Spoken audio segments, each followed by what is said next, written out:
Countdown for blastoff. X -5, -4, -3, -2, X -1. Fire.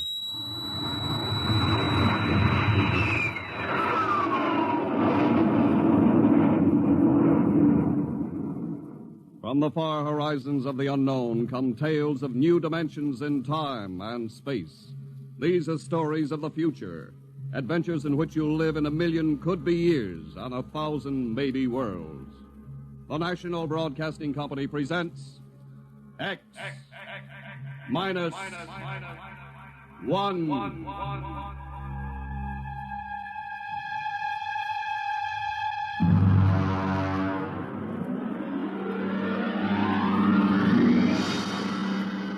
Tonight's story, No Contact.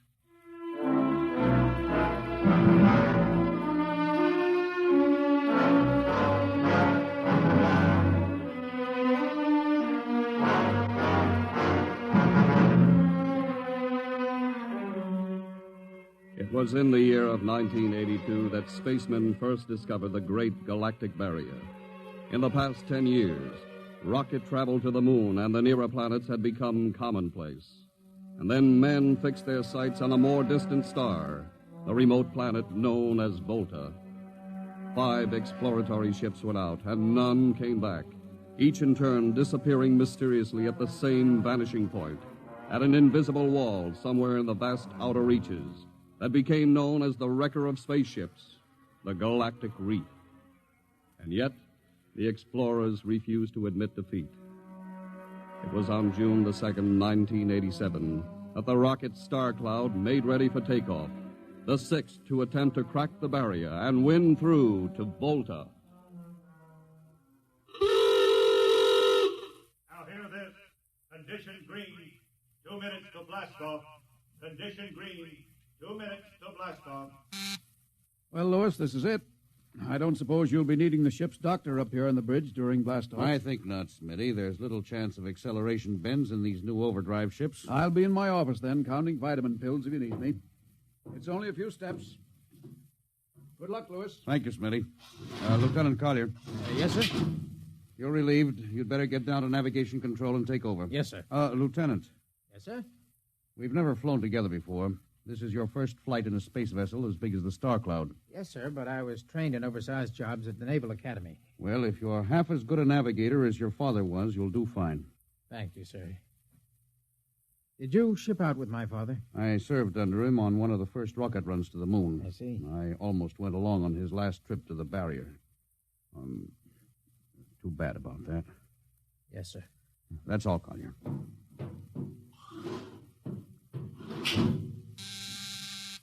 Lieutenant Paulson. Get me the ground control tower on the field. I want to talk to Colonel Harrison. Yes, sir. Go ahead, sir. I've patched in the bridge speaker. Colonel Harrison? Yes, Captain? We're standing by for takeoff in 30 seconds. Good. The field's cleared of all personnel. We'll try to reestablish radio contact immediately after takeoff. In any event, there'll be a 24-hour ground monitor. Fine. Good luck. Hope you make it. Thank you. Bridge to navigation control. Have control, Collier. Ready, Lieutenant? We're ready, Captain. The course is in the integrator for takeoff at 1200 hours. All right. Stand by for blastoff. Bridge to engine room. Fire up your rocket chambers. Take off at exactly 1200 hours. I'll read you off. 20 seconds. 19. 18. 17. 16. Hold it. Revoke all orders. Who turned in that alarm? Paulson, sir. We've uncovered a stowaway. Stowaway? Where? Hiding in sickbay. Dr. Smithson found him. Have him brought up to the bridge. Engine room, kill your rockets and stand by. Thorson, this is Colonel Harrison in ground control. What's holding you up? Trouble. What's the matter with you? What's the matter with you? There's a stowaway aboard. Stowaway? Yes, I thought your men were supposed to police this base. What's the matter with you? Captain, take it easy. You know what this delay can do to us, don't you? 1 minute later takeoff can throw us a million miles off course. We'll have to reintegrate the whole works. Well, look, how long do you think it'll take Don't bother for me for a while. I'm busy. Stupid idiot. Captain Paulson? Yes, come in, Smitty. Here's your stowaway. I'll court-martial the... Oh, Charlie. Can you use a good radio man, Skipper? Well, I see you two have met. Matt, Skipper and me made 50 trips to the moon together. Didn't we, Skipper? Charlie, if you wanted to come along, why didn't you volunteer? I did, Skipper. They turned me down. Well, what's wrong with you? Acceleration bends. They said my arteries wouldn't stand another trip. Oh, I'm sorry to hear that. But they're wrong, Skipper. I got one more good trip in me. Listen, Skipper, you know that these green kids, they don't know the first thing about space radio operation. Now, you put a man like me on, and I'll be getting you bedtime stories from Mars. Charlie, you know the regulations as well as I do. I can't take you much as I'd like to. Colonel Harrison will murder me for this. Well, I'm sorry, Charlie. I'll have you put aground. I'll tell you what, I'll ask Harrison to put you on as ground radio contact, and it'll seem as if you're right here with us. He won't do it, sir. Well, he'd better. I'll have him busted to corporal for letting you sneak aboard. Look, Charlie, you better be off. Paulison. Yes, sir. I'm sending this man aground. Give him time to clear the launching platform. Yes, sir. So long, Charlie. I'm sorry. Good luck, Skipper. I thought you were going to have him drawn and quartered. If it had been anyone else, I would have, Smitty. But Charlie, well, he's kind of special. He's been with me since my first command when we began the regular run to the moon. And if he wanted to come along this time, well, it's only through loyalty to me. You know, Lewis, I didn't realize it before, but you're almost human. Captain Dawson, nav control, call you. Oh, yes, Lieutenant. How badly are we fouled up? Can you recalculate the course, or shall I cancel the takeoff? I've already plotted a new course on the integrator, sir. If we take off in exactly 30 seconds, we'll need to correct for only a 1-degree deflection. I can do that before we breach the stratosphere. That's quick work. Are you sure? Yes, sir. Positive, sir. All right, Collier. I'm putting it in your hands. We'll blast off on your signal.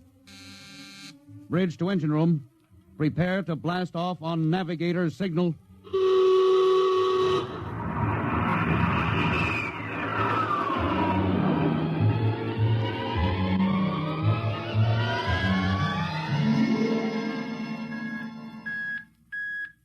How are we doing, Collier?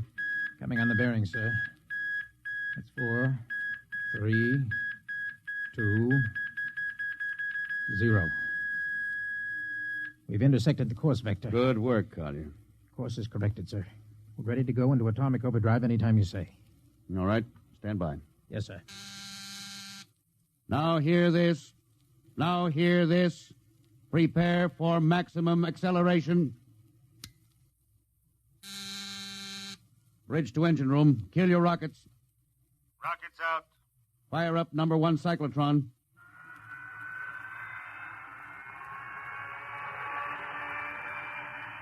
Number 1 ready.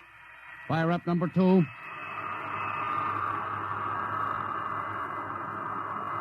2 ready. Withdraw your dampening rods. Fission chamber ready. Blast tubes cleared. All generators operating at capacity. Think it over, sir. Go into overdrive at the count of 0. 3 seconds, Mr. Collier. 3, 2, 2, 1, 1, 0. 0.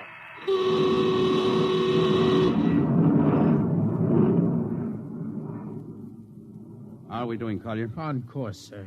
She's running hot and true. My compliments, Lieutenant. This job would have done your father credit, and he was the best navigation officer I ever saw. Oh, thank you, sir. Start your gyros. Put her on robot control.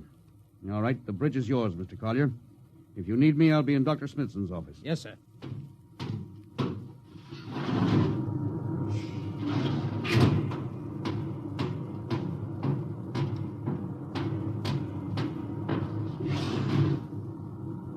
Well, Lewis, I see you got us off the ground. You can thank young Collier for that. Chip off the old block. You knew his father? As a matter of fact, I knew him very well.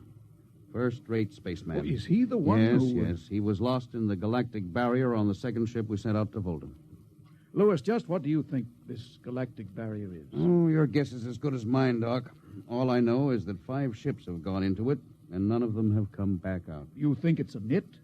How about Mestrovic's theory that it's a time warp in space? That the ships reach it and slip into another dimension? I think that's a lot of rubbish. My theory is that the galactic barrier is nothing more than a radioactive layer of some kind. Why do you say that? Well, we know that radar signals bounce off it like they were hitting an invisible glass wall. And we know that it destroys our ships and crews in some way. There's no other logical explanation. What makes you think we can get through it, Lewis? Because we're ready for it. The others weren't. The entire hull of this ship is completely shielded with lead. We can crack through any radioactive cloud ever detected. Besides, we're equipped with some new UHF radio devices that should enable us to maintain radio contact with Earth. Nothing can happen. Absolutely nothing. Now, who are you trying to convince? Myself, I suppose. Lewis, you've had your share of glory. First skipper to reach the moon back in 1962. You could have retired.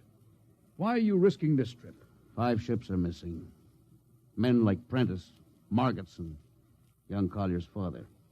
I'm tired of seeing good men fed into that meat chopper. Then why are we going to Volta? We haven't any choice, Smitty. We're in a race, the kind of race where men and ships are expendable. According to the Interspace Code, the first nation to reach Volta can claim it. Well, personally, I want no part Now, of it. Doc. I'll have to play physician, morale builder, and mother substitute for 112 slightly nervous men. And your morale doesn't sound too good, Doc. As morale officer, I can state without fear of contradiction, it is terrible. And something tells me as we approach that galactic barrier, I'm not going to be alone.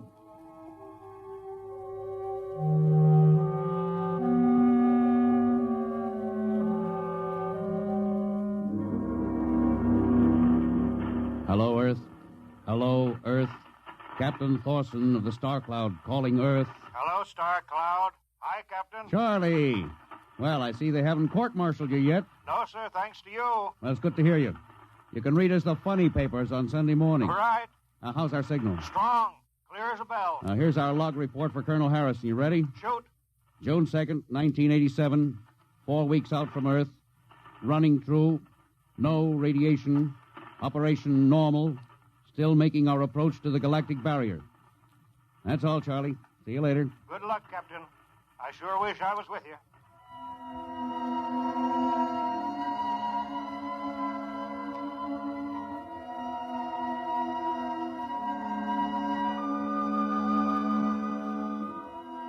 How's the morale, Smitty? The men know we're getting closer to the barrier. They're beginning to show a little tension, Lewis. Oh, how's their physical condition? Any sickness? About half the crew has come down with space blues. I was afraid of that. Are they bad? Same as usual. Lips and hands with a bluish cast. Eyes are sensitive to infrareds. I don't know. When I first started flying these tin cans, nobody ever heard of space blues. Well, now there's a theory it's caused by the terrific acceleration of atomic overdrive. Change in gravity affects the circulation. What do you think? I think it's psychosomatic. I've noticed that the same men who get space blues under tension on a ship tend to get blue coloration back on Earth when they're upset. I guess it's just an occupational disease of space navigators. You think it's just nerves, then? Well, young Collier's got a bad case. I think it's tension from overwork. Maybe you need some vitamins. Lewis, when will you realize that vitamins are not a panacea for all the troubles of mankind?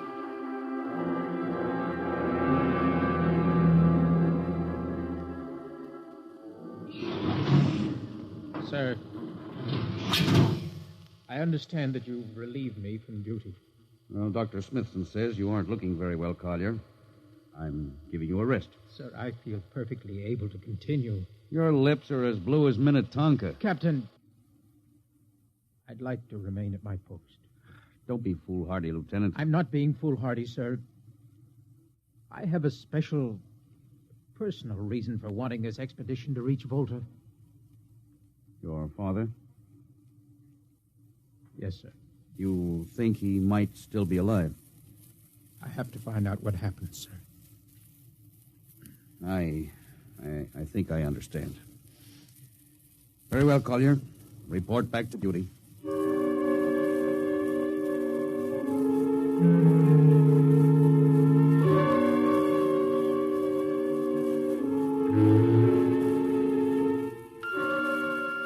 What's the reading, Paulison? We're getting a +5 radar bounce now. Coming off the barrier almost as fast as we sent it out. What's the interval? 2 seconds. Shortening steadily. At this rate, we'll hit the wall in the next few minutes. All right. Alert the crew. Sound general quarters. Now, hear this. Condition red. We are now approaching the galactic barrier. All hands to stations. All radiation detectors to be fully manned. Full security will prevail until further notice. That is all.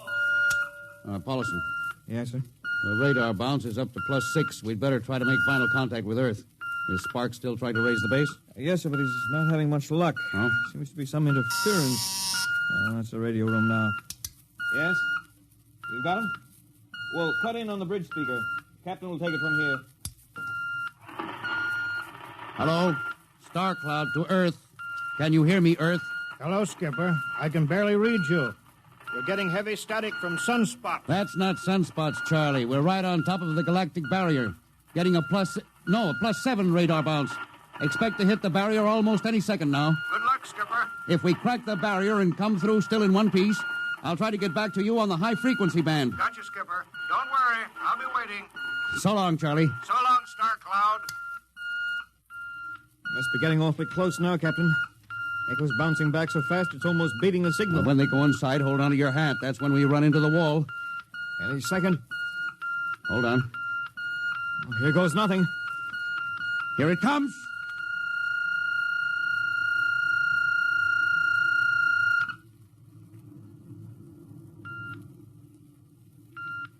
Captain, Nothing happened. we made it. We made it, Captain. No radiation, no time warp, no nothing. Now, the crew's gone crazy, sir. Let them. They've earned it. Doc, can you break out a few bottles of snakebite serum for medicinal purposes? I sure can, Louis. This calls for a celebration. How's your morale now? It couldn't be better. How's yours? Couldn't be better. What the... Condition red. Condition red. Radiation detected. Condition red. Radiation detected. Holy mackerel. Look at the needle on that indicator. Paulson. Yes, I see it, Captain. Picking radiation like crazy. What's it like? Well, it's a strong impulse. What kind? I don't know. It's too long for a cosmic ray, too short for UHF. Whatever it is, sir, the ship is lousy. Well, track it down, triangulate it, and make it fast. I want a directional fix. Yes, sir. Engine room. Yes, sir. We're picking up radioactivity. Is the fission chambers?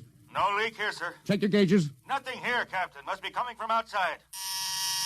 Damage control. Is our lead shield leaking radiation? Well, keep at it. Paulson, how are you doing? I've got it fixed, Captain. Well, what is it? Well, I'll have to recheck my figures. Well, hurry it up. Angle is correct, but Now, I come on, don't... man, for Pete's sake. Where's the radiation coming from? Sir, it's coming from inside the ship. That's impossible. No, sir, I've checked it twice. Well, it's got to be the engines, then. If it is, sir, we're finished. Engine room. Yes, sir. That radiation must be in the overdrive pile. No, sir, it isn't here, sir. Are you certain? Yes, sir. All right, keep checking. Well, there's only one thing left to do. Paulson, get a Geiger counter. We're going to start combing this ship inch by inch. Yes, sir. All right, turn it on. Yes, sir. All right. Ready, Captain. We'll check the atomic guns first. Come on.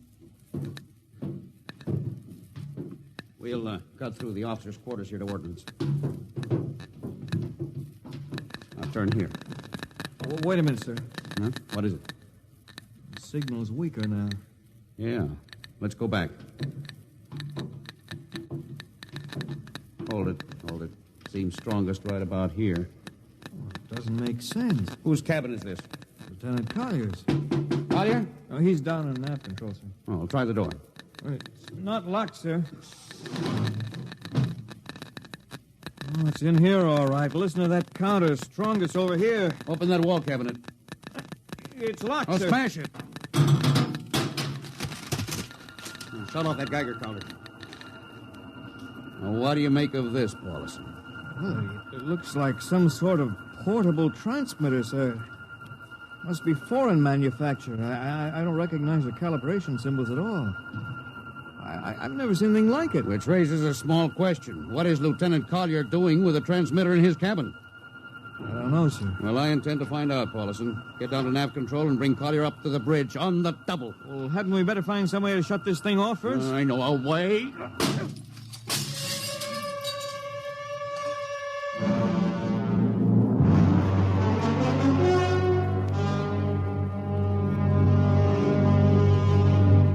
Lieutenant Collier, I'm going to ask a few simple questions, and I want a few simple answers. Yes, sir. What were you doing with a transmitter in your cabin? Transmitter, Captain? Oh, you know nothing about it. Oh, no, sir, I don't. Do you recognize these calibration symbols? No, sir. Can you think of how it might have been placed in your cabin without your knowing it? No, sir, unless someone came in while I was on duty. Would that have been possible? I suppose so, if someone had a key. I found your cabin door unlocked. Well, I meant a key to the wall cabinet. I didn't say the wall cabinet. Well, I... You what, Lieutenant? How could you have known it was in the wall cabinet? Well, I just assumed, sir. Lieutenant Collier, I find it hard to believe you would lie. Having known and respected your father, having observed the way you handle your job. However, I intend to get to the root of this thing. May I have your wristwatch, Lieutenant? Sir? Your wristwatch. Yes, sir. Paulison, turn on that Geiger counter. Yes, sir. Hold this watch next to it. Yes, sir. That's all. Lieutenant, if you hadn't any close contact with that transmitter, how do you explain the radioactivity of this watch? Well, I don't, sir. I think you'd better. To whom were you sending those signals? Condition red. Condition red. There's your answer, Captain. What is this, Collier? Alien spaceship approaching. Alien spaceship approaching. Collier, who's aboard that ship? All right, now talk! Very well, Captain. My mission seems completed. Your mission? Are you admitting that you're an agent of a foreign power? I'm stating it. What nation? No nation, Captain. What? I am an agent of the Voltan government. Oh, what? The government of the planet of Voltan. You're crazy. Are you so stupid, Captain? Did you think your people are the only ones who can invade another planet? What do you mean? We've had agents operating on Earth since 1945. I don't believe you. What do you think happened to those 5 ships, Captain? Where do you suppose we got our information? Your language, your culture, family background. Your appearance, you look like... Like Commander Collier? Well, is that so surprising, Captain? You see, Captain, we had a living model. I ought to kill you. That would be very foolish, Captain. I would advise you to surrender without delay. Alien ship now coming into ordnance range. I'll deal with you later, Collier. Paulison? Yes, sir. Put this man in irons. Take him away. Don't worry, sir. We'll take good care of him. Carpenter, Robinson. Gunnery. Gunnery Richardson. What's the range? 10,000 meters. They're closing fast. Put your guns on radar tracking. Tracking. Coming on the bearing. Fire. Fire, Richardson. Richardson, did you hear me? Fire! What's the matter down there? Did you hear me? Richardson, answer me. It's no use to shout, Captain. Collier, how did you get loose? Where's Paulison? Lieutenant Paulison is dead. All stations! Lieutenant Collier has escaped. Seize him, men. Don't waste your breath. Your men can't hear you, Captain. What? Those still alive are my men. You're lying. No, Captain. Every ship that has ever left Earth was controlled by a Voltan crew. That's impossible. Those were hand-picked men. Handpicked by us. I don't believe you. No? Then why not call for help? Carpenter, Robinson, Haley, report. You see, Captain? Carpenter, Robinson, Haley. It's quite useless, Captain. I would advise you to sit very quietly and do nothing. Very well, Collier. You've beaten us. What now? The ship will be taken to Volta for, shall we say, further experimentation. I see. Of course, there's one thing you hadn't counted on. Just what is that, Captain?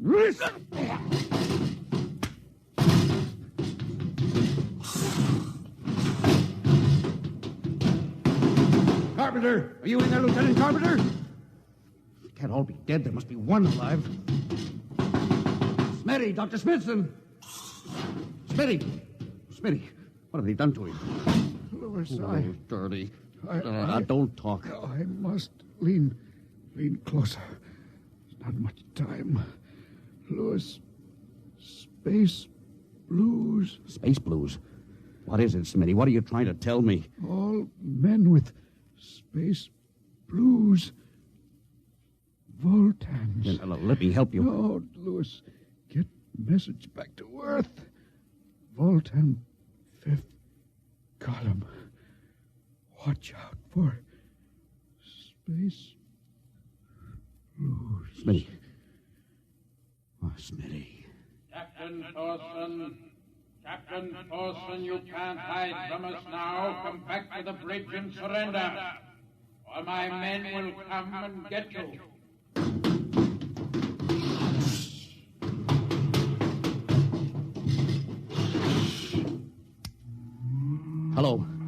Hello. Star Cloud calling Earth. Oh, please, God, let me get through before it's too late. Hello. Star Cloud to Earth. Come in, please. Come in, please.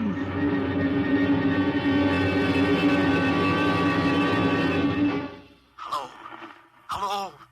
Star Cloud to Earth. Captain Thorson calling. Charlie, come in, please, hurry. Hello. Oh, hello. Can you hear me, Charlie? Skipper, is that you? Are you getting my signal? It's coming in a little louder now, Skip. Keep sending. My God. Now, look, Charlie, listen to me. Not much time. Get word to Colonel Harrison. Crew mutinied. Most of crew members, Fultons. What? Fultons. Spell that. V-O-L... Fultons. That's right. They're from the planet Volta. Skipper, are you all right? Now, Charlie, this is serious. They'll be here any second. Now, listen, they have a 5th column on Earth. They're planning to invade you. You mean it? Of course I mean it. Tell Harrison, posing as humans. You can detect them by space blues. You got that? Only Fultons get space blue. Charlie, did you hear me? Space blue. I get you. They're breaking in, Charlie. I'm depending on you. Warn everybody. Captain. They've opened the door. So long, Charlie. Tell Harrison. Captain Thorson. Hello, Star Cloud. What's the trouble, Sergeant? I was just trying to raise a Star Cloud, Colonel. I had any luck? No, sir. No contact. No contact, eh? No, sir. Nearly an hour since they hit the galactic barrier. I don't understand why they haven't tried to get a message back. No, sir. Neither do I. Oh, all right. I'll take over for a while. Yes, you do that, sir. It's all yours. Right. Oh, and Charlie, you better go out and get yourself some coffee. You look a little blue around the gills.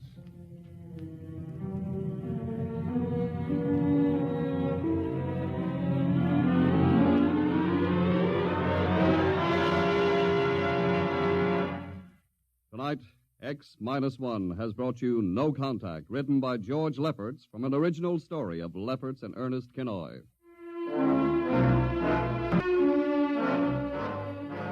Featured in the cast were Louis Van Ruten as Captain, Donald Buca as Collier, Wendell Holmes as Charlie, and Bill Griffiths, Bill Smith, Matt Crowley, and Ken Williams. Your announcer, Don Pardo.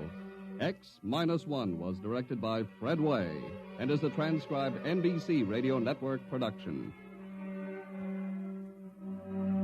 And now, next week. When you want to take over a world, you naturally look for its weak point, some way to catch its people off guard. We live in a world where everybody loves a parade, a world of press agents and publicity stunts. But who would ever dream that invaders from outer space would take advantage of that weakness and actually hire a press agent to advertise their coming?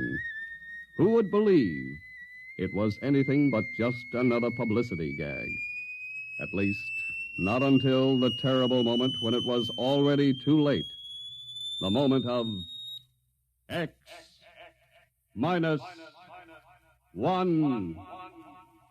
You've been watching Golden Age Radio, rumble.com/C/GAR. Brought to you by G3PL.com.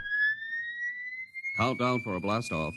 X-5, -4, -3, -2, X-1. Fire.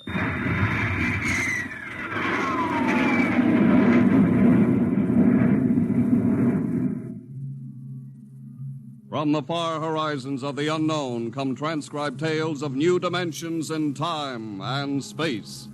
These are stories of the future, adventures in which you'll live in 1,000,000 could-be years on 1,000 maybe worlds.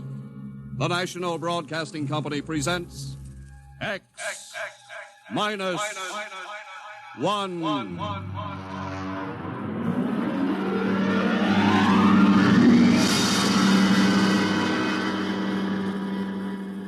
If you wanted to take over our world with a minimum amount of resistance and trouble, how would you go about it?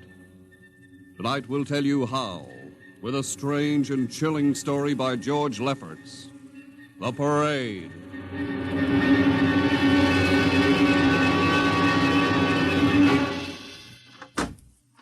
You are Mr. Sid Ryan. The same. My name is Luchar. I am a Martian. Pleased to meet you, Mr. what was that again? A Martian. As in Orson Welles? Precisely. I'm a Rotarian myself. Sit down. Thank you. Now that we've had our little joke, Mr. Luchar, what can Publicity Associates do for you? I am interested in obtaining publicity. It has been my observation that advertising and publicity are the very backbone of earthly civilization. Spoken like a true Martian, Mr. Luchar. Now, if you'll tell me the name of the client. The client, of course, will be the Martians. You don't give up, do you? Give up? The gag, I mean. Oliver. Yes, Mr. Ryan? This is Mr. Luchar. Oh, how do you Mr. do? Luchar claims to be a Martian. Take him outside, will you, Oliver? I am happy to see, Mr. Ryan, that my telling you I am a Martian has approximately the effect I guessed it would. I believe we can do business. I have here cash retainer of $5,000. $5,000? Oliver, take a look at that wad of lettuce. It's the real stuff, Mr. Ryan. And my client is prepared to spend many times that amount. Sit down, Mr. Luchar. Oliver, get the client a cigar, the 50-cent box. Yes, sir. Thank you. Well, now, what can I do for you, sir? I wish you to manage a publicity campaign.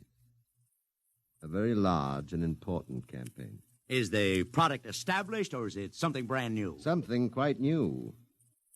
Now, what would you judge the most effective type of campaign? Well, if the client has a lot of dough to throw around, a suspense campaign is best. First, you place ads in the paper saying, "Watch this space." Then about a week later, you run an ad saying XYZ or PDQ, and you get people guessing what it means. Then finally, when you've teased them enough, you bust loose and unveil the product. Excellent. We will conduct a suspense campaign. Of course, in this kind of campaign, secrecy is very important. Once the name of the product leaks out, it spreads like wildfire, and the whole campaign is kerfloppo. Quite so, quite so. The utmost secrecy. You realize, of course, these things cost like crazy. Would, say, $1 million cover expense? Come again? I said, would $1 million cover it? Why, yes, I am. You did say $1 million. I understood that you have handled some very large accounts. Of course, if this is too big... No, not at all, not at all. As a matter of fact, I seldom touch anything less. Right, Oliver? Huh? Oh, of course. That's right, Mr. Ryan. Absolutely right. Yes, sir. You will begin, then, by saturating the newspapers, the radio, the streetcars with a very simple statement. What's that? I will write it on a card. Here you are. The Martians are coming. Say, that's not a bad teaser.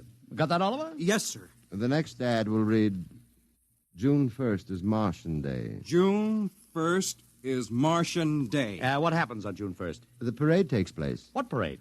I wish you to arrange a parade up Fifth Avenue. You mean like the Macy Parade? Exactly. Except that the theme will be the world of tomorrow, the Martian world. My client would like it to be a gay affair. Balloons, clowns, pennants, pretty drum majorettes. Say, that sounds terrific. I might be able to interest the department stores in a tie-in. Fine. The parade will climax the campaign. On June 1st, the product will be unveiled. Good enough.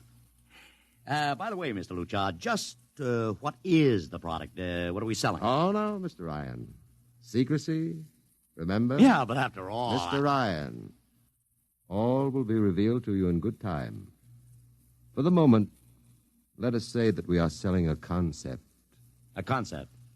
The concept of invasion from Mars.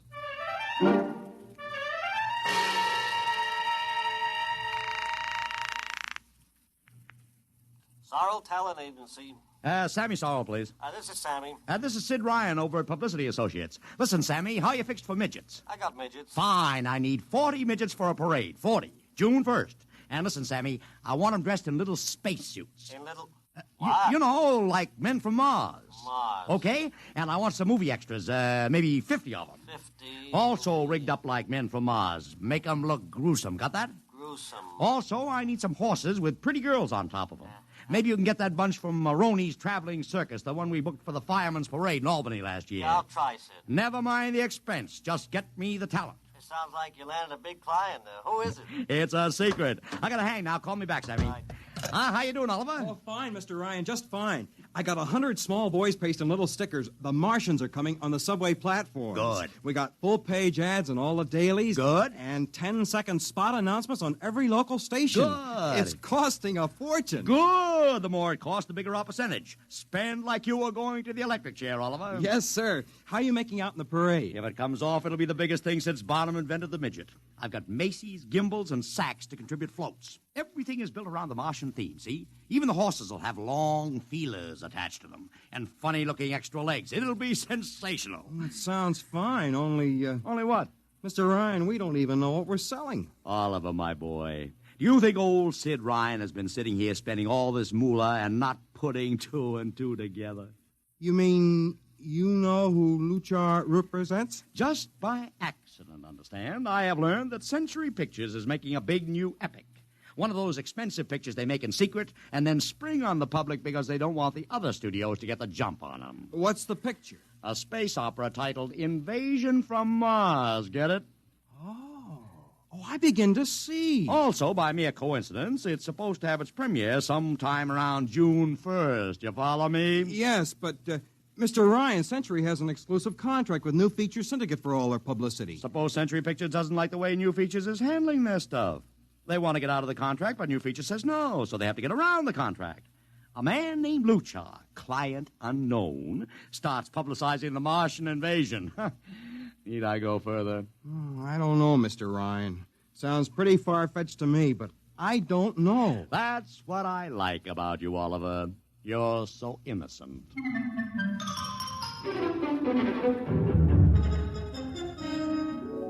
Now, let me talk to Commissioner Patrick, please. Sid Ryan. Hello. Commish, Sid Ryan. Oh. How are you, Ryan? Fine. What is it this time? You want to drop a man off the Empire State Building into a teacup full of water? The answer is no. Also, we're not arresting any fan dancers. You know I don't handle fan dances. I want a permit for a parade. June 1st, 5th Avenue. It's a Sunday. There's no traffic. Now, look, Ryan, Macy's gets a permit. Gimbals gets a permit. The American Legion gets a permit. The Sons of Erin march every time Morton Downey sings the Wearing of the Green. Oh, don't give me a hard time, Patrick. This is too big. I have the 5th Avenue Merchants Association behind me. Okay, Ryan. Fill out the forms. I'll pass them along to the license commissioner. That's my boy. By the way, what's the occasion for this parade? Well, don't you read the papers, Patrick? June 1st is Martian Day.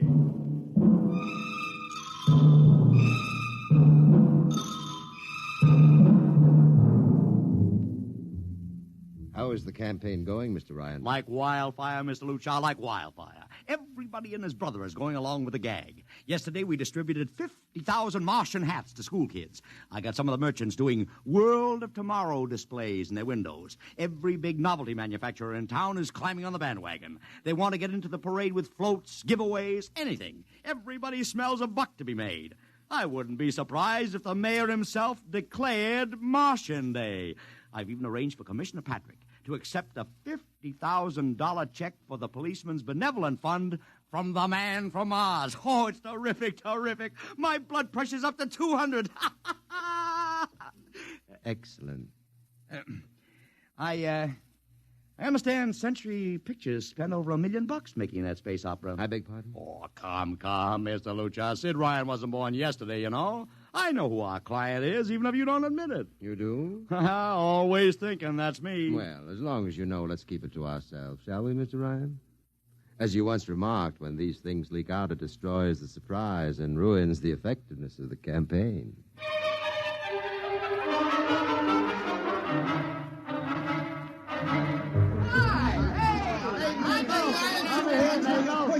Ladies and gentlemen, this is Ken Daly speaking to you from our portable transmitter atop the reviewing stand for the much-heralded Martian Parade on Fifth Avenue. It's a beautiful sunlit day here in New York, a perfect day for a parade, and the streets are packed with thousands of spectators all eager to find out what this is all about. There's an air of shrill expectancy.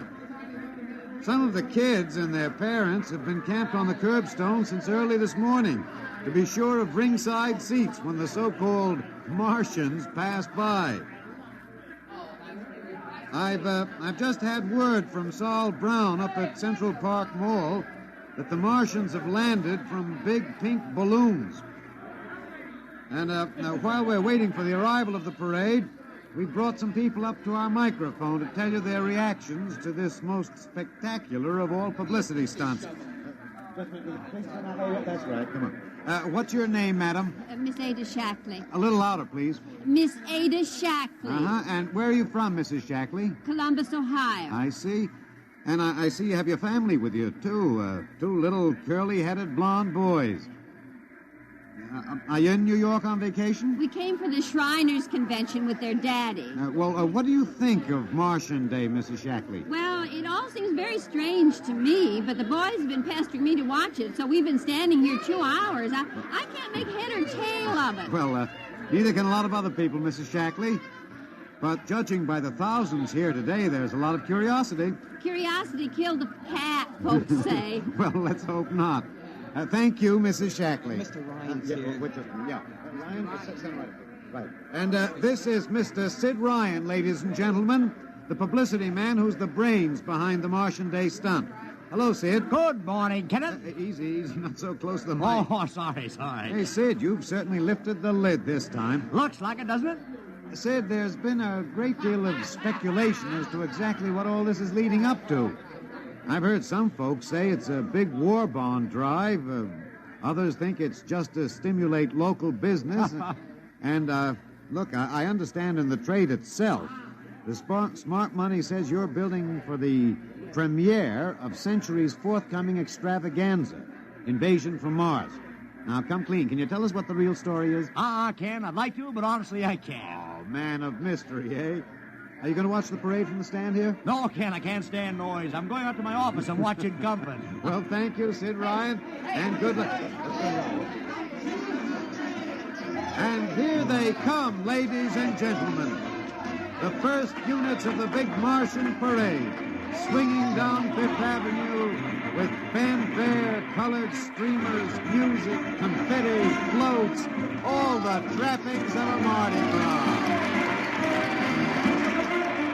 And here in the vanguard is a whole troop of little midgets in weird-looking pink and blue spacesuits, carrying Rube Goldberg weapons with signs painted on them. Let's see, I can read one which says, Atomic Blaster. Another one has a placard reading, We're Martian through Georgia. And here come the clowns, laughing and falling all over each other. They're giving free sugar candy to the kids along the way. Yes, ladies and gentlemen, this is a happy, laughing crowd along Fifth Avenue today. A true reflection of the great sense of humor and good nature that makes America the place it is.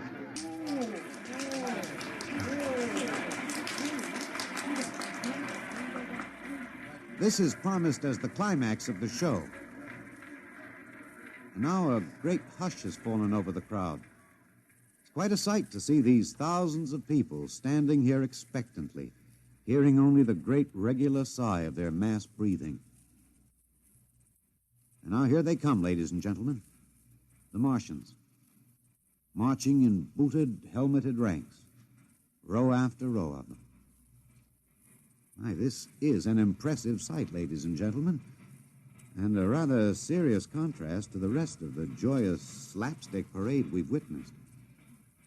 There are perhaps, 200 tall, broad-chested men dressed in metallic gray spacesuits with thick glass visors drawn across their faces. Each is holding an ominous-looking ray gun at the ready position. They're marching in absolute silence, keeping step perfectly, as though some mute, unspoken command were marking time for them. The crowd seems rather grim and serious now. Perhaps they're reminded of the actuality of war and possible invasion. They stand solemnly, silently, watching. Even the children are awed.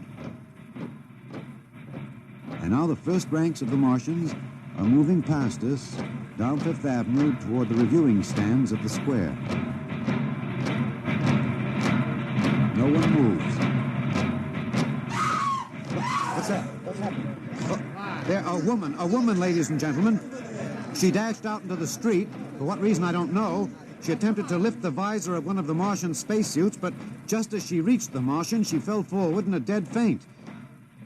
I tell you, I've never felt such mass tension in a crowd as we're experiencing here right now, today. All sorts of rumors have begun filtering back through the audience. There are excited whispers of she's dead, she fainted, and now an undercurrent of, what? They're really Martians. This is an example of how a single incident can precipitate mass hysteria, ladies and gentlemen.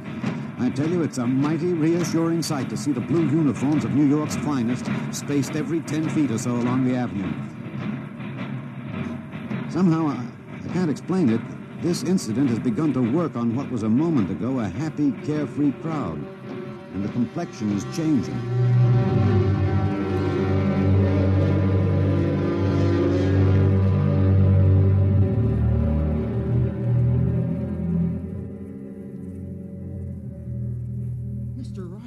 Did you see that? A woman fainted. Of course I saw it. What do you suppose she saw? Oliver, old man, did I ever tell you were too naive for this business? But that young woman ran out into the streets to get a close look at the Martians, and then she screamed and fainted dead away. I'm well aware of that, Oliver, since I paid her $50 to do it. What? The dramatic moment, Oliver, the stock and trade of the good publicity, man. Relax. Holy smokes, you sure think of everything. Yeah, for my share of this deal, roughly $100,000, I can afford to think of everything.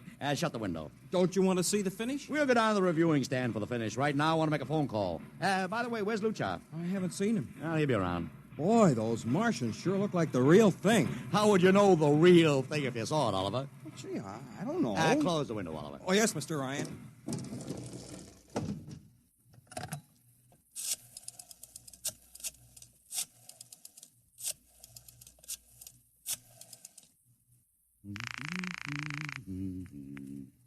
Sorrel's Talent Agency. Sammy, this is Sid Ryan. Say, listen, Sid, I was going to call you. I'm awful sorry about those Martians. What do you mean, sorry? They're terrific. No, don't joke, Sid. I mean it. Well, I mean it, too. They're great. Are you in the bag? Never felt better. You mean it, don't you? Of course I mean it. What is this? There are Martians in the parade? About 150. Of course, I only ordered 50, but Sid, under the circumstances... Sid. Well, what is it? Sid, don't you know? I couldn't get you a single movie extra. There's a studio strike in New York. I was going to call you, but I figured... Wait a minute. Where'd these guys come from if you didn't hire them? I don't know. Maybe Oliver... Oh, hold on. Oliver? Yes, Mr. Ryan? Did you hire those Martians? No, sir, Sammy, this is on the level, isn't it? Honest, Sid, Okay, Sammy, I'll call you back. What's the matter, Mr. Ryan? I don't know. I just don't know. I've got to locate Lucha. What's Century Pictures number? Mr. Ryan, this is Sunday. Oh, yeah. Well, get me their publicity director, Marty Sanford, at home. Oh, yes, sir. Yeah.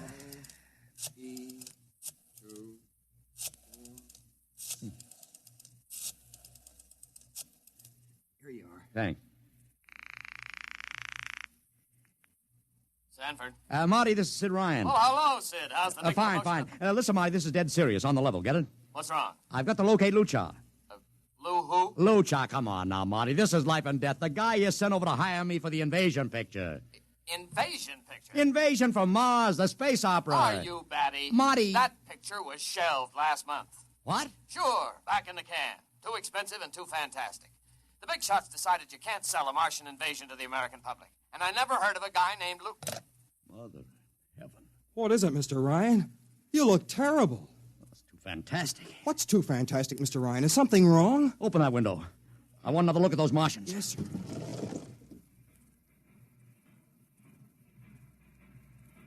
Look at them. Oliver, you were in the Army. Could 150 movie extras learn to march like that and say, 24 hours? Not in 24 days, Mr. Ryan. Not a second's hesitation. Not one other step. Look at the way they carry those ray guns at the ready. The only other time I've seen troops march like that was in a film of the Nazi stormtroops marching through the streets of Paris. See those chests on them? That's pride. Sheer, arrogant pride. Look at those chins. That's contempt. Nobody could act like that. Mr. Ryan! Oliver, get down there. Find that woman who fainted. Her name's Gloria Montex. Get her up here. Make it fast.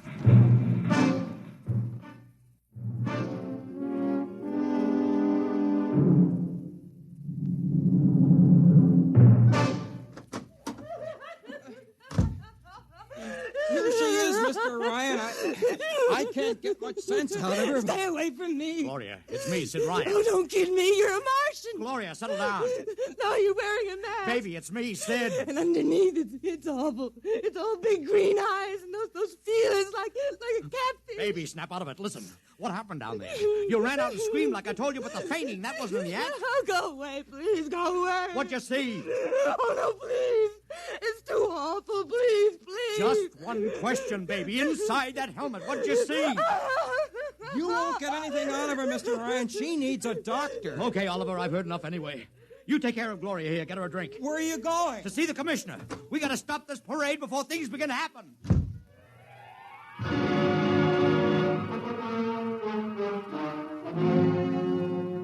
Okay, Ryan, what's the beef? Listen, Patrick, I don't know what it is, see, but something's wrong. You gotta stop that parade. I suppose you'd like the riot squad. That would get you a front-page spread on every paper in town.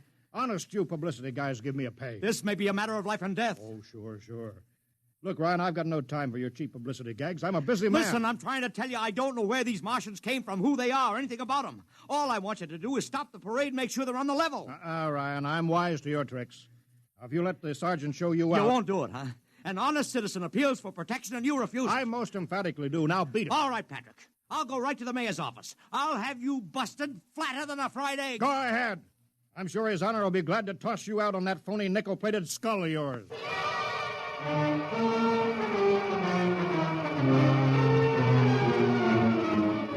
You heard me, Ryan. You cannot see the mayor. Adolf, please. This isn't a gag. I don't want publicity. All I want to do is maybe prevent something horrible from happening. In case you don't know it, wise guy, something horrible is already happening.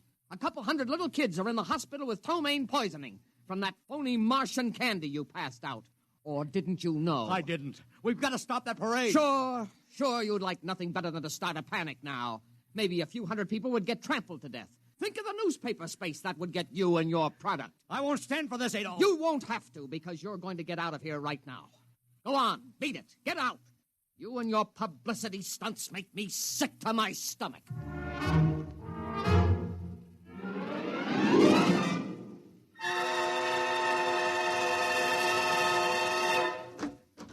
Oliver! Oliver, where are you? Oliver! Oliver! It is useless What? to scream at him, Mr. Ryan. Your friend is quite dead. Lucha.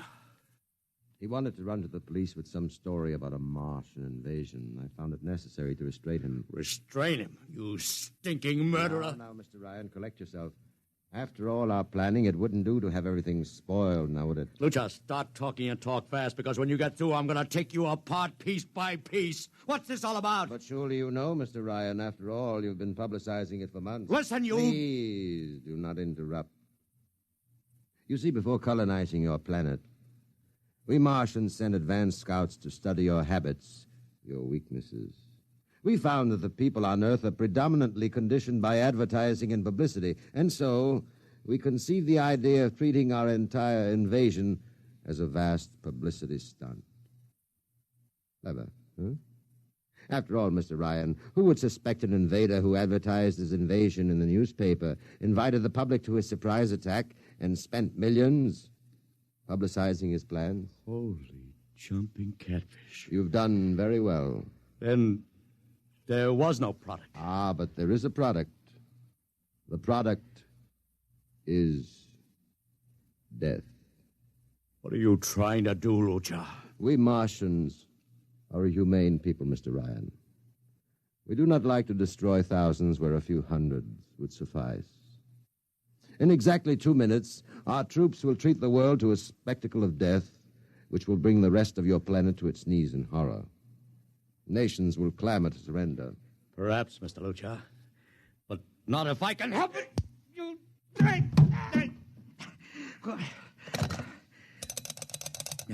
Yes, please. Operator, this is Mr. Ryan. Get me the field telephone on the reviewing stand of the Martian Day Parade. Hurry. Anyone in particular? Just hurry. Reviewing stand, Sergeant Cassidy. Get me Commissioner Patrick. Hello. Hello. You'll have to talk loud. I want Commissioner Patrick. Oh. Patrick! Wait a minute. Things are quieting down. Now, what was it you wanted? This is Ryan. I have to talk to the commissioner. It's a matter of life and death. I'm sorry, you can't talk to him now. The chief Martian is presenting the PBA check to him. The Martians are going to fire a salute. Listen, you got to stop him. What? Stop him! I'm sorry, Mr. Ryan. You idiot! The worst is going.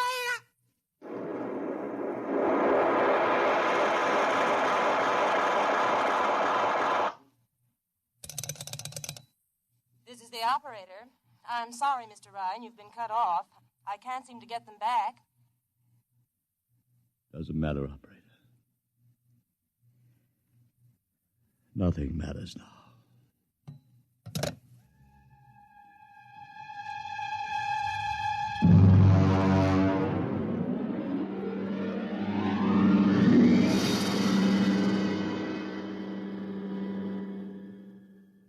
Tonight, X-1 has brought you The Parade, an original story written by George Lefferts.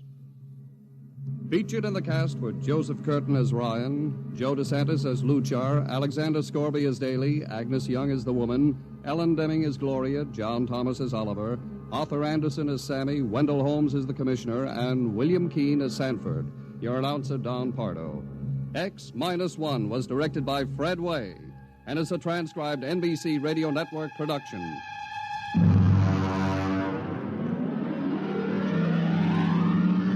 Next week, the tables turn. Instead of Martians invading Earth, we bring you a tale of men invading Mars. Ray Bradbury's brilliant short story entitled Mars is Heaven. Suppose you were a member of the first rocket ship crew to land on Mars, but instead of seeing Martians, you find that you've landed in a town that looks just like home, that all your dead relatives and friends are there to greet you, so that as incredible as it may seem, you think you're really in heaven. That is, you think so, right up to the fatal moment, the moment of X-1.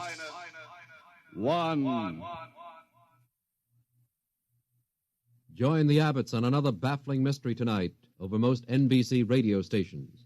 You've been watching Golden Age Radio, rumble.com/C/GAR. Brought to you by G3PL.com.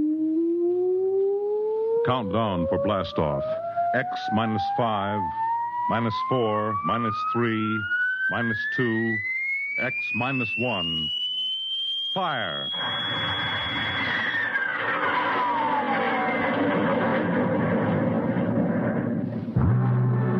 From the far horizons of the unknown come transcribed tales of new dimensions in time and space. These are stories of the future, adventures in which you'll live in 1,000,000 could-be years, on 1,000 maybe worlds. The National Broadcasting Company presents X -1.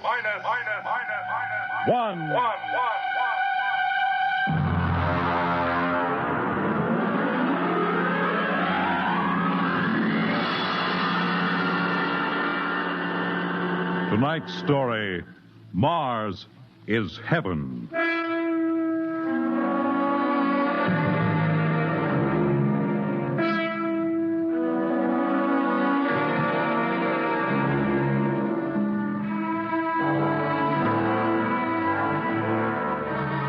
When the first space rocket lands on Mars, what will we find? Only the ruins of a dead and deserted planet? Or will there be life? Intelligent life in some strange form that we can only imagine? Will we be welcomed with open arms? Or will the Martians treat us as invaders? Only one thing is certain. Someday, a giant metal ship will take off from Earth to travel through the black velocities, the silent gulfs of space, to descend at last into the darkness of the upper Martian atmospheres. And on that day, man will finally know the answers. The day we first land on Mars.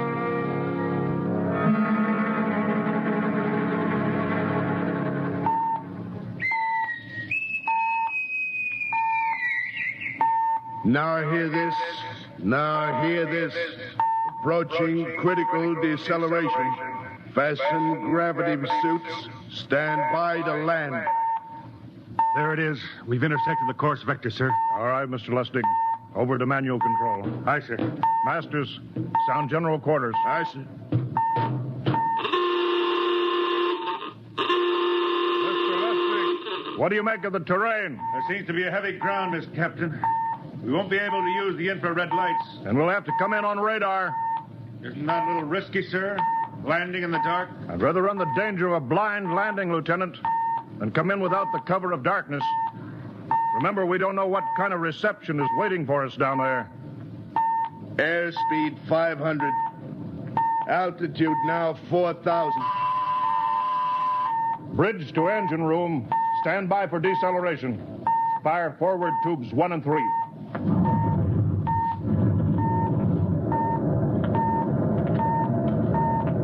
Steady as she goes, Mr. Lustig. As she goes, sir. Airspeed 100.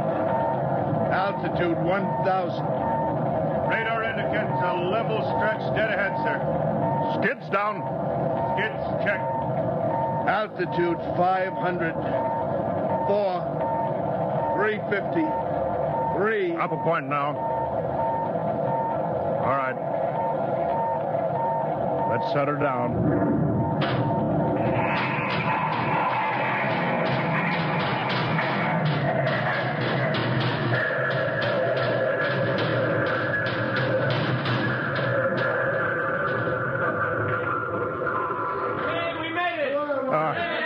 Cut the power. Masters, pipe battle stations. Aye, sir. All secured, sir. Well, gentlemen, we're now on Mars, April 20th, 1987, 4:33 Greenwich time. Enter that in the log, Masters. Aye, sir. Well, gentlemen, it's less than 2 hours till dawn. As soon as it's light, we'll send out a landing party. Masters, get me an all-over hookup.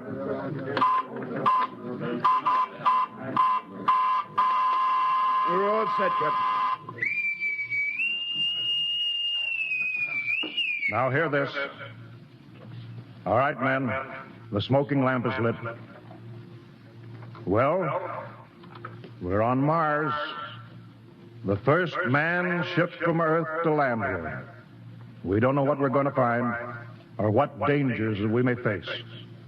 We're 17 men on an alien world, and it's up to us whether we ever get home again. The next few hours should tell the story, and I want instant obedience to all commands. I'll court-martial the first man who doesn't jump to when he's ordered. And one other thing. We may be on Mars, but this is still a United States naval vessel. Officers will conduct a personal and weapons inspection in 1 hour. That's all. An inspection, Captain? Now? Mr. Lustig, we've got an hour and a half to sweat out before we find out what's outside that airlock. I'd rather have a man worried about his stripes than about what's waiting outside on Mars.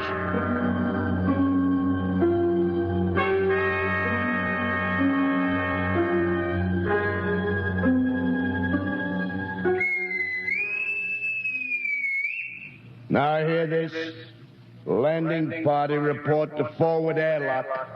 Captain Black, Lieutenant Hingston, Lieutenant Lustig, and Dr. Horst report immediately to forward airlock. It's now landing time -5. Well, they're paging us. You ready, Dr. Horst? Yes, Mr. Lustig. As ready as I will ever be. Come on. Let's get in the lock.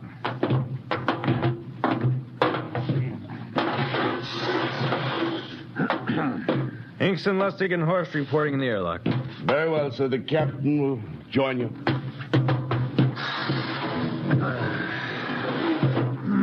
4 minutes to go. At least the captain would get here.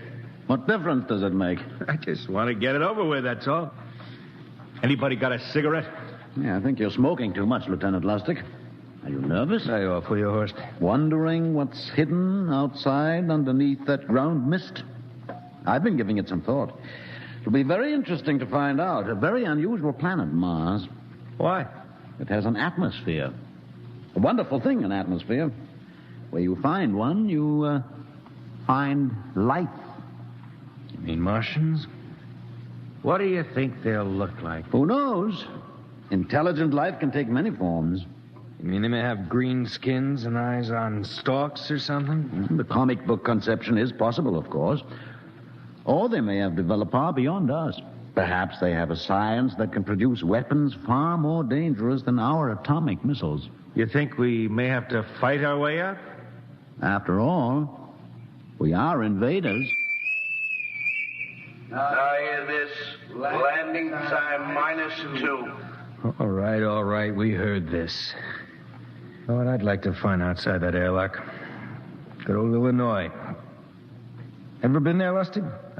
Only Chicago. Well, you ought to see my hometown. Green lawns, big white houses. Sounds like my hometown. My grandmother used to have one of those iron deer on the lawn. Every Halloween, we'd paint it another color. One time, we painted it black and white like a Holstein cow. Where does your family live, Dr. Horst? I have no family. When I was a child, they were gassed to death in the Dachau concentration camp. Tough. No, it has its advantages. I have no ties on Earth. Nothing to lose now. I imagine I'm the only one on board who is free to enjoy our present peculiar position. All right, Masters, you can button it up now. Aye, sir. Well, gentlemen, check your sidearms. In 1 minute, we'll be the first men to set foot on Mars. Quite an honor, eh? As long as the medals are not rewarded posthumously. Still uneasy, Dr. Horst? Captain Black, I've been uneasy ever since I can remember. On Earth and on Mars. Well, 30 seconds. Give me the intercom phone, Lustig. Yes, sir. Masters? Aye, sir. Battle stations are to be manned till we return. If we're not back in 2 hours, I want no rescue party sent out. Blast off and save the ship, you understand? Aye, sir. All right. 5 seconds. 4, 3, 2, 1. Lustig, open the outer airlock. Aye, sir.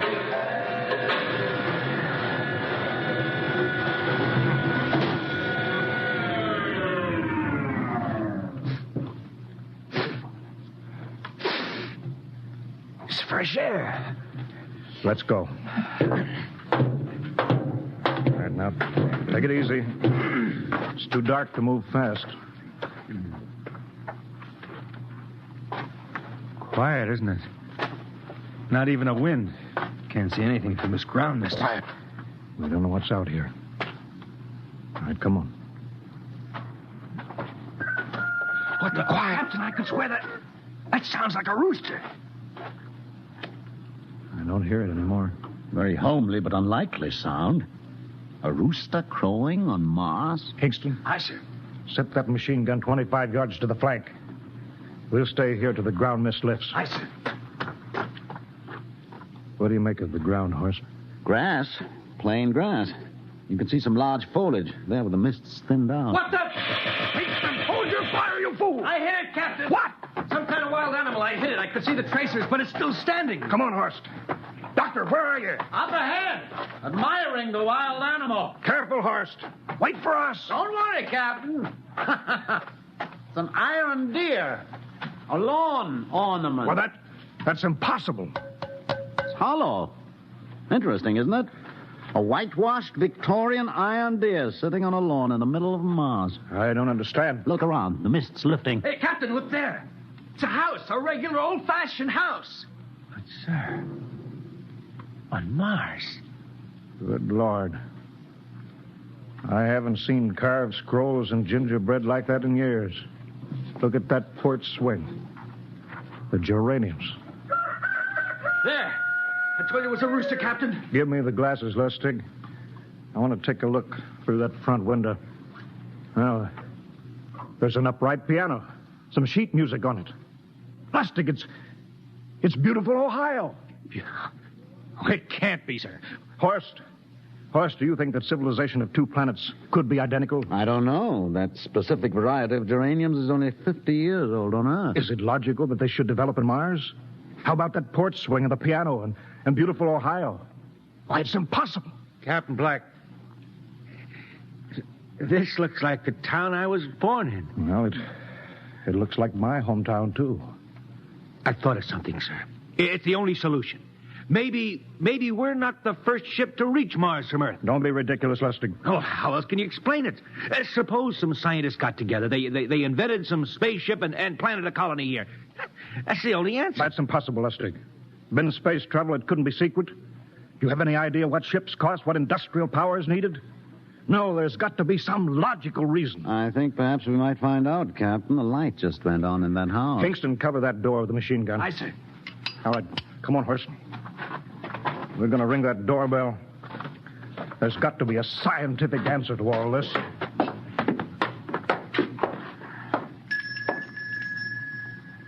And there's something moving in there. Stand back, Horst. Give me a clear shot. Are you sure a bullet can stop a Martian? Steady now. Can I help you?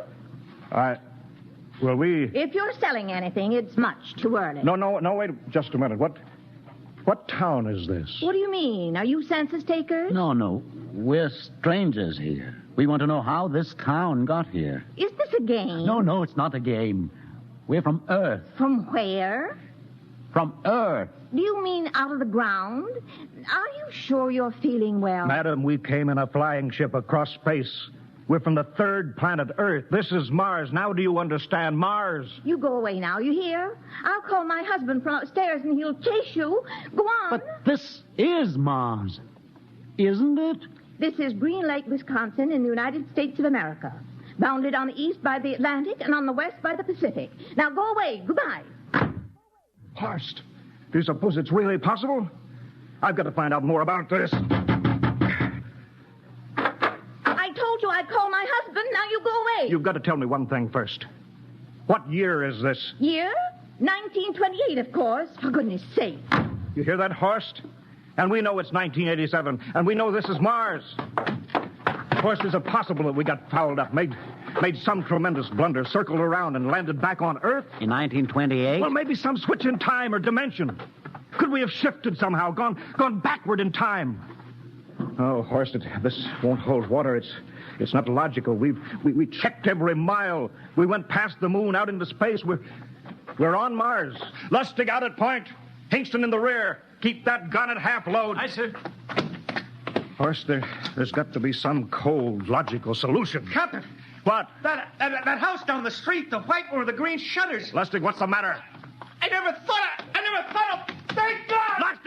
Lustig, come back here. He's running for that house. That crazy fool. After him, quick. Lustig, stop!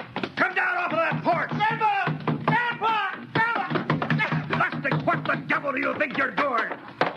Albert! Grandma, Grandpa, it is you. Lustig, what is going on here? Albert, it's been so many years. How you've grown, boy. It's so good to see you. Lieutenant Lustig! Oh. Captain, Grandma, I want you to meet my friends. This is Captain Black. Captain, I want you to meet my grandfolks. Howdy. Any friend of Albert's is a friend of ours. How long have you been here, Grandma? Oh, a good many years, ever since we died. Ever since you what? Oh, yes, sir. They've been dead 30 years. What? Oh, now, don't you trouble yourself. It's all right. We're alive again, that's all. Do you mean to tell me that Mars is heaven? Oh, nonsense, no. All we know is here we're alive again. And who are we to question God's infinite ways? Well, Lustig, we're going back to the ship. But, Captain, I want to talk to my grandpa. Lieutenant Lustig, I don't like any part of this. You'll come back with us if I have to club you and carry you. I see. Now, let's go. Heaven only knows what they've run up against back at the ship.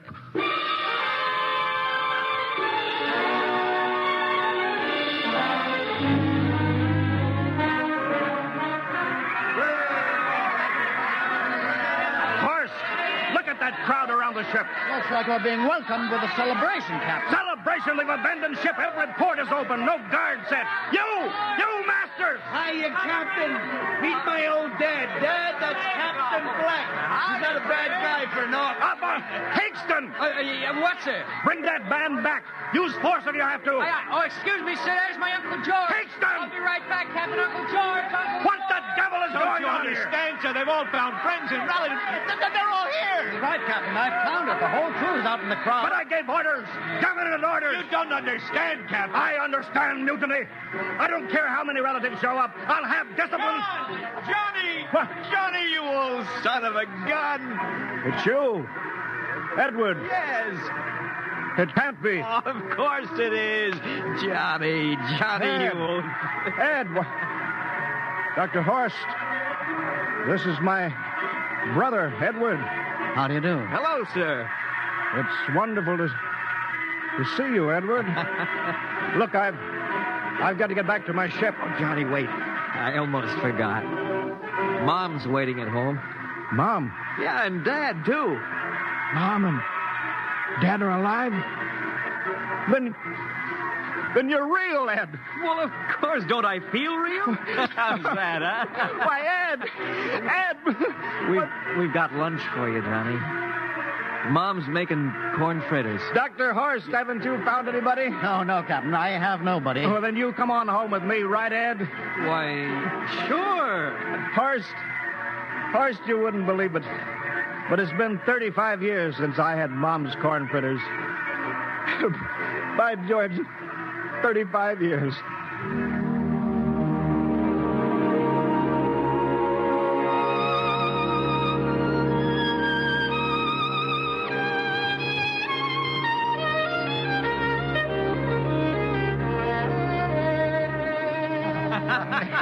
And there's plenty more in the kitchen, so don't hold back, Johnny. You too, Dr. Horst. Well, Johnny, you're still in the Navy, huh? That's right, Dad. I'm in command of the ship. We're an old Navy family, Dr. Horst. All three of our boys in the service. Yeah, Ed was the best pilot in the Pacific, too. What did happen, Ed? What's the difference? I'm here now. Yeah, but... You know, it's almost perfect. All we're missing is your brother, Will. Then the whole family could be together. Well, it won't be long, Mom. Will's in charge of the XR-54. Next rocket coming out to Mars. Oh. Well, little Will. When does he leave, Johnny? Well, the takeoff's scheduled for September, but it depends on what we report. Oh, yeah. There's no question about that now, huh? No. Christmas together again. That'll be something. Sure will, yes, sirree. Well, this calls for a celebration. How about a little of the old dandelion wine, eh, Johnny? Now, Father, don't you go giving Johnny too much wine. He's a big boy now, Mother. Well, sir, isn't everything just fine? Just fine.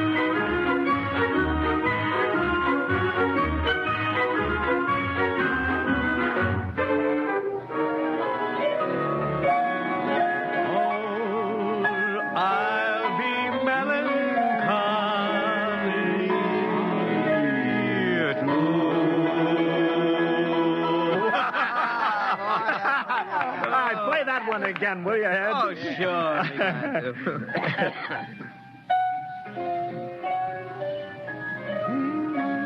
Well, Dr. Horst, what are you doing sitting over here alone? What do you think of my little family? Very nice.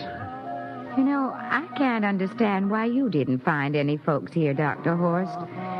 It's just a shame everybody else is so happy. Well, I never remembered my family, Mrs. Black. All I know is they were gassed at Dachau during the Second World War. When I was liberated, I was in delirium 3 months. I cannot remember anything before then. A psychiatric phenomena. That's terrible. Isn't there anything anybody can do? I don't want to remember. I have not had a pleasant life. I prefer to be free of emotional entanglements. They interfere with the scientific approach. Oh, I'm sorry, Dr. Horst.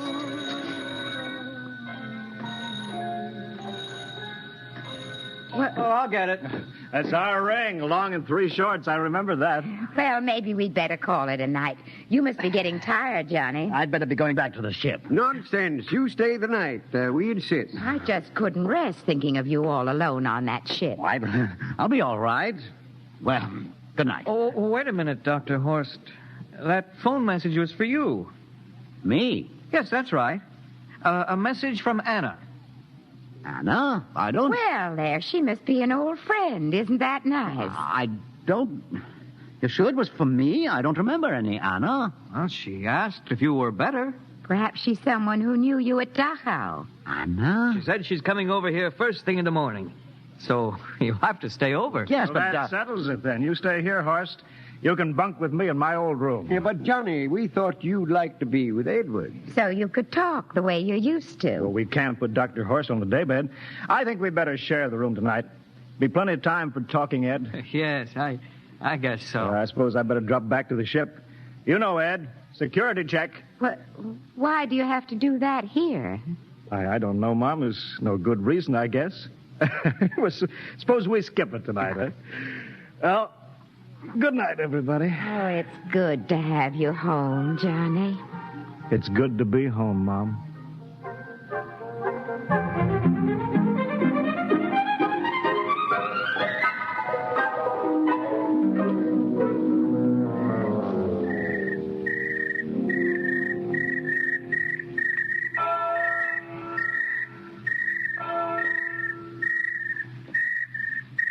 Captain Black. Huh? You asleep? No. I've been thinking about what we were expecting. Green-skinned Martians. All the time there was only Mom and Dad and Edward waiting. That's funny what tricks your imagination can play on you. Well, I guess Mars is heaven, Horst. You know, I've been thinking about Martians, too. Captain, just suppose there were Martians, and they saw us land, and suppose they thought of us as invaders. What would be the best weapon they could use against our atom bombs, huh? I don't see what you're getting at. They would want to disarm us first, huh? To wipe out all suspicion, to make us feel at home. Captain, suppose this house isn't real.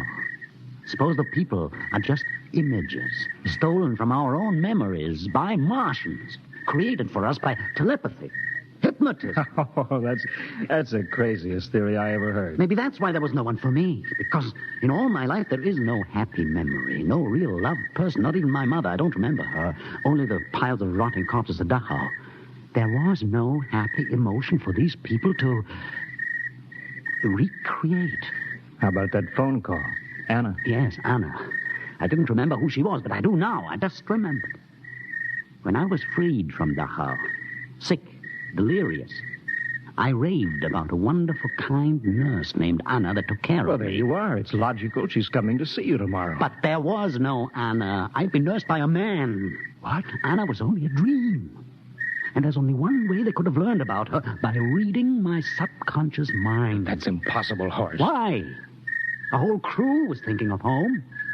Suppose the Martians read our minds. Yes, but if there are Martians... If there are, they have us separated. Each man in a different house, sleeping, trusting. No one at the guns. I left my pistol downstairs.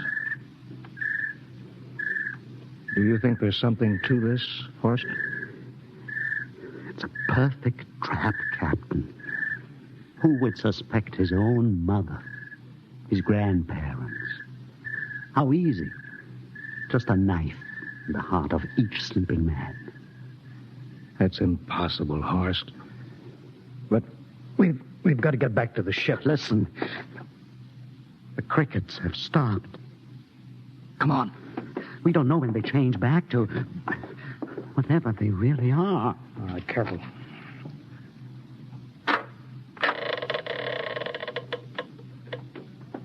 Where are you going, John? Ed, we wanted a drink of water. That's all, Ed.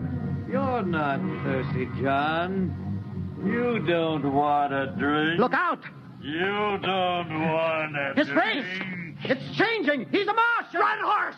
Run! You can't get away, John. This way, horse! Horse, where are you?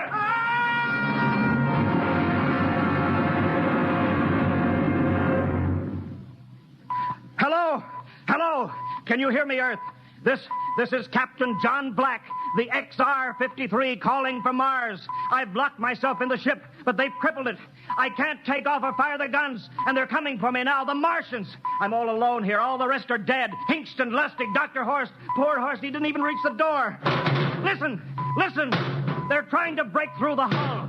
Edward and Mom and Dad and all the folks, but they're changing now. They're melting and changing back into... They're Martians. Can you understand? Martians, not men. They made us think that Mars was heaven and we fell into the trap. Can you hear me, Earth? You've got to stop the next rocket. Listen, tell my brother Will. Tell my brother not to come. They'll trap him, too. They'll kill them all. Hello? Hello? Can you hear me, Earth? This is John Black on Mars. Hello, Earth. This is John Black on Mars. Hello, Earth. Hello, Earth.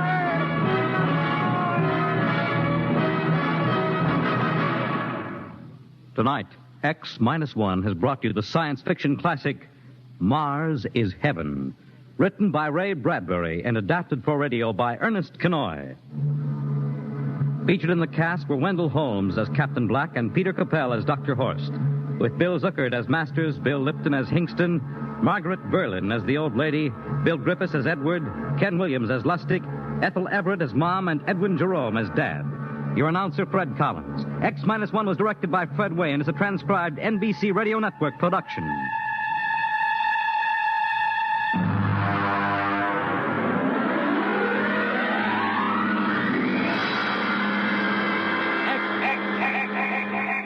Minus. You've been watching Golden Age Radio. Rumble.com/C/GAR. Brought to you by G3PL.com. Countdown for blastoff. X-5, -4, -3, -2, X-1, fire!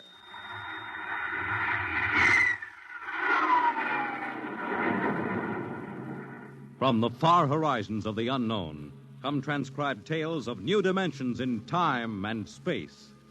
These are stories of the future, adventures in which you'll live in 1,000,000 could-be years on 1,000 would-be worlds. The National Broadcasting Company presents X-1.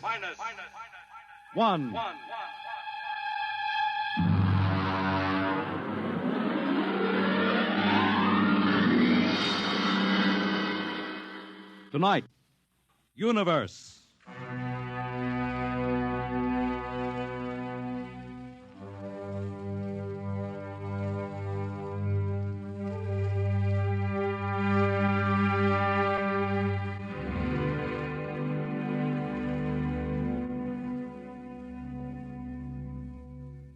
We are just beginning to discover how boundless our universe really is. And yet, as man reaches out to the stars, out toward infinity, ironically enough, he may be building himself a new kind of prison. What would it be like to live all your life in a world no larger, say, than a single gigantic rocket ship bound on an endless mercy?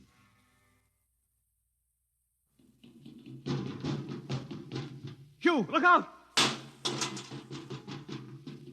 You all right? Yes, just missed me. What was it? A mutant with a slingshot, I think. Must have dashed down that passageway. Want to go after it? Oh, we'd never catch it, Alan. It's probably 12 decks above us by now. I didn't think they ever came down this far. Trolls usually get them before they reach this level. Well, they get more daring with each generation. This one looked like a female. Male or female, it might have killed us. I told you this trip was pure foolishness, climbing 24 deck levels to hear a crazy old man rave. All right, Alan, we're almost there now. Let me see, compartment X, 15, level 24. This is the place. This area smells as if it hadn't been visited by a sanitation crew for generations. Part of the ship is almost deserted. Yes?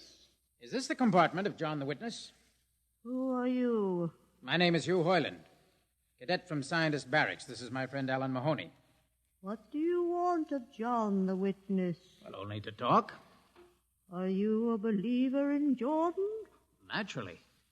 I have heard that there are those among the younger scientists who doubt the word of Jordan. To doubt is death. We're not heretics.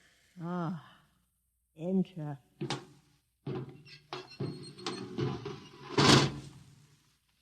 I've brought you a gift of tobacco, grown on the richest level. Oh, it smells good. I assure you it's of the best. Wait here. I'll get him. What a rat's nest. Well, what the devil do you think he can tell you? Alan, I'm not sure.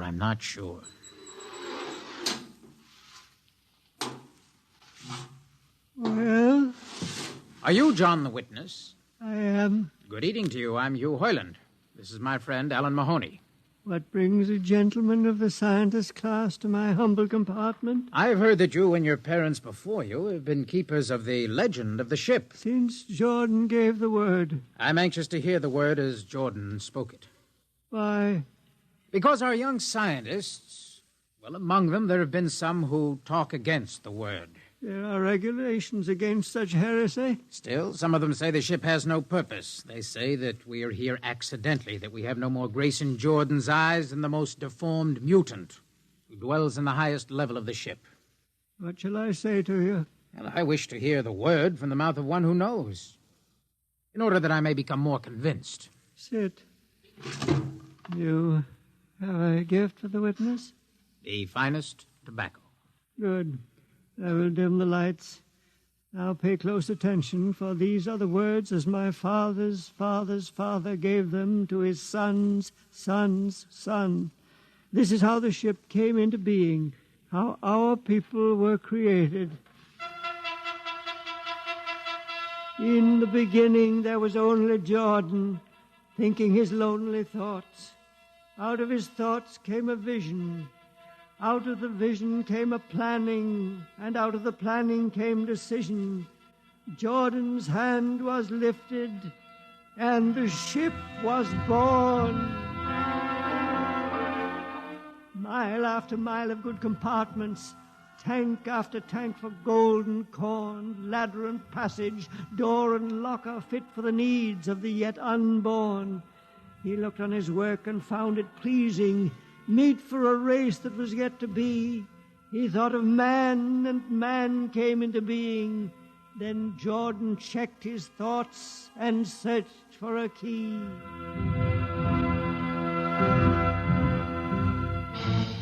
Man untamed would shame his maker. Man unruled would spoil the plan. So Jordan made the regulations, and order came to the works of man.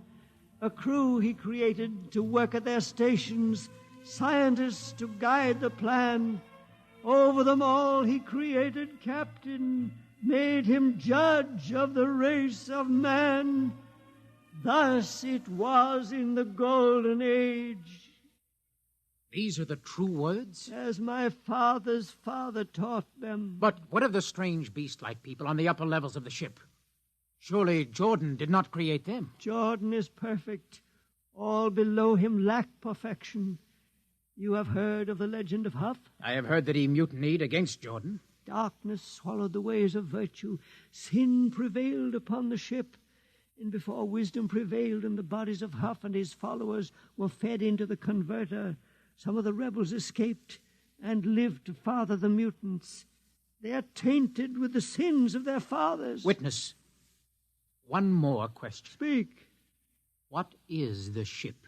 The ship is a great sphere, 25 kilometers wide and 100 levels deep. I know that, but the upper levels. The regulations forbid us to venture into the upper levels, but it is said that beyond the levels of the mutants lies the forbidden place where Jordan's spirit prevails. So I've heard, yet something troubles me.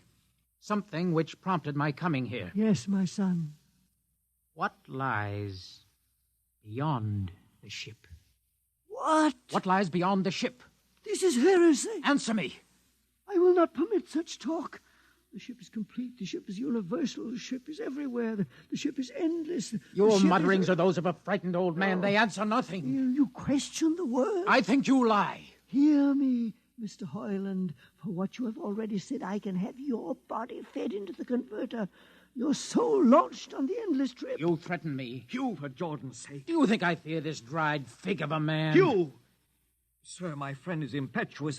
He does not understand. I might be persuaded to forget a substantial gift. Why, you pig. Hugh! Alan, come on. The sight of this so-called holy man offends me. No, you shall not leave. Don't try to frighten me with that gun, old man. Remain where you are, heretic. I warn you, put down that gun. No closer. Drop it. No, very well, then. Death to the heretic. Alan, get him. Alan. He's not breathing. Is he dead? I don't know. Come on, Hugh. We've got to get out of here. Right. Nowhere. We can't go back. They'd feed us into the converter before we could even... What's that? An alarm. That old woman must have turned it in. Come on, Alan. The patrol will be here in no time. Where can we go? Yes, where? The upper levels. No, the mutants. We'll have to take our chances. Come on, Alan. Let's go. Listen, that's the patrol. Come on, we've got to climb. There's a hatchway down the corridor. All right, quickly. Oh, hurry, fire! Alan, up, ladder. Up. Come on, Alan, come on.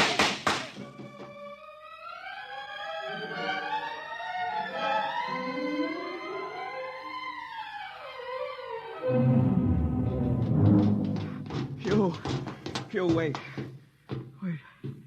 How far are we from the outside wall? Judging by the slope of the deck, about 2 miles. Alan, let's try this passageway here. If you hadn't asked him that stupid question. Now, there's no use going over that. But why did you do it? I've been thinking about it for a long time. When he began to give me those stupid pat answers, well, I just saw red, I guess. Well, who are you to question the ways of Jordan? When you asked me to go with you to visit the witness, I thought you wanted spiritual help. I never dreamed. I'm sorry, Alan. I'm sorry. I couldn't foresee this. Wait a minute. What? I saw something move. Where? Near that bulkhead. I don't see anything. Maybe my eyes are going bad. Still, listen! You behind us! Alan, look out!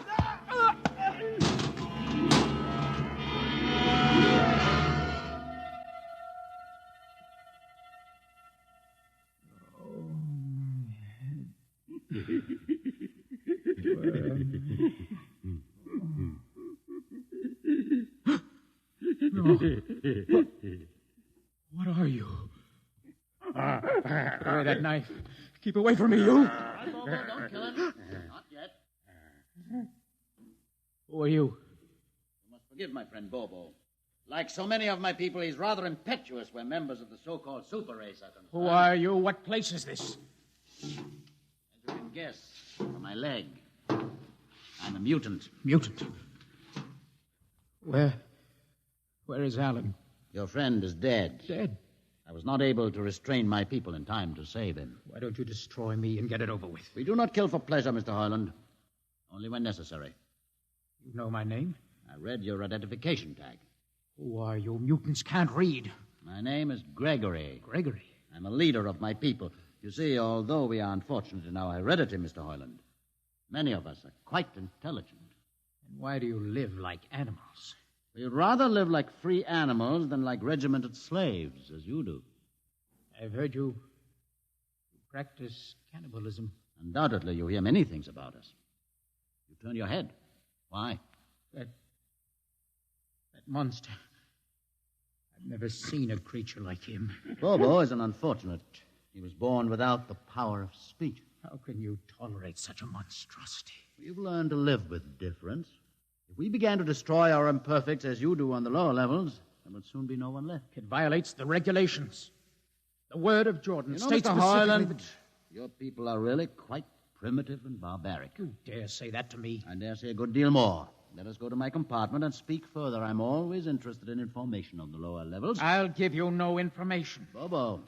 No. I want Mr. Hoyland in my cabin, please. No. I would advise you to go quietly, Mr. Hoyland. Bobo has a hatred of superior beings, which is unfortunate, but quite understandable. Proceed.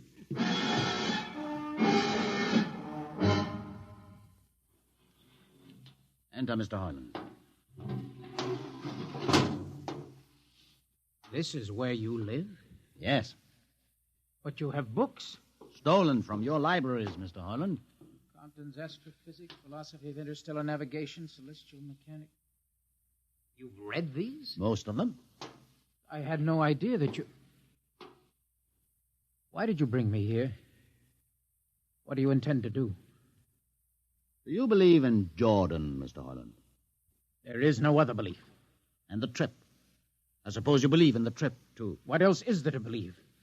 When you die, your remains are fed to the converter, and your soul makes the trip. And where does the trip take you? Why, to Centaurus, of course. Ah.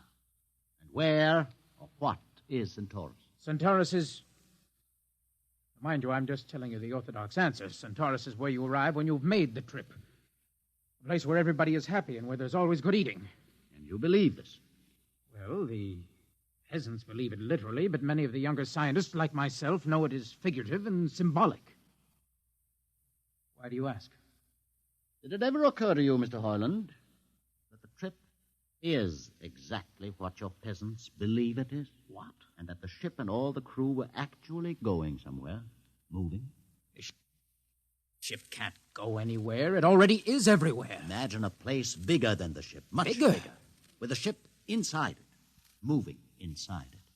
There can't be any place bigger than the ship. There just wouldn't be any place for it to be. Oh, for half's sake, listen. You know the lowest level? Of course. If you started digging a hole in the lowest level, where would that hole go? It's forbidden to think such thoughts. Where would it go? I can't think about it. Bobo, we're going to take Mr. Hoyland to the place. No. Where are we going? To the top level. But that's certain death. Nonsense. I've been there 1,000 times. Come along. No, I won't. I won't. You can't make me. I think we can. No, please. Now, shall we proceed peacefully, or shall I have Bobo persuade you?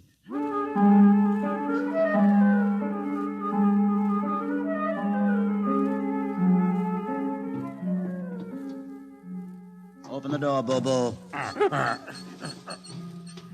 Inside.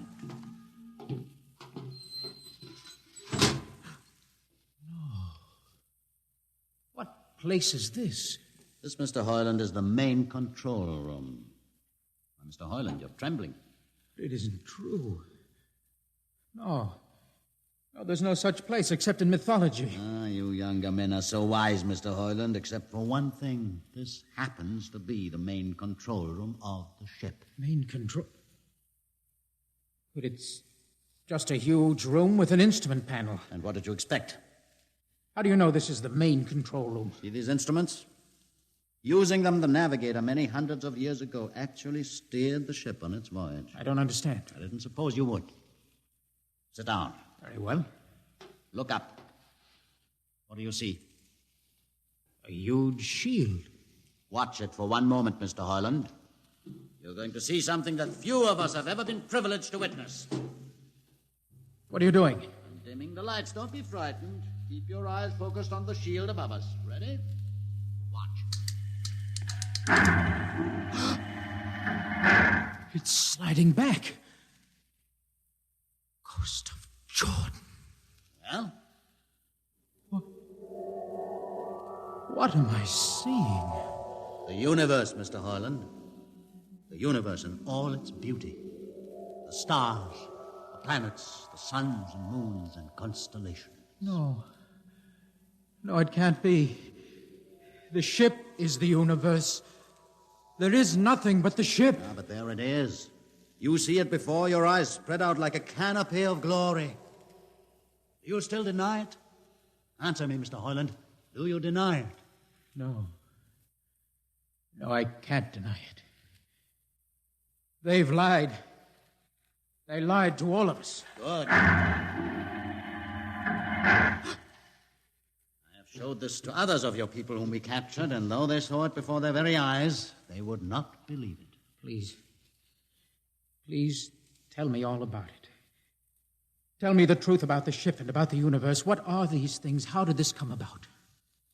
Many thousands of years ago, on a planet like those you have just seen, a planet called Earth, a scientist named Jordan decided to build a ship that would carry men from one planet to another. For many years, Jordan and thousands of others studied and planned. And when they were finished, they built the ship. A ship so large that it had to be assembled in its own orbit beyond a place called the Moon. 60 years it took them to construct.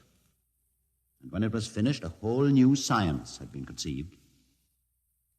Then the trip was begun. The trip that was to land a colony of Earthmen on a far-off planet called Centaurus, millions of light years beyond the furthest planet ever reached before. How do you know these things? Among my books are the log, which Jordan himself kept, and the records of the journey for the first 40 years. What happened? There was a mutiny. A man named Huth led a rebellion of those who wanted to turn back. In the struggle, the navigators were killed. The crew fell into a state of anarchy. In the years to follow, small groups of men tried to organize the ship for navigation, and each time they failed. Finally, the whole idea was abandoned. And so, for centuries, we have swung in space, unmanned, undirected, living in a lost world of our own making, without purpose, without direction. Why have you told me this? Can't you guess? You want to finish the trip. Yes, but I can't. You can't? Look at me, Mr. Hoyland. You see, a mutant, a man with a twisted leg. My people are outcasts, condemned to death if we so much as set foot in the lower levels of the ship. The main drive is in the lower levels where my people are forbidden to go. No. It would mean that both our people would have to work together. Our differences encouraged rather than denied. All right. I'll see the captain himself. I have an uncle on the Central Board. I'll tell him what I've seen here. And do you think he'll believe you? Send one of your people with me. That's asking a good deal. I'm risking a good deal by going back. Very well. Bobo will go with you. Bobo? He can't talk. There will be no need for talk. I will write a message guaranteeing safe conduct for a group of unarmed scientists to visit the main control room. Bobo will take you safely through our territory. What happens when you reach your own level is up to you.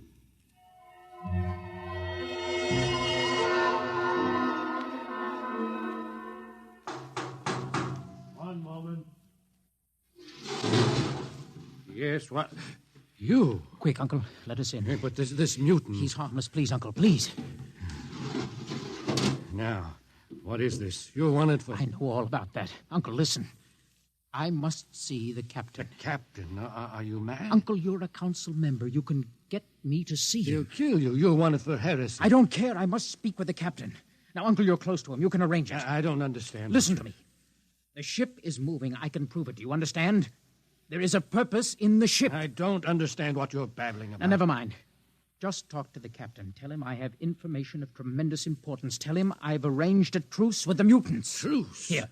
Show him this paper. Signed by their leader. Do it, Uncle, for my sake. I don't know what... Uncle, please, if I'm to die, let this be my last request to you. Very well. I'll speak to the captain.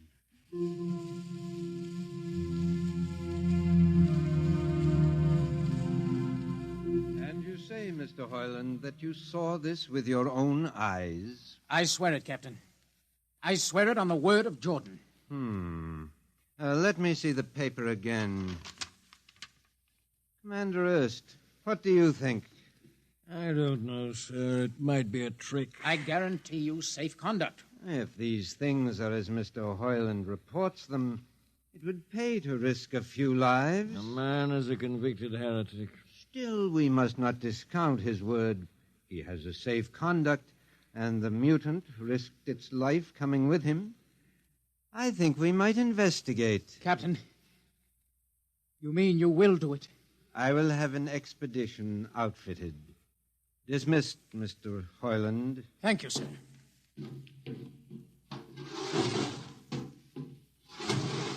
Captain, Commander Erst. Sir. You will make the necessary arrangements for an expedition.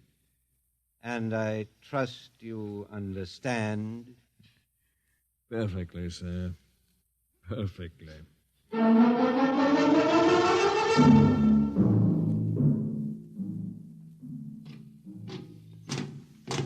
Lieutenant. Mr. Hoyland? Well, you better halt your men here. This is the spot. Patrol! Halt! Well, I see no welcoming party of mutants. There'll be none. Their leader will meet you inside the main control room. You don't say. Just where is this main control room? Beyond that door. I see. All right, men. Ready up. Lieutenant, why do you ready arms? In case of ambush. Ambush? Now, wait a minute, Lieutenant. What are those men doing with that ray gun? Just aiming it at the door. Are you mad? No, Mr. Hoyland, but most certainly you are to think that we could be lured up here to be slaughtered with a fantastic story about some mythical control room. Guns ready, sir. Lieutenant, I warn you, these people have acted in good faith. You can't break that faith. Oh, mutant! Come out! For Jordan's sake, Hold Lieutenant. It. A little too quiet for comfort. Mutant! Open the door! Please, Jordan, don't let anything happen. Don't let... All right, it's opening. Ready, men?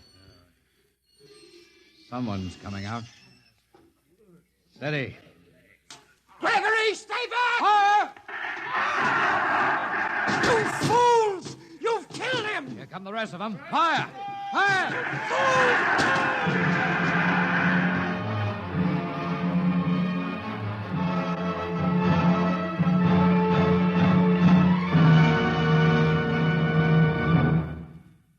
That should teach them a lesson they won't forget. All right, men, inside the room. Come along, Harlan. You're under arrest as a conspirator in this ambush. Ambush, you fool. You blind, stupid fool. All right, that'll be enough. You've been inside this place before? Yes.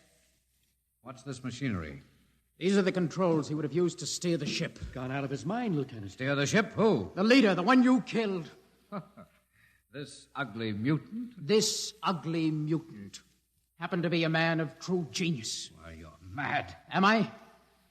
Lieutenant, this man had a vision which would have saved you, but you chose to kill him because you couldn't stand the sight of his difference from you. Shut up, Highland. Don't listen to him, man. You can't shut your eyes, and you can't shut your minds, and you can't shut your ears to this.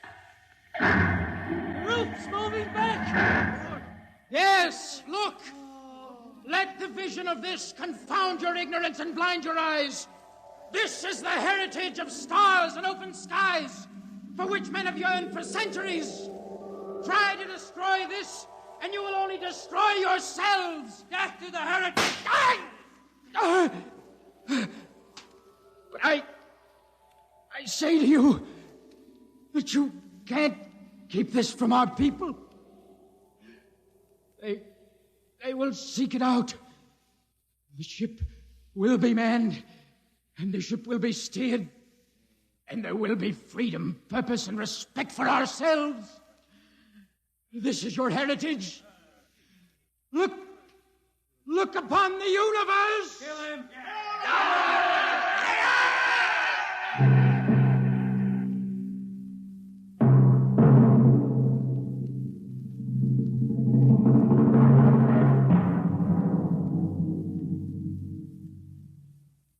X-1 has just brought you Universe, a story written by Robert Heinlein and adapted for radio by George Lefferts.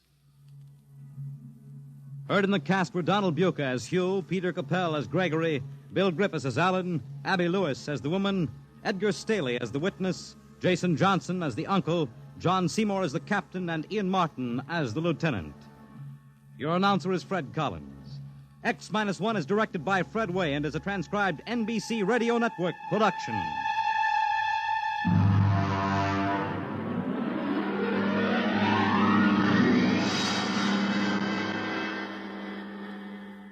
And now, next week we have a strange story to tell.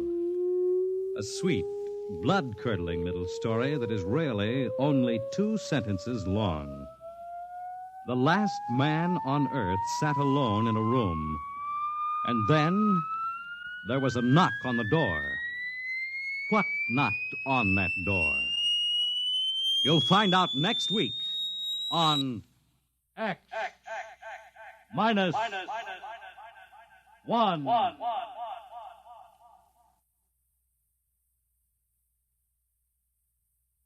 When you buy United States savings bonds, you help to build your own future security.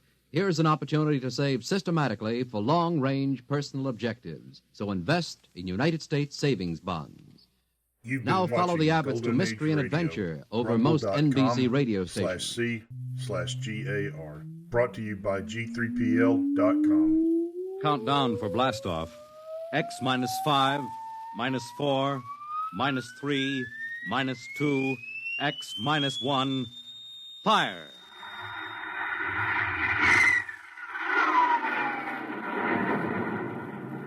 From the far horizons of the unknown come transcribed tales of new dimensions in time and space. These are stories of the future, adventures in which you'll live in 1,000,000 could-be years on 1,000 would-be worlds. The National Broadcasting Company presents X minus 1.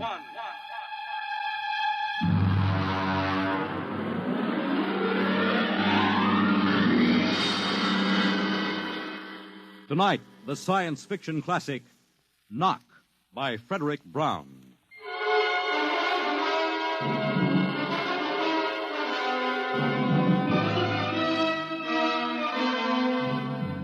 Tonight we have a strange story to tell.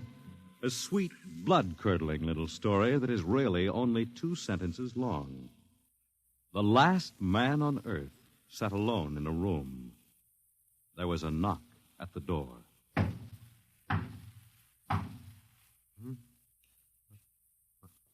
What's that?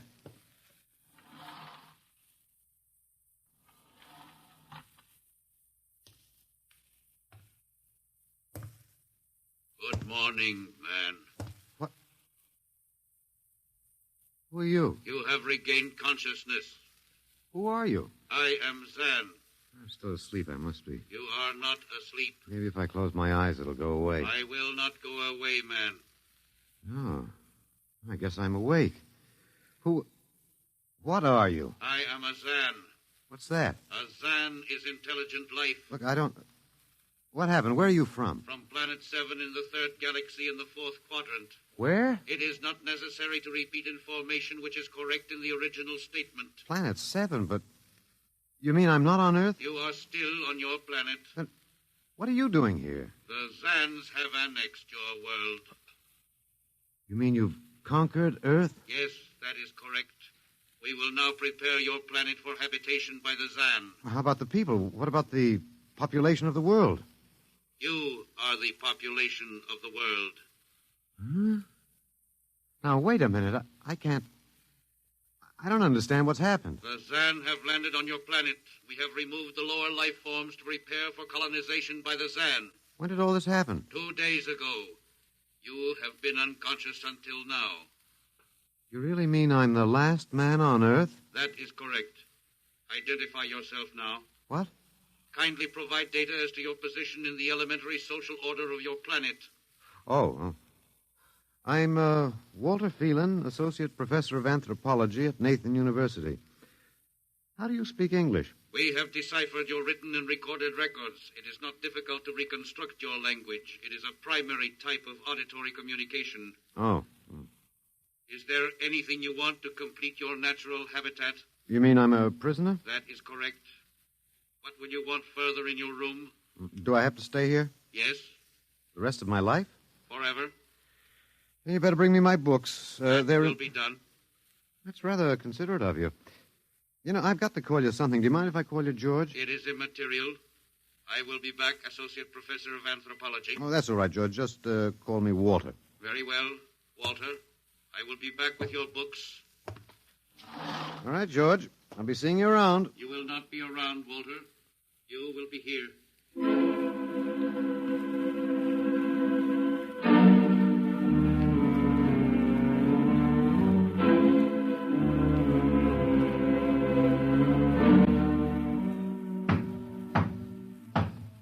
Come in. Oh, hello, George. Hello, Walter. Wait a minute. You're not George. You're different somehow. It makes no difference. The Zan are many, and they are one. Then I'll call you George, too. I'll call you old George. What can I do for you? Point one. You will please henceforth sit with your chair facing the other way. Uh-huh. I thought so, George. That plain wall is different from on the other side, isn't it? That is correct. It is transparent. Yeah, that's what I thought. I'm in a zoo, right? That is correct. How many other animals do you have in the zoo, George? 216. Not complete, George. Even a Bush League zoo could beat that. Did you just pick at random? Yes. All species would have been too many.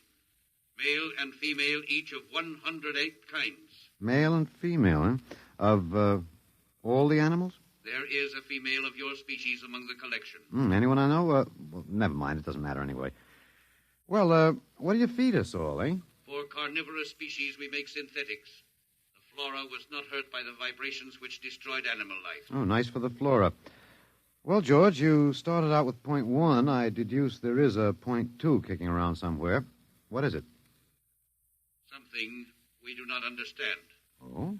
2 of the other animals sleep and do not wake. They are cold. Don't worry, George. It happens in the best regulated zoos. What is wrong with them, Walter? Nothing much. They're just dead. Dead? Mm-hmm. That means stopped. But nothing stopped them. Each was alone. Well, maybe they just died of old age. Old age? I do not understand. You don't? Well, how old are you, George? Your planet went around the sun about 7,000 times since I was born. 7,000 years? Yes, I am still young. Yeah, a babe in arms. Look, George, you've got something to learn about this planet you've hijacked. Here on Earth, we've got somebody you don't know where you come from. An old man with a beard and an hourglass and a scythe. Your vibrations didn't kill him. What is he? Oh, old man Death. Down here, our people and animals live until somebody, the Grim Reaper, stops them. He will stop more? Well, he gets us all, George. With your lifespan, it won't seem like a minute and we'll all be gone. Looks like you made a mistake, George. And I don't think there's much you can do about it. That is not correct. The Zan is a logical being. We will take action.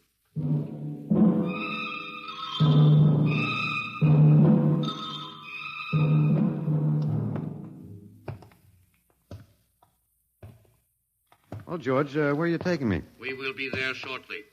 We will bring your books and your chair. You mean my lease is up? I do not understand. It's moving day? That is correct. We are here now. You will live here now, Walter. It is a larger room. Well, be it ever so humble, there's no place like home. Go inside. Oh, be careful with those books, George. Don't lose my... Oh, excuse me. Who are you? What are you doing here? I guess George didn't explain. George tries to be polite, but he hasn't quite caught on yet. I'm Walter Phelan. My name is Grace Evans, Mr. Phelan. What's all this about? Why did they bring me here? I think I know why, but let's go back a bit. Do you know just what has happened otherwise? No, not exactly. Well, I've been talking to George. George? Well, that's what I call them, all of them. There's no way to tell them apart anyway. There aren't many of them here yet. They come from outside the solar system, sort of an advanced scouting party. I saw their spaceship. It's as big as a mountain. Yeah, they're moving in on us. They cleaned off the Earth with some kind of vibration. It destroys all sorts of animal life. I don't know whether they did it all at once or if they had to circle the Earth a few times, but they killed everybody. No. I was afraid The that... cheerful note is that you and I and 200-odd other animals were picked up beforehand as specimens for the zoo. You do know this is a zoo, don't you? I suspected it. But I don't remember anything about being captured. I just woke up here. Well, my hunch is they used the vibrations just low enough to knock us all out. And then they cruised around, picking up samples at random. When they were all set, they turned the juice on full blast. How terrible. Yeah, well, they solved a lot of problems for us. Housing shortage, wars, even the atomic bomb. I don't suppose the human race, you and I, have to worry about anything now. It's awful. Only they made a mistake. They underestimated us. I don't understand. They thought we were immortal. That we were what? Immortal, like they are. Oh, they can be killed, but the Zans don't know what natural death is. They didn't know anyway until they lost two of us yesterday. You mean there are more than two of us? Oh, not more of our species, no. These were merely fellow animals, a rabbit and a canary. And by the Zans' way of figuring time, the rest of us are only good for a few minutes apiece. It's a joke on them. They figured they had permanent specimens here in the zoo. Well, didn't they even know we'd all die eventually? I don't think so. George, that is the second Zan I saw, told me he was 7,000 years old, and he's young by their standards. When they learned how quickly we die, they were practically shocked to the core, if they have cores. How can you talk that way about it? Academic detachment. I learned it at faculty teas. At any rate, they've decided to reorganize their zoo. 2 by 2. What, are they going to keep us locked up together in this one little room? Yeah, I'm afraid so. There's plenty of furniture, though, and George promised to bring me my chair. We've got to do something. Why? Well, I don't know. It just seems to me we owe it to the human race to do something. Oh, well, perhaps you have a suggestion? There must be some way. They can be killed, you said. Oh, yes, I've been studying them. They look horribly different, but I think they have about the same metabolic and digestive system as we. I think that anything that would kill one of us would kill one of them. But you said 7,000 years. Yeah, I think I figured it out. Now, George cut his, I suppose you'd call it his hand, when he brought in my books. It started to bleed, red blood. But I could see the cut closing as he stood there. By the time he left, it was healed. I don't understand. Well, you see, whatever factor there is in man that makes him grow old is missing in the Zan. Their regenerative powers must be unlimited. They just don't wear out. They go on and on until they're stopped. Suppose we killed one. There must be some way. Oh, what would be the use? They wouldn't even punish us. They'd just give us our food through a trapdoor and put up a sign saying, "Beware of the man. Dangerous." I don't think they'll even have to bother in your case. I don't see anything funny. I'm sorry. It just reminds me of Martha. Martha? My wife. She died 2 years ago. I'm sorry. Well, not at all. It was a pleasure. That'll be George with my books. Come in. Hello, George. Hello, Walter. Point 1, I have brought your books. Mm-hmm. Point 1, eh? What else is on your mind? Another creature sleeps and will not wake. Oh? A small feathered one called a duck. Well, it happens, George. I warned you. Old Man Death, the Grim Reaper. I told you about him. Walter, the Council of Zan has met. It has been decided logically that A, no life form can withstand the full-strength vibrations with which we cleared your planet. Therefore, the Grim Reaper you spoke of does not exist. Pretty neat, George. What's B? B, the only intelligent life to escape the vibrations is you. Therefore, the logical conclusion is you are stopping these animals by some means unknown to us. George, you are off your trolley. You will tell me now how this is done. You've got me. Yes, we have.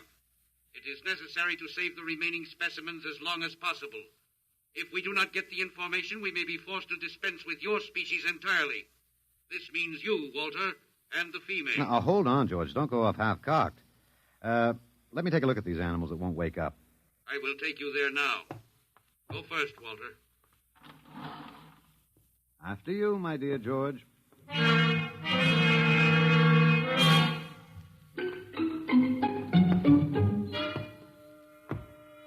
This is the weasel. Now, you should have got him in the winter, George. The fur's worth more then. It's ermine. This is the reptile cage. Mm-hmm. Here are the ducks. That is the male. The female has been stopped. Yeah, lucky girl. What's the matter, fellow? Lonely? Hmm? Walter, you will tell me how you stopped the female duck. Oh, you got me, George. I didn't do it. Maybe she died of the Dutch elm blight. Walter, you are not being logical. We have concluded you are stopping these animals. Tell us now how it is done. I've told you, George. I haven't the foggiest notion. Very well. We will have to take further action. Oh, what are you going to do, George? We will go back now to your room.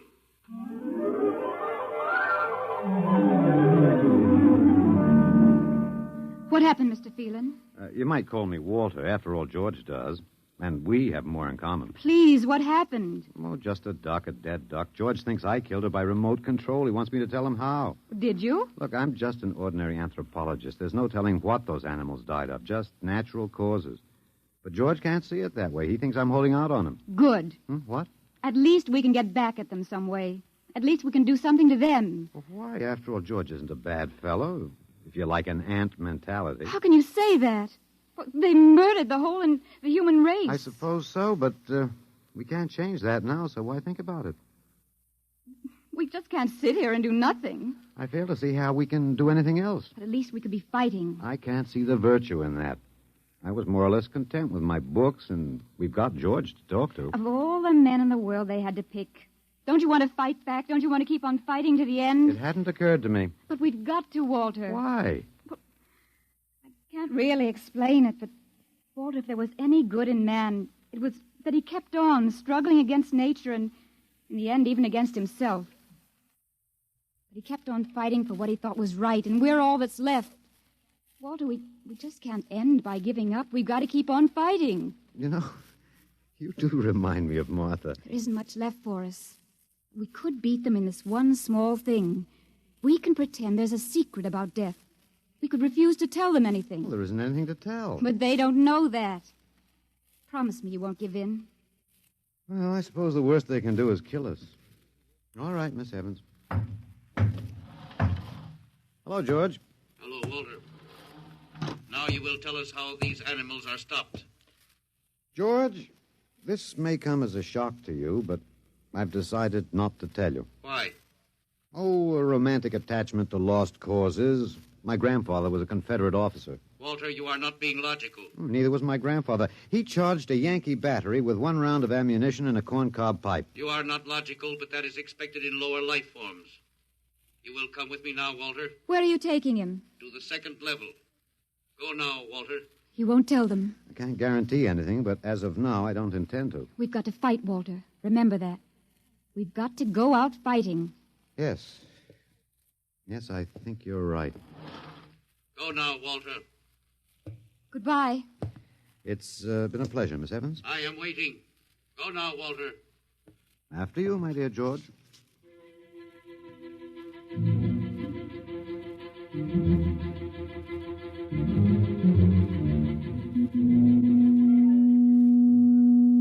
You will tell us now, Walter? That was the first level of vibration. There are many more. However, we have calculated that none of them exceed your threshold of unconsciousness. Oh, very clever, George. Of course. You will tell us now, how do you stop these animals? You will tell us now? As of now, no. However, I'm not very brave, if that encourages you, George. You are not being logical, Walter. You're telling me. We will now use vibration level 2.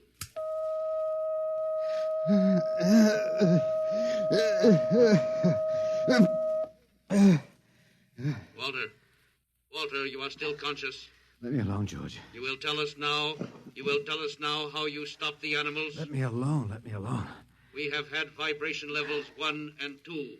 There are still 15 more before your threshold of unconsciousness. No. Let me alone. Walter, listen to me. Another creature sleeps and will not wake. We must know now. It's tough. You better start vibrating again, George. No. What? It would not be logical. We have calculated that no further level of vibration will overcome your irrational psychological block. We conclude you will not tell. Let me go? That is correct. That's real nice of you, George. I appreciate it. We have calculated that the resistance of the female of your species will be lower. We will now place her under the vibrations. No, George, you can't do that. No, listen, George. George, there is no secret. Can you understand that? There is no secret. Those animals died from natural causes. I'm telling you the truth. That is not a logical answer. We will get the woman. I've told you the truth. Can't you understand? We must know now. The female animal cage next to the duck has been stopped.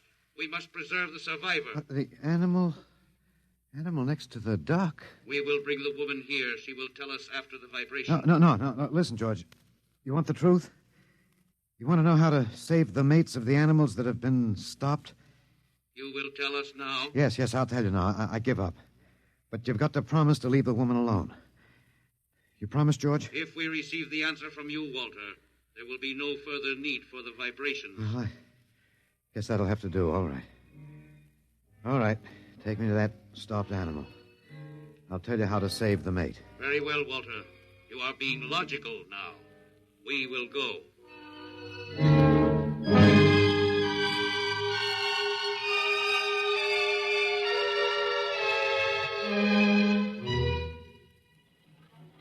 Walter, are you all right? Just let me catch my breath a minute. What did they do? What happened? After a while, I told them what they wanted to know. Oh, no. As George pointed out, it seemed to be the logical thing at the time. But you promised. I know. It was our last chance to beat them on even one little thing. Perhaps. You mind if I sit down? You gave up. I suppose you could call it that. I'm very tired. They've beaten us completely then. There isn't even anything we can do. The last of the human race, and we give up. We don't even die fighting. Oh, it isn't that bad. Something might turn up, Martha. What did you call me? Huh? No, I must have said Martha. Sorry, she was my wife. She died 2 years ago. What were you saying? Nothing. It doesn't matter. It's too late. It's too late for the whole human race. What now, George? The Council of the Zan has met. No? Something wrong, George? A Zan has been stopped. What? Zan is dead? That is correct. Well, you didn't believe me, George. But you can die. You can really die. You'll have to get used to that if you're going to stay here. The Council has decided. A, you have in some way stopped this Zan. B, you and the woman must be eliminated. Walter. No, you've got it wrong, George. The Council has decided. This time you will have the full vibration. This time? Walter, what did they do to you? Oh, they have a rather effective third degree. They tortured you, Walter? Yes. And I thought... Oh, Walter, it was all my fault. I wouldn't even have tried without you. I suppose we have a last chance now to end with some dignity. I think you're a very brave man, Walter. No, not very. There isn't much else to do. Do we go now, George? Now, Walter. Wait. What's that? I have been told another Zan has died. Now will you believe me? The Council of the Zan meets now. 2 gone already, and you were with me, George. You know I didn't kill this one. What stopped him then? I told you, it's Old Man Death. You came to the wrong planet, George. Your immortality doesn't go down here. He can stop you, but you can't stop him. And you'll all die if you stick around. What now? The Council has decided.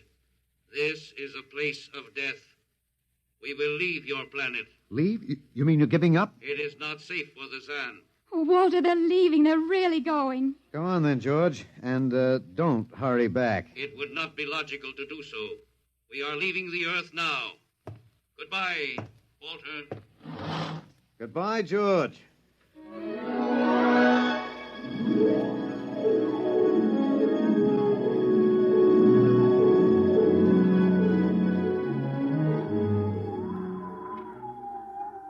Well, they're all aboard now. So wonderful to feel the sun and the wind again. Yeah, they've closed the hatches. Walter, is it safe for us to be out here? Yes, they're not interested in us any longer. They only want to get away. And I want to see this, Grace. The Zan leaving Earth forever. They're blasting off.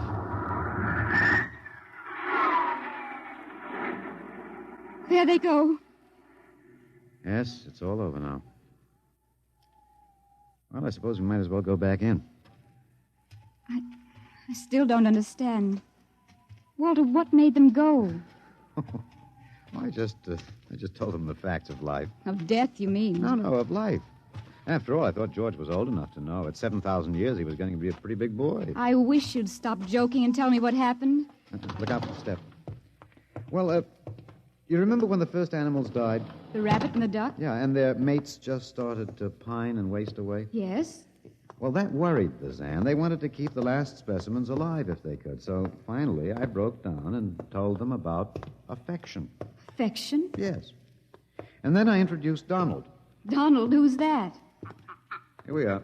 Grace, meet Donald. Oh, Walter, please. What does affection have to do with it? That's what the Zan wanted to know.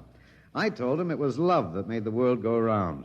That having lost his mate, Donald would die immediately unless he had affection and constant petting. Petting? Hmm? I even showed him how. Here, fella, come on. Come here. Yeah. I held Donald in my arms, and I petted him a while. Then I let the Zan take over with the animal in the next cage. What animal? Take a look. You mean this cage? Mm-hmm. Watch out. Don't go too close. Walter, it's a rattlesnake. Yes. Their metabolism made it impossible for them to die of old age, but I had a hunch that they could be poisoned. Well, then it was the snake that killed the two Zan. Mm-hmm. They never even knew what bit them. Then you outwitted them, Walter. Well, I suppose... I thought you'd just given up. Oh, Walter, I'm so ashamed. You don't have to be. I had given up. I probably wouldn't have fought if you hadn't pushed me. Well, we've got a world to plan. A new world, Grace. I know. We'll have to decide which animals to let out of the zoo and which ones it'd be safer to keep in. But first, there's a bigger problem. What's that? The human race. Oh. We've got to make a decision about that. Pretty important one. Yes, but... It's been a nice race, even if nobody won it. Of course, it may go backward for a while until it gets its breath, but we can save the books and all the most important things and get it started ahead once more. No. It's the Garden of Eden all over again. But Eve, you'll have to watch out for that snake. Now, don't be ridiculous, Walter. You know, funny, you even blush like Martha. Only you're stronger than she was. Prettier, too. I wish you'd forget about Martha. I think I will, my dear, if you'll give me time. Now, Walter Phelan, you listen to me. If you think for 1 minute that I thought it would never happen to me again. But it is love that makes the world go round. So, Grace, if you could only... No. I wouldn't marry you if you were the last man on earth. But that's exactly what I am. I don't care. I don't even want to talk about it. I'm going out. All right, my dear, but think it over. And please come back.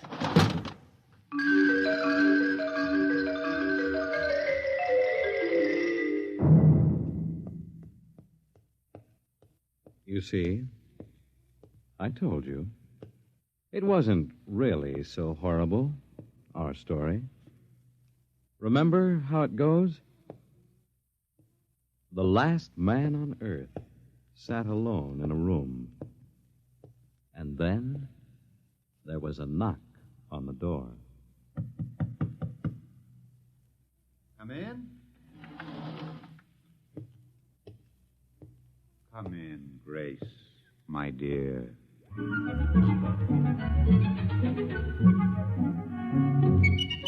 You see, it wasn't horrible at all.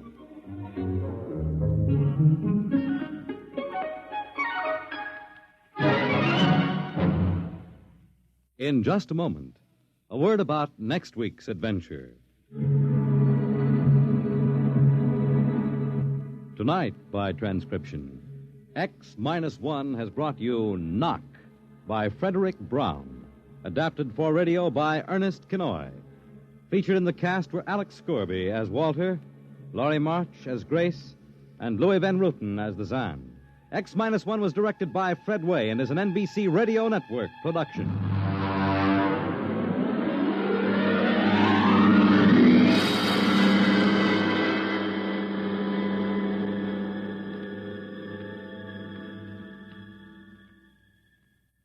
And now, next week.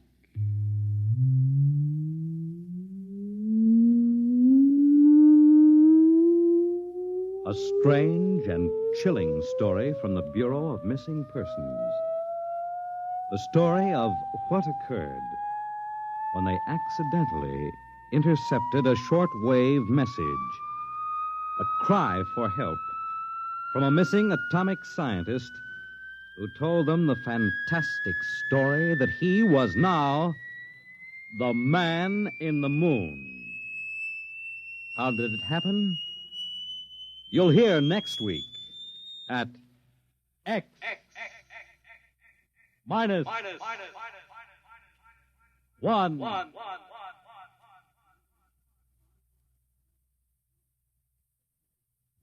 Join the Abbotts on another baffling mystery tonight over most NBC radio stations.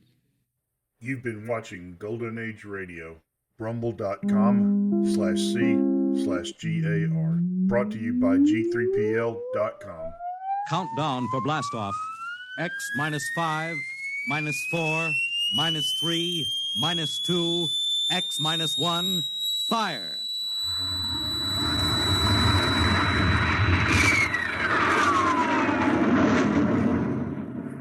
From the far horizons of the unknown come tales of new dimensions in time and space. These are stories of the future, adventures in which you'll live in 1,000,000 could-be years on 1,000 would-be worlds. The National Broadcasting Company presents X minus 1.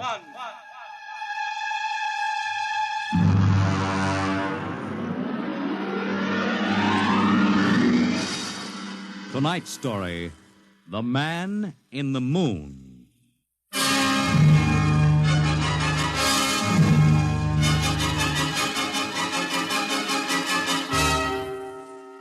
Attention, attention.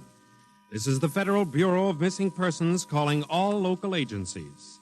Attention, this is a coded report nationwide.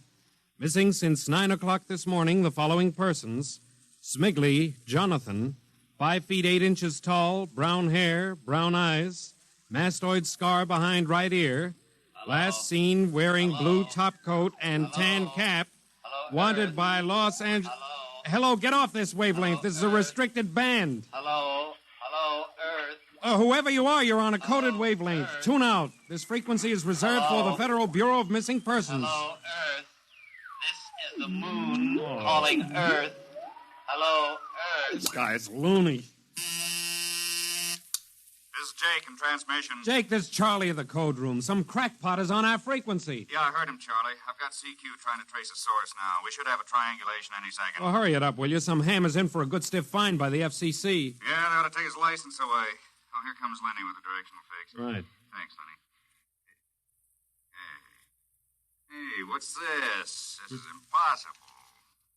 What's going on down there? How about it? Get that ham out of my kilocycles. Oh, listen, Charlie, unless this is a gag, that interference is being beamed from 240,000 miles away. Oh, now, Jake, you know there ain't no such thing as 240,000 miles away. Yes, there is, Charlie, straight up. Oh, now, wait a minute. Charlie, that signal is coming from the moon. Are you nuts? Oh, somebody might be bouncing it like a radar signal. Radar on this frequency? Where'd you study basic radio? Now, listen, Flathead, you asked for a fix. I gave the best fix our instruments can find. Take it or leave it. Somebody on the moon is calling the Bureau of Missing Persons.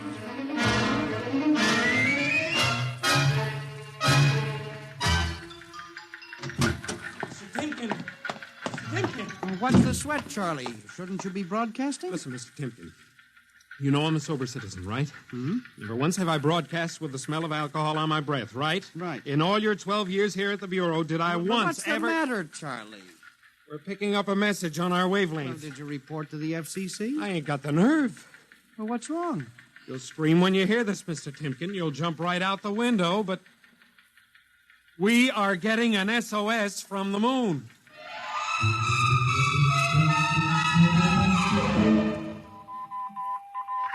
Well, that's it. He started on voice and switched to Morse. The way the signal repeats sounds like a phonograph record or automatic sender of some sort. Well, what's it say? Let's see here. Can you read me? Help, Otterburn. Will contact when moon is in phase. Let's have that again. Can you read me? Help, Otterburn. Will contact when moon is in phase. Otterburn. That sounds like a name, huh? Otterburn. Wait a minute. Something registered? Cornelius Otterburn. Holy jumping Jehoshaphat. Hey, where you gone? Talk to the chief. Hey, wait a minute. What are you going to tell him? We just got a CQ from the man in the moon? That's exactly what I am going to tell him, Charlie. This just too much for me.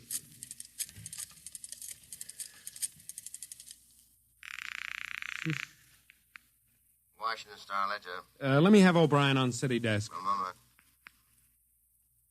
O'Brien? Seamus, Yeah? Charlie Starbuck down at the Missing Persons Bureau. You want a hot one? No kidding. This'll cost you a beer, okay? All right, shoot, Noodle Brain.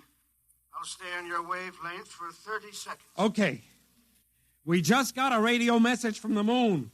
Yep. What? From the moon. Call me back when you're sober. Okay, Seamus, if you don't know a story when you see one, I'll send you the name of a good psychiatrist. So long, Orson Welles. How do you like that? You don't believe me.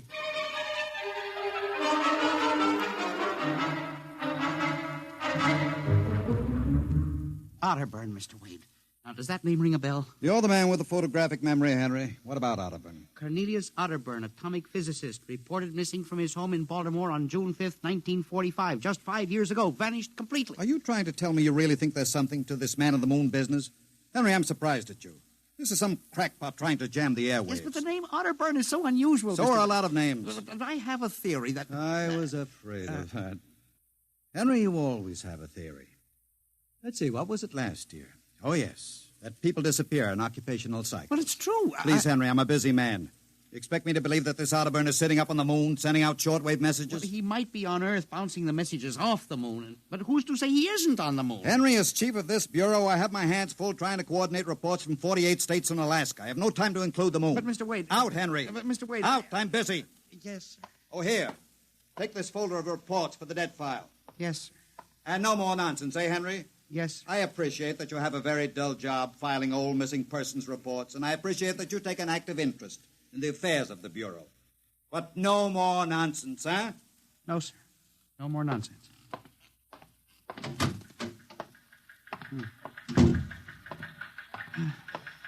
Pardon me. Hmm? You are Mr. Henry Timken. That's my name. Permit me, Jefferson Philo, scientific feature writer. Oh, how do you do? Oh, are you a newspaper man? Not exactly. I write as a hobby. Occasionally the papers give me leads on an assignment. If I may have a moment of your time. Oh, certainly. Just sit down at my desk over here. Thank you. My, that's quite a stack of papers. Filing. I'm the records custodian of the Bureau. 12 years and never misplaced a record. Magnificent. I admire the precise mind, Mr. Timken. Of course. Now, Mr. Timken, Mr. O'Brien, the editor of the Star-Ledger, said I might drop by and investigate a rumor. Only a rumor, mind you. That a message from the, moon? Well, we aren't certain it's from the moon. It may be a bounce. They have bounced radar waves off the moon, you know. Yes, I know. I wrote the first newspaper article on it. Really? I'd be interested to read it. I must have a copy in my briefcase. Well, don't bother. Oh, but I insist. Oh, yes. There you are. I'll leave it on your desk. Oh, thank you very much. Now, about this message from the moon, Mr. Timken. Well, now, we don't know for sure, as I said. But I believe that this message, wherever it originates, is from Cornelius Otterburn. The physicist? Oh, do you know him?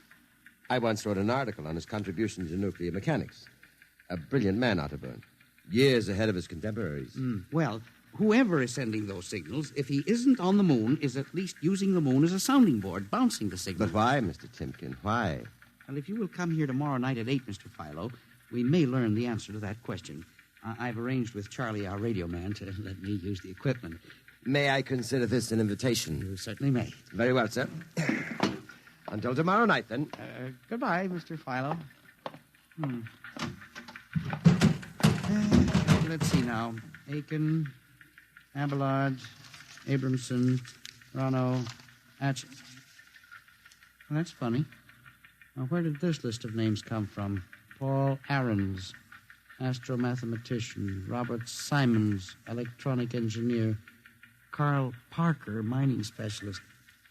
Well, this must have got mixed up with the papers on my desk by accident. Peculiar list of names.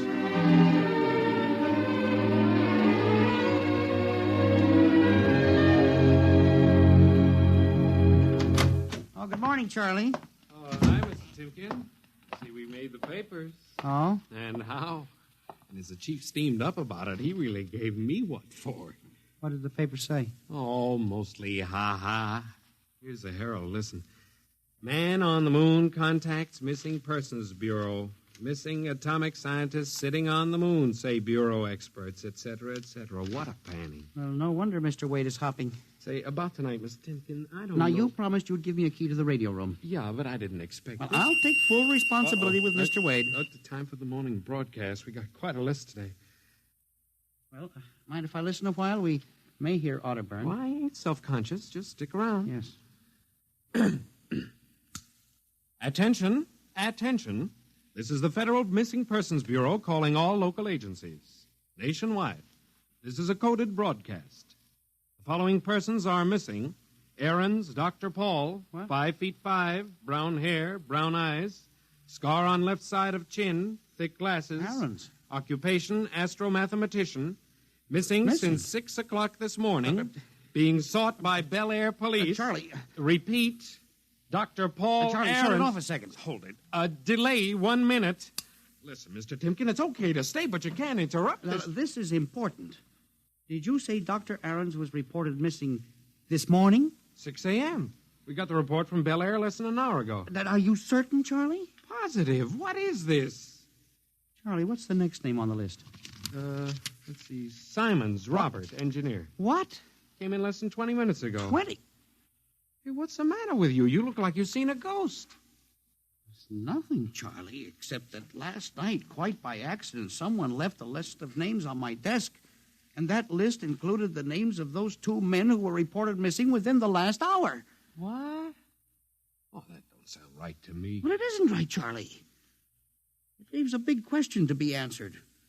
Who would make up a list of missing persons before they were missing, not after?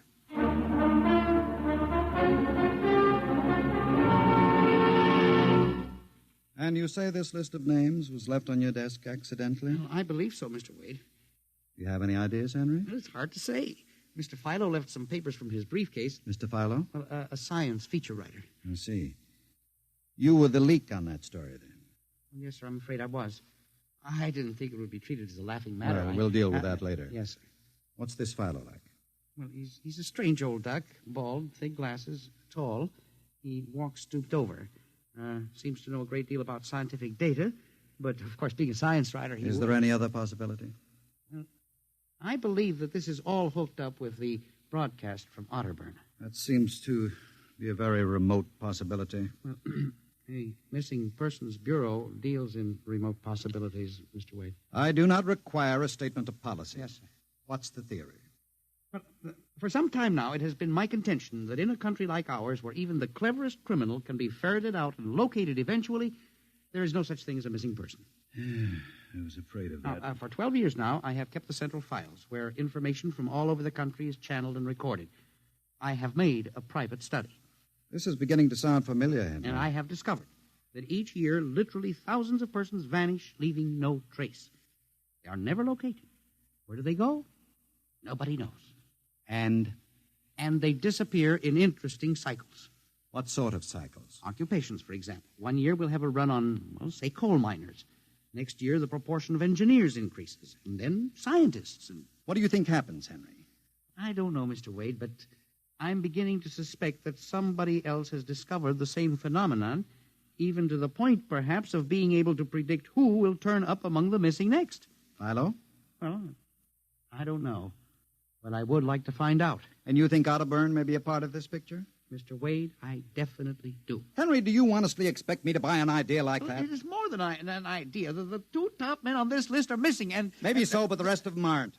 Parker, Watson, Gibbs. Why, I saw Parker in the restaurant where I had lunch today. Yes, but and if you Mr. think Wade... I'm going to make myself a laughingstock by accepting such a crack-brain theory... Well, Excuse me. Yes. Hello, Wade speaking. Yes? Yes? I see. What name? Just a moment. Henry, let me see that list again. Here you are, sir. Go ahead. I see. I'll get back to you. I guess I owe you an apology, Henry. Sir? Carl Parker was just reported missing. Parker? 3rd man on your list. Holy mackerel. Exactly. Henry, For a good many years now, I've ridiculed these theories of yours. I don't know. Perhaps I've underestimated you. Maybe this time you've really stumbled onto something. What do you intend to do, Mr. Wade? I don't know. I haven't thought it out yet. I was planning to listen for another broadcast tonight in the hope that Otterburn might try to contact us again. Good idea. I believe I'll join you. I also invited Mr. Philo, the feature writer. Oh? I'll be glad to meet him. I'm beginning to get interested in you, Mr. Philo. Mr. Wade, you don't think that he's mixed up in this? Yes. I don't know, Henry. But it suddenly strikes me that we don't know very much about him, really. We ought to contact the police. No, Henry. I think we're better off keeping this between ourselves for the moment. We're dealing with the unknown. And in solving an equation for the X factor, it's often easier to limit the number of terms. You follow me? I don't know, Mr. Wade. There may be more danger in what you have discovered than you are aware of. Let's keep it quiet. You agree? Maybe you're right, Mr. Wade. I hadn't thought of the danger involved.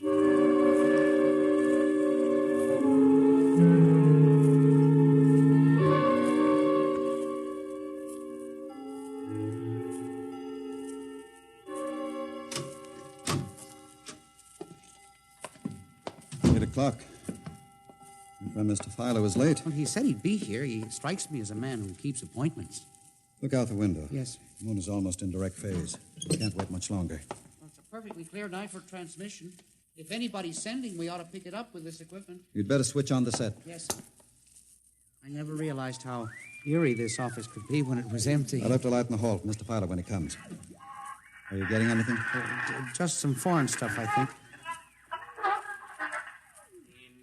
Concludes the British portion of tonight's programming from Johannesburg, South Africa. We continue in April.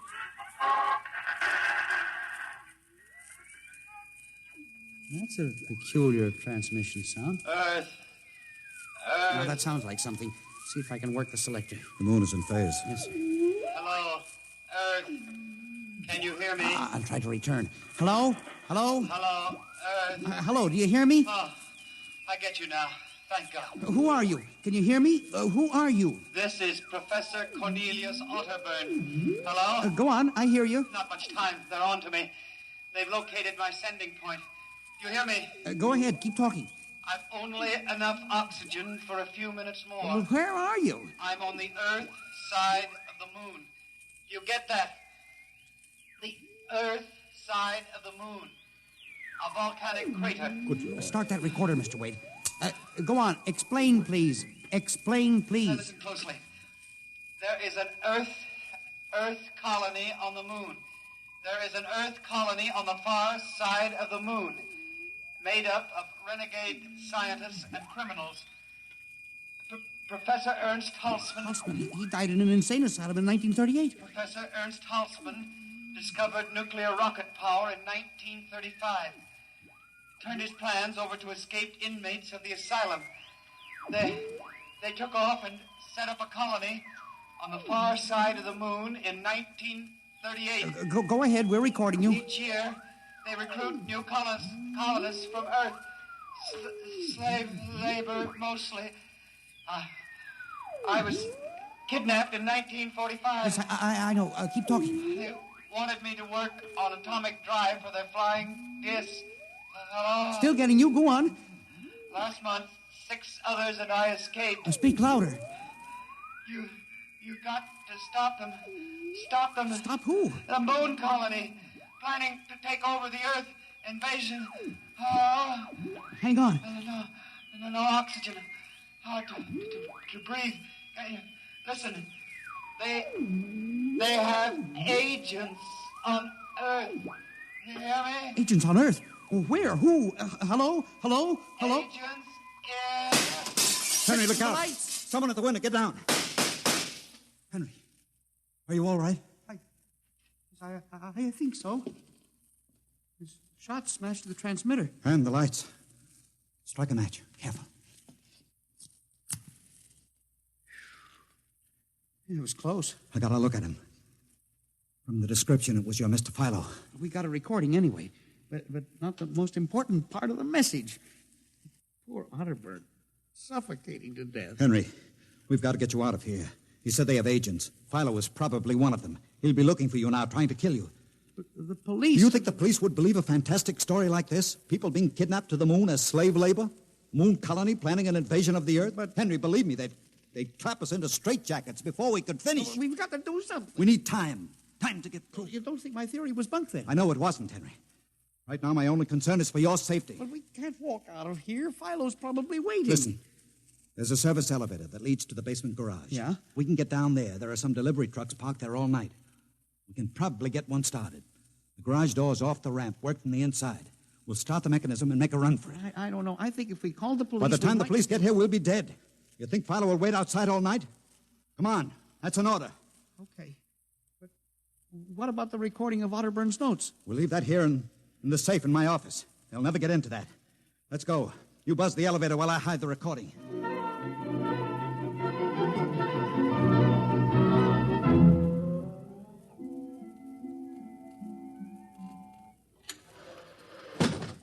This is the basement. Come on. Keep to the side. Yes, sir. Shh. Let's try that delivery truck over there. I'll get in. All right, Henry. You start the mechanism to open the garage door, then jump onto the truck. Yes, sir. We'll make a dash for it. Where can we go? I have a farm outside Chevy Chase. It's private. Miles from the nearest neighbor and completely hidden by trees. We'll run for that. Go ahead. Start the door up. All right.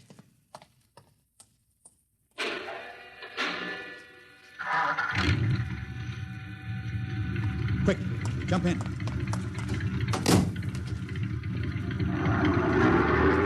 we go, Henry. Cross your fingers.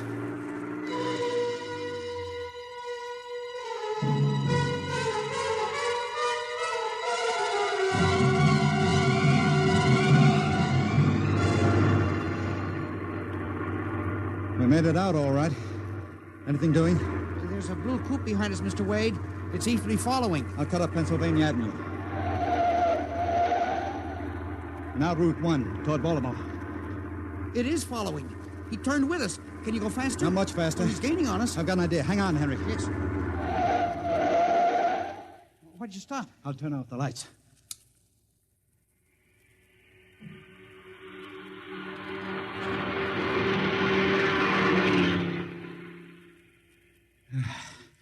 It worked. He shot right past us. Now we'll double back and go out another route.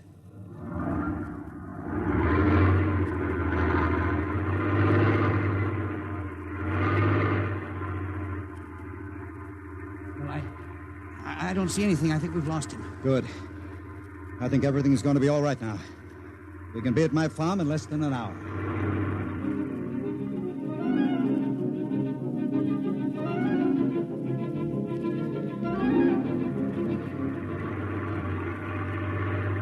Not much longer now. Is anyone behind us? I thought I saw the blue coupe again, but I was mistaken. Whew. This place is really out in the wilderness. We can stay here indefinitely till we figure out the next move. Now, just up this dirt road now. There's the house up ahead. You're not going toward it. No, I have a better idea. There's a big abandoned wheat silo on my grounds. It's down a hollow where it can't be seen except from the air. And even then, the oak tree's shielded. We'll hide you out there. Now, we leave the truck here. It'll never be seen. Come on. Yes. How did you ever find this place, Mr. Wade? I've always liked seclusion. I bought it about 12 years ago. Come up here in the summertime to get away from it all. There's the silo. Certainly well hidden. There's a small door around the side. Come on. Be careful of those bushes. Yes. It's hard to see them in the dark. Do you suppose Philo will find us? I assure you, Henry, Mr. Philo will never find us here. Not in a million years. Here's the door.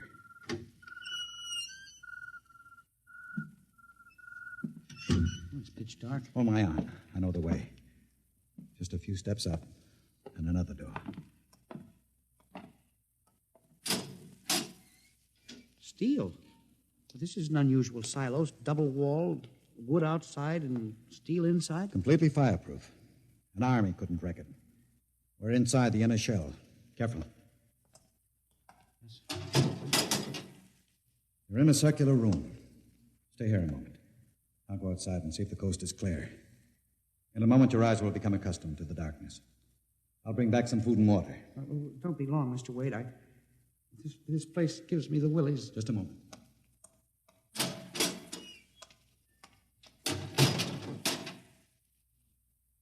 Mr. Wade.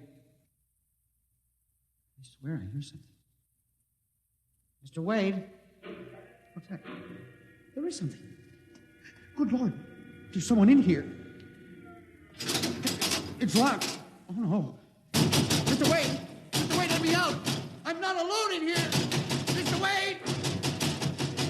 This must be a light switch. Thank God. Oh, no. People. 10, 15, 20. Mr. Wade, help! Help! It will do you no good to shout, Henry. Mr. Wade, where are you? Outside. Speaking over the intercom. Mr. Wade, there are people in here. 15 or 20 of them. They're sitting like statues, just staring at me. They won't hurt you, Henry. What? They've all been drugged. They're even more helpless than you.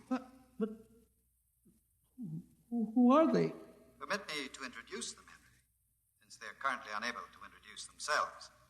The gentleman seated before you, the one with the scar, is Dr. Paul Ahrens, the astromathematician. Next to him is Mr. Robert Simons, electronic engineer. Names on the list. Yes, you're familiar with the rest. They've all been, shall we say, recruited for work with Professor Halsman's group on the moon. Moon? Then you're one of them. Of course. Oh, yes. There's one whose name was not on our list. If you'll turn around, Henry, you'll recognize the drugged form of your old friend, Mr. Philo. Philo? But I thought... That he was part of the conspiracy? No. On the contrary. His snooping made it necessary for us to include him. Please put the man in the window, the one who fired the shot. An agent of mine. The pilot of this ship. Ship? What ship? This silo is camouflaged for a rocket launching platform. In a moment, the roof will slide back for the rocket's takeoff. A rocket ship? In exactly 70 hours, you and your companions will join Professor Otterburn on the moon. But you can't do this to me. We have done it, Henry. No. You see, there was another name omitted in that list, which I carelessly mixed up with your papers. That of Henry Timken. No. Bon voyage. I won't let you do this. You can't. Please let me out. Let me out, please. This can't happen. Let me out. Let me out.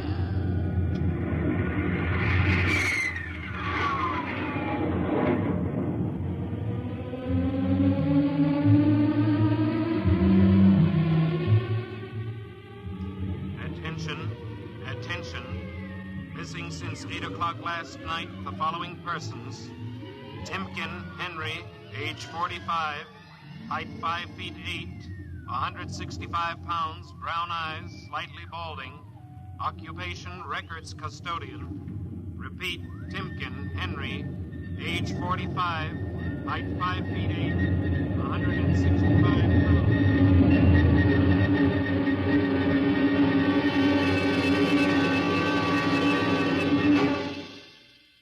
In just a moment, a word about next week's adventure. Tonight, by transcription, X-1 has brought you The Man in the Moon, an original radio drama written by George Lefferts. Featured in the cast were Louis Van Rooten as Henry, Santos Ortega as the Chief, Ross Martin as Charlie, Sidney Smith as Otterburn, Bob Haig as Jake, Joe DeSantis as Philo, and Ed Latimer as O'Brien. Your announcer, Fred Collins. X-1 was directed by Fred Way and is an NBC Radio Network production.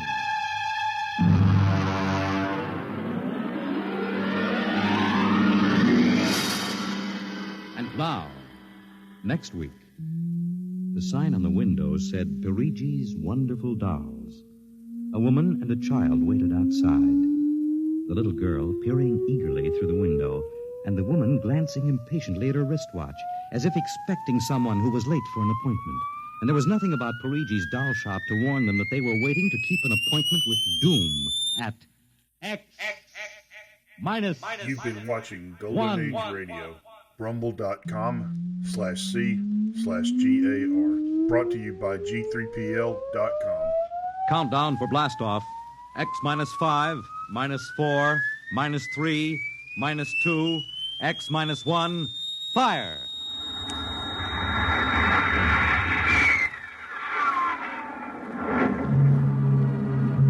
From the far horizons of the unknown come transcribed tales of new dimensions in time and space.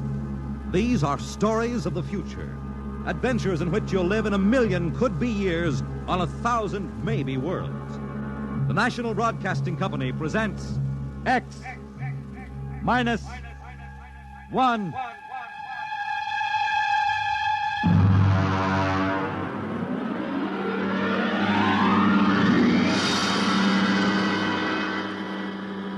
Tonight, X minus 1 presents Perigis' Wonderful Dolls by George Lefferts.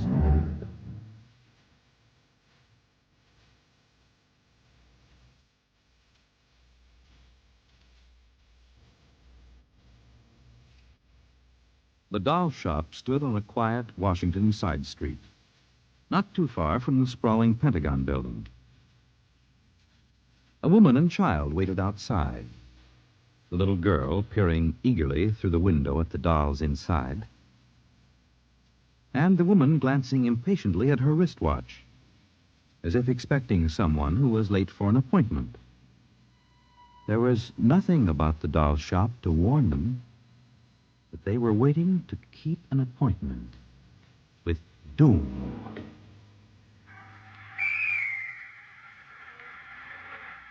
Mommy, look.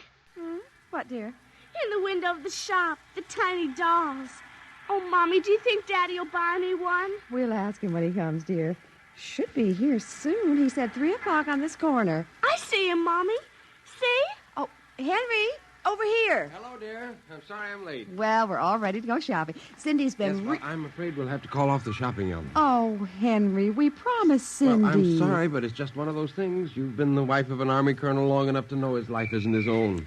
What is it this Well, time? some more of that flying sphere nonsense. The pilot who says he sighted it last month crashed and was killed today, and the general wants a full report. Oh, dear. What next? Well, I got a staff meeting at the Pentagon at 3:15. Daddy, look in this window. Well, I haven't time, dear. Alma, I've Just for a minute, Daddy, Now, please. Cindy, I haven't time to stop and watch a bunch of 6-inch dolls parading around in the shop window. Say, they are lifelike, aren't they? Look at that, Alma. Dolls are marching around like a regular review. They've even got their own little band. See the one in the red jacket, Daddy? Yeah. He's the leader. He's bowing to us. Well, they don't look human. Henry, your staff meeting. Oh, yes. Well, I got to run. Can we buy one, Daddy? Well, not now, dear, and I'll run along. Now, don't go spending a lot of money on that nonsense. No, Alma. dear. Bye, Cindy. Bye, Daddy. Oh, look, Mommy, the band is going to play. Aren't they wonderful, honey? Honey, I must have stood on this corner 1,000 times. I've never noticed this shop before. Look at the man inside, Mommy. Who's he? That's the proprietor, dear. Doesn't he look funny with those red cheeks and white mustache? It's easy to see who he models his dolls after. Mommy, look. He's coming to the door. He's coming. Good evening, children. Good evening. How funny he talks. Hush, Cindy. Would you like to step inside the shop of Santo Perigi? Well, yes, we would. But... This way. Mommy, it's like fairyland. Here in the shop of Santo Perigi, creator of Perigi's universal wonderful dolls, the world of adult reality is blended with the world of child's fantasy. This is a new shop, isn't it, Mr. Perigi? What is new and what is old? Come, this way. Would you like to meet one of my little ones? Oh, yes. Now, this one in the red jacket is Toto. He's the leader. Handle him ever so gently. See, I will set him on the table. Speak, little one. How do you do? How do you do? How do you do? Oh, Mommy, he talks. The doll talks. Amazing, absolutely amazing. That is nothing for Perigi's wonderful dolls. Listen. Sing. Sing, Toto. Sing for the little girl. My name is Toto. Sing, Toto. Men are big and tall. Dolls are very small. When men begin to fall, the dolls will rule them all. More! How do they work, Mr. Perigis? How do they work? Ah, that is the secret of the great Perigis, greatest of all doll makers. To make an ordinary doll is nothing. To make a perfect replica, that is something. But to make a doll with intelligence, that is the work of an artist, eh? I suppose that they're very expensive to buy. Perigis does not sell his dolls, madam. You don't sell them? When I construct a doll like Toto, I cannot bear to be permanently separated from him. So instead of selling, I rent my little people. You do? You rent dolls? Precisely $10. For how long? For as long as they are cherished. My only request is that when you grow tired of my dolls, you return them to me in good condition. Oh, Mommy, could we take him home? Take him home, take him home, take him home. Oh, look, he's bowing and dancing. He wants to come. Honey, your father said that we shouldn't spend a lot of Oh, money. please, I'll take such good care of it. Please. Well, honey, we'll have to deal with your father later, but... Well... Oh, Mommy. All right. Wrap him up, Mr. Perigis.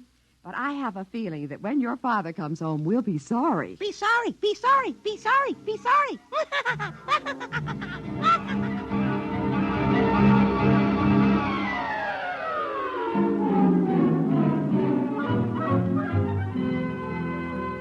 Now, Toto, this is my room, and you're going to sleep right here next to my pillow. I wish you wouldn't laugh like that. I'm going to have to teach you some manners. And you be quiet because my daddy will be home soon. And he's a colonel in the Air Force staff. And he'll bust you to private if you don't behave. Come along now. I'm going to introduce you to my puppy dog, Mr. Blister, so be good. Here, Mr. Blister. Here, Blister. Come on. Mr. Blister, this is Toto. Dear, I don't think Mr. Blister likes you, Toto. Come over here and shake hands with Toto, Mr. Blister. Come on now. Mr. Blister! Let him go! Let him go! Let him go! Kill him! Cindy! Mr. Blister, come over here. Come over here. Cindy, what happened? Mr. Blister tried to bite my doll. How frightened he is. Oh, honey, dolls don't get frightened. But he was frightened, Mommy. He screamed. You imagined it, dear. It's only a doll. He did. Well, Mr. Blister didn't mean it. Now, you know he's the gentlest little pup alive. He is, and he's nasty, and I hate him. Oh, now see, you've hurt his feelings. I don't care. He tried to bite my new doll, and I don't ever want to see him again, ever. Oh, dear. All right, Mr. Blister. You come downstairs with me. Cindy's angry with me tonight. I'll kill him. Cindy! Where did you learn a thing like that? Toto said it. Honey, you've had a very exciting day. Now, brush your teeth now and go to bed, hmm? Daddy's coming home late, so he'll see you in the morning. Good night, dear. Sleep well. I hate him. Hate him, hate him, hate him, hate him.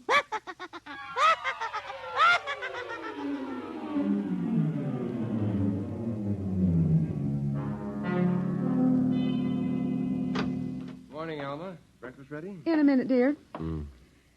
How was the staff meeting last night? Horrible bore as usual.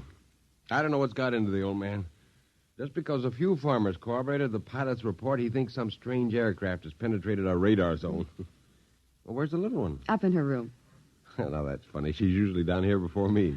Well, she's probably up to something. Sit down, dear. Say, remind me to take some papers back to the War Department, will you? I left them in my strong box. You haven't been bringing your reports home, have you? Well, it's safe enough. Well, you told me it was against regulations to bring secret papers home. Well, I had to finish some work for the old man, and nobody will ever know the difference. Well, I don't know. Oh, would you feed the puppy before we sit down, Henry? Yes. His bowl's under the sink. Where is he? Say, that's funny. Here's his supper from last night, only half eaten. He's getting fussy. Doesn't like canned dog food anymore. Here, Blister. Here, Blister, Blister, Blister. I wonder where the dickens is that mutt? Maybe he's on the back porch. Here, Blister. Hey, Alma. What is it, dear? Alma, look. Henry, is he... He's dead. But how? From the looks of it, he might have been poisoned. But who would do a thing like that to an innocent little puppy? I don't know. Let me see his dish. Look at that. I don't understand this at all. Not at all. What, dear? What is it? There are pieces of broken glass in this food. Blue glass, you see? How? Henry. What? I just remembered something. What? It may be coincidence, but in the bathroom this morning... Well, what about the bathroom? Cindy's blue glass, the one with the Mickey Mouse on it, was broken. I found pieces in the wastebasket. I meant to ask her about it. Alma, for heaven's sake, you aren't suggesting that our little girl... Well, she loved Blister more than anyone. Not last night, she didn't. Why not? He went after Toto. Now, who is Toto? That's her new doll. Her what? Honey, I was meaning to tell you. Well, you bought her one of those dolls. I just rented it. Well, rented it. Now, look here, Alma. You know we haven't got the kind of money to throw away Well, she had her heart set on it, dear. I used my dividend. All right. But what happened with Blister? Well, he went for the doll, and Cindy said she hated him. Oh, well, a child... She said she'd kill him. Where'd she get a thought like that? I don't know. Has she been watching those chillers on television? I don't know. Well, it's too ridiculous. Good heavens, a 9-year-old child putting ground glass in dog food. She'd have to be a monster. Mommy! She's coming. Well, don't say anything. I'll talk to her. Morning, dear. Morning, Mommy. Morning, Daddy. What's the matter? Sit down, dear. Yes, sir. Oh, your mother tells me you broke your blue drinking glass. Oh, no, I didn't break it. Cindy. I didn't. Well, now, somebody broke it.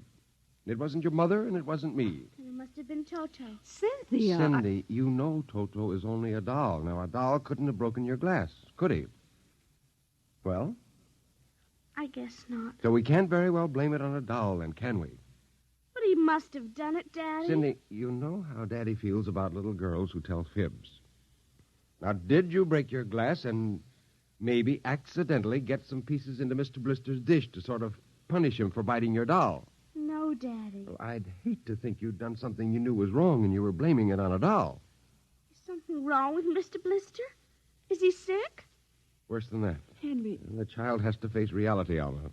What's the matter with Mr. Blister? He's dead, Cindy. Oh, no. We can't be dead. He isn't dead, Daddy. No, he isn't. He isn't. Mommy. Honey, he is dead, Cindy. But he'll come back. He has to come back. No, darling, he won't come back. Ever? Not ever. Yes. Well, now that we've told you, Cindy, do you want to change your mind about the glass? Henry, leave her alone, please. You think I killed him? Now look what you've done. The child feels guilty enough, My Henry. dear, this is no time for feelings to interfere. You go up to her room, honey. Daddy and I'll be up in a minute. I don't want to. Please, Cindy. Now, we'll be right up, please. There. That's a good girl. Close the kitchen door behind you.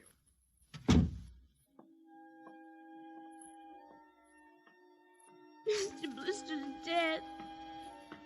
He isn't coming back. Ever. Ever. Daddy thinks it was me, but it was you.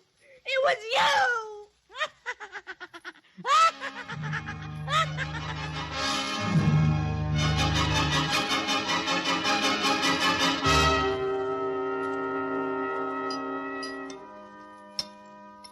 Eat your supper, dear. I'm not hungry. You scarcely touched your lunch. I don't feel like eating. Is it Mr. Blister? Now, answer your mother. She'll work it out her own way, Henry. Well, I don't know, Alma. When I was a boy, there was such a thing as discipline. Now, the way this child is being brought up... Henry! Well, it's true. There's no respect, lying, and... Oh, there, honey. Now, your father's upset. He doesn't mean Well, it. what's happened to us? We were a nice, peaceful, happy family until you bought that cursed doll. Now who's blaming things on the doll? Well, it's true. Oh, now I've spilled my coffee. I'll get you another cup. Never mind. I'm late now. I better be going. Oh, you wanted to get some papers from the strong box. Oh, yes. Cindy, please. Try to eat something. Yes, ma'am. Alma! Alma! What is it? Alma! It's gone. What's gone? The strong box is gone. It can't be. The door to your study's always locked. You and I have the only keys. I know all that, and I tell you it isn't there. Well, who would go? I don't know. Alma, those confidential reports, if they ever got into the wrong I hands... warned you about keeping them there. What if it ever came out in the open?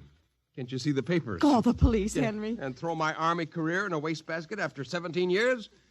No. We've got to find it ourselves. Well, it was there when I went in to clean this morning. What about your key? It's right here. I always keep it with me. It's funny. Oh, no. My other keys are on the ring. Oh, you've lost it. I don't see how. Alma, how could you do Oh, it? Henry, please. We'll search the house. I can't think of anything else to do. Well, you'll miss the staff meeting. Meeting? My whole career goes up in smoke if we don't find those reports. Somebody got hold of your key and opened that room and... I know. Cindy. You leave the child alone. She's been through enough. You know she wouldn't do a thing like that. I don't know anything anymore. I don't even know my own child. I don't even know you. All I know is that strongbox is gone and it contains papers that are dynamite if the wrong person gets them. The question being who? What's that? It's coming from upstairs. It must be Cindy's doll. Oh, that blasted doll again. Something must have set it off. I don't know how the mechanism works. For heaven's sakes, let's go up and shut it off.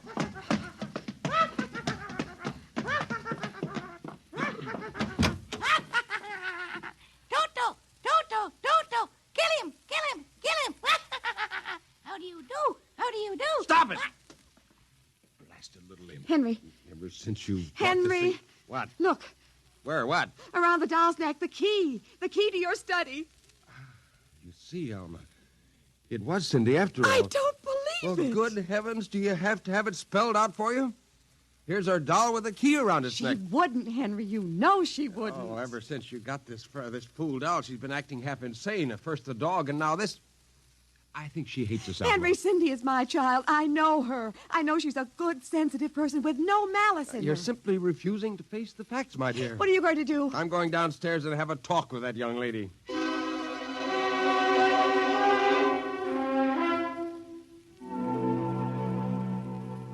You're not telling the truth, Cindy. I am. Cindy, now you know that strongbox is very important to me. Now, I can understand that you might have been angry at me because I scolded you, and so you took it and hid it, just to spite me. Now, all I ask is for you to tell me the truth. Now, where is it? I didn't take it, Daddy. Honest, I didn't take it. Well, I suppose you're going to tell me now that a little 6-inch doll took it and hid it. Well, I'm speaking to you, young lady. But I didn't take it, Daddy. You don't understand. Toto did it. He's terrible, awful. He says things. He's going to kill everybody. Cindy, you're inventing things. It's true. At night when I'm sleeping, he stands next to my pillow and whispers things to me. Awful things. He told me he'd kill me, too, if I Alma. if I told you. I think this child is sick. I think she needs a doctor. She's frightened, Henry. She's trembling like a leaf. Come on, dear. We'll go up to your room. I don't want to go up there. Honey, Mommy will stay with you. I'm afraid he's up there. Who? Toto. Well, he won't be up there for long. Mr. Toto is going right back to Perigis' wonderful doll shop before I lose my sanity, which means right now.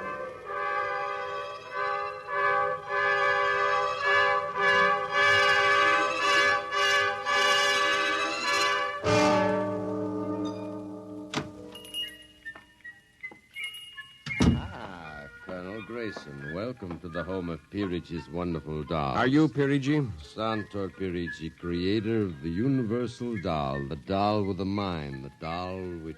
I'm returning one of your masterpieces. Oh? If you will step into the rear of my shop. Now the complaint? No complaint. Here's your doll. Good riddance. My little Toto. Rejected. You found the world of men too filled with hate. Hate! We will change all that later on. Return to your comrades in the window, little one.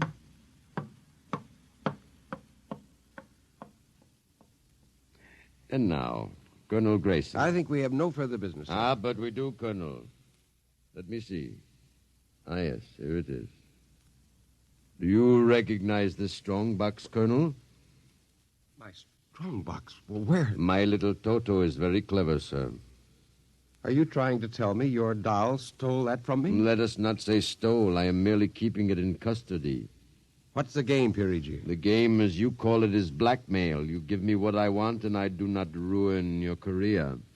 What do you want? Information. We already know something from the reports of the War Department concerning a certain strange-looking sphere reported by one of your pilots. What government do you represent? I represent Perigis' wonderful dolls, none other. I am not so naive, sir. Perhaps I should explain. Each man hides something from the world. Each man loves something more than life. With the help of my wonderful dolls, I obtain personal information which enables me to control the men who control the world. You're a madman. A genius. You would be surprised at the list of men who have become the confidants for my dolls. Do you think you can blackmail me into betraying my country? If the price is right. And in this case, sir, the price is your career and the lives of your wife and child. Why are you so interested in the flying sphere? Let us say for reasons of my own. Well, Colonel? Hand over the strongbox. I warn you, I have a gun. Give it to me. You are being foolish. Put down that walking stick. Now. No closer. Now.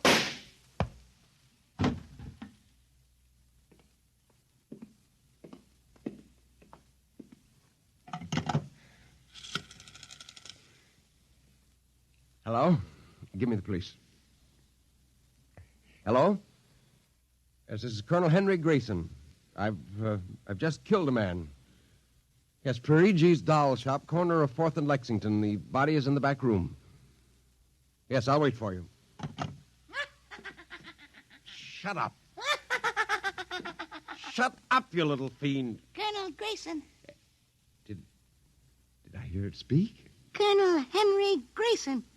I must be going out of my mind, a 6-inch doll. Shut up! Your master's dead. You are mistaken, Colonel. I, Toto, am the master. What do you mean? If you will examine the body of Santor Perigi, you will see that he does not bleed. And he does not bleed, Colonel, because Santor Perigi never lived. Never lived? Santor Perigi is a doll. A doll? But that's impossible. He's a man. He talks. He walks. The people of Meretrix are skillful doll builders. People of Meretrix, doll. But look, who are you? I am Xanthus Imperator, commander of the legions of the 3rd planetoid, Meretrix. Legions? Planetoid? My people and I, whom you regard as dolls, come from a tiny planet beyond the moon, so small that it cannot support our population. We landed one of our space spheres on Earth 3 months ago with the intention of colonizing. Unfortunately, one of your pilots intercepted us. So that's why you wanted our information. Precisely. Are you human? Oh, quite human. Of course, in order to deal with Earth people without suspicion, we were forced to construct Perigi, a man-sized doll. Well, I can't believe this. I'm having hallucinations. I'm going to get out of here. Oh, that would be impossible. We have weapons of destruction quite unknown to Earth people. Well, I phoned the police, and they'll be here soon. By the time they arrive, my people will have prepared something quite shocking.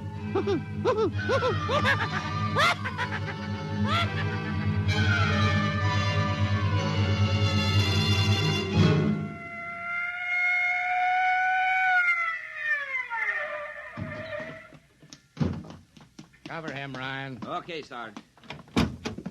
You the guy who turned in the call? Yes. Where's the body? Well, it isn't exactly a body. What do you mean? It's a doll. A what? Well, you've got to let me explain. Well, this sounds fantastic, but I've stumbled onto an unbelievable plot to control the world. Keep talking. Now, these little dolls, they aren't really dolls. They're tiny people. There's a big doll named Santo Perigi, and he runs this shop. Holy smokes. He's off his trolley, Sergeant. Listen, mister, we got a call that there was a murder here. Now, if there was one, where's the body? Behind those curtains in the back. Only it isn't really a body, you see. What? I hear something back there, Sarge. All right, cover those curtains. You! Is anyone back there? Come on out. Come out or we'll come in and get you. Something's coming. The curtain's opening. Welcome, gentlemen. Perigi. Well, this is impossible. I smashed his skull. You know this guy? Yes, that's the one. That's the doll. What's your name, mister? Perigi. Santo Perigi, creator of the Universal Doll. You ever see this man? Never until just now. Well, he's lying. I tell you, he's nothing but a life-size doll. The real masters are these little dolls. Ryan, are you getting this? He's wacko, Sarge. Nutty as a fruitcake. Look, I'm not crazy, I tell you. I can prove it. They must have fixed up his head when I smashed it in. Touch him, you'll see. Mr. Perigi, you know what the guy is talking about? The man is demented, obviously. No, look, I tell you, there's a plot to control the Earth. Listen, you've got to let me call the War Department. They'll want to know about the flying sphere. Holy mackerel, this gets worse every minute. Ryan. Take him to headquarters? Save some time. Take him down to the psycho ward. Okay, Buck Rogers. Look, I'm along nice and quiet. Look, you've now. got to listen to me. Don't you see the future of mankind is at stake? Sure. I know how it is. Look, he's nothing but a man-sized doll. Touch him. And the little ones are going to take over the Earth. I know. I had the DTs once. Okay, Sarge. We'll see you later. Please. Come along. Please, now. listen Come to on. me. You've got to listen to me.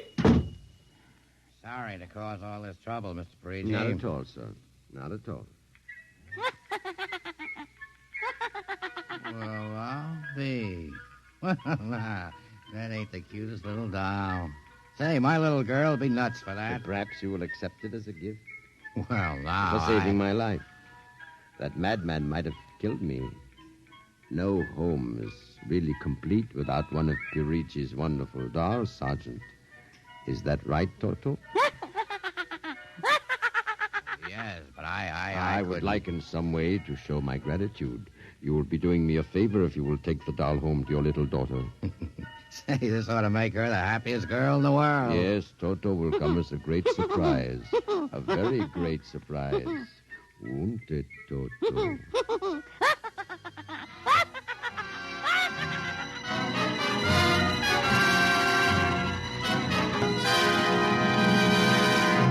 Tonight, by transcription, X-1 has brought you Perigi's Wonderful Dolls, written by George Lefferts. Heard in the cast were Janet Alexander as Cindy, Ann Petoniak as Alma, Nelson Olmsted as Henry, Joe DeSantis as Perigi, Michael O'Day as Toto, Ken Lynch as the Sergeant, and Frank Milano as Ryan. This is Fred Collins speaking. X-1 was directed by Fred Way and is an NBC Radio Network production.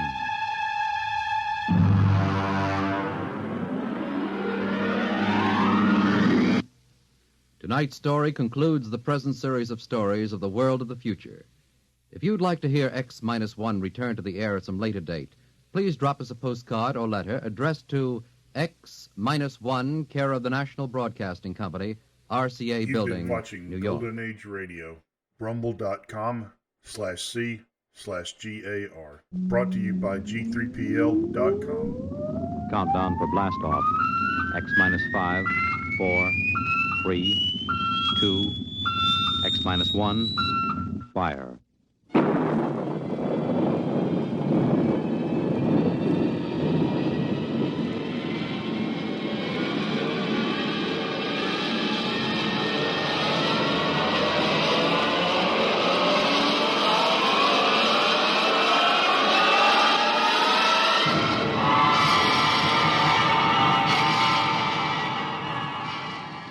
From the far horizons of the unknown come transcribed tales of new dimensions in time and space. These are stories of the future, adventures in which you'll live in 1,000,000 could-be years on 1,000 maybe worlds. The National Broadcasting Company, in cooperation with Street and Smith, publishers of astounding science fiction, presents X-1.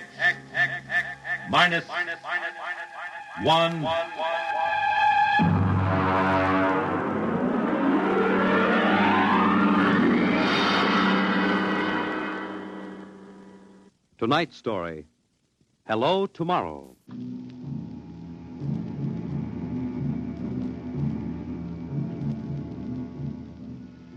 After the third atomic war, when the Earth was a mass of red radioactive dust, a handful of men and women went deep underground in the struggle for survival. A new civilization was built deep underground, a civilization which must keep a ceaseless vigil against the deadly gamma rays which filter down through the Earth. A civilization where the prime consideration is the genetic survival of the race. It is to this civilization in the year of our Lord, 4195, that we take you now.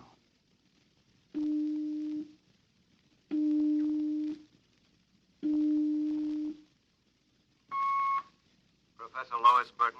Yes. I have a call from the Director of Emotional Stability for the third oblong. Go ahead, sir. Hello, darling. Hello, dear. How is the Director of Emotional Stability? My, how impressive that sounds. Don't joke, dear. You never know who may be listening. Sorry. How are you? You sound tired. Well, we've had some bad cases. Mostly frantic mothers who insist on imparting their feelings to children. I suspect it's chromosomes affected by gamma ray leakage from the surface, but the head of the psychotechnic division says they're glandular cases. But that isn't why I called. I have good news. What is it? The genetic board has approved our application for marriage. So soon? Our chromosomes tested perfect. We can marry any time we want. As a geneticist, you should know that our offspring should be 90 percentile of perfection. I know.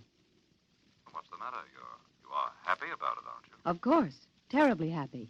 I'm coming right over to the lab. You'll have to give me some time. What's the trouble? No trouble. You know that genetic survey I've been working on? What about it? Well, I've finally gotten permission to study an actual living case, a specimen of imperfect genetic transmission. Really? They're bringing him, or it, up from the condemned cages on the lower level. You will be careful. There's nothing to be afraid of. The specimen is XJ12. It's been studied before many times and is quite well trained. Oh, there's my door signal. I'll have to hang up, darling. See you later. Yes? Professor Burton? Yes. I'm from the Phylogenic Institute. Oh, you brought my specimen? May I come in? By all means.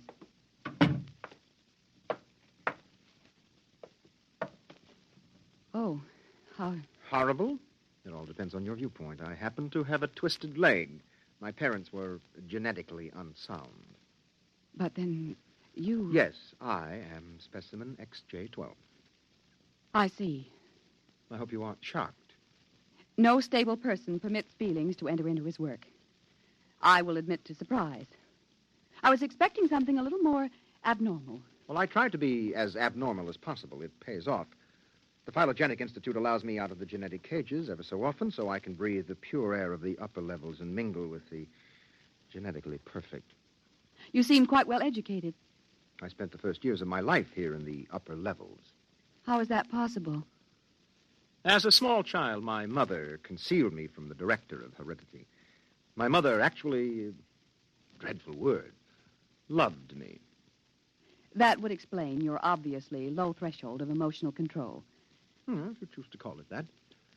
You seem to be struggling to repress a few feelings yourself. We will confine ourselves to the impersonal aspects of our work. As you please. I shall require you as a demonstration for a lecture I'm delivering to one of my classes tomorrow. At your service. Sit here, please. Grip these electrodes tightly. I'm going to calibrate your electrochemical tension. I'm quite familiar with the procedure. I realize that as an imperfect, I am expendable, but I should hate to be electrocuted. The charge is not lethal. Plus 15 surface tension. You know, you have beautiful hair. Plus 12 at a depth of 4 centimeters. My hair meets minimal requirements for the genetic code. And lovely blue eyes. Crystal clear. Plus 10 at 7 centimeters. Pretty. A perfect woman. Lovely expressive hands.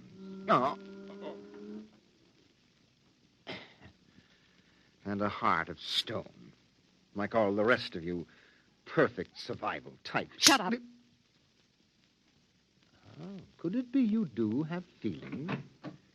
I seem to sense an air of emotional tension. It's nothing, dear. This is the specimen. You, specimen. Tell this dolt who I am, Lois. This is the Director of Emotional Stability for the Third Oblong. You will address him as Mr. Director. Mr. Director. This creature seems quite impertinent. He's only a specimen, darling. Well, use him and ship him back to the cages. He's probably radioactive.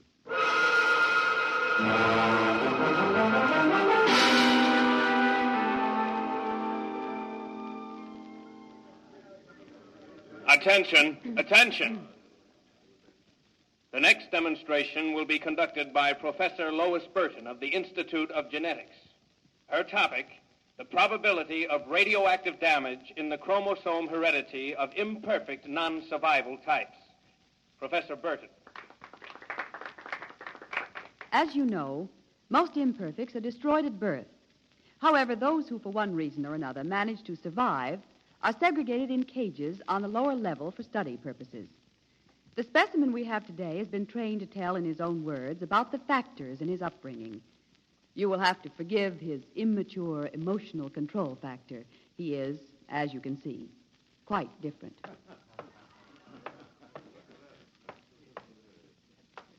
Specimen XJ12, you will proceed, please.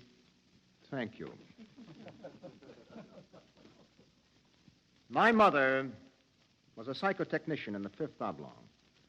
My father was an historian specializing in the records of pre-atomic surface culture. In the earthquake of 2170, apparently some hard radiation filtered down through the tunnels and penetrated the Fifth Oblong. The effect on my hereditary factors is quite apparent in this twisted leg. My father taught me in the last days before he was executed that every human personality is born with certain inalienable natural rights. The rights to have feelings, the right to mature, and above all, the right to be different from every other living organism. Because it cannot be otherwise, I submit to you, distinguished students, that the attempt by this society to abridge these rights is a violation of nature. I submit that the imperfects, the mutants, those who are different, have as much right to exist and be free as you. And I say break open the cages. Stop him! Give us back the right to be individuals. Stop him! Ah! Perhaps that will teach you. Professor Burton, take this specimen back to your laboratory and confine him.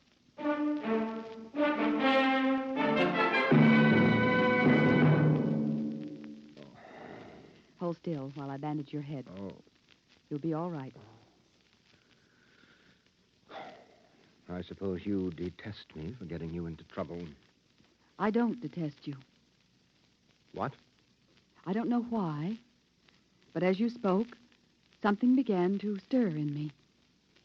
Tell me what you feel. If I moved you, then I must have moved the others, some of them at least. For some reason, I took pride in what you were doing, seeing you stand up against them. Why do you look at me like that? I can't help it. I wish you wouldn't. You're only an imperfect, you know. Please. My name is Orrin. Please. Say it. Orrin. Orrin. Again. Orrin. Lois. Orrin. Lois. Lois. How touching. Walter. I've been listening for some time. Walter, how could you? In my capacity as Director of Emotional Stability, it is my duty. What are you going to do? Specimen XJ12 will be disposed of quite systematically by the state. For the good of the state, for the good of the genetic code, and in the name of emotional stability.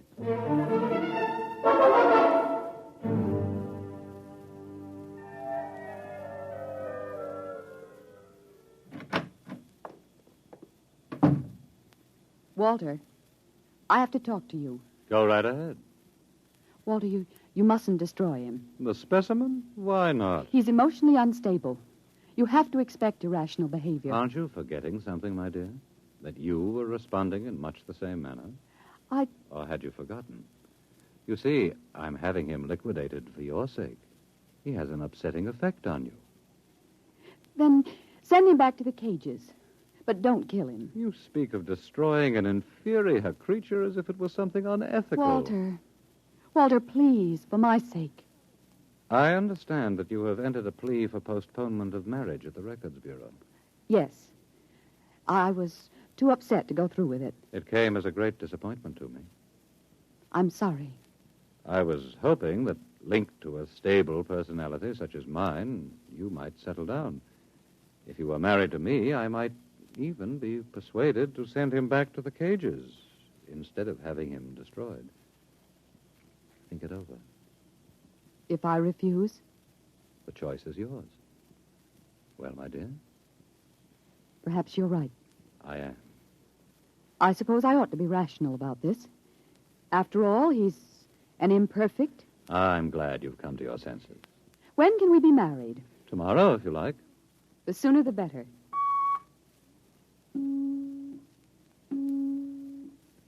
Let me talk to the custodian, please. Hello. This is the Director of Emotional Stability for the Third Oblong. I would like you to cancel the execution of specimen XJ-12.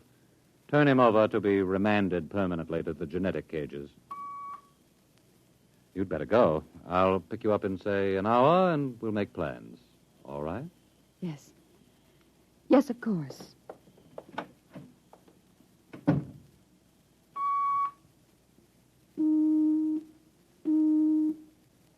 Hello. This is the Director of Emotional Stability again. I want you to cancel that last order.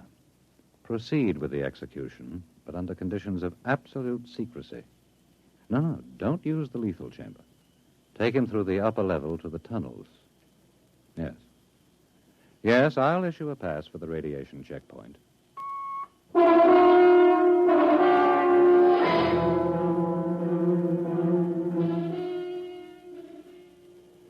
Into the elevator.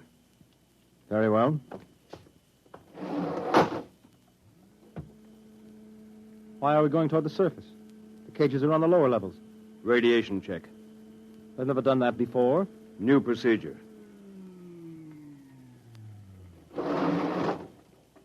Walk. Halt. You can't go beyond this point. There is radioactivity in the tunnels. I have a pass from the Director of Emotional Stability for the Third Oblong. Special mission. I'll open the airlock. March inside.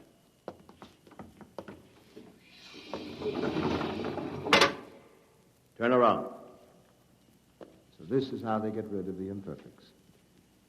Now, before you dispose of me... Yes? This.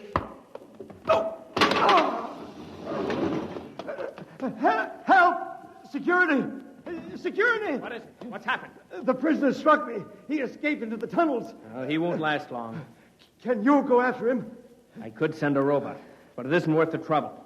There's no way back from the tunnels except through here. The only other direction he can go is toward the surface. And the closer he gets, the hotter the radiation. No, I think you can consider your prisoner officially dead.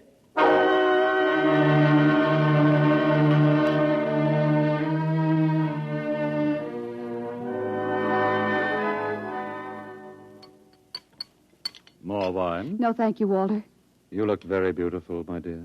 Very beautiful. Thank you. The wedding will be a small affair. The director of endocrine control, the chief of the security guard. Walter? Yes? Was he returned to the cages?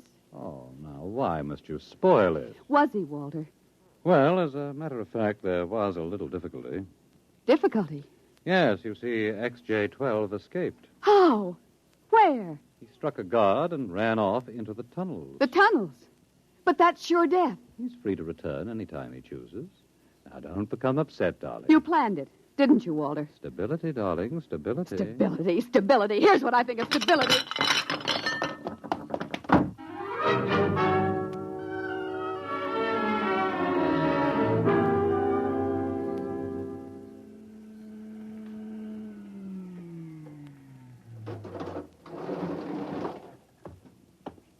Halt!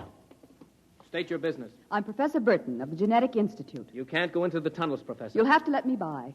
I'm the fiancée of the Director of Emotional Stability. Oh, I suppose you're after the one who escaped? Yes. He's quite dangerous, I understand. I'm well armed. Wouldn't it be better to send a robot? I'm quite capable of handling him. He was my subject. All right, miss. It's your risk.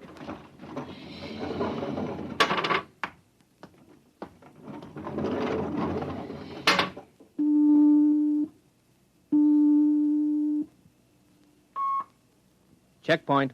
This is the Director of Emotional Stability. Yes, sir. If Professor Burton tries to pass the checkpoint, I want her taken into custody. Professor Burton just passed, sir. She You said that... idiot! But, sir, she said that I she don't had... care what she said. Stop her. Send robots after her. Get her back. Yes, sir. At once, sir. Robot control. Checkpoint to robot control. Order out all televocal robots into the tunnels. Have them bring back any humans. This is a first priority order.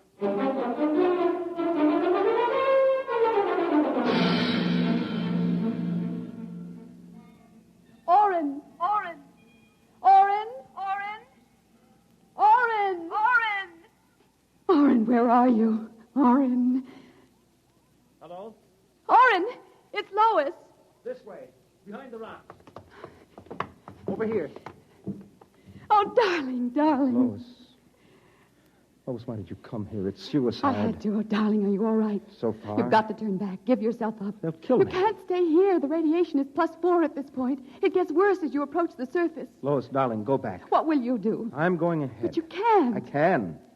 I'm going to the surface. It's certain death. Not even the robots can survive it. Well, at least I'll be the first human in 1,100 years to see what the surface of the Earth looks like. Come back with me. No, Lois. Then I'm going with you. Lois. Don't try to stop me, darling. There's nothing to go back to now. Nothing but Walter and emotional stability. You really want to come with me? Yes. You know what it means. I don't care. My mother used to believe there was a life after death. A place called heaven. We'll believe it, too. Oh, no, Lois, I can't let you go. Oren, I love you. See, I know how to say it now. Say it again. Oren, I love you. What is that? It sounds like... Oren, it's a robot patrol. They're looking for us. All right, come on. This way.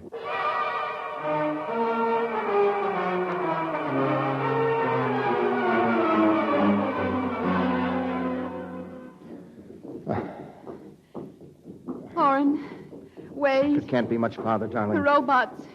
They're coming. I can see their lights now. Listen, they've stopped. The lights are swinging round. Oren, they see us. Come on. Look, Lois, look ahead. You can see the lights reflecting from something. It looks like a lead door. Come on through. There must be some way to close it. Oh, yes, here. Let me help.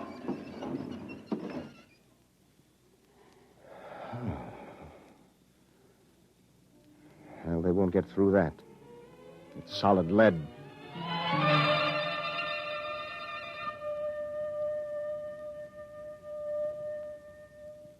Oren, I feel so strange. Where are we? I don't know. Look, up there. A huge round light. Lois. Yes, Oren. Lois, that's Luna, the moon. We're on the surface. How strange and red everything looks. How it glows. It's the radioactivity. Quiet and peaceful. And deadly. Oh, hush, darling, hush. Sit here and rest a while. Put your arm around me. Oren. Oren, I'm afraid. Oren, we're going to die. Don't think about that. Just think about us. Alone. The first humans to stand on the surface of Earth in 1,100 years. That door must have been placed there by the last handful of survivors who went underground after the atomic wars. And those other lights, the small ones, they must be stars. Oren, I'm so tired. Go to sleep, darling. Put your head on my shoulder and sleep. Hold me, Oren. Hold me very close.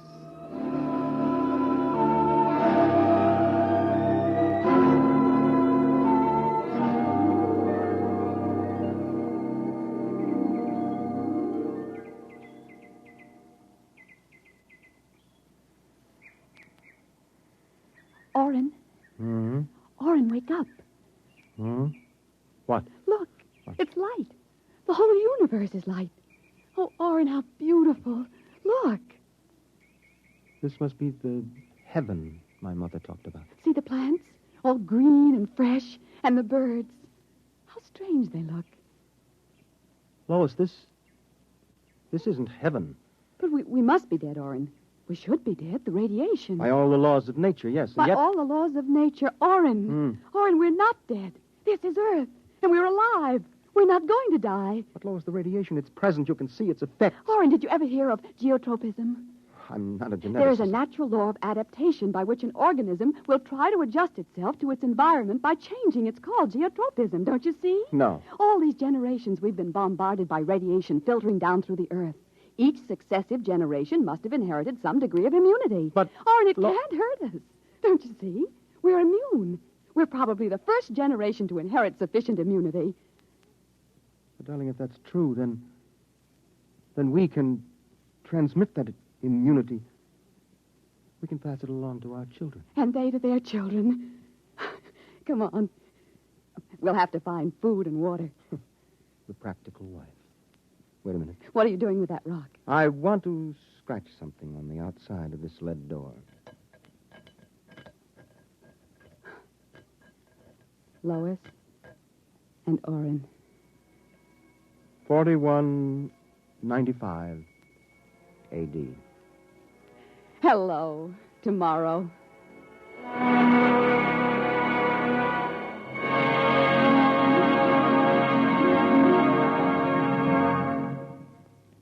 You have just heard X-1, presented by the National Broadcasting Company in cooperation with Street and Smith, publishers of astounding science fiction. Your announcer, Fred Collins. X-1 was an NBC Radio Network production. You've been watching rumble.com/C/CAR. Brought to you by G3PL.com. Countdown for blast off. X-5, 4, 3, 2, X-1, fire.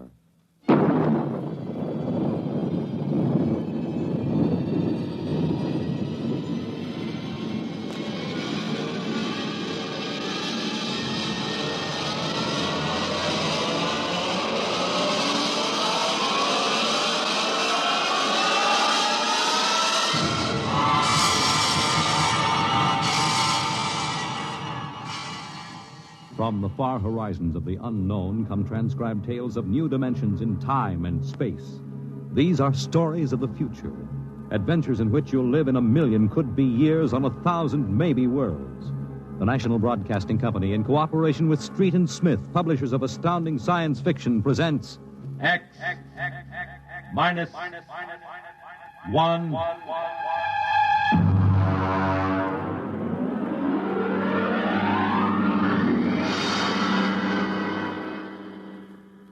Tonight's story, The Outer Limit, by Graham Dorr.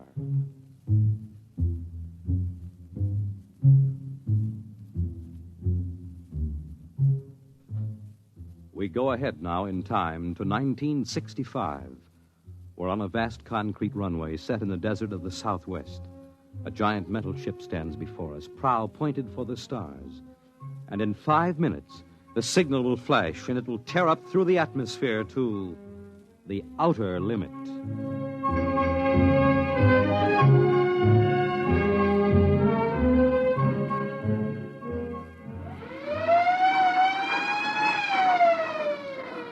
Attention! Attention! Clear field for takeoff! Clear field! 5 minutes, Steve. Right. Warm her up, Charlie. I want to go over procedure again, Steve. Don't worry, I got it straight. We'll just make sure. Okay, I take her up on jets to 50,000, then I cut in the rockets. No lower, or your tail blast will burn out 3 counties. I climb 4 minutes on rockets, then start maneuver tests. Remember that, no more than 4 minutes. The ship isn't like those Strato rockets that you've been testing. She's the first one built for outer space. If she works, you can go clear to the moon. If I'd have known, I'd have brought my toothbrush. Not this trip. Now get this, Steve. You've got power there to clear the Earth's gravitational field, but remember, after you cut in the rockets, You've only got 10 minutes fuel. If you go beyond the outer limit and don't save fuel for the return, you won't get down again, ever. You'll drift out into space. Get that now. 10 minutes fuel. Okay. As far as I'm concerned, this project is a lot more important than that cosmic ray bomb that they're testing out in the Pacific tonight. Well, the Security Commission brass doesn't think so. I don't see any undersecretaries under anything. Don't you worry, Steve. In the long run, our ship will make the CR bomb back-page stuff. But in the meantime, it's just as dangerous. Now, remember, half the principles in this ship are pure theory, slide rule stuff. If anything goes wrong, we may have to scrape you off the landscape with a soup spoon. You have a charming sense of humor. Now, here's what I'm getting at, Steve. We're risking your neck in this test. Anything blows, we don't want to have the next man pull the same boner. So keep your mic open. Keep talking. If anything goes wrong, we want to know exactly why. And we won't be able to ask you. Let us know before you pull every switch, before you do anything. Got that? Even if you only have to blow your nose. All right, get those fuel lines away. Well, I guess that's about all, Steve. Hey, that reminds me. If Mary calls, I'm just up on a milk run. I didn't tell her today was it. How is Mary? She's okay, but she's due about now, and I don't want her to get nervous. Hey, I didn't know the baby was that close. Steve, you know, I really ought to be sending a single man on this job. What, and cut me out of a soft paycheck? Forget it, Hank. You know you can't get anybody else who can take 15 G's acceleration when those rockets cut in. Yeah, I know. It's time, Steve. Yeah. I'll see you later. Don't worry, Hank. I'll sweat for both of us. Button her up, Charlie. So long, Hank. So long. We'll give you the light from control.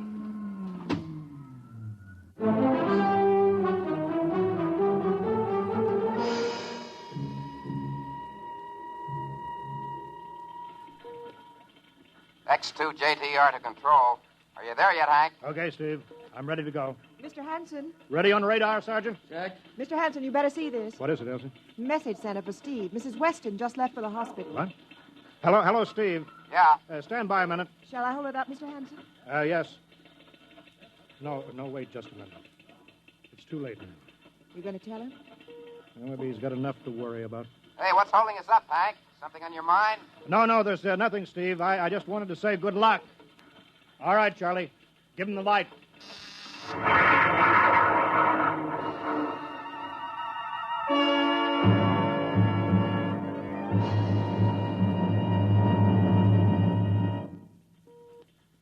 All right, Steve, I'm reading you clear. I'm at 20,000. Airspeed 600. It's running fine. Soundproofing works. There's a 3-degree waiver in the AGY pressure. Got that, Charlie? Check. Dead center on radar, Mr. Hanson. 50,000 now. I'm cutting loose the port jet. Now the starboard. Now I'm off jets. Airspeed dropping. Now I'm opening the rocket ports. The switch sticks a little, Charlie. Oxyalcohol pressure 350. All right, now I'm advancing the ignition key. Here goes rocket 1. Steve, you all right? Yeah. Feels like somebody slugged me with a sledgehammer. Airspeed now 1,200. Here goes number 2. She's okay, Hank. Running like a Swiss watch. She's okay.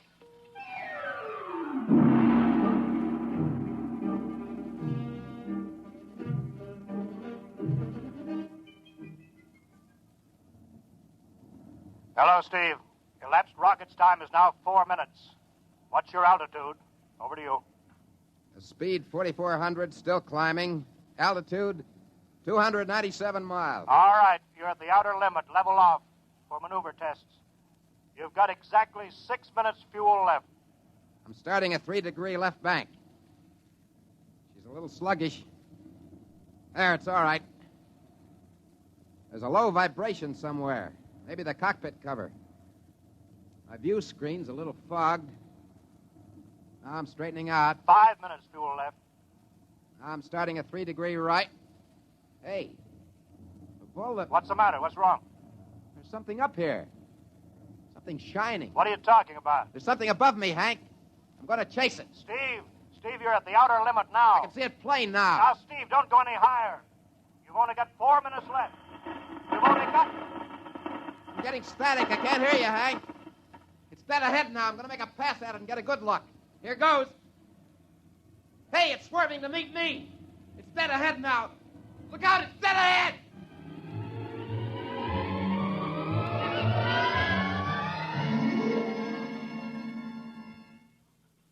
Hello, Steve.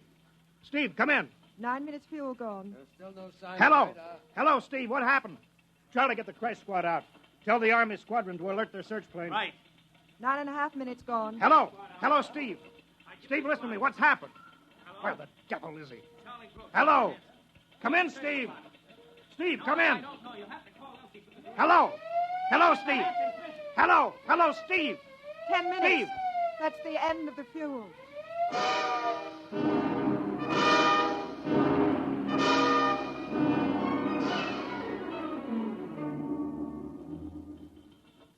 How long has it been now? 10 hours, Mr. Hanson. Nothing more on radar, Sergeant? The screen's blank.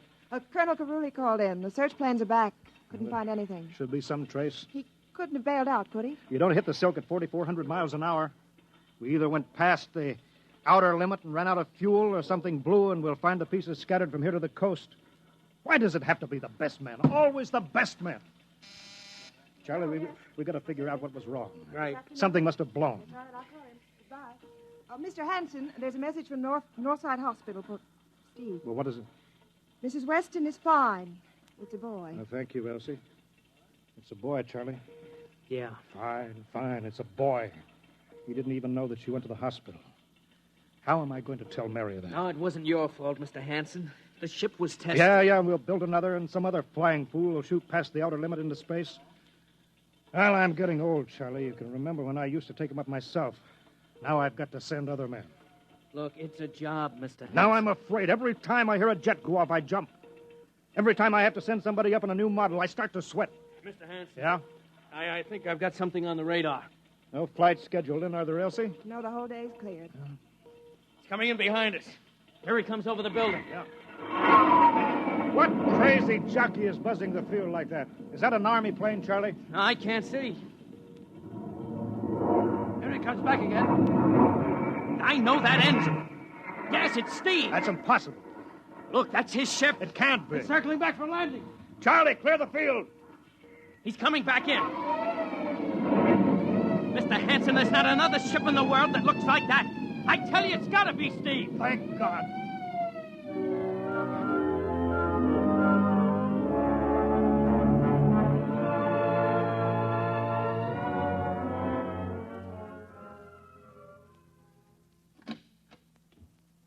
All right, sit down over there, Steve.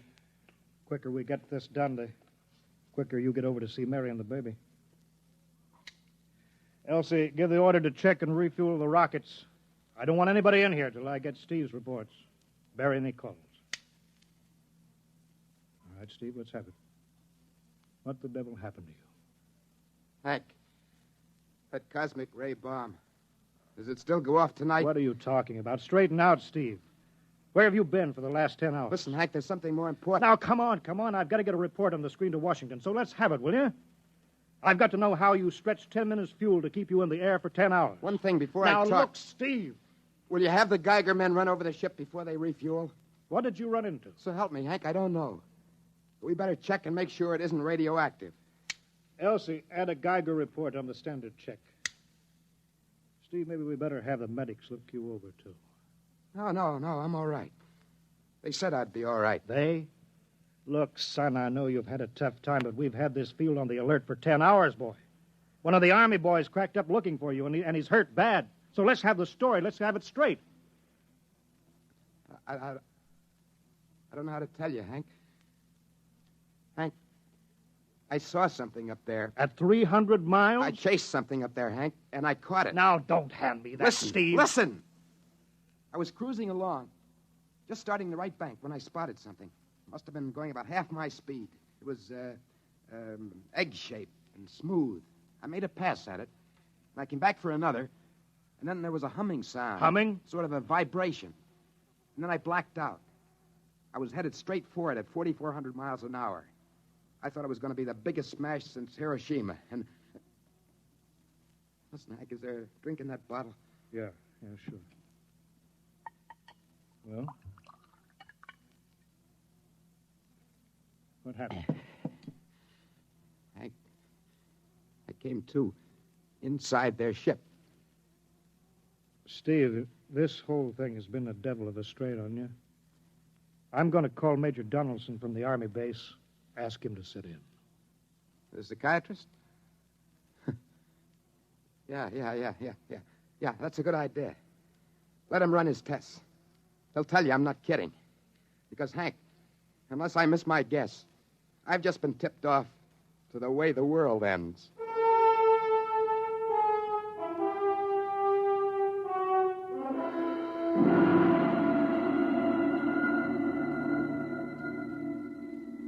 You should be getting drowsy now. Count backwards from 10. 10, 9, 8, 7, 6, 5,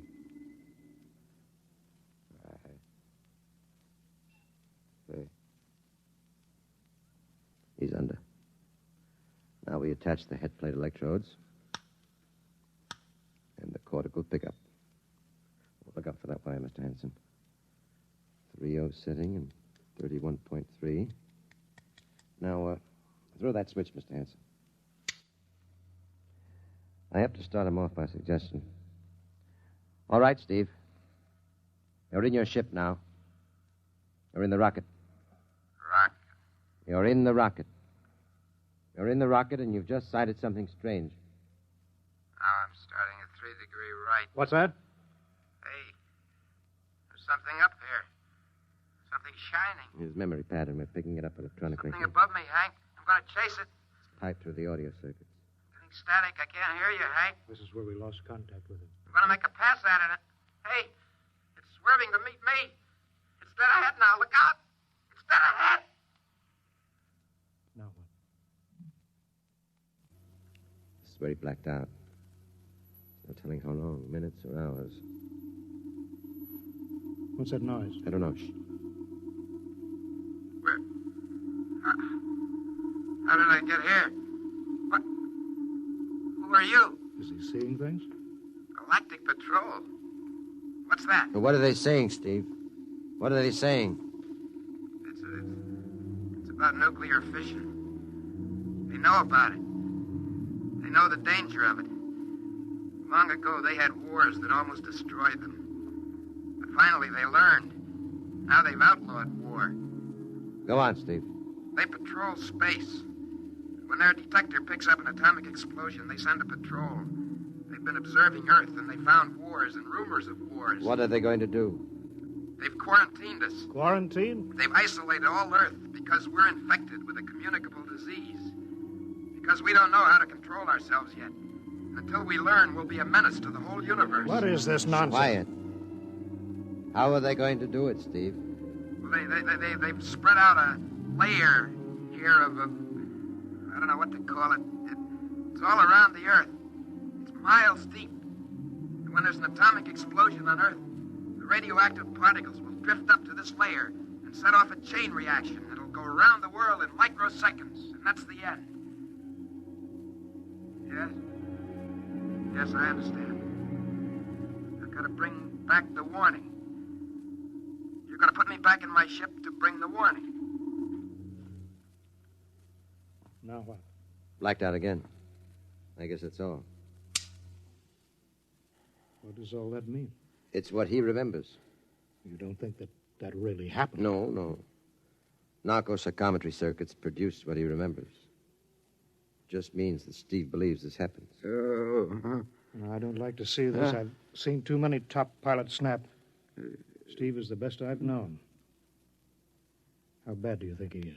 Well, frankly, outside of the presence of this well-organized hallucination, there are no signs of unbalance. May not be too serious. If he had a more plausible story, I'd be inclined to believe it. Warning. Hank. It's all right, boy. Did you hear it, Hank? Do you understand? Oh, sure. We've been quarantined. Now, let me give you something to make you sleep, Steve. But don't you understand? They fixed it so that if we set off one more nuclear explosion, we will have had it. Of course. Now, don't roll your sleeve down. You don't believe me? Now, take it easy, Steve. But the tests they're setting off, The cosmic ray bomb, Hank, tonight. What time is it? 11:20. It's scheduled for midnight. Hank, we've got to stop that bomb. Let Donaldson give you the hypos. You got to believe me. I saw them. I got the warning. If we touch off the Q-bomb tonight, we'll be the biggest galactic 4th of July of all time. The whole Earth will go up like a Roman candle. April 10th, 1965, the end. Look, Steve, you better calm down now. Don't you want to see Mary and the baby? You've got a new son, remember? That's just it. I want to see my son. I want him to live. If the bomb goes off, Hank, we got to stop it. Mr. Hanson, I think we'd better get over to the base hospital. Hank, you got to believe me. Sure, Steve. Maybe there's something to it. Look, it's out of our hands now, Steve. I'll put it in a report, shove it into Washington in the morning. In the morning? There won't be any morning, Hank. You've got to call Washington now. Get the head of the Security Commission and postpone the test. Now, you know I can't do that. My neck would be out a mile. Besides, this is 1965, not 45. 20 countries have the atomic bomb now. What's the use of stopping just this one? The rest will keep right on popping them off. Well, then we'll have to call an international conference. Can't you understand, Hank? The first one that goes off finishes us. It's the end. They've given us the quarantine warning. Steve, I think you'd better go with us to the base hospital. Look, Steve, we can call up for a detail if we have to. All right, I'll go with you. You don't need a straitjacket. That's the way, Steve. You'll probably feel better by morning. Let's go.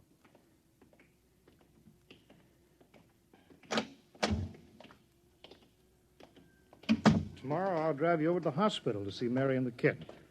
Yeah, sure. Look at the ship under the floodlights. Pretty, huh? You'll be flying her again soon, Steve. Don't worry. Yeah, I guess so. What's she doing out on the line? They refuel her? Yeah, we got Clausewitz coming in tomorrow from Denver for another test. Figure we'd give you a day off. Yeah, that's good. That's fine. Steve! Hey, go! Come on, Donaldson! Steve! Steve, come back here! He's heading for the rocket! That's crazy! Steve! Get down off of there, Steve! We can't get at him now. That hood is armor glass. He's waving. To its control, the radio. Come on! I should have gotten help. Come on, Donaldson. The radio's still hooked up. Hello, Steve. Listen to me, Hank. You gotta call Washington now. Look, Steve, come out of the rocket. I'll call my men, Henson. Don't try anything, Hank. They refueled the rocket for tomorrow. Take it easy, Steve. Listen, you know what'll happen if I fire the rocket tubes down here? Steve, don't, please. It'll burn out every building for 5 miles. All of us in one big blast. What do you want, Steve? You gotta stop that bomb. You gotta call Washington now. They won't believe me. You make that call or I cut in the rocket. I mean it, Hank.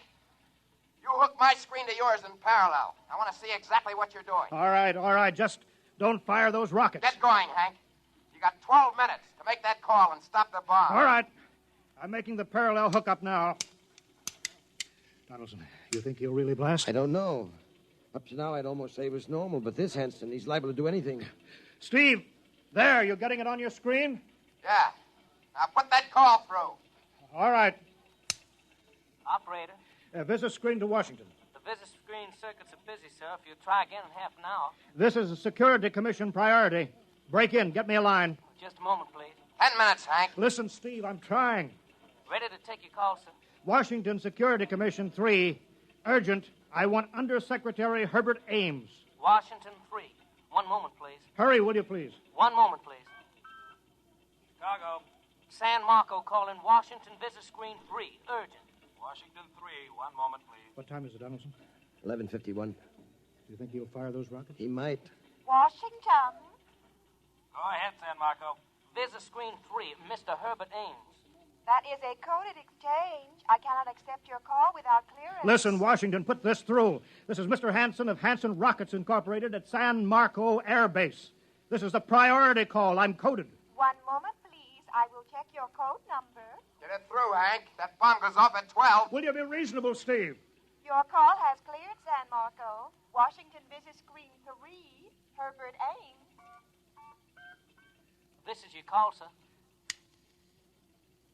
Security Commission, Ames. Oh, hello, Hanson. Listen, Ames. You've got to get me the chief. You kidding? He's at the test control room. Yes, I know, but get him for me. Hey, what's up? You look lousy. Or is it a bad circuit? There's no time, Ames. I've got to get him before the test.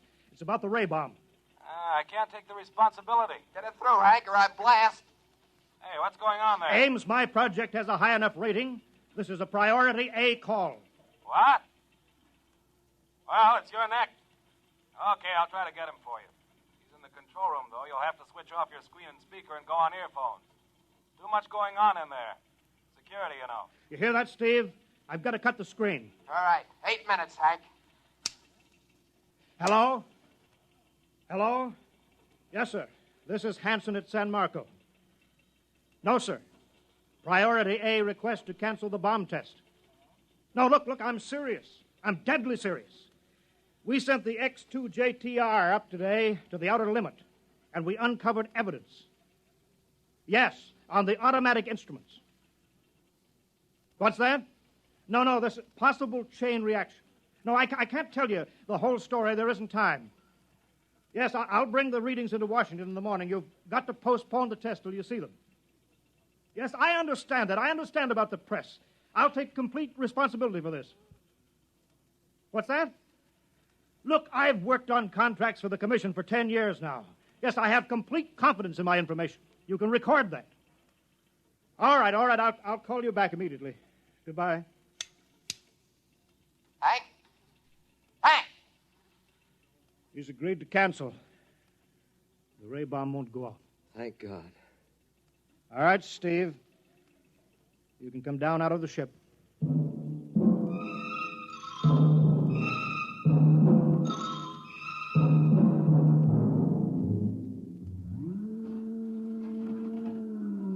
There he comes. He's opening up.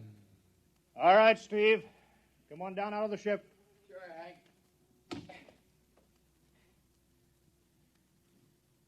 Hank, I was scared. I was plain scared. All right, easy now. It's all over. Bomb won't go off. Thank God. Hey, look. I want to see Mary and the baby. Can you get me transportation now? Hey, wait a minute. It's almost 12. They won't let you in the hospital now. I want to see the baby. For sure you do, but you've been under strain. I've got a shot here for you, Steve. Give you a good night's sleep. All right. Roll up your sleeve. Sure. Now, that'll make you sleep. Sergeant will find you a bed. Come on, Mr. Weston. Well, good night, Hank. I am kind of beat. It's been a tough night.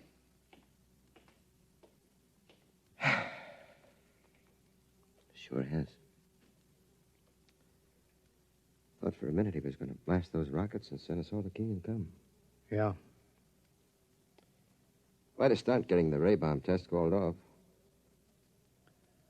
It isn't called off. But the call. Ames couldn't get the chief. I was talking to a blank screen. Bomb goes off in a couple of minutes. Oh. Poor Steve. He's one of the best. He was the best. 1 in 10 million. Some story of his, poor guy. For a while, he almost had me believing that quarantine. That's a very common delusion. The end of the world. Last night, never saw the stars so bright. Better be getting in. That wind is cold. Bomb goes off in 30 seconds. Poor Steve.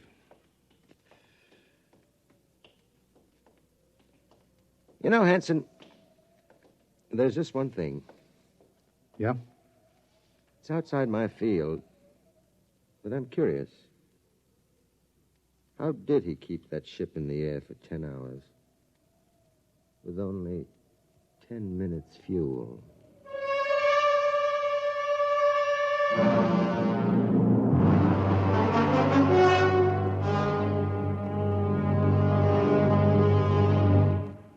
You have just heard X-1, presented by the National Broadcasting Company in cooperation with Street and Smith, publishers of astounding science fiction.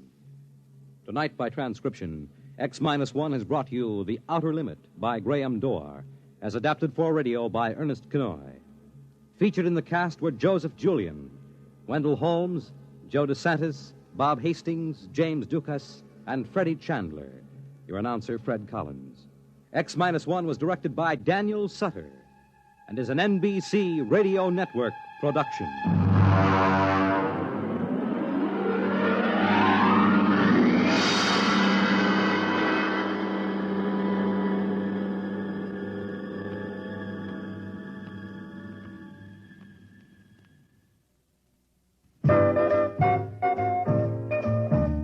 You don't have to stop whatever you're doing to listen to your radio. Though you may have a lot to do whatever you've got to do. NBC will still get through with music and drama, a life panorama. NBC's always got something brewing. Listen and you'll agree that there's always a smile from a twist of the dial to radio NBC. You've been watching Golden Age Radio, rumble.com/C/GAR. Brought to you by G3PL.com. Countdown for blast off. X-5, 4, 3, 2, X-1, fire.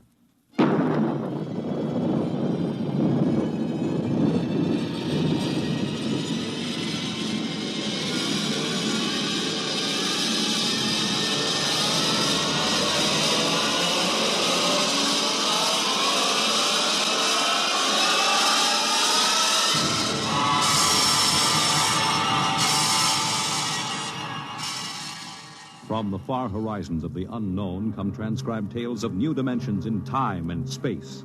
These are stories of the future, adventures in which you'll live in 1,000,000 could-be years on 1,000 maybe worlds. The National Broadcasting Company, in cooperation with Street and Smith, publishers of astounding science fiction, presents X minus 1.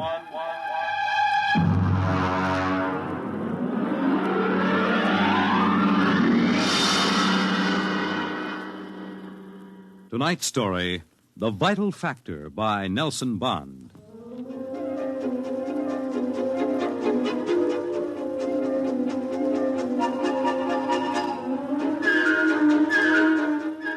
I doubt that anywhere on Earth there's a man or woman or a child who doesn't know the name Wayne Crowder.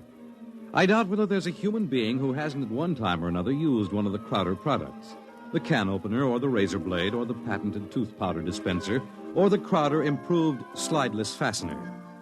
In the magazines which write about men of business, Crowder was described as a man of ice and stone and ink and steel. No warmth to his blood. And a heart to pump, not feel human emotion. And he built a battery of buttons into his desk so that when he wanted something, all he ever had to do was press a button. And like genies springing out of the bottle, the proper personnel would come running. Yes, Mr. Crowder. Get me my engineers. Yes, sir. Right away, Mr. Crowder.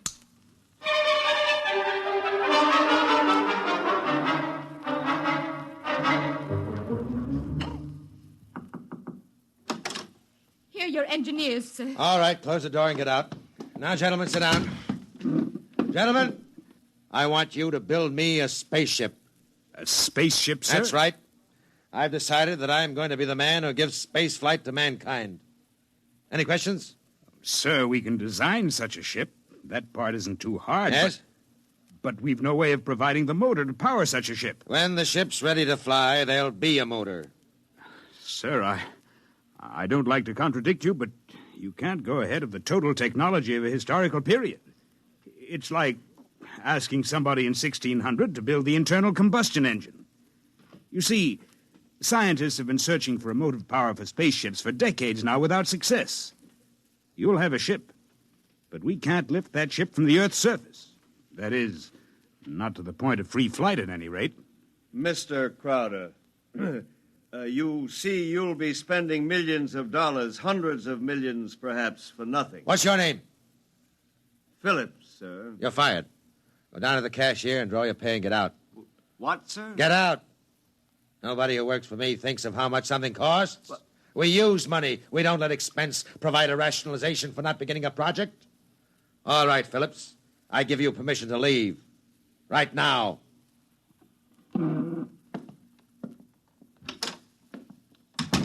Any other comments? The ship will be built, of course, Mr. Crowder. The fact still remains we can't power it. You design the ship, I'll find the motor for you. Where, sir? I don't know. But somewhere in the world there's a man who does know the secret. I want that motor, and I'll root out the man who has the theory which will let us build it. How quickly do you want this done, sir? Yesterday. Yes, sir. Is there anything you need? We'll need a construction yard, sir, and certain machinery and a great many materials, of course. Labor force. Get them. Send me the bills. I don't want to be bothered with minor details. Yes, sir. And, one more thing, sir. Phillips. Yes? We need him, sir. He's a top man on electronics. He's a vital cog in our team. I don't want Phillips working for me. That's clear, I hope. Who else in the country knows what he does? No one in this country, sir. There's a man in India, though. Get him. We've tried before, Mr. Crowder. He's working on an important project in his country. I'm not concerned with details. Get that man, pay him what he wants, but get him. Sir, you don't understand. If this man quits his job, that whole project will collapse. It means the welfare of many people, millions of people in his country. He has a high sense of patriotism. Buy that sense of patriotism. That's all. I don't want to see any of you again until you have a report of work in progress. Yes, sir.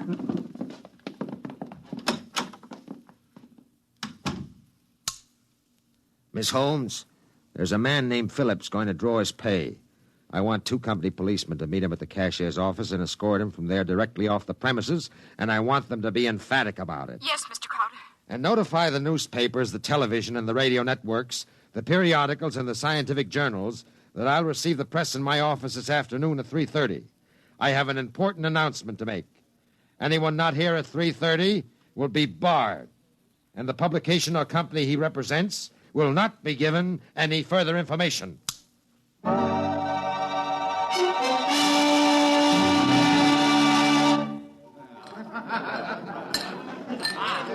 Gentlemen, you can finish your drinks later.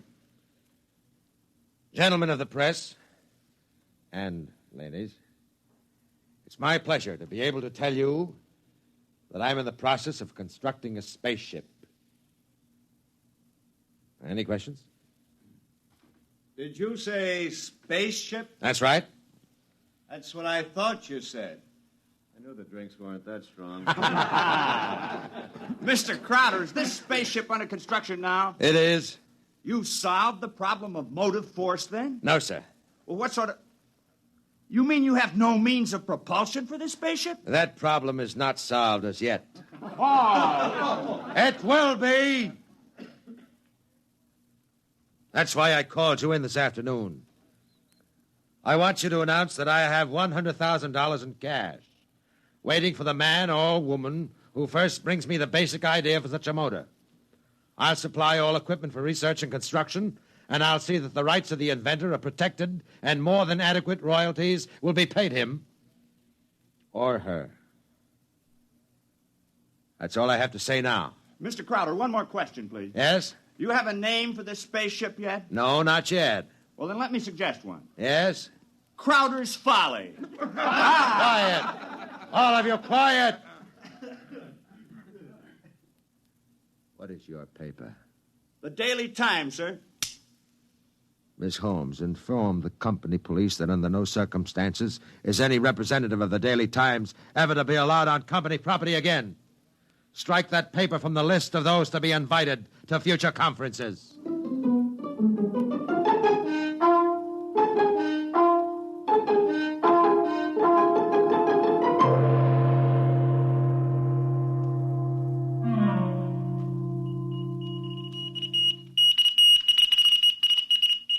It was Crowder's Folly, but the word of what he wanted circulated to the far corners of the globe. It was known in the white ice block huts of the Eskimos and in the grass-thatched villages of Central Africa, as well as places less remote.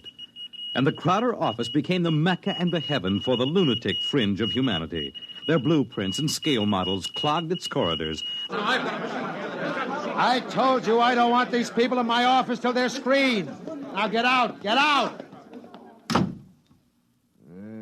Every time I open that door, they surge in like a tidal wave. I have a progress report for you, sir. The ship is finished as far as we can go, Mr. Crowder. Certain additional construction can't be done now because it depends on the shape and mass of the engine, on the type of fuel, on the weight of that fuel. I see. All right. Lay off everybody we don't need. I've ordered that. Mr. Crowder, is it possible that no one will turn up with a motor? That's the one thing that's not possible. He will come. Money and determination will buy anything. Close the door on your way out. Yes, sir. Miss Holmes, order the proper department to put a name on the forward end of the ship. I want letters in pure gold 1 foot high. The name of the ship is Crowder's Folly. Get it done today.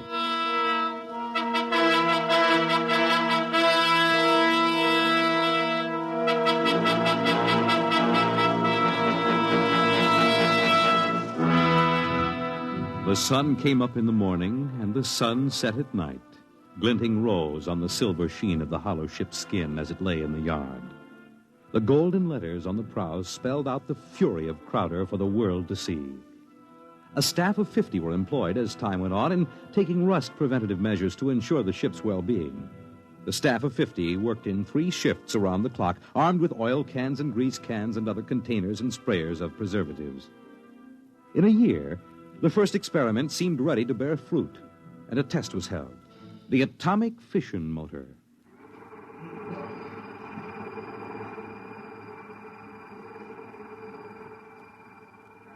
In exactly 45 seconds now, we'll hold the test, Mr. Crowder. The sound you hear is our generators here, building up power to supply the motor by remote control. If this needle goes round to the part of the dial marked in red, there'll be an explosion. Are there any questions, sir? Proceed with the tests.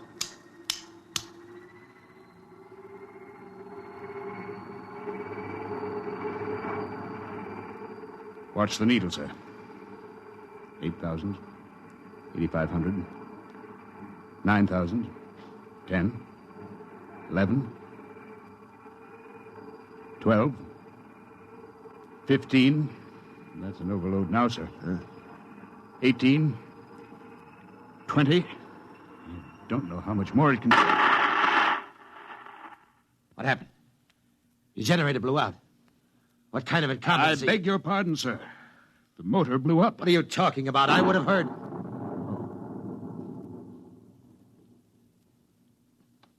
You see, sir, it takes a while for the vibrations of an explosion to travel 3 miles and then reach through 15 feet of concrete. I see. Well, there are other experiments in progress. Let me know when they're ready for testing. Yes, sir. Mr. Crowder, the inventor of that motor had to be right with it, of course, during the tests.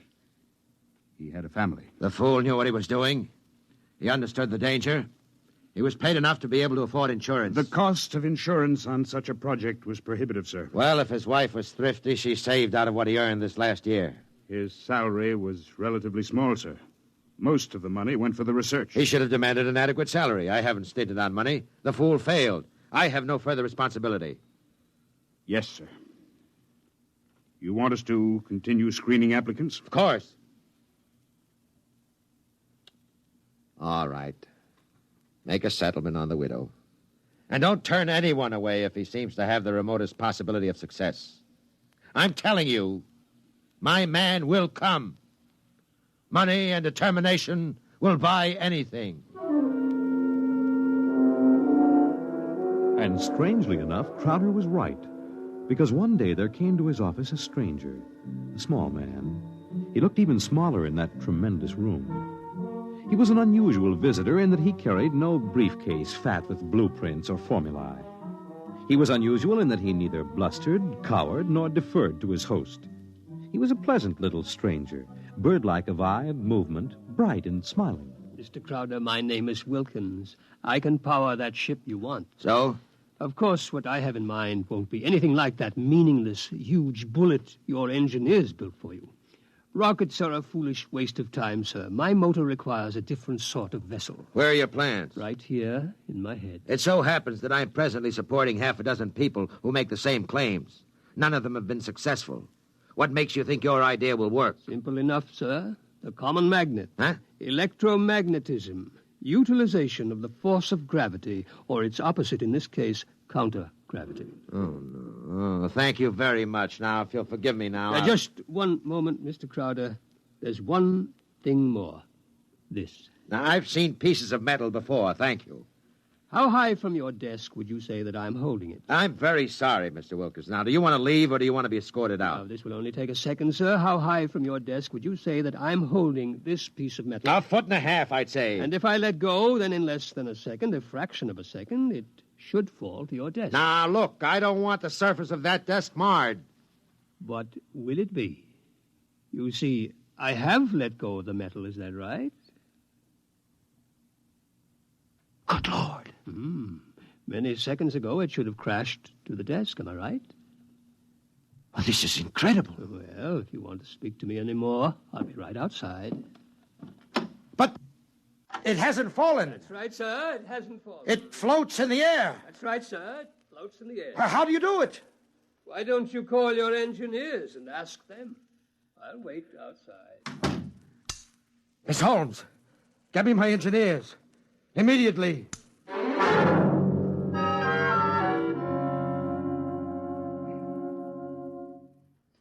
All right, Mr. Wilkins, you're quite right.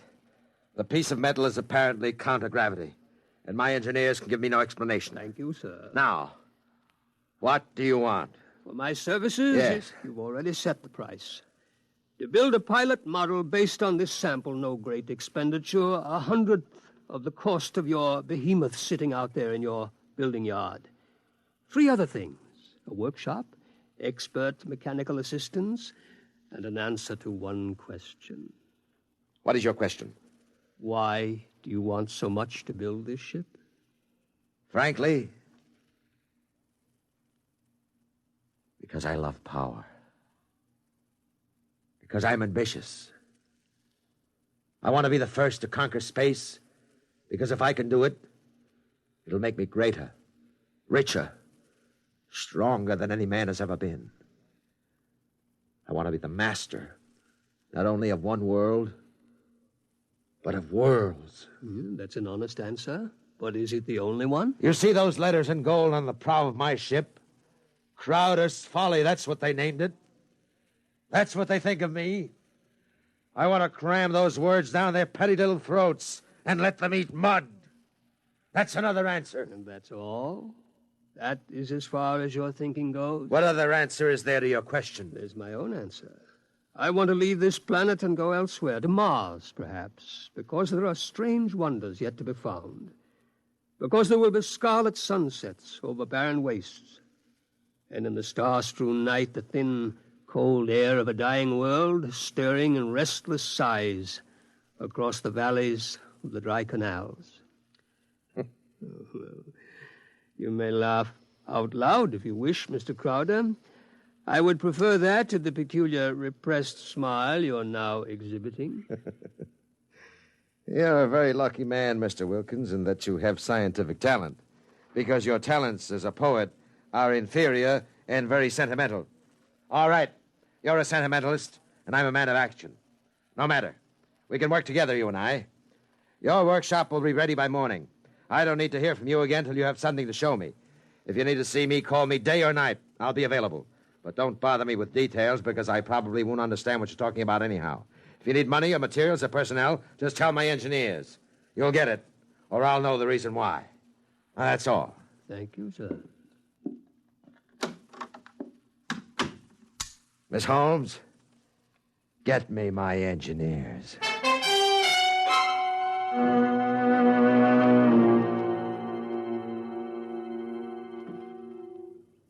Yes, Mr. Crowder? We have 50 men working on preserving that useless hulk out there in the construction yards.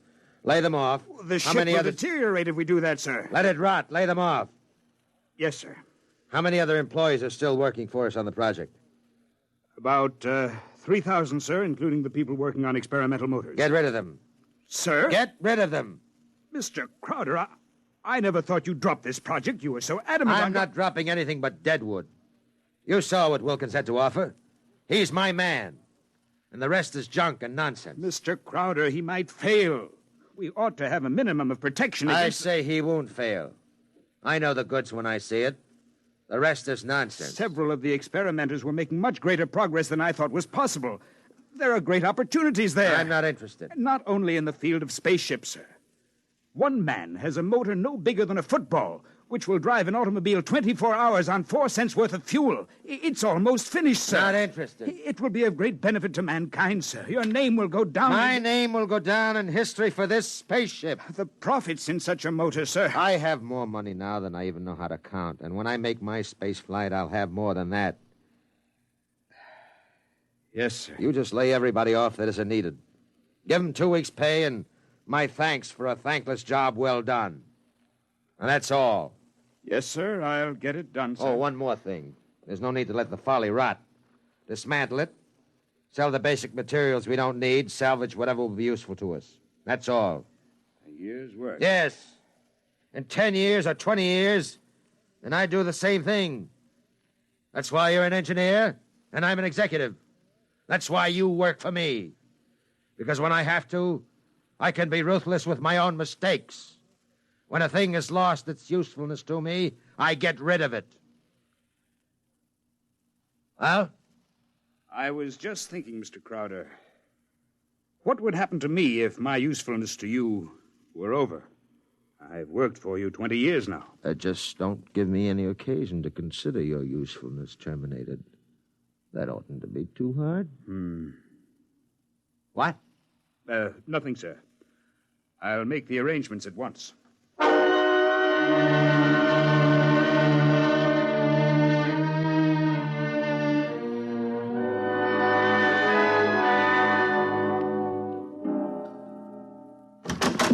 Who are you? What do you want? I tried to stop him, sir. Well, speak up, man. My name is Jarvis Ustuli. I'm an electronics expert. Oh, yes, I remember. You're the Indian. Come in, come in. But do you want me, sir? I can never... Never mind, Miss Holmes. Just stay outside. Close the door behind you.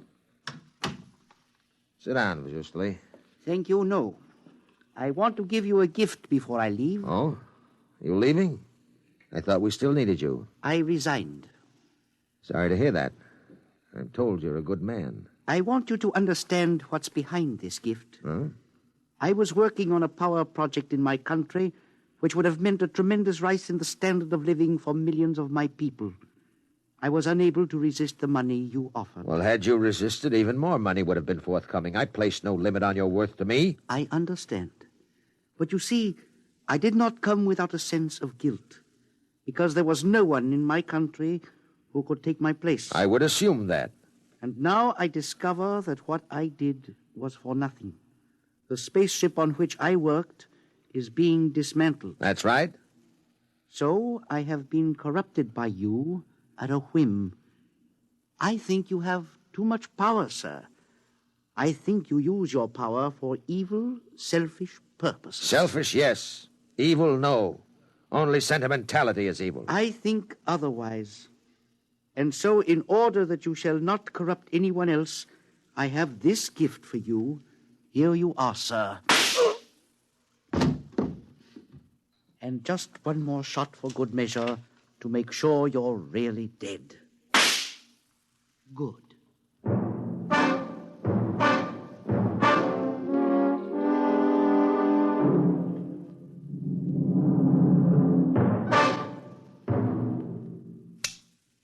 Miss Holmes, there's a man on his way out by the name of Jarvis Ustuli, an engineer. He's not to be molested. He probably won't stop at the cashier, so I want a check for 6 months' salary in advance mailed to his home address. The man showed a certain quality of ruthlessness which is deserving of recognition. Oh, and have the chief of the company police bring me a new bulletproof vest. This one seems to have been dented in a couple of places.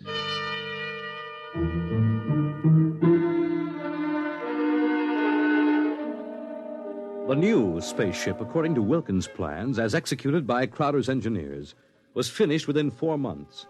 It was small, it was shaped like a disc. It gleamed brightly even in the smoky haze of an October sunset. Inside, Crowder and Mr. Wilkins, in a small cubicle at the heart of the machine, sat surrounded by many instruments of a complicated nature. Outside, huge crowds gathered to witness the test. They stirred and murmured, waiting restlessly, as inside the control room of the craft, Wilkins installed the final secret part he had not revealed to those who built his driving apparatus.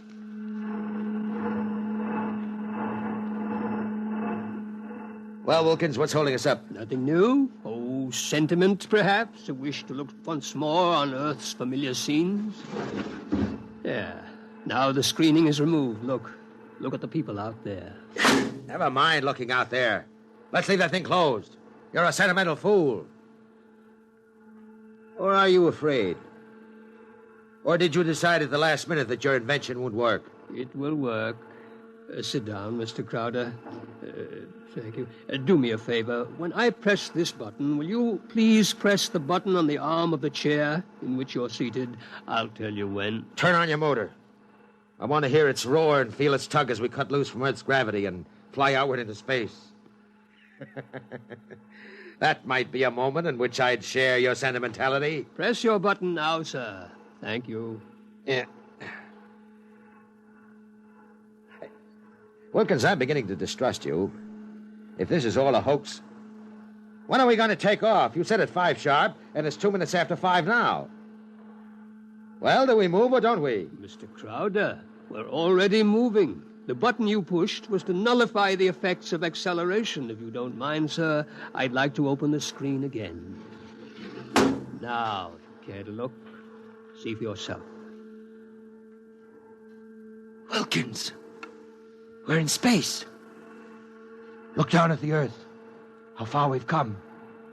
Why, it's no bigger than a toy balloon. No, a dime.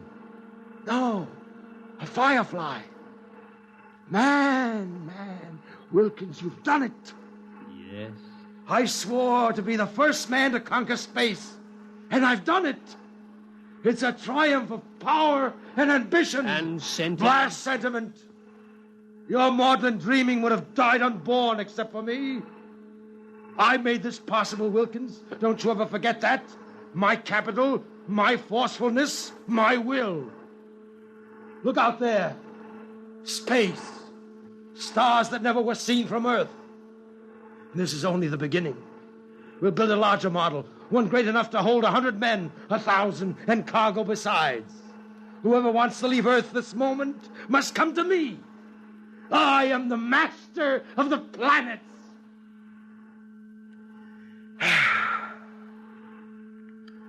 All right, Wilkins. Turn back now. No. Huh? I said turn back. No. Well, we've proved the ship can fly now. Now turn back. I want to start work at once in preparation for the long flights to come. Not so. We will go on. What are you doing, defying me? I'll break your puny little body into pieces. Can you control this ship, Mr. Crowder? Would you like to be stranded out here in space, just adrift in space without control? Would you like that? Turn back. No.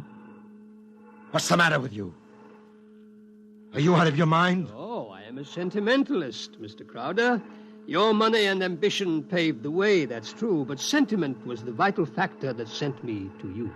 Sentiment, sir. You see, Mr. Crowder, I wanted to go home. Home? Home? You are out of your mind. You will forgive me if I remove these primitive clothes? Who are you? Oh, it's all right, Mr. Crowder. I hold no special malice toward you. There's no need to be so terrified because you've had your first close look at a Martian.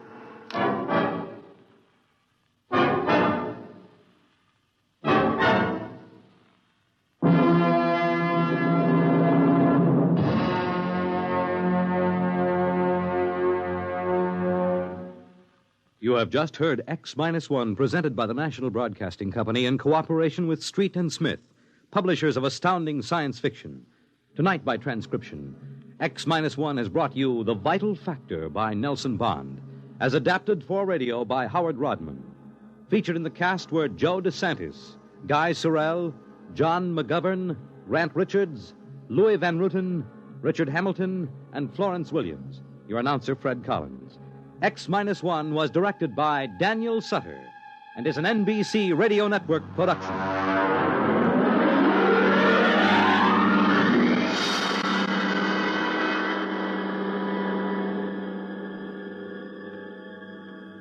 You've been watching Golden Age Radio, rumble.com/C/GAR. Brought to you by G3PL.com. Countdown for blast off.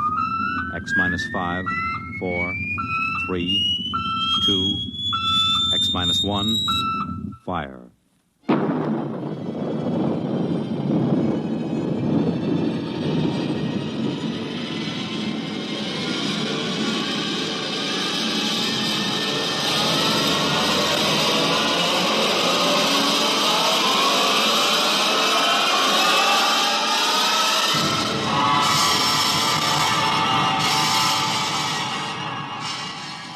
From the far horizons of the unknown come transcribed tales of new dimensions in time and space. These are stories of the future, adventures in which you'll live in a million could-be years on 1,000 maybe worlds. The National Broadcasting Company, in cooperation with Street and Smith, publishers of astounding science fiction, presents X minus 1.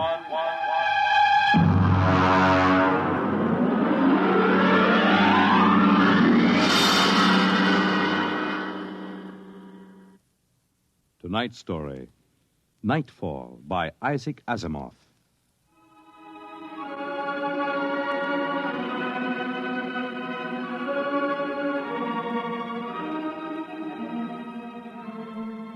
Ralph Waldo Emerson speculated, if the stars should appear one night in 1,000 years, how would man believe and adore and perceive for many generations the remembrance of the city of God?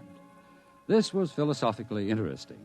But on the edge of the galaxy, a planet swings on its orbit in a cluster of 6 suns. These suns hang in the sky above. Never less than 2 shine down through the entire 23.8 hours of the planet's day. The yellow light has burned down on the planet continuously, into the past, till the mind of man runneth not to the contrary.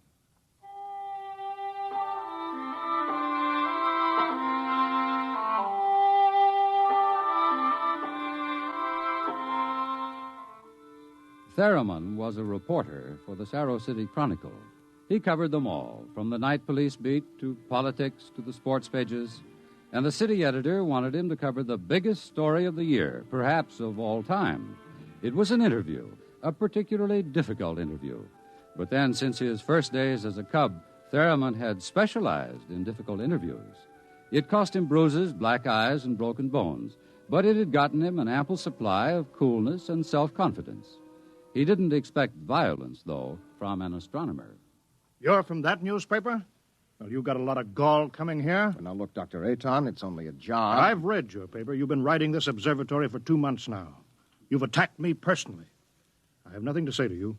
Well, this is your chance to get your side into the paper. Look, Dr. Aton, I'll give it to you straight. 2 months ago, the observatory issued a press statement that the world was coming to an end. Now, that's the same story the cult of the Book of Revelations had been preaching. Now, when a scientist backs that up, it's news. Our conclusions have nothing to do with the cult. The cult is full of superstition and mysticism. We're scientists. You've got the people pretty angry. It doesn't matter. If I can't get the story from you, I'll have to go somewhere else. Go ahead. The paper can be pretty rough on someone who doesn't cooperate, Dr. Aton. Young man, if you're not out of the observatory within 5 minutes, I shall call the police. Now, get out.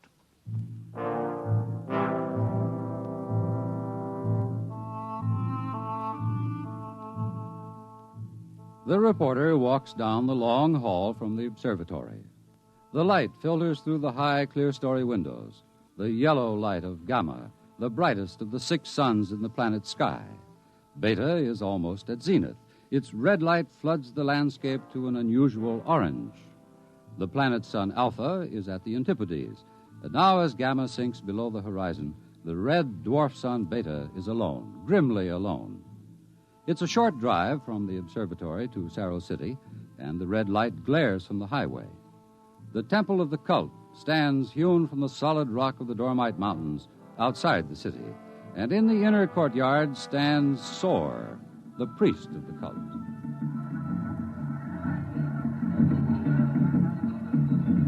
Woe to the unbelievers! Their souls will rot with the absence of light. Tell me, Your Reverence, what will happen? What are you waiting for here? The day of the coming. It is written in the book of Revelations. It came to pass the sun Beta was alone in the sky, and the world was shrunken and cold. And men did assemble in the public squares and highways. Their minds were troubled, and their speech confused. For the souls of men awaited the coming of the stars. And the lip of the cave of darkness passed the edge of Beta, and loud were the cries of men, and there was no light on the surface of the world. And in this blackness there appeared the stars in countless numbers, and in that moment the souls of men departed from them, and their abandoned bodies became even as beasts. From the stars then reached down the heavens flame, and where it touched, the cities of the world flamed to destruction, so that of man and all the works of man naught remained. So it is written.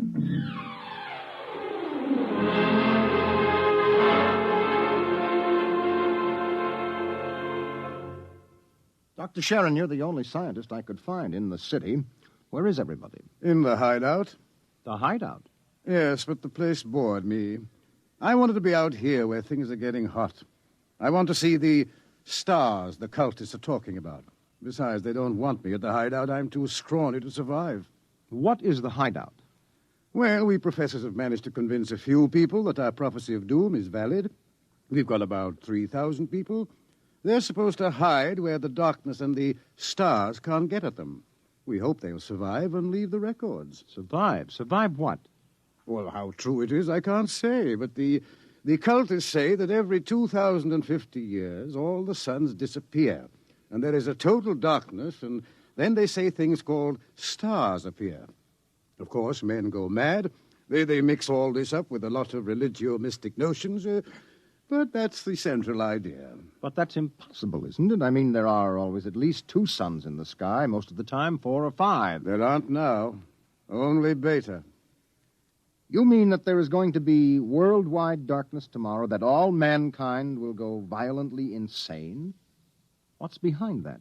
Well, for one thing, the history of civilization of the world.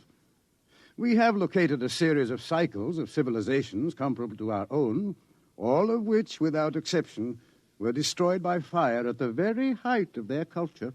But is there any scientific theory behind this which would explain it? Well, the University Observatory finished their calculations 2 months ago. And tomorrow there will be an eclipse of Beta so that the planet will become dark. That eclipse comes every 2,049 years. Darkness. And maybe those mysterious stars that no man has seen. And then madness and the end of civilization. And you expect to live through this at the hideout? They plan to photograph the eclipse and leave the records. And then the rest of mankind will know what to expect. Well, what is there in darkness to drive men mad? Have you ever experienced darkness, young man? Well, no, but I know what it is. It's just no light. Oh. Draw the curtain. Why, what for? If we had 4 or 5 suns out there, we might want to cut the light down for comfort, but with only Beta... Ah, that's the point. Just draw the curtain and then come here and sit down. All right.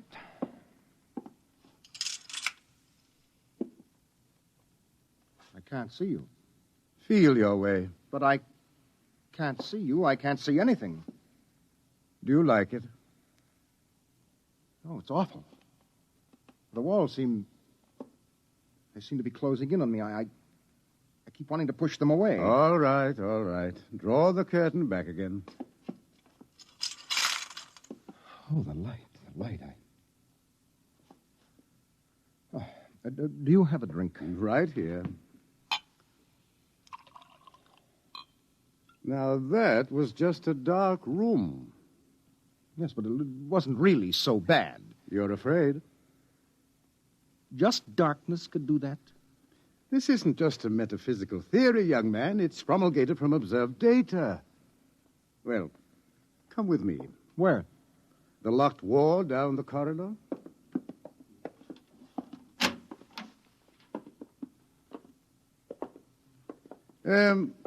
Were you at the Cerro City Centennial Exposition 2 years ago? I was overseas on assignment. Well, you remember hearing about the tunnel of mystery that broke all records in the amusement area? Oh, yes. Wasn't there some fuss about that? The Anti-Vice Society had it shut down. Oh, it was shut down, all right. But the Blue Noses had nothing to do with it. That tunnel was nothing but a mile-long passage through darkness. You rode in a little car, and it took 15 minutes to get through. Oh, it was very popular while it lasted. Popular? Well, there's a fascination to be frightened when it's part of a game. Absence of light is one of the instinctive human fears. People came out of that 15 minutes of darkness shaking and half dead with fear. Weren't there some deaths? Oh, bad hearts, but that wasn't the big danger. Now, which key is this?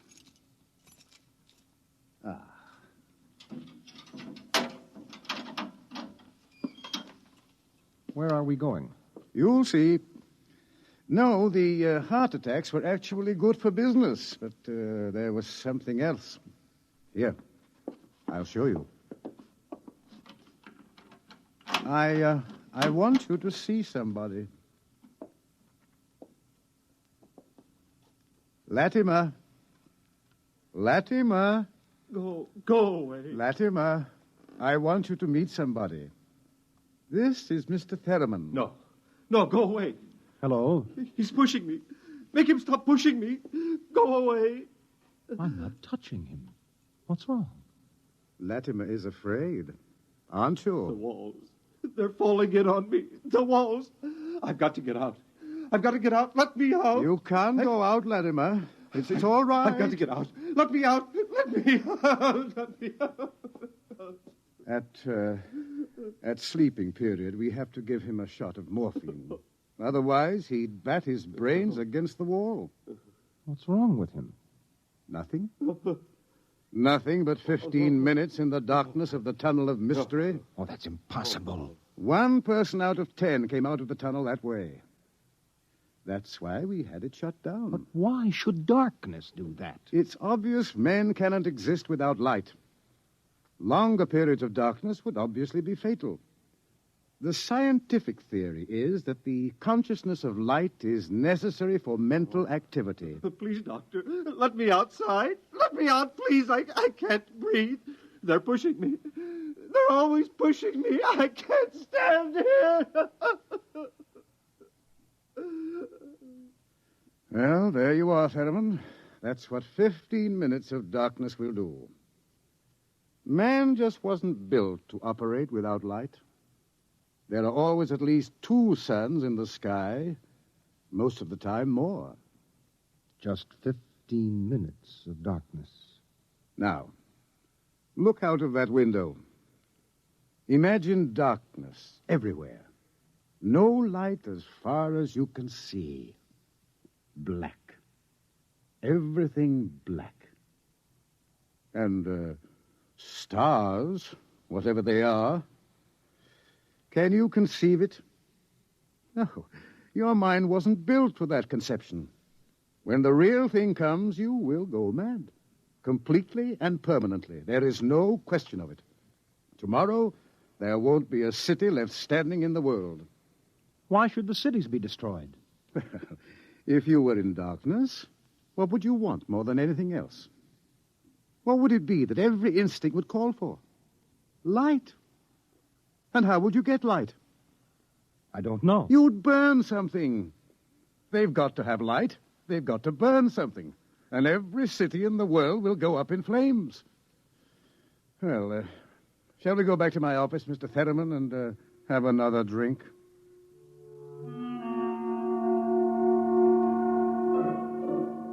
Through the skies, the red sun Beta shines alone. The wind howls across the city. It is cold, colder than man can remember. And as the hour approaches, the reporter goes out and speaks to the man in the street. Excuse me, where are you going now? Home for supper. How about, what are you going to do tonight? Oh, you mean about this star stuff? Look, I'll tell you, mister, I got nothing against religion, see?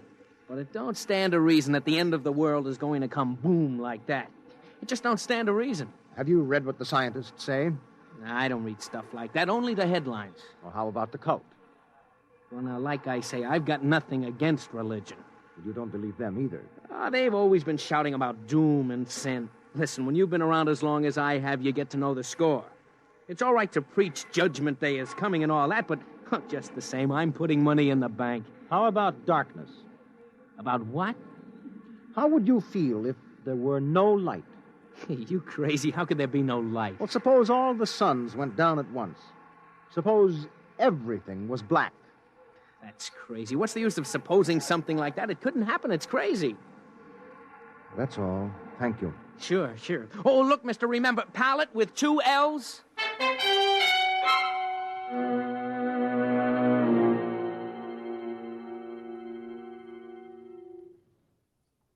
All this talk of scientific explanation, it's sinful, that's what it is. Are you a member of the cult, sir? Sure I am. Been a member since I was a boy. My daddy was a member, too. I've seen the books. It's all written down in the books. Don't you believe the scientists' explanation? Don't need it. I'm going to save my immortal soul. I'm going to stay on the mountaintop in a white robe while the stars carry me away to glory. Blessed be the stars. Amen. What are the stars? The glory, the breath of the heavens, the spirit of the ultimate. That's what they are. The observatory has announced that it intends to take pictures of the stars. Blasphemy. I sold my house and gave all my money to the poor. Won't need it anymore. I'm going to heaven with the stars.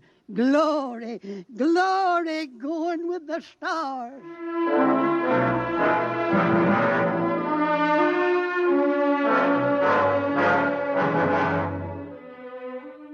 The reporter checks the stock exchange, the stores, business at a standstill.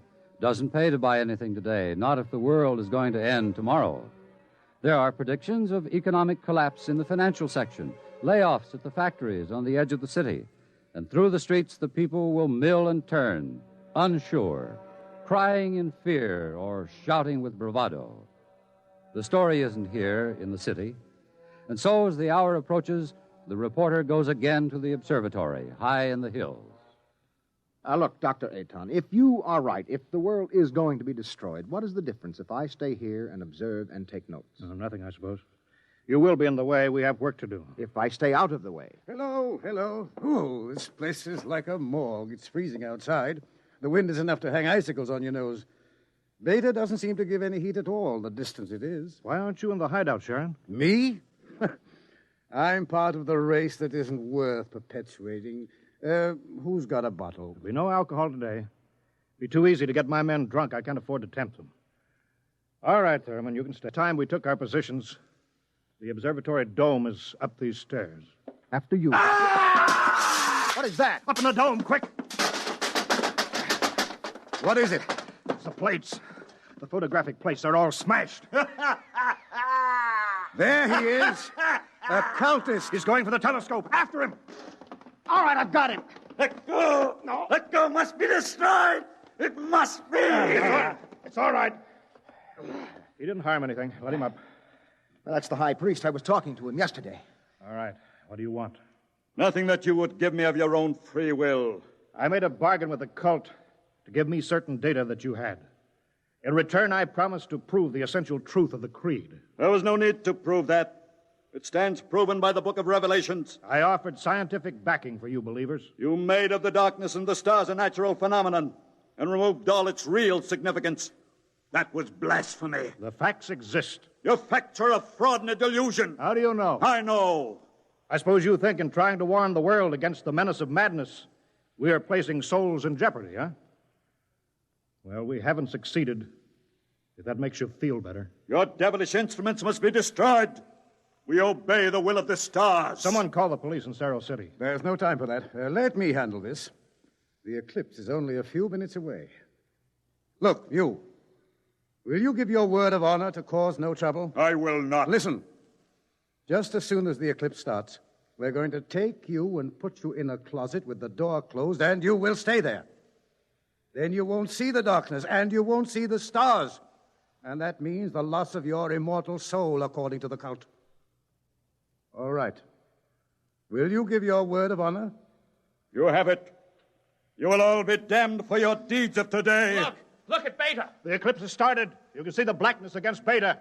Get busy on those cameras. Check the exposures very carefully. You're shaking, Mr. Ferriman. Yes, I don't feel very well. You're not losing your nerve. No, I'm just not used to it. You could probably make the hideout. I have been assigned to cover a story. I intend to cover it. Oh, professional honor? Yes. Yes. Allah sofanet radrak. Allah sofanet. What is that? The cultist. That's the book of Revelations. I don't understand it. He is chanting some old cycle language. The book of Revelations was originally written in it. There are probably 2 million people in Cerro City who are trying to join the cult. One gigantic revival. How do the cultists manage to keep the book of Revelations going from cycle to cycle if everyone goes mad? Who wrote the book? There are some people who don't see the stars.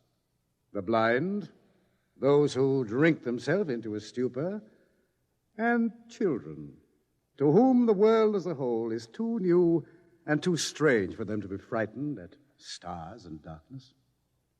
They would have memories, and that, combined with the confused, incoherent babbling of the mad, formed the basis for the book of Revelations.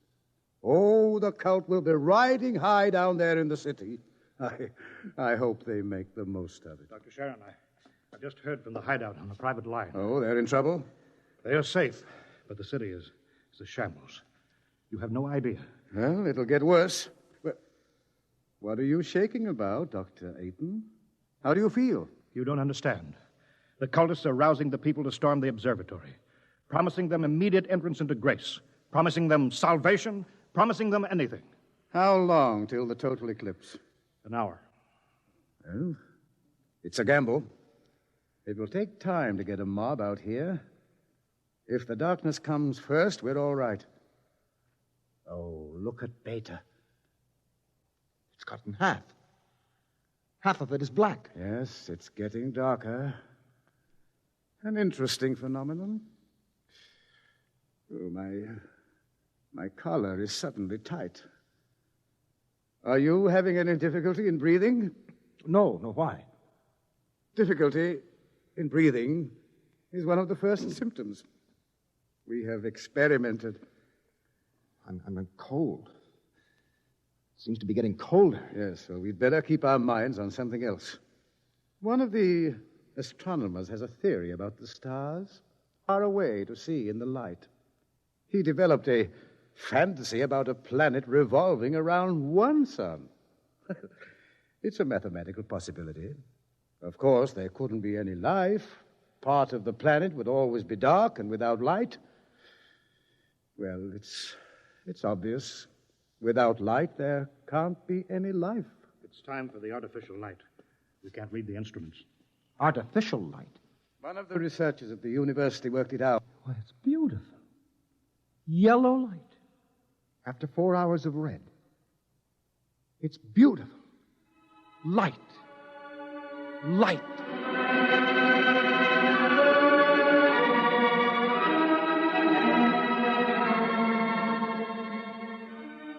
The dome is quiet. The priest in his yellow robe sways slowly as his lips move in the ancient tongue. Over and over, he whispers the invocation to the stars. The technicians hunch over the instruments, and the sky gradually turns a horrible deep purple red, and the air grows denser.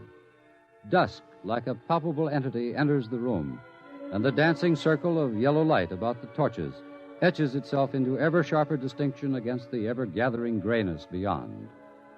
Outside, Beta is a mere smoldering splendor, taking a last look at the world. The western horizon, in the direction of the city, is lost in darkness, and along the highway to the observatory surges a menacing, shadowy mass. Mob from the city, they're coming. How long till total eclipse? 15 minutes. They'll be here in 5. We'll hold them off. Come on, Ferriman, downstairs. But there's no light down there. We have to block the door. Come on. I can't breathe. I can't go down there. Take a torch. We'll take light with us. Come on.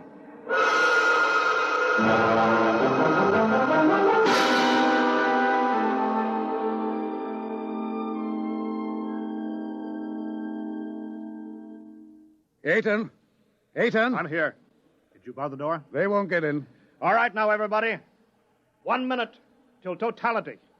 1 minute. Just before totality, I'm changing the plate. That will leave one of you for each camera. You know all about times of exposure. Now, remember, don't try to look for good shots. And if you feel yourself going, get away from the camera. It's dark. It's getting dark. Sharon. Sharon, where are you? I can't see you, Sharon. I'm right here. 30 seconds. Look out. The priest. I can't see him. And the wicked shall perish, and the souls of the true believers shall be transported in glory to the stars. You can see him against the torch. Don't let him get to the From telescope. the stars there reach down a heavenly flame, and where it touched the cities of the world, flame to utter destruction. Grab him! You shall not Grab him! blaspheme! The world must be destroyed by the stars! It must be! Let me go! I'll take care of him. Stars! The stars!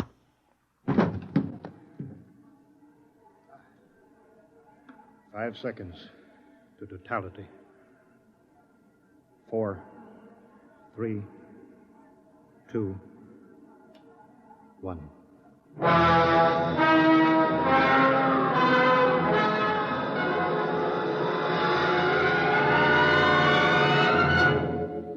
The sky is black, and through it shine the stars. 30,000 minute suns shine down in a soul-searing splendor. It is more frightening in its awful indifference than the bitter wind that shivers across the horrible, cold, bleak world. The stars. The stars. The stars. It's dark. Dark. Dark. The walls. The walls are coming in on me. They're coming in. Light. Light. Light. Darkness. Forever. Light. And ever. And ever. Light. And the walls are breaking in. We did not know. We did not know. We did not know.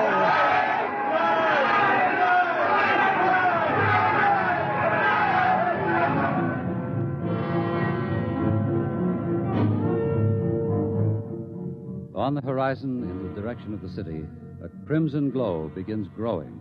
1,000 fires strengthen in brightness that is not the glow of the sun. 1,000,000 fires, as a world mad in the darkness screams in terror for the light. The night has come again.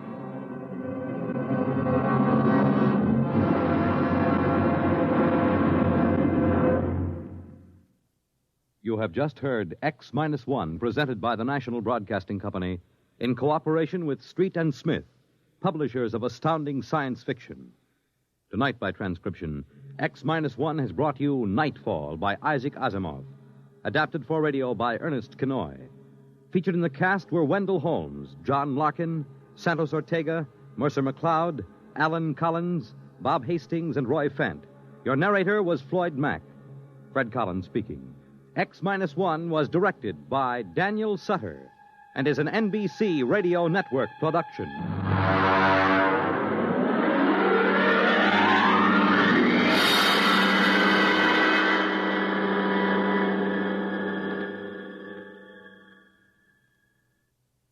It's groomed for your interests.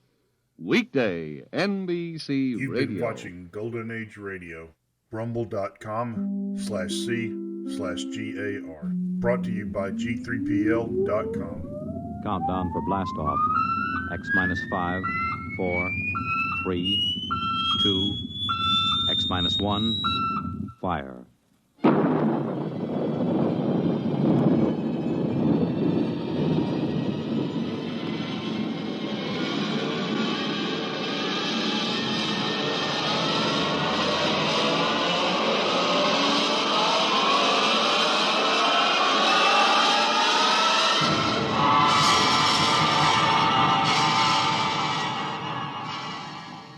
From the far horizons of the unknown come transcribed tales of new dimensions in time and space. These are stories of the future, adventures in which you'll live in a million could-be years on 1,000 maybe worlds. The National Broadcasting Company, in cooperation with Street and Smith, publishers of astounding science fiction, presents X minus 1.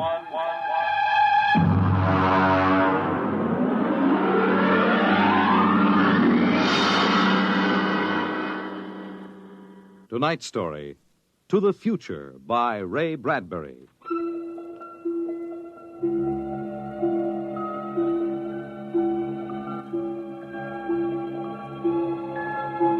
Time is an interesting phenomenon. A ticking clock, the running sands of an hourglass. All these have captured the imagination of men. But time is more. It exists now, and then, and in the future. Suppose we are in the year 1955. Coexistent in time may be worlds we have never seen, the worlds of the past and of the future. The year 1955. It was a spring night in Mexico, fiesta time.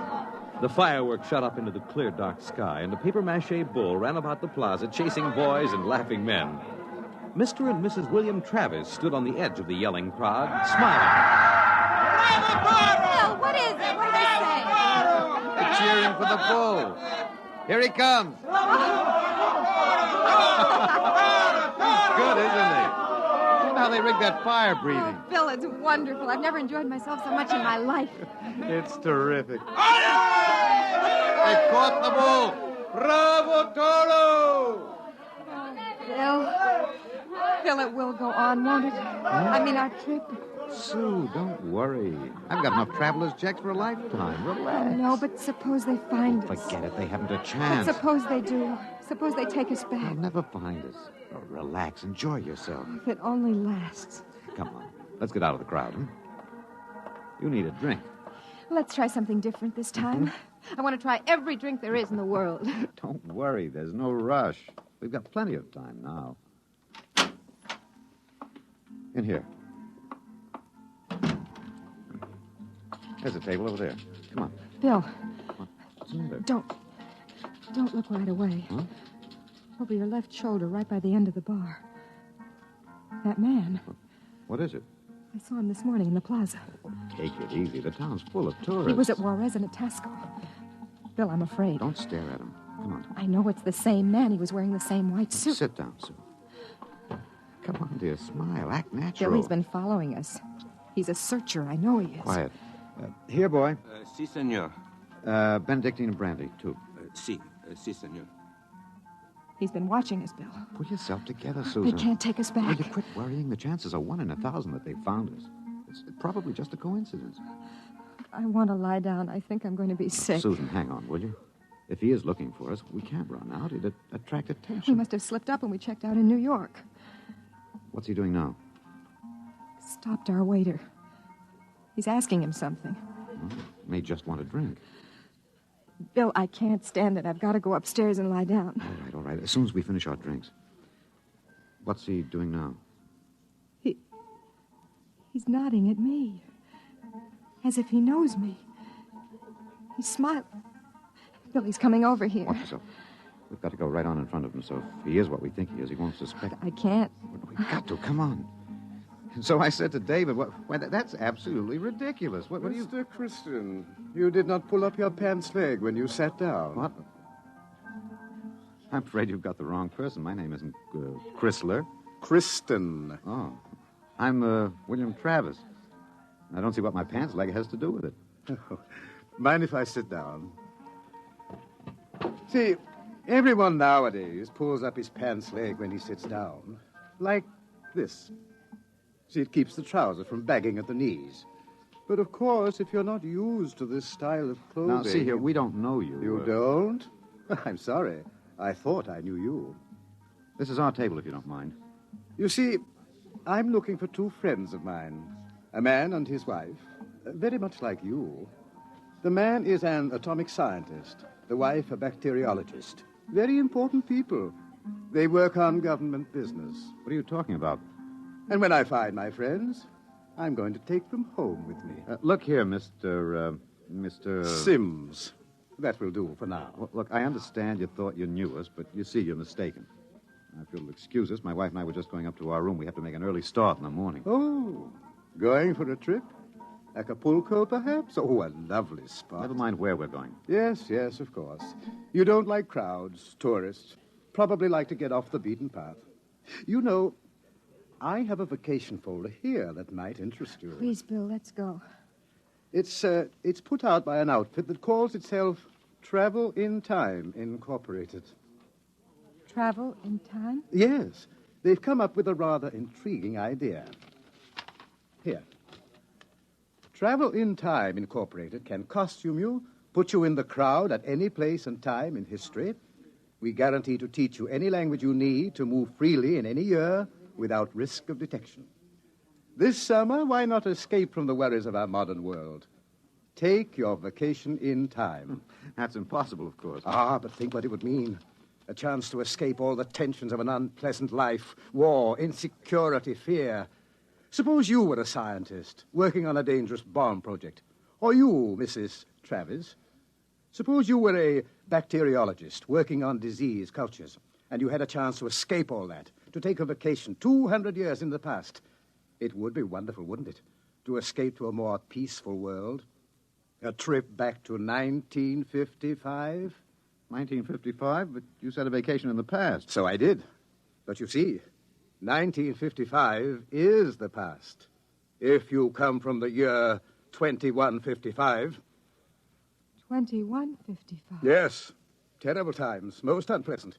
A war raging, an atomic, bacteriological war. Terrible times, with none of the little comforts we enjoy today. Like this fine Havana cigar. Well, I want to go upstairs. I want to lie down. If you were living then, think of how wonderful it would be to take a vacation in time. Back to now. Suppose a young couple like yourselves took a trip to 1955 and didn't want to come back. Do you know what would happen? The government sends a searcher back to look for them. This is all fantastic The nonsense. searcher finds them and brings them back. Back to that miserable, insane, stark, pleasureless world of 2155. A pity, isn't it? Look here, Sims. Well, do you think I shall find my two friends, Mr. Travis? Bill, please take me upstairs. I don't feel well. Oh, is the lady feeling a bit ill? How unfortunate. Here are the drinks, senor. Ah. Well, shall we drink a toast? To 2155. To the future.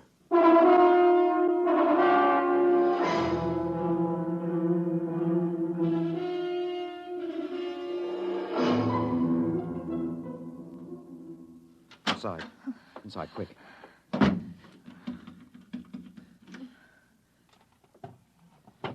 What are you doing? Shoving a chair under the doorknob. He knows. He's been following us. He's a searcher. Look, keep quiet, Sue. I want to They're think. going to take us back. It isn't over yet. I've got a headache. I'll get you an aspirin. What will they do to us? I don't know. Something slipped. Something must have slipped. But we were so careful. The searchers are trained to watch for detail. Things like not pulling up my trousers.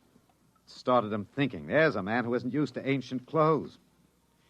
I could kill myself for giving it away. No, it was my walk. These high heels. Here. Thanks. The nerve of that Sim sitting there looking us up and down like animals, smoking those stinking cigarettes. That's how I first noticed him at Tasco. He had 4 bottles of liqueurs and a pile of chocolates. Yes, he still hasn't gotten over that first greedy hunger. We've got to look out for that. It's the sure sign of somebody from the future. Trying to make up for a lifetime of shortages by stuffing yourself sick. Remember our first night? Bill, I can't stand it. We've got to get out of here. What are you doing? Packing. Get the suitcases out. It's no use. What do you mean? We can get to Acapulco by morning. Don't you think he's watching? We could get away. No. We've got to sit tight. Maybe he isn't sure of us yet. Maybe we can still figure out some way to escape. Come on now. We'll need our strength. We'd better try to get some sleep.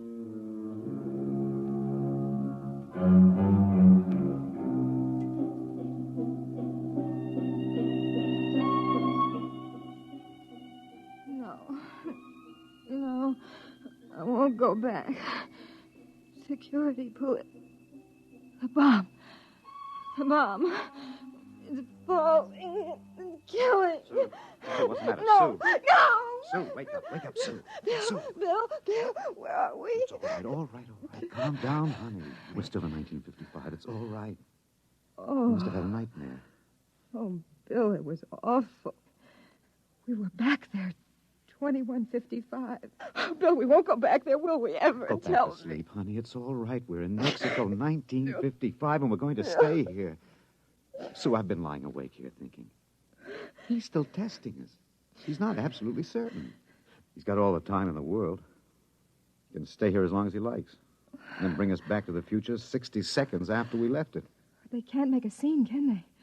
They don't dare come out in the open. No. It might change the future. They're afraid of that. Bill, if we could only tell somebody, ask for You help. know we can't. That's why we had to submit to the psychological block treatment before they okayed our vacation.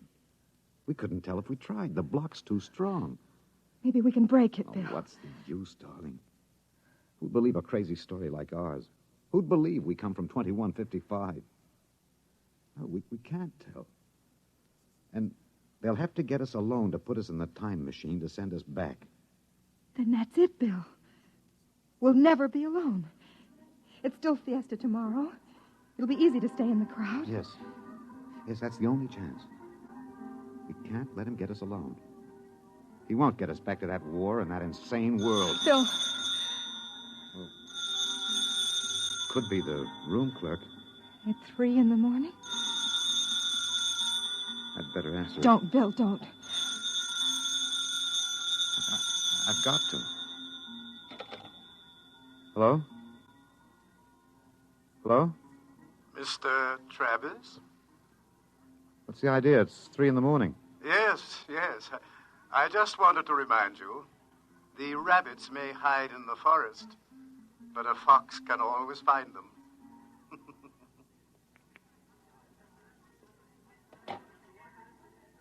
What was it, Bill? Bill. Never mind. Come on. Let's get some sleep while we can.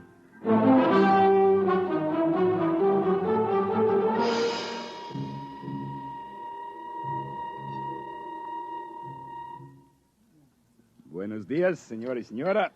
Morning, Senor Gomez. I trust you are spending pleasant days in my hotel. Fiesta time is the best. Yes, it's been lovely. Your special table is all ready for breakfast. Hey, where in blazes the hotel? You, Buster, where's the hotel in this godforsaken sinkhole of a one-horse town?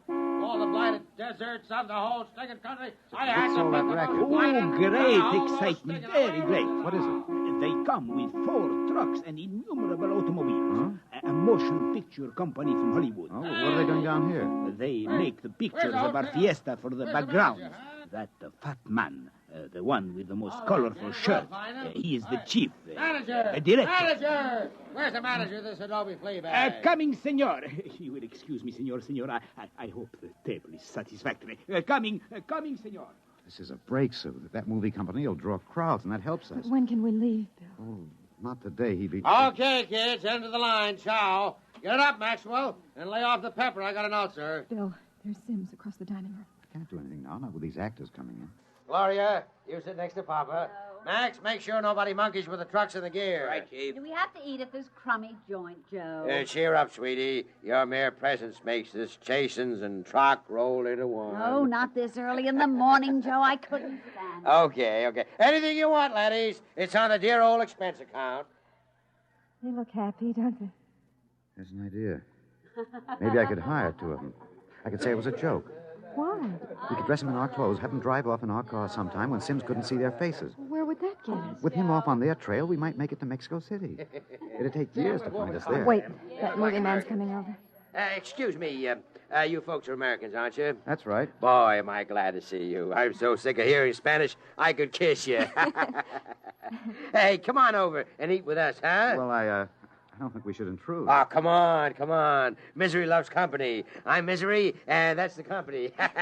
We're from Hollywood. So I understand. Yeah. Boy, would I like to be there. I'm Joe Melton.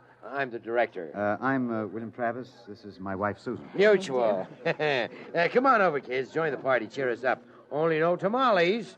I burned out 3 kidneys on tamales since I came over the border. Boy, am I funny, huh? Wonderful. Well, come on over. Hey, kiddies.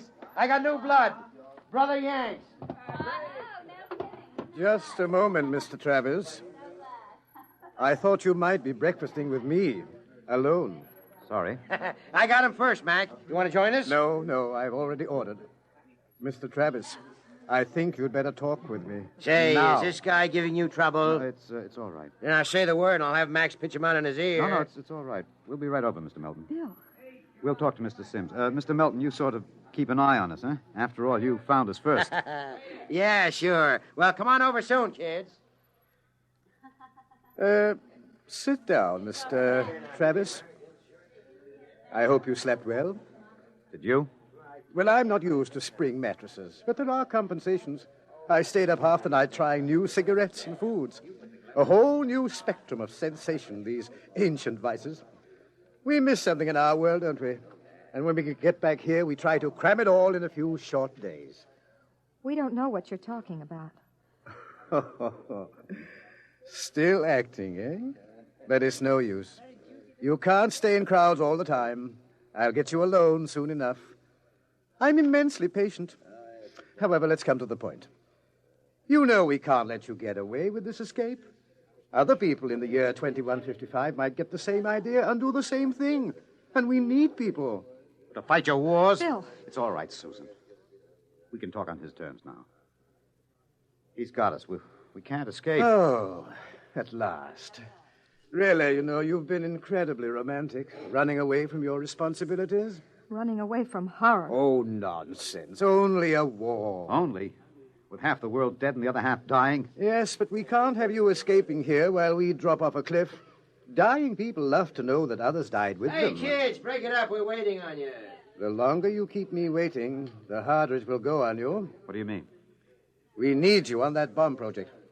Return now, and no torture. Torture? Yes. You see, later we'll force you to work, and after you finish the bomb, we'll try a number of complicated new devices on you. Yeah. As you say, you can't escape. We have all the time in the world here. Sims, I'll make a deal with you. I'll come back now. If my wife stays here, alive, safe, away from that war. No, Bill, Keep no. quiet, Sue. Well, Sims, you need me for that bomb. You can duplicate her work. It exceeds my authority, but, all right. Meet me in the plaza in 10 minutes. All right. I'll pick you up in the car. Good. We'll drive out into the country to some deserted spot, and I'll have the time travel machine pick us up. Bill, I won't let you. Don't argue, dear. It's settled. Sims, there's one thing. Yes? Last night, instead of calling, you could have broken into our room and got us. Why didn't you? Shall we say that I was enjoying myself? Take this new fine cigar, for example. Wonderful. Wonderful. Do you know that I have 12 boxes up in my room? And liqueurs, crème de menthe, Benedictine, crème de coca, and so many others. And the wine. Oh, I've got the closets full of them. And I shall so hate to leave it all. Well, I'll meet you in the plaza in 10 minutes. Your wife may stay here as long as she wishes. All right, Sims, it's a deal. Don't try anything now, Travis. I know when I'm beat. We just want a few minutes to say goodbye. I shall be seeing you then. Bill, I won't let you do it. I won't let you. Please, I'm going to Susan. tell the truth. I'm going to get help. You can't. The psychological We've block got to is- try. It's our last chance. Hey, aren't you two going to join us? I Mr. thought... Melton, I've got something to tell Huh? you, and you've got to believe me. won't work, I've Sue. got to try. Now, go ahead, kid. Spill it. You've got to understand. You see, we really... Bill. Bill, my head. Huh? I can't think. My head. Say, you need a bromo, honey. Can't work, Sue. The block's too strong. We better get the car. Bill. Bill, please. Someone's crying. Somebody, please. Breakfast, no time for people to cry. Now, what in the world could a good-looking kid like you find to cry about?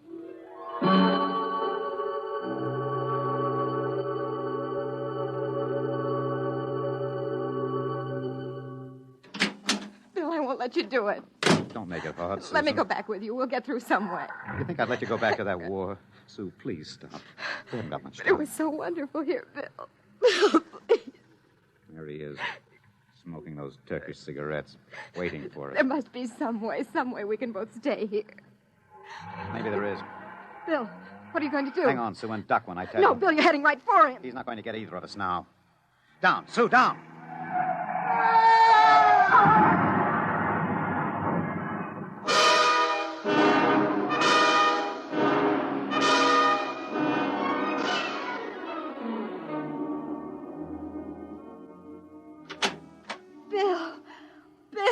Bill.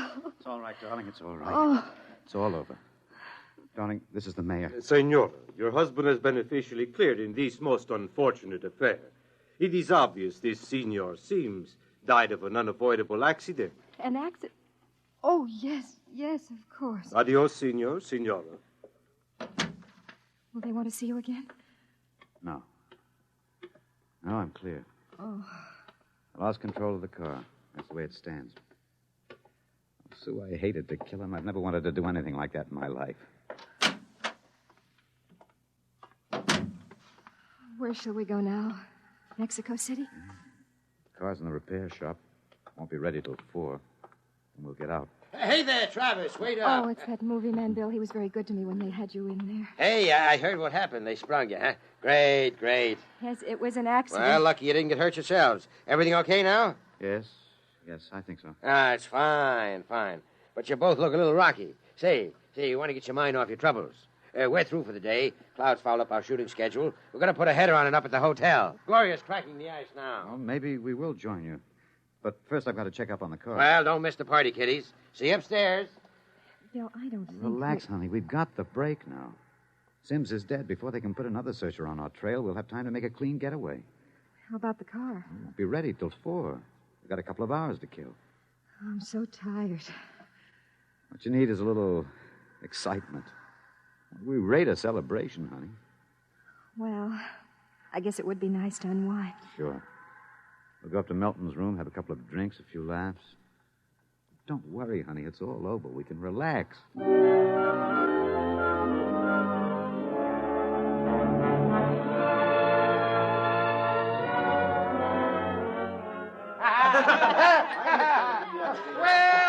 Well, Kitty. Well, we thought we'd join you, Mr. Melton. Great. Call me Joe. Gloria, yank it to the court. We got company. Way ahead of you. Here you are, kid. You kids ready to drink? That was a pretty messy business, but it's all over now, huh? Yes, it's all over. Time to unlax. Grab a glass, honey. Thank you. Hey, quiet, everybody. Quiet. How about a toast to our guests? Well, sure. How about it, huh? Okay. All right. To a very beautiful lady. Lovely enough for the movies. Thank you. Oh, I'm not kidding. That's why I came over to you in the first place. I might even give you a test. Oh, I mean it, honey. You're pretty nice. I could make you a movie star. And take me to Hollywood? At least it'd get us out of Mexico. You're not serious. Well, sure I am. Gloria, how about a refill? Yeah, coming up. That sounds wonderful, doesn't it, Bill? Los Angeles is a pretty crowded city, isn't Crowded? Hey, wait till you see the sunset buzz. Well, you don't really think I could be an actress, do you? You don't have to cheer me up anymore. I'm feeling wonderful now. No, I'm serious. it? Really? Well, what kind of a film do you think my wife would be good for? Well, I want to do a suspense story. Sort of a war story, you know. Gloria, pour Mr. Travis another glass. A story about a man and a wife. You live in a little house. I'm just ad-libbing this, you understand? Sure. Go on. There's a war on, see? A terrible war, you see. And they live in the year, 2155. Yeah. Now, here's the gimmick. They escape into the past, and they kill a man who follows them to bring them back. Gloria Honeypot, get Mr. Travis another glass. He dropped his. Well, sir, this couple takes refuge with a group of movie people. Safety in numbers, they figure. Bill? But the story goes on. This couple is terribly important for a new bomb. Let's call it the leprosy bomb. So the searchers figure out a way that they can get them alone in a hotel room. Shove a chair under the door now, Max. Yes, sir. You see, The searchers may work alone, or in groups of 8, so that if one of them's killed, the rest carry on. Don't you think that'd make a wonderful picture, huh, Susan? Don't you, Bill? You're not going to get us, Milton. Stand still. Look out! Put that gun down, Travis. Mr. Travis.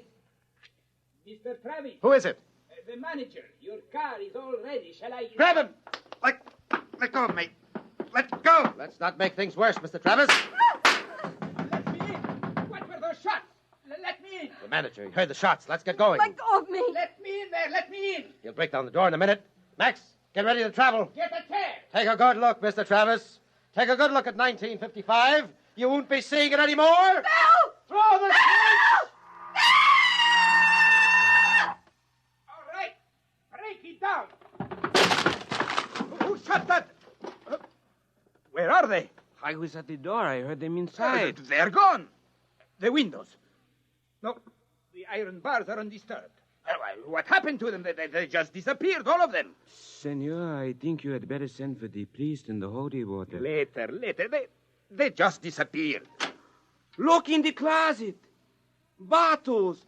Hundreds of bottles. And boxes of 20 peso pure Havana Viva cigars.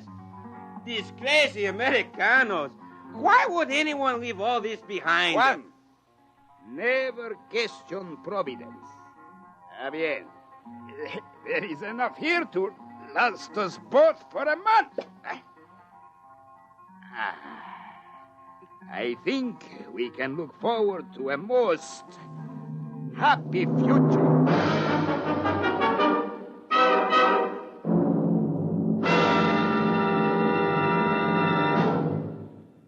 You have just heard X-1, presented by the National Broadcasting Company in cooperation with Street and Smith, publishers of astounding science fiction.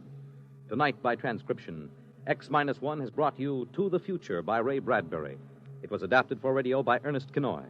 Featured in the cast were Terry Keane, Alexander Scorby, Mercer McLeod, Joe DeSantis, Guy Sorrell, Alan Collins, and Stan Early. This is Fred Collins speaking. X-1 was directed by Daniel Sutter and is an NBC Radio Network production.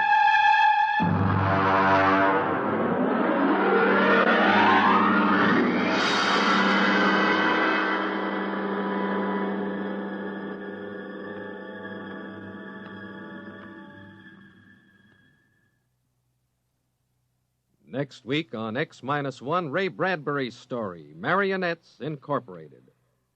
It's groomed for your interests. Weekday, NBC You've been watching Radio. Golden Age Radio, rumble.com/C/GAR. Brought to you by G3PL.com. Countdown for blast off. X-5, 4, 3, 2, X-1, fire.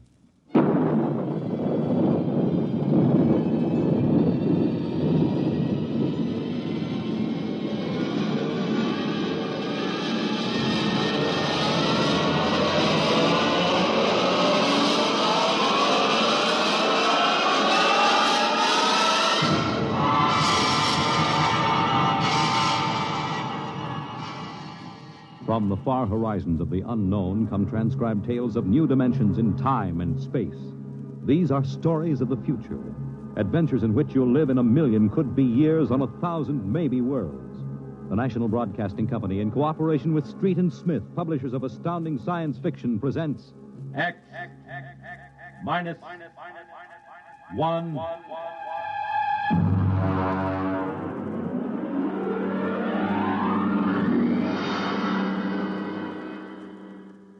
Tonight, a Ray Bradbury story, Marionettes Incorporated.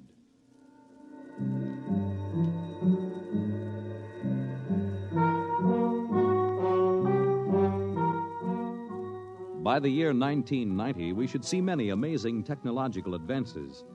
And yet, in many ways, life will be very much the same. A husband will stop off at a bar on his way home and perhaps unburden himself a little to a friendly bartender. Well, that's good. Almost feel as if I could go home and face Nettie now. Wife trouble, Mr. Smith? Wife trouble, Sam. If only she'd relax a little bit. Look, you see this bruise on my lip? She kisses me. For an hour every night when I come home. Can you do anything for it? Well, I try, Sam. He can't figure them out. Well, I guess I'll go home and feed myself to the lioness. I tell you, Sam, when Eddie gets finished demonstrating how much he's missed me, I feel like a man who's been stuffed into an electronic washing machine with the dial set at rinse dry. How much do I owe you? Well, if it isn't Henry Smith. Huh? Brayling! Well, as I live and breathe. Walter Brayling. What are you doing here? We're having the night out. Say, does Gloria know about this? Things have changed, Henry. I thought she kept you chained to the bedpost most of the time. Not anymore, Henry, not anymore. So you aren't divorced, are you? Oh, no. Gloria's home. What did you do, put sleeping powder in her coffee? Oh, goodness, no. That would be highly unethical. Well, now, look, I can't believe you just walked out on her. 10 years of marriage, Henry, and I never had a night to myself. But it will be different from now on. By the way, what time is it? 10 o'clock. Well, I guess I better be going. Scared? Don't want to crowd my luck. Oh.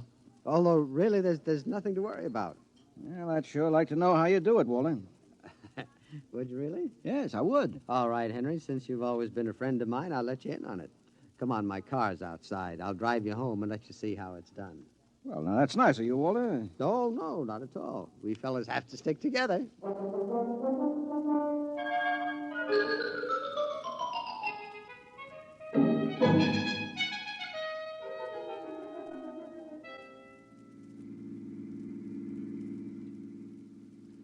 I don't suppose you know how Gloria and I came to be married in the first place. No, I don't. Well, one evening, she threatened to tear off her clothing and call the police unless I married her. No. Oh, yeah. Well, that's a bit extreme, isn't it? Gloria's a nervous girl. Oh. I bet you've had a pretty wretched time of it, huh? Yeah. Didn't take long for me to become the laughing stock of the neighborhood. Henpecked Brayling, they used to call me, I know that. But things are changing now. See this? What's this?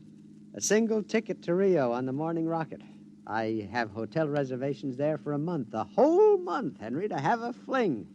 Well, won't Gloria make trouble over there? Well, that's the amazing part of it, Henry. She won't even know that I'm gone. Huh? And I'll be back in a month and no one the wiser. You don't believe it, do you? Well, frankly, no. Just how are you going to swing it, Walter? That's the secret, Henry. I tell you, it is the most wonderful thing ever invented, worth every cent I paid for it. Well, what is it? I'm going to show you. Now, here's my house. You notice the lights are all out? Uh-huh.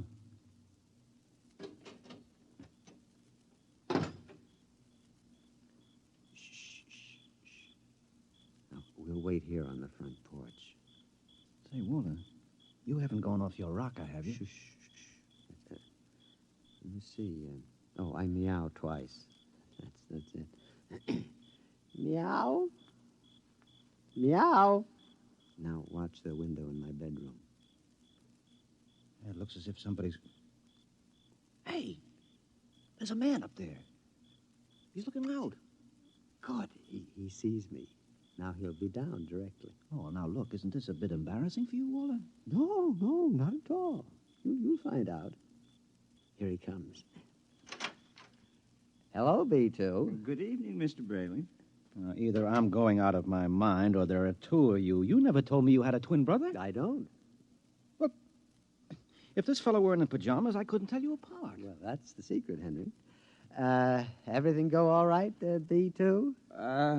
Just fine, Mr. Brayling. I suppose my wife was in her usual good form this evening? Why, as a matter of fact, we spent the evening playing gin. No screaming, shouting, accusations? No, sir. It was a very quiet evening. Well, but this is even better than I thought. Marionettes Incorporated aims to satisfy, sir.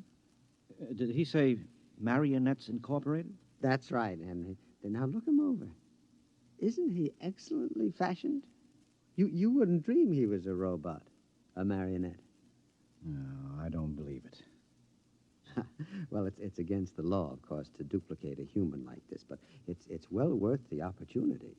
I still don't believe it. You can't tell him from a human. Well, only one way. Put your ear next to his chest. Huh?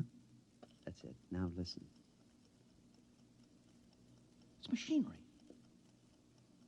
Walter, old man, how long has this been going on? Well, I've had him a month. I keep him in the cellar in my toolbox. And tonight I told Gloria that I'd like to be excused for 5 minutes to run down to the cigar store. Huh? She agreed.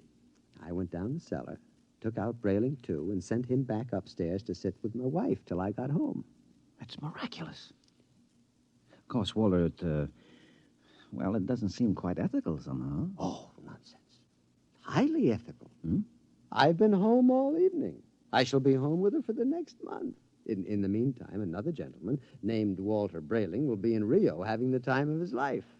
Well, can he walk around without fuel for a month? He refuels himself. Oh. He's built to do everything. Eat, drink, sleep. You'll take good care of my wife, won't you, B2? Well, your wife is rather nice. I've grown quite fond of her. There, you see? Yeah, Walter, old man, how long has this Marionettes Incorporated outfit been in business? Secretly for 2 years now. Why? Well, I wonder, you suppose there's a possibility that I might get in touch with him? You? But your Nettie is madly in love with you. Well, I know that, but even so, just a little respite, a night or two once a month, huh? But she loves you dearly. So much she can't bear me to leave her for half an hour. You know that lately she's taken to calling me up at work 10 or 12 times a day, talking baby talk? Your Nettie? My Nettie. So now what do you say, old man, As a favor to an old buddy, a fellow lodge member? Well, I could put you in touch with the man who makes them. Of course, you'd be pledged to secrecy once you learned where he's located. Oh, well, naturally. Very well, then. Here's his card. Marionettes Incorporated. W. Zeig, proprietor and owner. New humanoid plastic 1990 models guaranteed against wear. Our motto, no strings attached. Address, the Jumble Shop, 43 South Wesley Drive. Yeah. Mr. Zeig will take care of you. He's a charming fellow. Real craftsman. Say, that's wonderful, Walt. I'll see him first thing tomorrow. Well, I better be getting home now. Nettie is probably splitting a gasket. We'll see you around, old man, after I get back from Rio. While I'm gone, you might drop around regularly, just as you always have. Treat Brayling, too, here, as if he were me. Otherwise, Gloria might be suspicious. Yes, fine, I'll do that. Oh, before I go, these marionettes, they're safe, aren't they? Oh, absolutely. Tell him, B2. Oh, we're guaranteed. Well, that's fine. Well, good night, Walter. Good night, B2. Good night, Mr. Smith. Good night, Henry. Well, I'm glad someone else will have a chance at a little happiness and freedom. All right, Brayling, too. It's back into the cellar box for you. Come on, down the steps. That's it.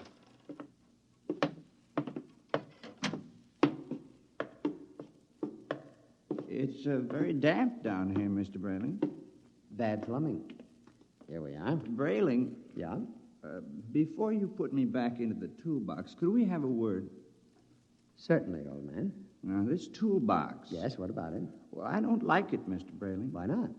Well, it's cramped. Oh. Well, I'll try to fix up something more comfortable when I get back from Rio. All right, now, before Gloria gets worried, back into the... Marionettes are made to move, not keep still. Now, how would you like to lie in a stuffy old box most of the time? Well, I didn't realize you fellas were that sensitive. Well, you wouldn't like it at all. I keep running. There's no way to shut me off. Now, I have my feelings, you know. Well, a day after tomorrow, I'll be off to Rio, and you won't have to stay in the box for a whole month. You can move upstairs. But when you come back from Rio, I'll go back into the box. Mr. Zeig didn't tell me at Marionettes Incorporated that it was possible to get a difficult specimen. Oh, there's a lot he doesn't know about us. Look here, B2. This has gone far enough. I'll never get to Rio. Come on now, into the box. And another thing. Well? Your wife. Yes, what about my wife? I've grown quite fond of her. I'm glad that you enjoy your employment. You'll have the whole month. I'm afraid you don't quite understand, Brayling. I've fallen in love with her. Yes, well, all right. You what? Well, you see, you just don't appreciate it. Maybe if you hadn't acted so meek and apologetic about everything, well, she'd have a little more respect for you as a man. You aren't supposed to behave like this, you know. I think I could be very happy if I were married to Gloria. Aren't you forgetting that you are nothing but a big, overgrown puppet? Now, careful, Brayling. I'm sensitive. I'm sorry. Look, you wouldn't mind waiting here a moment, would you? I have to go upstairs and make a phone call. To whom? Nobody important. I have to call Henry Smith about something. You're lying. Now, you're going to call Marionettes Incorporated and tell Mr. Zeig to come and get me. No, really, I'm not. I was. B2, stay away. Now, stand where you are, Brayling. No, B2, take your hand off my No, arm. Brayling. What are you going to do? Nothing much. I'm just going to put you in the toolbox, lock it, and lose the key. Then I'll buy another ticket to Rio, and Gloria and I can have a wonderful vacation. You're insane. Oh, am I? Now, wait a minute. Hold on, B2. Don't be rash. Now, let's talk this over. Goodbye, Brayling. Now, B2, stop it. Don't. Let go. Into the box, Brayling. There. Let me out. Let me out. Walter! Yes, Gloria? Well, what in the world are you doing down there at this time of night? Well, nothing, lover. The pipes were knocking, and I'm just making sure the boiler hasn't exploded. Now, you go to bed, and I'll be up soon. Hurry, won't you? We had such a nice evening. I'm lonesome for you. You won't ever be lonesome again, darling. Never again.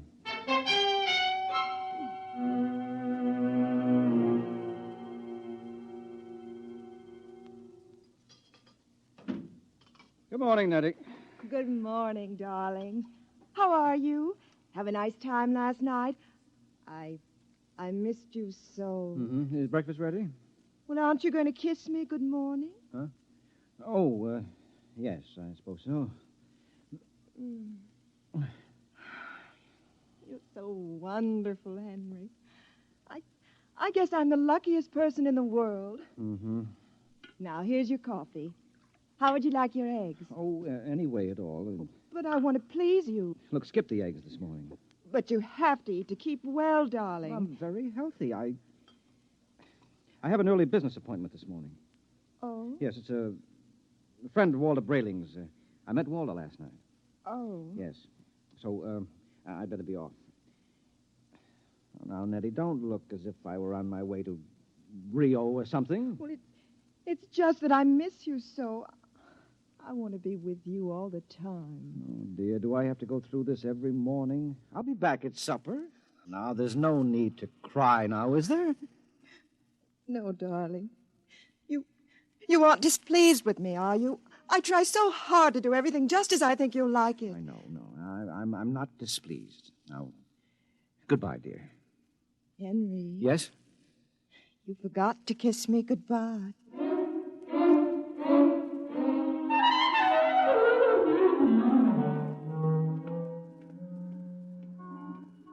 No strings attached, no strings attached. A very nice puppet with no strings attached. Let's see now. Jumble Shop, 43 South Wesley. Well, that should be about... here it is. Yes? Mr. Zeig? Yes? Walter Brayling recommended me. Enter. Thank you. Your name? Henry Smith, 55 Evergreen Place. And what can we do for you, Mr. Smith? Well, Mr. Brayling showed me his marionette last night. I was intrigued with the idea. Not that my wife is anything like that female meat grinder he's married to, you understand, but, I'm a man who enjoys an occasional evening with the boys, you know, without complications. Naturally. Yes, so I thought... that I could duplicate you? Exactly. Oh, I think it might be arranged. Uh-huh. Oh, yes, how much? $9,000. I have an inferior model at $7,500. No. If I go through with this, nothing is too good for Nettie. Nettie's my wife. We've been putting money aside to buy a summer home in Westport, but... Sometimes we must choose. Yes. Well, perhaps I could just slip out $9,000. It's a joint account. How soon could I have it? Oh, I could construct a mannequin in about 2 months' time. Good. Shall I consider the order placed? At once. Of course, you'll have to report here for a body mold, color index of your hair, lips, skin, etc. And I'll have to do a complete electro-emotional calibration. Uh-huh.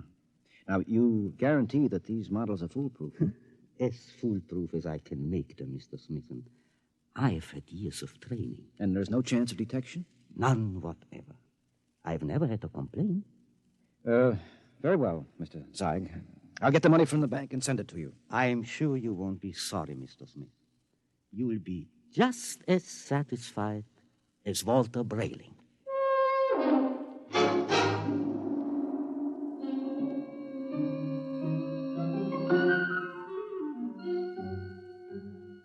Teller. Yes, Mr. Smith? I'd like to cash this draft on my joint account, please. Yes, sir.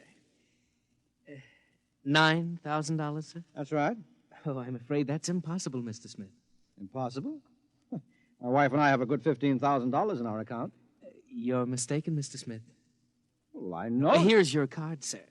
You see, Mrs. Smith withdrew $10,000 recently. $10,000? Without even telling me? I remember it distinctly, Mr. Smith. She said it was for a surprise for you. Oh, good Lord, she's bought that house in Connecticut. My birthday is next week. Oh, no. I've got to borrow it somewhere. I've already contracted... Yes, sir. Quite a surprise for you. Mr. Smith?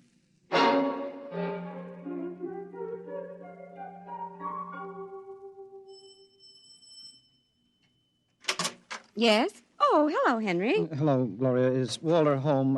I'd like to speak to him. He should be back soon. Will you wait? Yes, I'd better. Oh, say, Henry, as long as you're here, maybe you can help me with something. What? I went downstairs to get an old suitcase a little while ago, and I heard the strangest noises near that old tool chest of Walter's. He mentioned that the boiler was acting up, and, well, I'm afraid to go down there again. I wonder if you'd take a look. What kind of noises? Like a thumping sound. Mm-hmm. Well, maybe I'd better go down, Gloria. You stay up here. Should I call a plumber, do you think? No. I'll take care of it. Well, it's right down those stairs. All right, I'll have a look.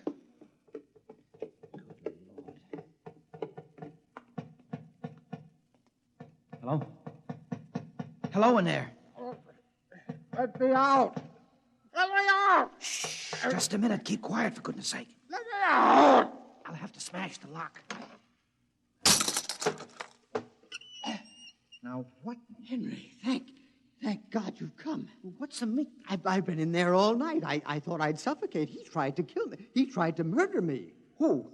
Which one of you? No, don't be an idiot. I'm Walter. Well, what happened? Me too, the marionette. He stuffed me in a toolbox and left me to suffocate. What? Fortunately, I found an old file in there, managed to get an air hole through the wood. Good Lord. He's taking Gloria with him to Rio. Have they left yet? No, he's gone downtown for the tickets. Good. We may have time. For what? To get down to Marionettes Incorporated and tell Mr. Zeig to stop him. You're in no condition. Don't worry about me. We can't waste any time. Now, come on. Yes, but what about Gloria? I'll sneak out. Tell her that you fixed the plumbing. Tell her anything. I'll meet you outside. All right. What a fool I've been. Oh, what a fool I almost was. I went down and ordered one of those things today.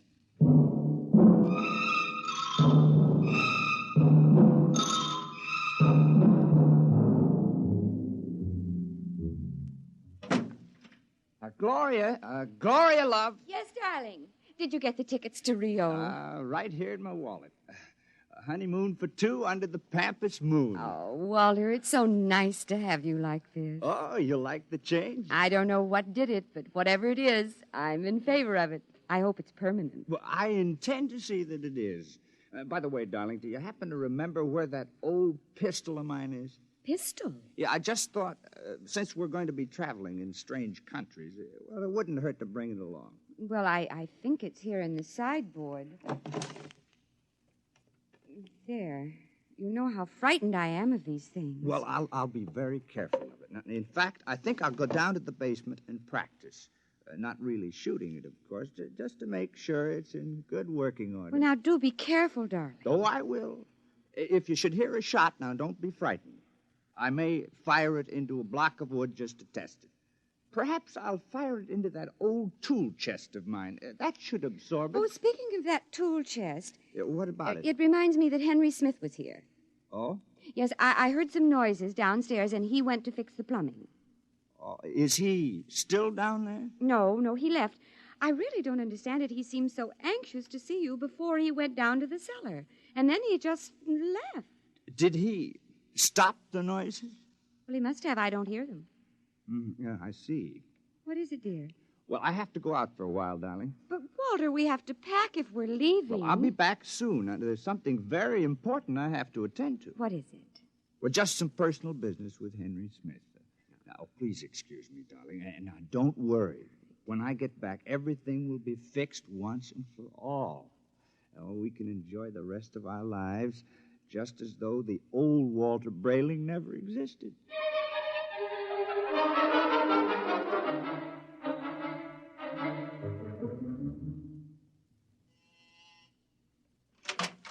Oh, Mr. Brayling and Mr. Smith. Come in, gentlemen, come in. What brings you? Mr. Zeig, you told me your marionettes were foolproof. They are. My personal guarantee goes with We each know all one. about your personal guarantee. Except that Mr. Brayling's dummy knocked him out, Yes. stuffed him in a toolbox to suffocate, and is making plans to run away with his wife. Oh, dear. Yes, well, Mr. Zeig. Well, I really don't know what to say, gentlemen. What Mr. Brayling and myself would like to know, Mr. Zeig, is exactly what are you planning to do to stop this overambitious robot? Well, of course, we shall have to recover B2 first, and then I'll simply dismantle him Yes, and... well, he doesn't seem to want to be dismantled, Mr. Zeig. In fact, I think that you'll have trouble catching him. Maybe I can save you the trouble, gentlemen. Yeah, B2. Look out, he's got a gun. I thought I'd find you here when I discovered the tool chest empty. Now, you look, B2. Whatever you're planning, you won't get away with it. Oh, I think I will. Mr. Zeig, can't you do something? I'm afraid I can't think of anything. I'll save you the trouble because I'm going to kill the three of you. No, you won't get away with it. No, you forget that Gloria and I will be on a plane to Rio in a few hours. All right, Mr. Syke, you first. Now, see here. This isn't fair. I created you. You can't. You grab him. I've got him. Look, quick, that hammer. Look out!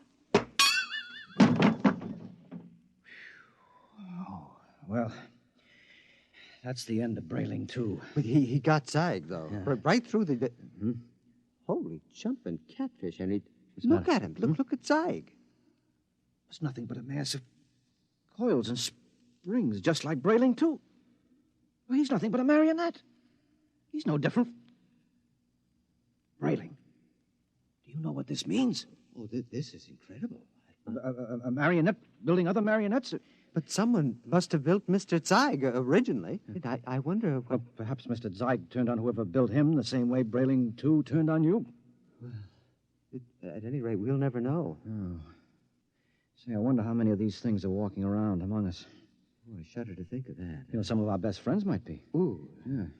Come on, we have to get out of here. But the police... Now, don't be a fool, Brayling. There's been no crime committed here. All the police will find is two oversized puppets with the springs coming out of them. And they seem so lifelike. Yes, I know, and they were only machinery. You got to remember that. Yes. What'll I tell Gloria? Well, if I were you, Brayling, I wouldn't tell Gloria a thing. I'd simply pick up that other ticket to Rio and take her on a honeymoon, just as she's expecting. What about you, though, Henry? What are you going to do? Me? Well, I'm going home and give Nettie a kiss that'll singe her hair. Oh, you know, when I think of what might have happened if I'd gone through with this marionette thing, it makes a fellow realize how lucky he is to be married to a decent woman. Oh, come on, let's go.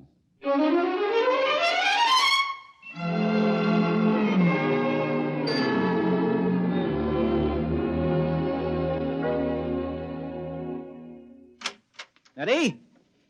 Nettie? Where are you, sweetheart? In here, darling. Oh, I've missed you today. Come here. Oh, Henry. Oh. You look tired, darling. Can I do something for you? Just tell me I'm yours to command. Oh, man's a fool to jeopardize a nice home and a loving wife like you. Oh, you do love me, don't you, Nettie? Oh, you know I do. Here, let me get your slippers on. No. Oh, it feels good to sit back on the sofa and relax. Oh, you don't know what a trying day I've had. Oh, I can see you're all upset. Hey. It isn't anything I've done, is it, dearest? No. Well, in a way, something you've done is connected with it, yes. What's that, darling? The money. Money? Now, I know you wanted to surprise me with the house, darling, but really you shouldn't have taken that money out of the bank without consulting me. Henry, I don't even know what you're talking about. Now, Nettie. But I don't. Nettie. Oh, you're so upset, darling. If it's anything important, let's talk about it later. Meanwhile, Why don't you just put your head on my shoulder and rest? Well, I must admit that sounds enticing. Here, let me make you comfortable. There. Now, you just close your eyes. That's it.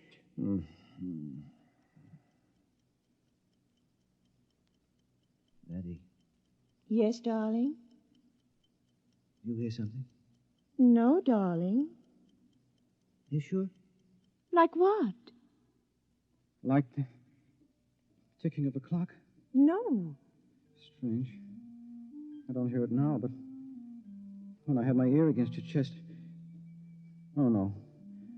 Oh, no, she couldn't have done that to me. Not Nettie. What are you talking about? I'm talking about... No, I won't believe it. You're my Nettie, aren't you?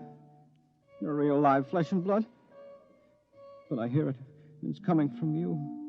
It's coming from you.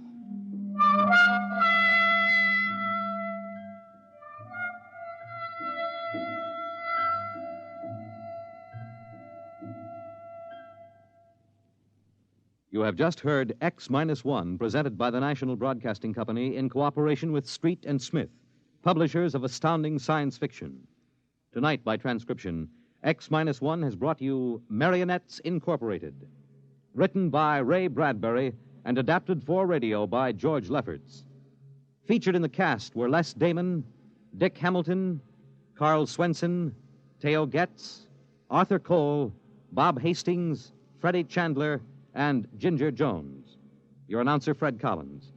X-1 was directed by Daniel Sutter and is an NBC Radio Network production.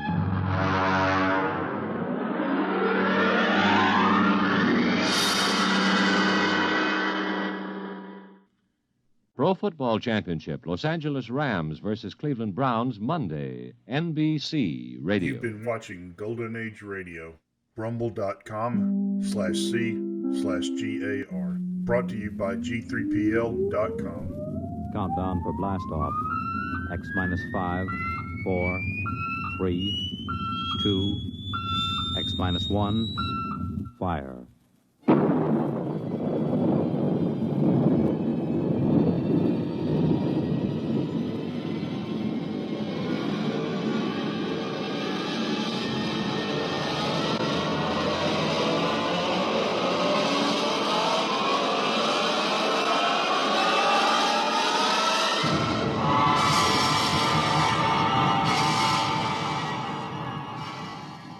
From the far horizons of the unknown come transcribed tales of new dimensions in time and space.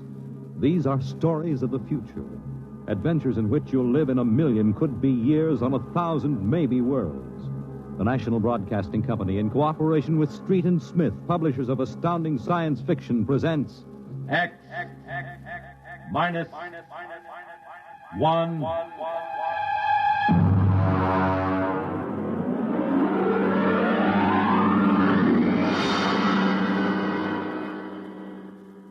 Tonight's story, A Logic Named Joe, by Murray Leinster.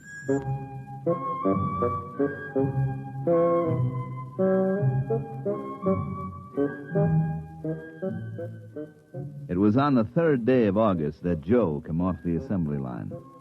And on the 4th, Maureen came into town. And that afternoon, I saved civilization. Maureen is a blonde I was crazy about once, and Joe is a new 1974 model Logic that I've got stored away down in the cellar. And how do I save civilization? You're listening now to a voice from the future. The voice of Frank Caldwell, head serviceman for the Logix Corporation, makers of the machine that does everything for you. Well, nearly everything anyway. The electronic Logic. In the year we speak, 1974, no modern home was complete without one. And the Logic sets were working so well that life was soft indeed for repairman Frank Caldwell. That is, until that fatal day of August the 3rd, when suddenly the Logics began doing everything for their users and doing it too well. On the 3rd of August, there wasn't much doing, and I'm hanging around the boss's office smoking up his cigars. Frank, there's a customer outside. Go take care of him, will you? Me? I'm a maintenance man. Mr. Korlanovich wants to have logics explained to him. Explained? Where's he been, on Mars? I just moved up from the backwoods someplace. Well, why don't you explain him? Well, I don't feel too well. You were okay half an hour ago. Are you the boss here, or am I? Go on out there, will you? Okay. Oh, Mr. Korlanovich, good morning. My name is Caldwell. Can I help you? Oh, thank you, Mr. Caldwell. This is my little boy, Freddie. Hi, you jerk! Oh! Freddie, how many times have I got to tell you not to kick people in the shins? Excuse it, please, Mr. Caldwell. Oh, sure. Just a kid. I got a knife home, could cut you into little pieces. Please, Freddie. We'd like to buy a Logic, Mr. Caldwell. The gentleman we spoke to first said he had to leave in a hurry. I'll fix him. Well, I understand that you're not acquainted with Logics, Mr. Korlanovich. That's right. We just moved to the city. Uh-huh. My wife, she saw everybody else had a Logic, and you know how women are. No, you bet. Well, you can't get along without a Logic in this day and age, Mr. Korlanovich. Look, I got a snake. You want to see? Well, you shut that. Now, about the Logic. Here, I'll just plug in this one right here. Now, you see, the Logic looks kind of like an old-fashioned television set, only it's got keys instead of dials. Now, a lot of the keys are standard, like the television stations, the news, the stock market quotes, and so on. Of course, if you want to talk to somebody, you just punch the number of his Logic. It's like making an old-fashioned phone call. But there can't be keys for everything. Oh, no. Now, let's say that you want to ask a question, like what to take for a sore throat, or who won the American League pennant in 1911. You turn on the Logic, then you just punch the question key and ask, like this. Who was the first president of the United States? George Washington. There, you see. But I already knew that. Well, of course, that was just a sample. I got a little store. Will it keep books for me? It will keep your books, record your contracts, serve as a filing system, and check up on what happened to your lawyer's last client. Anything. Hey, they're really something, these things. 10,000 services and information sources in one. Read our advertising. What I want to know, Mr. Caldwell, how do these Logics work? Of course. Now, you saw that big building across the street? Sure. Well, that's one of the relay tanks. You see, there are a dozen of them all around the country, and they're all hooked up together. And there's a data plate in one of those tanks for every fact in creation. Anything that you want to see or hear, you just punch for it, and the Logic gives you the answer. Hey, listen. Could I ask this thing how to make dart poison? How to make what? Dart poison. Like in Africa. I could shoot the darts through my bean shooter. I think maybe we better not get one of these things. Oh, no. It's perfectly all right, Mr. Korlanovich. The Logic won't tell you that. I bet it will. I'm going to try it. Hey, how do you make dart poison? Public policy forbids this service. Oh, what did it do that for? Kind of some little brat. Because some people might ask things that aren't good for them. Listen, I don't like this here one. I want that one over there. Kid, they're all alike. I want that one. If I can't have that one, I'm going to hold my breath till I'm dead. I got a lot of time. It's no use, Mr. Caldwell. You might as well give him the one he wants. But look, kid, they're so much alike that even I can't tell them apart. I can. I want Joe. Joe? Who's Joe? I guess he means the Logic, Mr. Caldwell. He has to think up a name to call everything.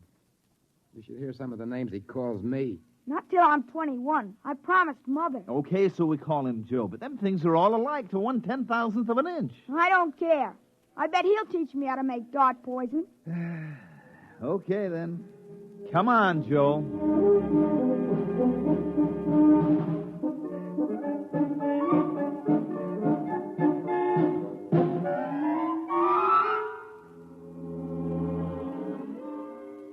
So he keeps yelling, I want that one. I want that one. I'm going to call him Joe.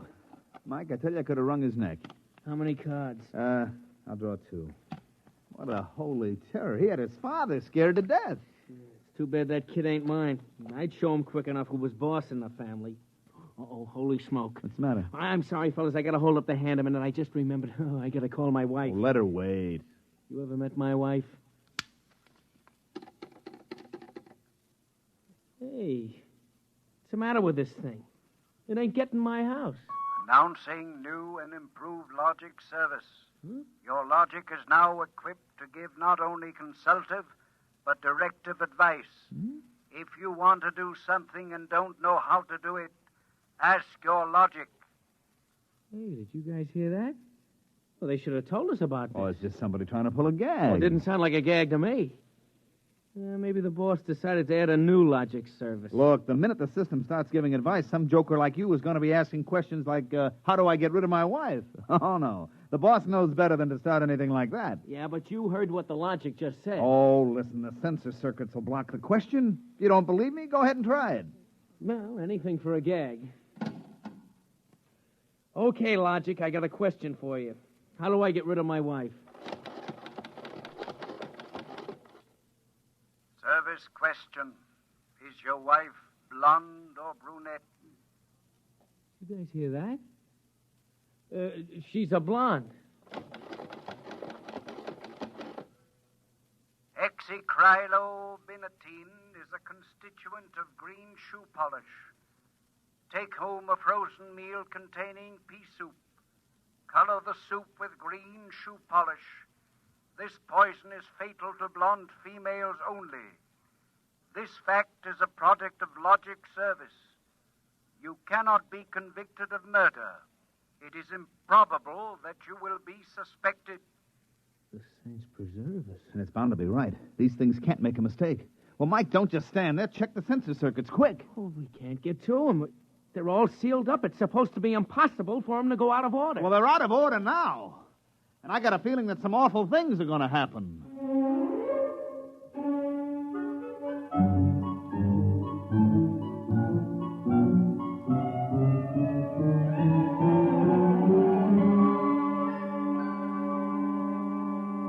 Boss, we've got to do something. The logics have gone nuts. Now, relax. The thing gave a goofy answer once. Maybe it was a joke. But it was an accident. Now, forget it. It won't happen again. What makes you so sure? People are going to be trying it. Look, supposing I wanted to get rid of you, for instance. You don't. How would you collect your pay? I know, but just supposing. Now, look, we'll try it.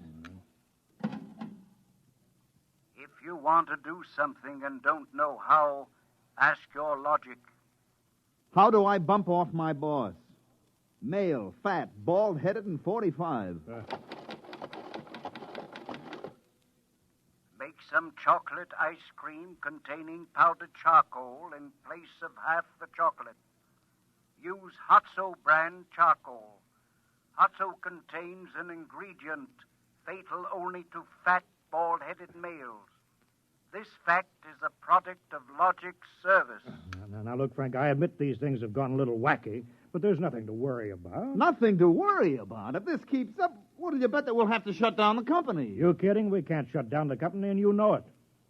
Logics have taken the place of everything but night baseball.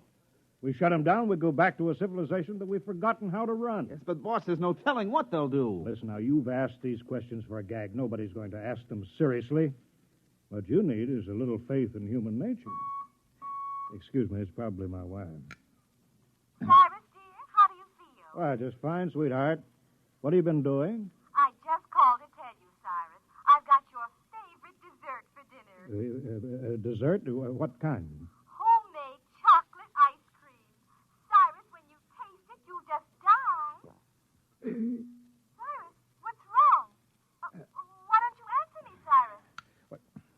Chocolate ice cream. This can't be happening. Why, this is awful. These logics are dangerous. Have a little faith in human nature. Now, Caldwell, you're the head of the maintenance crew. I'll give you 24 hours to fix these logics or you're fired. Well, now, look, boss. What are you standing there for? Get in the service car. Get moving. Where? Anywhere. Find out what the logics are up to and see that you find out before the logics do.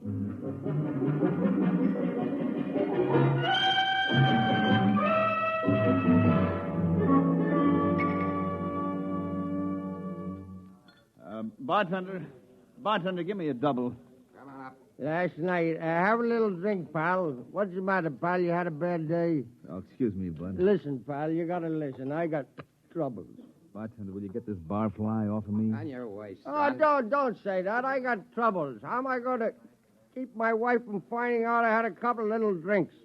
How am I going to do it, huh? Look, mister, it's a hot day, and I've been driving a car around in it, see? And I've been trying to keep a bank president from having apoplexy on account of his logic told him how to rob his own bank.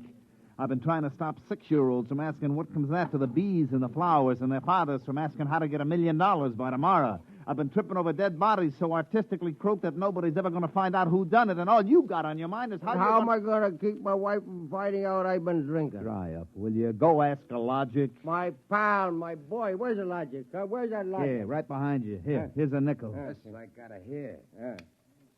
Now, come on, logic, old pal. Old pal, be nice. How does a guy keep his wife from finding out he's had a couple of little drinks? Answer me that, huh?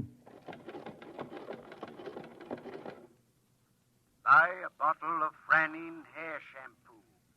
It is harmless, but contains an ingredient which instantly neutralizes alcohol.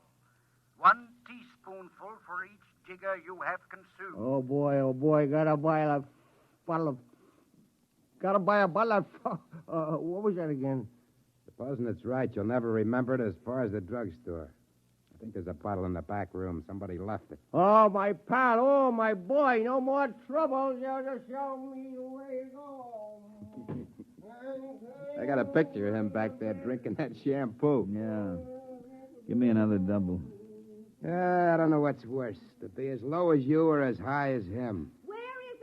I know he's here. Where is that bum? What do you want, lady? My husband. I know he's here. Where is he? That's him, that no-good louse. I'll show him. Thinks he's coming home staggering again, does he? Well, I'll teach him. Poor guy. Why, my dear, what a surprise to see you here. Archibald, you're sober. Of course, my love. I'm sober as a judge. Then what are you doing in a saloon? Your suspicion wounds me deeply, my love. Let me tell you, my dear, that I have been conducting a research project that is going to make us a fortune. I'm going to patent Soba, the drink that makes happy homes.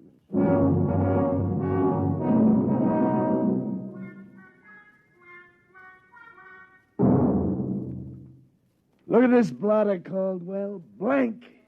The greatest crime wave in history, and we can't even make an arrest. They're all perfect crimes, thanks to the logics. But, Sergeant, we're doing our best to find Well, out... that's not good enough. You can't find out what's back of this. Shut down the company. Unless the police department will. Look, nobody is back of it. The logics run themselves. They pick their own circuits automatically. You mean they're doing all this by themselves? Sure. We always knew they could do a lot more things than we knew about. I think they're just trying to be helpful, that's all. That's all, huh? Well, you better make them cut out the tricks, including this new business they're up to now. What new business? Just started an hour ago. Every time you turn on a logic, it asks your name, and then it spells out the whole history of your life. What? I haven't heard about that. Well, what's it do that for? You tell me. Go on, go ahead, try it. Okay. What is your name? How do you like that? I'm Frank Caldwell. Frank Caldwell. Were you ever called Ducky? Ducky? Wow. Lay off, will you, fella? What if I was? It's been years. Ducky, there is a call for you. Hello, Ducky. Holy cats. Lorene. Ducky, darling, how marvelous. Hey, let me get a look. Huh? Gosh, Lorene, where are you? I'm in a hotel. I just got into town. Oh, Ducky, wasn't it smart of the logic to find you? The logic? To find me? I asked it how to find Ducky. You must have an unlisted number, darling. You're not in the directory. Well, gee, how have you been, Lorene, since I saw you last? I heard you got married. You won't believe me, Ducky, I know, but I've had 4 husbands, and I've never loved anybody as much as I love you. You've divorced 4 husbands? 3. The last one, died unexpectedly. Oh, who unexpected it? He did. But the jury acquitted me, Ducky. They knew it was just a little old accident. So now I'm free again, and we got lots of things to talk over. You come right on over here, Ducky, instant. Oh, well, Lorraine, I'm working, you see, and I'll call you back. All right. Here's a kiss. Mm. That'll have to hold you till you get here. Hurry. Oh, my back. What am I going to do? Do like you were telling me a while ago. Huh? Calm yourself. Ducky.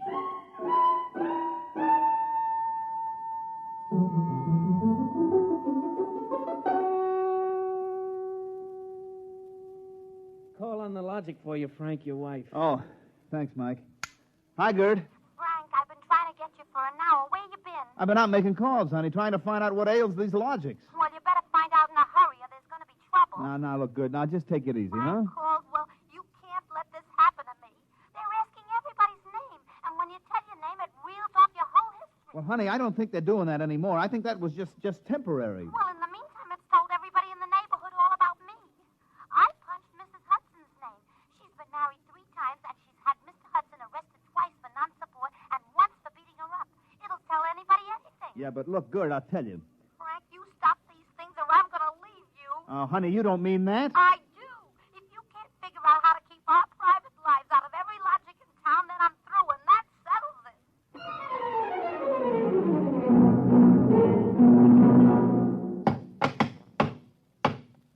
I can't even budge any of these relay plates. Me either. Isn't there some way we can disconnect them? Nope, there is not. They weren't built to be disconnected. The sensor circuits were supposed to take care of cutting them off. Now, see who that's for, Frank. Hello, Ducky, darling. Oh, Lorene, not again. Ducky, darling. I'm so lonesome. Why haven't you come over? Well, I've been busy. Oh, poor Ducky. Look, let's get married. Gosh, Lorene, well, what I mean is... Right away, Ducky. You're not busy tonight, are you? Look, Lorene, I got married. Oh, poor boy. My poor Ducky. Well, we'll just get you out of that. No, now, look, Lorene. It's all arranged, darling. I'll just call up your wife and have a little talk. No, now, please, Lorene, I mean, it's nice of you to think of me and all, but Yeah, you just give me your address and your logic number, darling. I haven't got one. Never mind, darling. The logic will find out for me. Lorene? Hey, Frank, will you get away from that thing and give me a hand? Yes, Mike, in a minute. First, I've got to call my wife. No. We got to get out of town. Oh, Lord, I made a mistake. Frank, you're supposed to be helping Mike. Yeah, I am, boss, I am, but I got to make this call. Call? What do I care about your call? President's getting ready to close down the company and declare martial law. Now, for the love of heaven, do something. Yes, boss, I will. I've just got to make this one call before the logics get on my trail. To assist in solving a special problem of logic service, kindly give the following information if possible. Where does Frank Caldwell live? They got me. I'm through.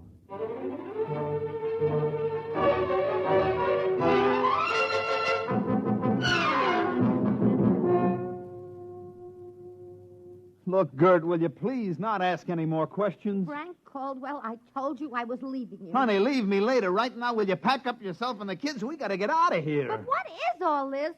Are the cops after you or something? Yeah, that's it, the cops. Now get moving, honey, will you? And will you get away from that logic? But don't you think we ought to hear the police call? 27 and car 31. Detailed to round up all employees of the Logics Company. Use caution. They are suspected of sedition. Holy smoke, the cops are after me. But you just said they were. Car 17, proceed to vicinity of 119 East 7th Street. Child terrorizing neighborhood. Use extreme caution. Child is armed with bean shooter using poison darts. Freddie. Who's Freddie? Something I met once in a horrible nightmare. He wanted a logic that would tell him how to make dart poison. They're all alike, I kept telling him. They're all alike. What are you talking about? Oh, I don't know, Gert. All I know is it was a nice world up till yesterday. Now it's like a guy named Joe come along and squashed all our mud pies for us. Looks to me more like it was a logic named Joe. What'd you say? A logic named Joe. A logic name? But they're all alike. Gert, baby! Frank. Frank, let me go. Don't be so silly. All right, honey, look, you hold the fort. Maybe they aren't all alike. Where are you going? Frank, are you going to make a getaway? Getaway, baby. If you've got the right inspiration, I'm going straight to the middle of this whole jamboree.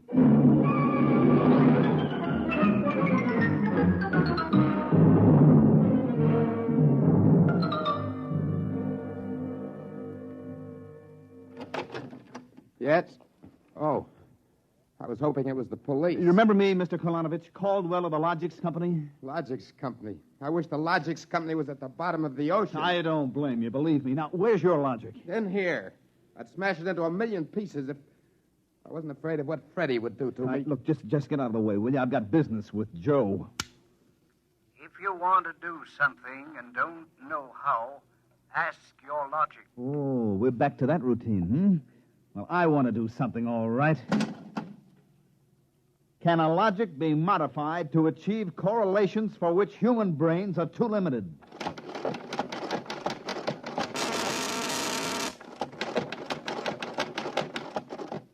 Yes. How great will the modifications be? Microscopically slight. Changes in dimension not detectable even by precision gauges. They can come about only through an extremely improbable accident. And what would this super logic then be able to do? Come on, you, spill it. It could set up entire new combinations of electronic relays, which would bypass the normal sensor blocks, thereby enabling it to perform valuable new services, including the giving of helpful advice on any human problem. Uh-huh. And has this accident ever happened?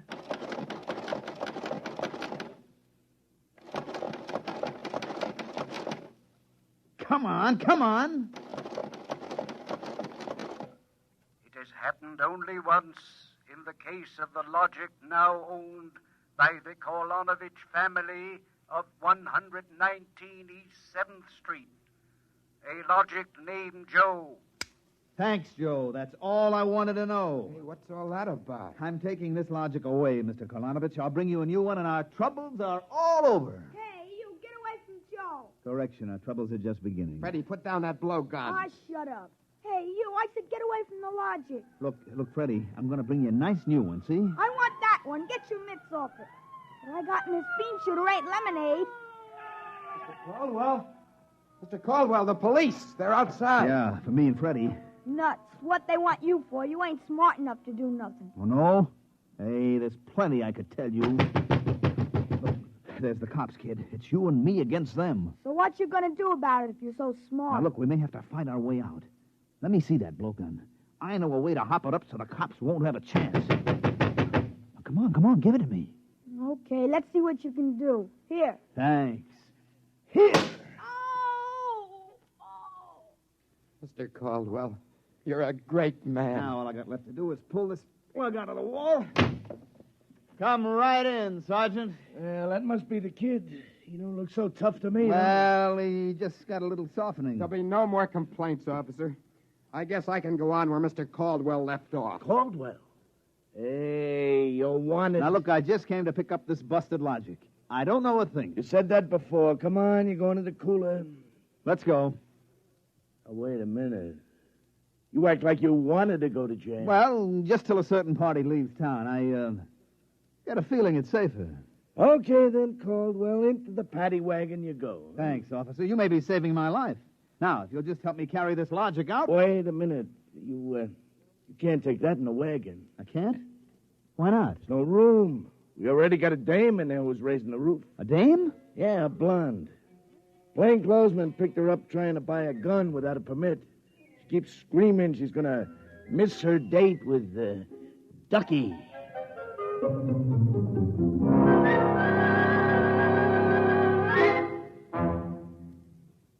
You have just heard X-1, presented by the National Broadcasting Company in cooperation with Street and Smith, publishers of astounding science fiction.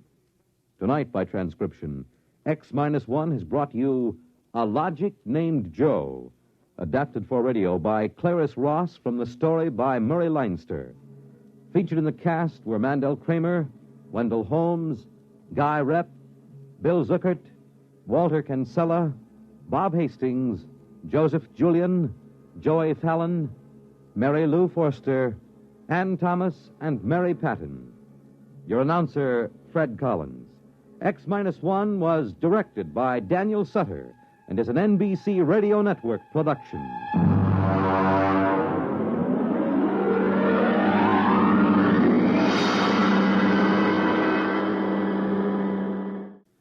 Next week, X-1 will bring you a dramatization of Robert Heinlein's famous science fiction masterpiece, The Roads Must Roll. It concerns the day when traffic became so impossible that the engineers took over and banned all automobiles, tore up the superhighways, and built huge mechanized roads which whirled along on giant rotors at speeds up to 100 miles an hour. An engineering miracle changed the face of the nation. The rolling roads took over. No one worried about the fact that if the road should stop, our whole economic life would fall apart. The machinery, they said, was perfect, but they forgot that machinery depends on men, and men are not perfect. Be sure to tune in next week at a new time, same day, for another exciting broadcast of X You've been minus watching one. Golden Age Radio, rumble.com/C/GAR. Brought to you by G3PL.com. Countdown for blast-off. X-5, 4, 3, 2, X-1, fire.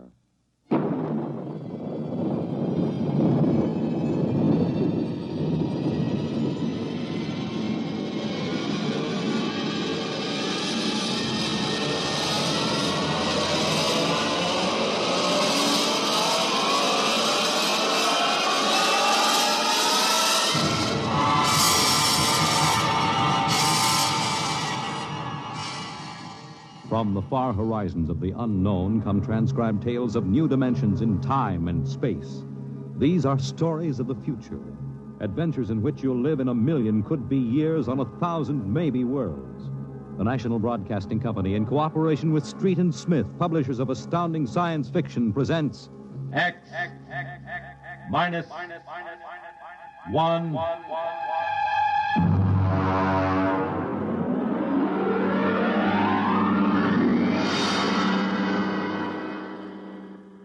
Tonight's story, The Roads Must Roll, by Robert Heinlein. Hear them hum, watch them run. Oh, our job is never done, for our roadways go rolling along. While you ride, while you glide, we are watching down in sight, so your roadways keep rolling along. Oh, it's hi, hi, he, the roader men are we. Check off the sectors loud and strong. 1, 2, anywhere you go. You are bound to know that your roadways keep rolling along. Keep them rolling! That your roadways keep rolling along.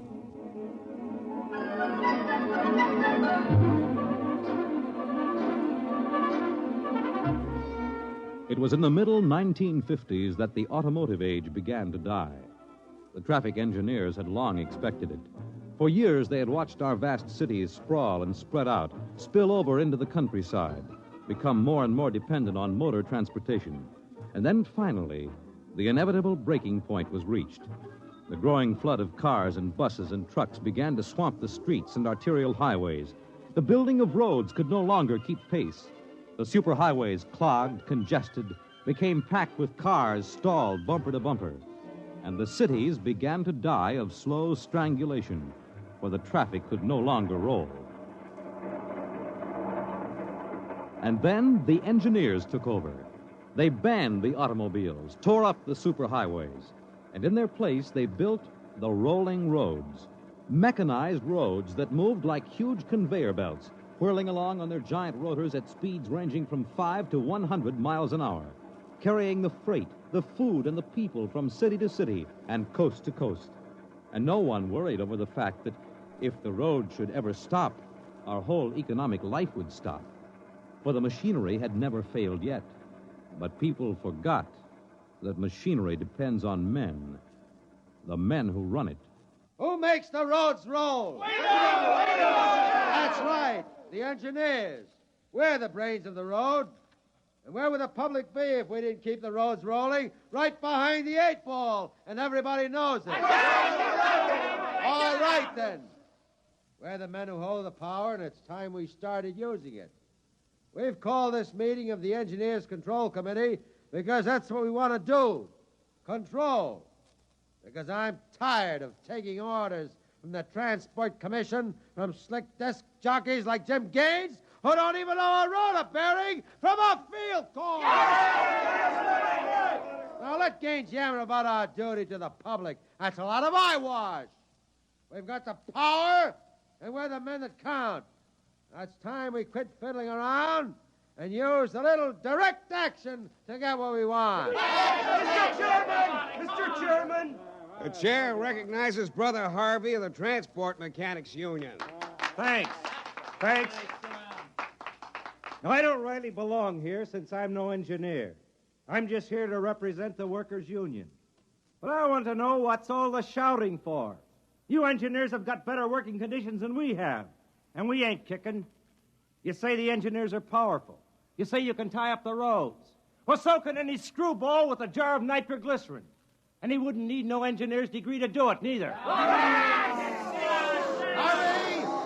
Harvey, are you speaking for your union now, or are you here as a stooge for the Transport Commission? Listen, Van Cleek, I helped found my union. I led the strike in 75 for decent working conditions. Where were you engineers then? With the Finks! Brother Harvey, remember, you're only a guest at this meeting. Go on, Van. Now, listen, men. I'm one of the old engineers on the roads. You all are, worked up the hard way.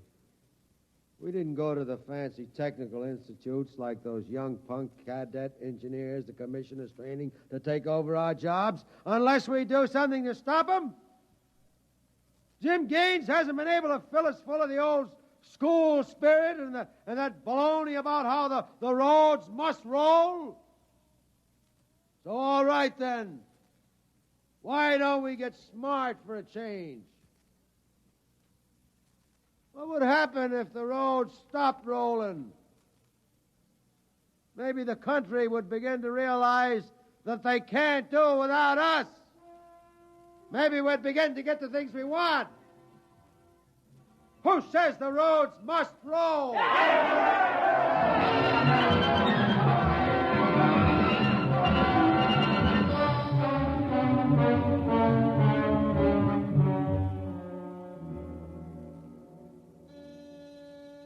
Yes? Your wife is calling, Mr. Gaines. Put her on. Jim, I want you to stop off on your way home. I'm sorry, darling, I can't make it. But you promised. I know, but Washington called in. They're sending Evans, the Australian Minister of Transport, through my sector today. I've got to show him through personally. Can't somebody else? I'm chief supervisor. Wouldn't be courteous. Courtesy begins at home. I've planned this dinner for weeks. Honey, the roads must roll. Oh, if you quote that nauseating slogan at me again, I'll divorce you. I can't help it, darling. I'll meet you at Stockton at 9 and we'll take on a show. Kiss Alan goodnight for me. Well, all right. Goodbye. Goodbye. Mr. Evans is here. Show him in. Well, good evening, Mr. Evans. I'm Gaines, chief engineer. How do you do, Mr. Gaines? They told me at the embassy you'd be the man to see. I want to know how the roads work. I think we can handle that. Well, I'm not a technical man, Mr. Gaines. My field is sociology. So, suppose you tell me about the roads as if I were entirely ignorant. Fine. It's nearly at dinner time. Suppose we run up to Stockton sector for dinner. It'll take us about an hour on the roads, and you can see them working. Excellent. If you'll excuse me a minute. Certainly. Hi, Chief. What can I do for you? Dave, you're on evening watch, eh? Where's Van Cleek? He's gone to some meeting. I'm going up to Stockton for dinner. Anything to report? No, sir. The roads are rolling. Okay. Keep them rolling. All right, Mr. Evans. Let's go.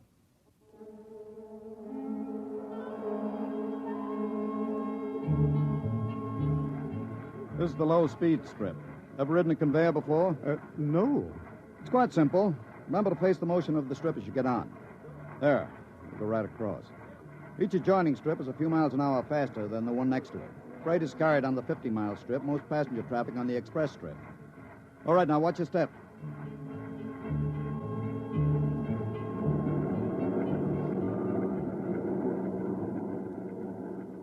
Here we are, the maximum speed. 100 miles an hour. It doesn't seem possible. This trip makes the round trip San Diego to Reno in 12 hours. Ready to eat? Is this the restaurant? Jake's Steakhouse. Fastest meal on the road. Is it really a proper restaurant? One of the best. Shall we go in? Hello, Mr. Gaines. We don't see you much out on the road. Busy in the office, Jake. Two? Right this way. What'll it be? You order. Well, how about a steak? 2 inches thick from a steer that died happy. Fine. Plug me in the phone, will you? There's one right next to you. Flank 2, rare. You'll excuse me, Mr. Evans? Certainly. Davidson on watch. This is the chief. I'm at Jake's Steakhouse. You can reach me at 10L66. 10L66, right. Yeah. Now they can get hold of me in an emergency. Oh? What kind of emergency could there be? Two, principally. Power failure on the rotors would bring the road to a standstill. If that happened during rush hour, we'd have to evacuate millions of people from the road. As many as that? Easily. There are 12 million people dependent on this section of road. Gaines here. Hello, Chief Davidson. Just got the hourly reports in. Diego Circle, Bakerfield Sector, Stockton Sector, and Reno Circle all rolling. Oh, you didn't have to bother me with the hourlies, Dave. There's a supplementary from Sacramento. Proceed. Cadet Engineer Gunther, while on watch, was found playing cards with C.J. Ross, technician on duty. Any damage? One rotor running hot, but still synchronized. It was jacked down and replaced. All right, have the paymaster give Ross his time and turn him over to civil authorities. Place Cadet Gunther under arrest and bring him to Rotown Central. Yes, sir. All right. Keep him rolling. I was saying there were two possibilities of danger. Can you visualize what would happen if the strip under us would break? Oh, I hadn't thought of that. You don't realize you're traveling at 100 miles an hour. Well, it can't. Not now. The strip has a safety factor of over 12 to 1. It'd take a blowout of several miles of rotors and a failure of circuit breakers before the strip could part. But it happened once in the early days on the Philadelphia-Jersey City road. The strip wasn't much more than a conveyor belt. It buckled for miles, crushing passengers against the roof. Forward section in front of the brake spilled them down under into the rotors and rollers. Oh. Was it very bad? Over 3,000 people were killed in that break. But the roads had to go on. The entire economic system hangs on the roads. If they stopped now, the country would starve. Well, isn't it possible that you've become too dependent on these roads? I mean, if your whole economy is geared to the function of one type of machinery... The roads are foolproof now. The machinery is interlocked with an enormous safety factor. Yes, but in the long run, machinery depends on men. What if you had a strike? We had one back in 75. Well, there's not much danger of that anymore. No? Well, why not? Every cadet that goes to work on the roads today is a graduate of the United States Transport Academy. They're all picked men, screened for emotional stability, and trained to give us the same kind of loyalty that Annapolis and West Point develop in their men. I see.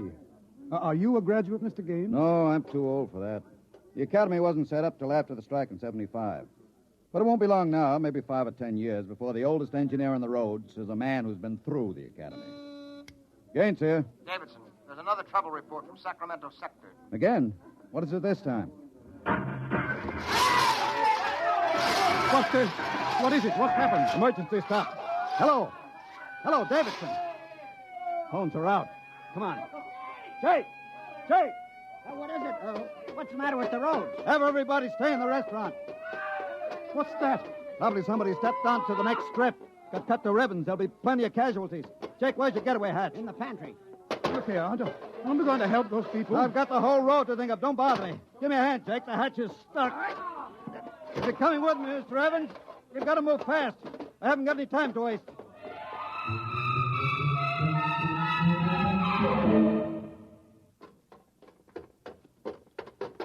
Where are we now?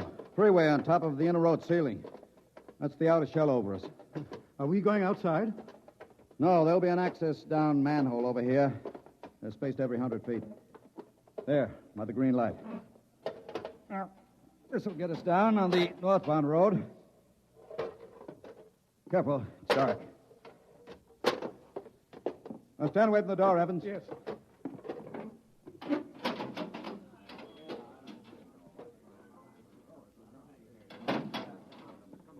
But, this road is still rolling. It was only the 100-mile strip that stopped. That's what I want, a phone booth. Look out, excuse me. Look out. Hey, Out.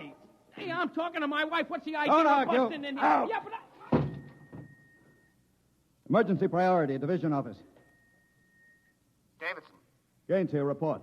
Chief, where have you been? I've been calling you. Never mind that, report. 709, consolidated tension. Report strip 20, Sacramento sector, past emergency level. Interlocks acted and cut the strip out. Cause of failure unknown. Direct communication cut to Sacramento Control Office. Evacuation of strip 20 commenced. No casualties. There are casualties. I saw them. Put police and hospital routine A into operation. Get me Van Cleek. I want him to take over for me till I report in. We can't reach him, Chief. Shall I cut out the rest of the road? No. Keep those other strips rolling or we'll have a traffic jam the devil himself couldn't untangle.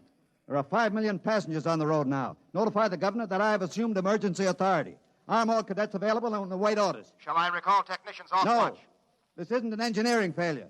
That whole sector went out simultaneously. Somebody cut those rotors by hand. I want all available senior class cadets to report to Stockton Subsector, Office 10, with pistols and tear gas. Yes, sir. The governor wants to talk to you. He called in. Refer him to someone else. I'm busy. I'll get back to you. I'm going down under.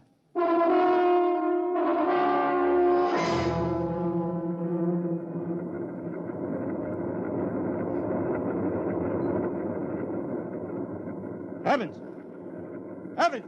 I can't hear you. The noise. Put on this helmet. What? Helmet! Helmet! Oh, yes. You can't hear without an anti-noise filter. Come on. What are we looking A for? recon car. There should be one here. Are those the rotors? Now, the big ones are rotors. They drive the road.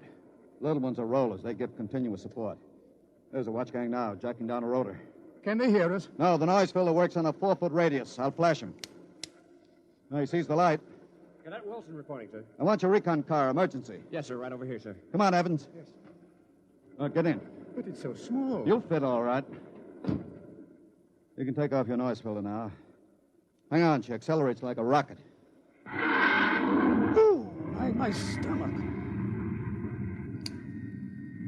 Relay station. This is Gaines. Get me Davidson, senior watch officer. Mr. Gaines, the mayor wants to talk to I haven't got time. Get me Davidson. And leave this circuit hooked into Davidson's board until I tell you to cut it. you. Yes, sir.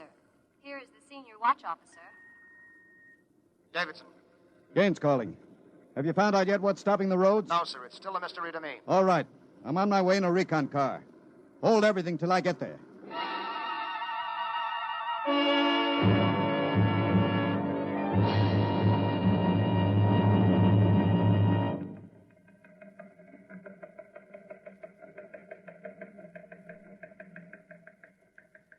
Cadet Edmonds reporting, sir.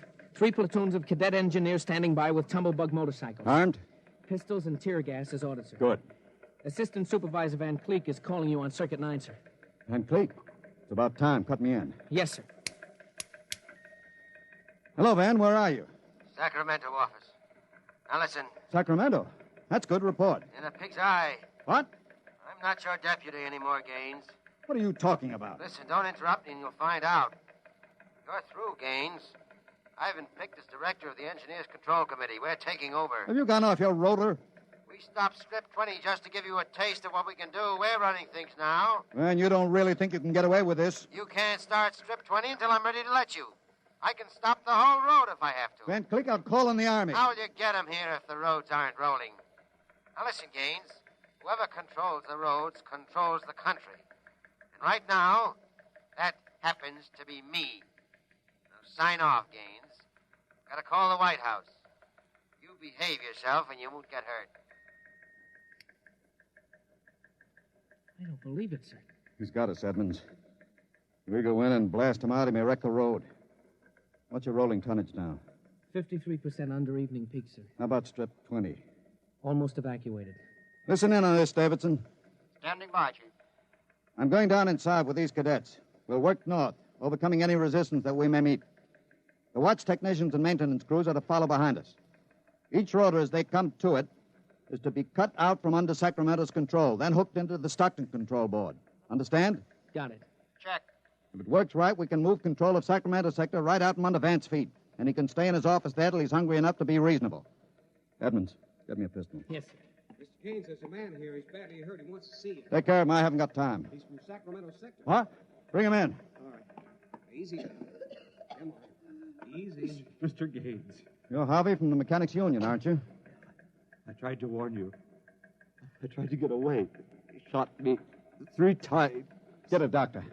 All right. Easy, Harvey. How long has this been building up? Is it the men? It's the engineers. I told them they were crazy. Told them the road's got to roll. When I tried to get away, they... He's bleeding from the mouth, sir. Harvey. Harvey, can you hear me? He's dead, Mr. Gaines. Come on, Edmonds. We better move. Hey, All right, you men. You saw Harvey brought in. How many of you want a chance to kill the louse that did it? Very well. You men turn in your weapons and return to quarters. We've got a job to do, to make sure the road starts rolling again. We haven't got time for infantile heroics. Anybody who hasn't got his mind on his job will be in the way. Now, here's the order. We move north, mounted on tumblebugs. We're going to try to regain control, rotor by rotor, before Sacramento sector knows we're moving. We've got to capture any watch personnel we run on before they can get word back. Surprise is vital. Use tear gas when possible. Shoot only when necessary. But get them before they can reach a phone jack. Any questions? No. Then move out.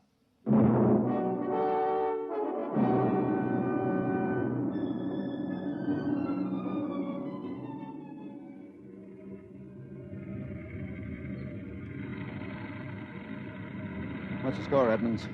33 prisoners so far, nobody killed. Whoops.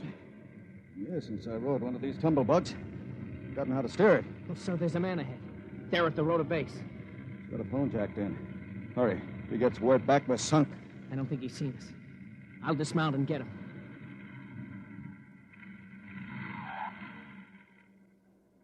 Quick, he sees us. Here, you.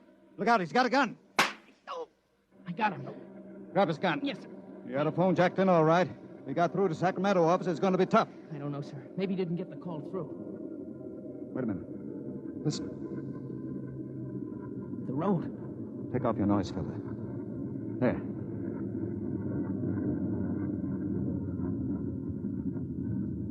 The road. The road is stopping. Halt your men. Halt. Hold up there. Hold up. There's a recon car coming up. Relay station call from Mr. Gaines. Give it to me. Here you are, sir. Gaines here. Davidson here, Chief. Van Cleek's calling you. Who stopped the road? He did. All right. Cut Van Cleek into me. You thought I was fooling, huh, Gaines? What do you think now? All right, Van, the road is stopped. You won this trick. Then why don't you get smart and give up? You can't win. You forgot something, Van. You can't lick the whole country. Yeah? Gaines, I've got a switch button in my hand. If I push it, it'll blow 300 yards straight across the roads. And then, for good measure, I'll take an axe and wreck the control station before I leave. That's pretty drastic, Van. Yeah, if I blow this charge in the middle of Sacramento sector, it'll get an awful lot of people. There are plenty of shopkeepers still on Strip 20, and that row of apartment houses next to the road will go. Look, Van, you don't want to blow the road, neither do I. Suppose I come up to your headquarters and talk this over. 2 reasonable men ought to be able to make a settlement. Is this some kind of a trick? I'll come alone and unarmed. My men will stay here. All right. All right, Gaines. But one wrong move, and I blow the road.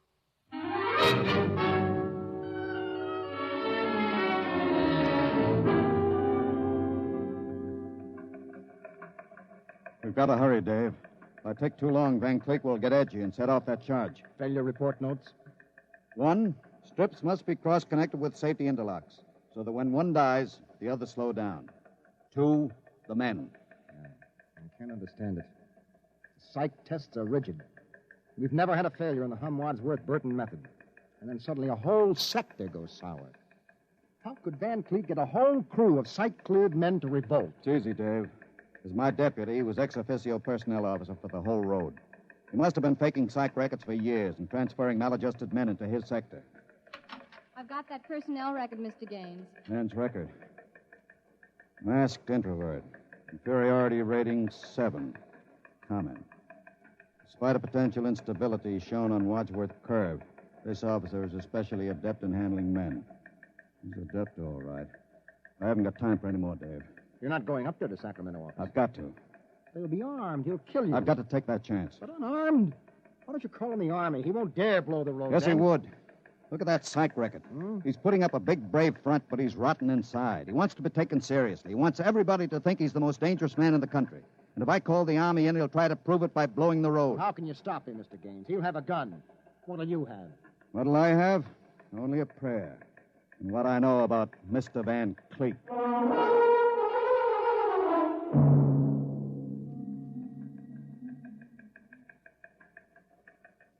All right, Gaines. Director Van Cleek will see you now. Gaines is here, Director Van Cleek. Come in, Gaines. Behaving sensibly at last. You know I've got you where I want you, and there isn't anything you can do about it. I searched him, Director. He's unarmed. I want you to sign this now. It's a declaration of your recognition of the Engineers Control Committee. You've got 1 minute to sign it, Gaines, or I'll push this button and blow up the whole sector. You better sign, Gaines. You need this gorilla with the gun, Van? Hey, you Can't you listen... handle one unarmed man alone? All right, Harry, out. What? Out? Yeah. Okay. All right. Now sign. What's so funny? You are. You start a revolution because you think the engineer should control the road. Then when you've got control, the only thing you can think of to do is blow it up. Tell me, what are you so scared of? I'm not scared. Yeah? Sitting there sweating all over that push button you're holding? Your buddies knew how afraid you were. They'd probably throw you into the rotors. I'm not afraid. You're afraid of me right now. You're afraid I'll have you on the carpet. You're afraid the cadets won't salute you. You're afraid they're laughing at you behind your back. No, I'm not. Now, you keep quiet. I've got a gun. You're afraid of using the wrong fork at dinner. You're afraid people are looking at you, laughing at you. I am not, you dirty, stuck-up snob. Just because you went to a high-hat school, you think you're better than anybody, you and your crummy little gold-braid cadets. Van, you're a pathetic little shrimp. Huh? I understand you perfectly. You're a third-rater. Oh. All your life you've been afraid that someone would see through you and send you to the foot of the class. Oh, yeah. Throw you right out on your ear where you belong. I don't want to look at you anymore. I'll show you. I'll put a bullet in you. Put down that pop gun before you hurt yourself. Don't you come near me. Don't you come near me or I'll shoot. I'll shoot. Give me that. No. Let me go. Give that pistol. And thanks for not disappointing me, Van. I don't understand. I thought if I wounded your little ego, you'd forget to push that button and pull a trigger instead. I'm afraid you'll never make a good executive, Van. They have to know when to push buttons. Davidson. Gaines here. Chief, are you all right? Are you? I'm all right. Attack now and mop up. I'll hold the control room. I've got Van Cleek, and I think his little revolution is just about over.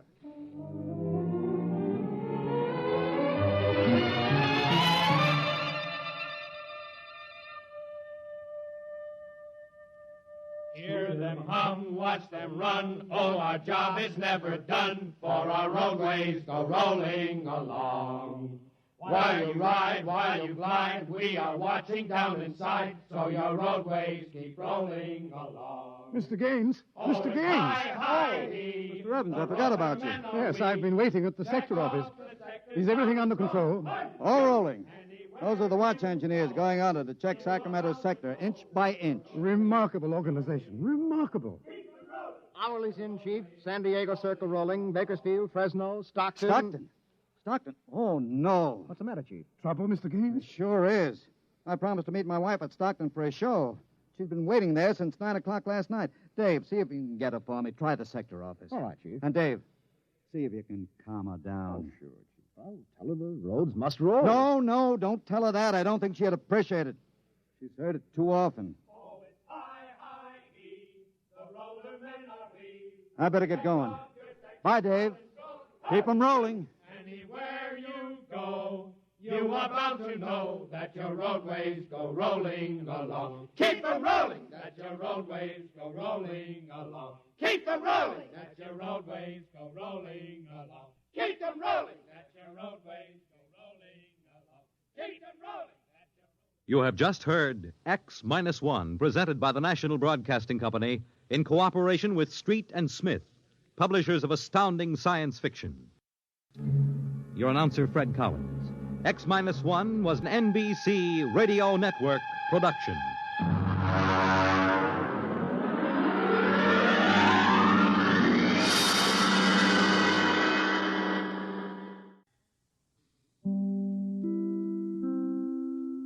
You've been watching Golden Age Radio, rumble.com/C/GAR. Brought to you by G3PL.com.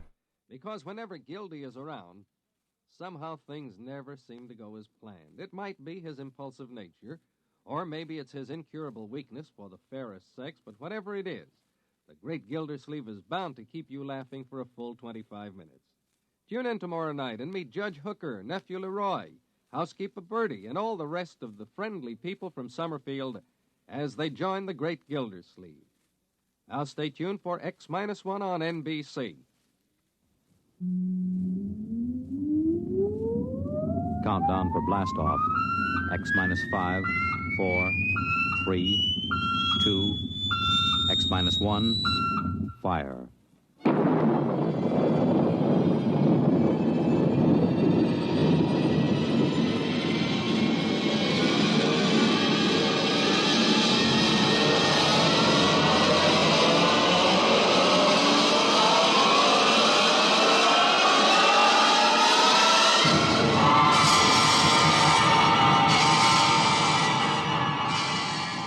From the far horizons of the unknown come transcribed tales of new dimensions in time and space. These are stories of the future, adventures in which you'll live in a million could-be years on 1,000 maybe worlds. The National Broadcasting Company, in cooperation with Street and Smith, publishers of astounding science fiction, presents X-1.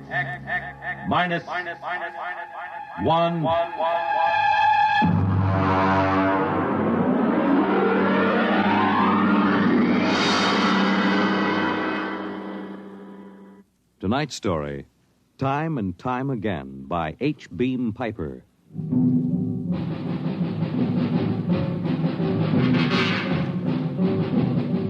It happened during a routine skirmish in the Great War.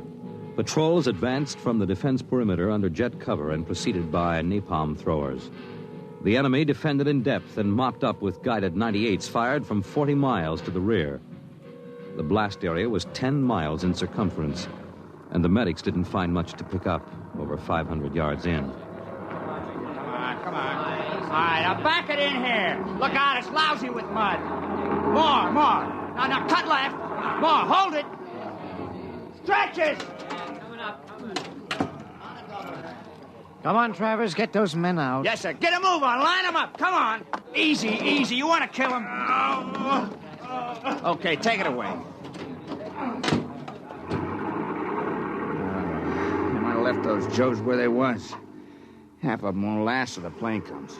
As long as they're alive, they'll be treated. Get those tags out, Travers. Start taking names. Yes, sir. This one must have been 1,000 yards in. Get his dog tag out. What a mess. Here. Hartley Allen, Captain G5 Chem Research, AN 73D. Number SO 23869403-J. Hartley? Alan Hartley. Oh. That must be the Hartley that wrote Children of the Mist and Conker's Road. Never heard of him. Major, I think maybe he's partly conscious. Had I better give him another shot? Go ahead, Sergeant. There isn't much else we can do for him. It's a rotten shame. Yeah, ain't it always? Okay, Captain, let me have that arm. There.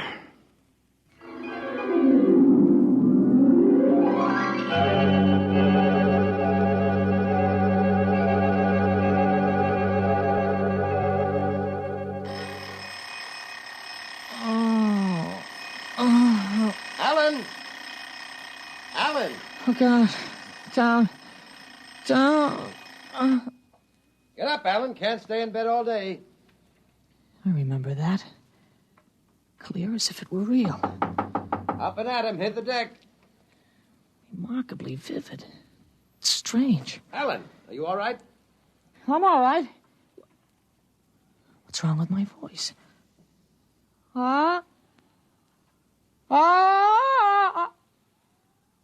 It's too high. What are you doing? Practicing singing? My voice has changed. Is that all? You're growing up. Happy birthday. Happy birthday? Hey, wake up, son. Wake up. I am awake. It's impossible. I am awake. Well, the way you slept through that alarm, I'd say it was impossible. Come on, out of bed. I don't understand. You went to bed at a decent hour. You could wake up the next morning. Come on, son. Breakfast waiting. Out of bed or I'll turn it over. All right. It's a dream. Maybe, but you're wide awake now. I am. I'm awake. Well, half awake anyway. That's the bell at St. Boniface, isn't it? What day is it? Are you kidding? You forget today's your birthday? No, I didn't forget. Neither did I. Here, son. Happy 13th birthday. You won't guess what's in here. A rifle. A light .22 rifle. Oh, now, how did you know that? I remembered. Did I spill the beans sometime? No. I could have sworn it would be a surprise. Well, go on. Open it.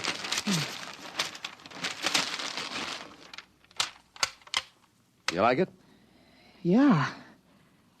Yeah, it's perfect, Dad. We'll have to lay down rules about using it. And I'll have to teach you how to operate it. I don't believe in letting a boy handle a gun till he really knows how. If I let you play with that thing before I teach you about guns, you'd blow your head off. I suppose so. I'll be shaving, Alan. Come down to breakfast when you're ready. Well, it's a big day today. You're almost a man. Almost. You're still groggy. Snap out of it, Alan. I will. There's a dream in it somewhere, but I'm not sure which. What? Never mind, Dad. I'll be right down for breakfast.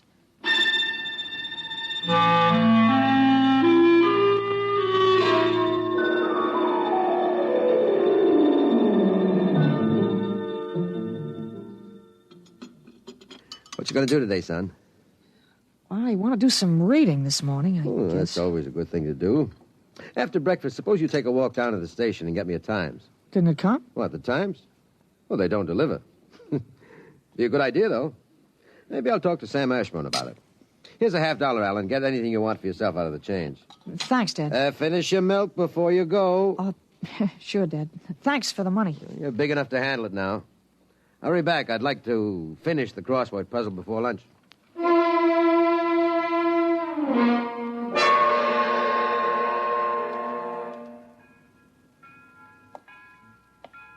Here you are, Alan. 1 Times. Tell your father the puzzle's a stinker this week. Yeah, thanks, Mr. Ashburn. Look out for the trucks when you cross the highway. I'll go across Elton's lot. It's a shortcut. Elton's?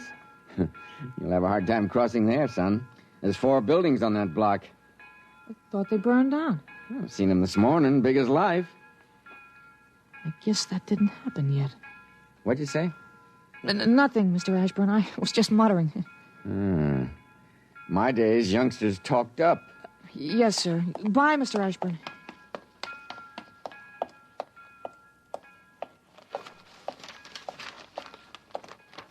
Monday, August 6th, 1945.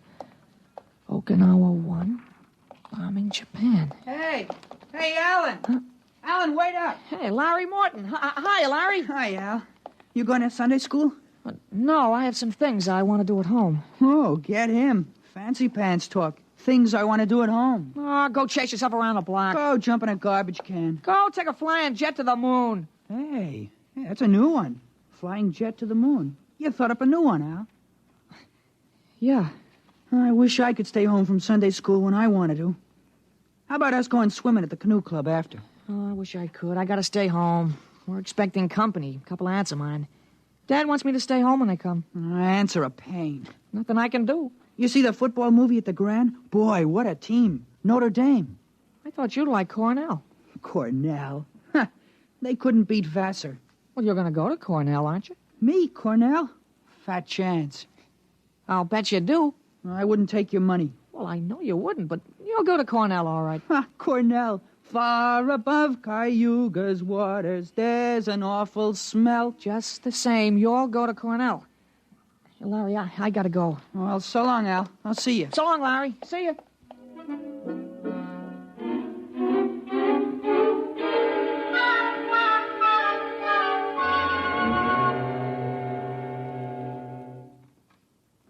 I'm stuck in this corner. 7-letter word, a mix in proportion. Titrate. Huh? Titrate? T-I? It fits. Now, how did you know that, Alan? That? Well, I read it somewhere, I guess. Oh. What you reading now? Tarzan again? No, not Tarzan. It's refreshing to see you with a book. Sometimes I think I ought to forbid comic books in the house. Yeah, they must be raising the devil with those bombing raids in Japan. How long do you think the war in Japan will last, Dad? Oh? I'd say the middle of 1946. They'll have to invade those islands foot by foot. I don't think so, Dad. I wouldn't be surprised if the war was over very suddenly. How, by magic? There isn't a thing on earth will make those Japanese surrender. You expect somebody to make a pass and it'll be all over by this afternoon? Something like that. I wish it could. A lot of boys dead in the invasion of Japan. Mr. Hartley, excuse me, please. Oh, hello, Mr. Gutchell. That's Frank Gutchell, Dad? That's right. Excuse me. I didn't mean to disturb you, Mr. Hartley. It's all right. Lovely day, isn't it, Mr. Gutchell? Mr. Hartley, the Lord's Day is always beautiful. Of course, Mr. Gutchell.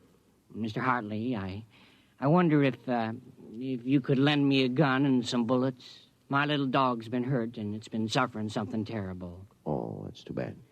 I want a gun to put the poor thing out of its pain. Of course. How would a 20-gauge shotgun do? You wouldn't want anything heavy. I was hoping you'd let me have a little gun. Maybe, so big. Pistol? So I could put it in my pocket. It wouldn't look right to carry a hunting gun on the Lord's Day. And people wouldn't understand that it was for a work of mercy. Of course, I understand. You're a very religious man. The whole world is evil, Mr. Hartley. Yeah, sometimes it certainly looks like it. Well, I have a Colt 38 Special from the auxiliary police outfit. Well, that's fine. Now, you've got to bring it right back, Mr. Gutchell. I might be called out. Now, you'll have to promise to get it right back. Dad, wait a minute. I just remembered. Remembered what? Well, aren't there some cartridges left for the Luger? Then you wouldn't be without the Colt. That's right. I have got a German automatic I could let you have. That way I wouldn't get stuck. You'd have to return it promptly, though. Oh, wait, Dad, I'll get it. I know where the cartridges Be careful, son. Well, Mr. Gutchell, it sure turned out nice after all that.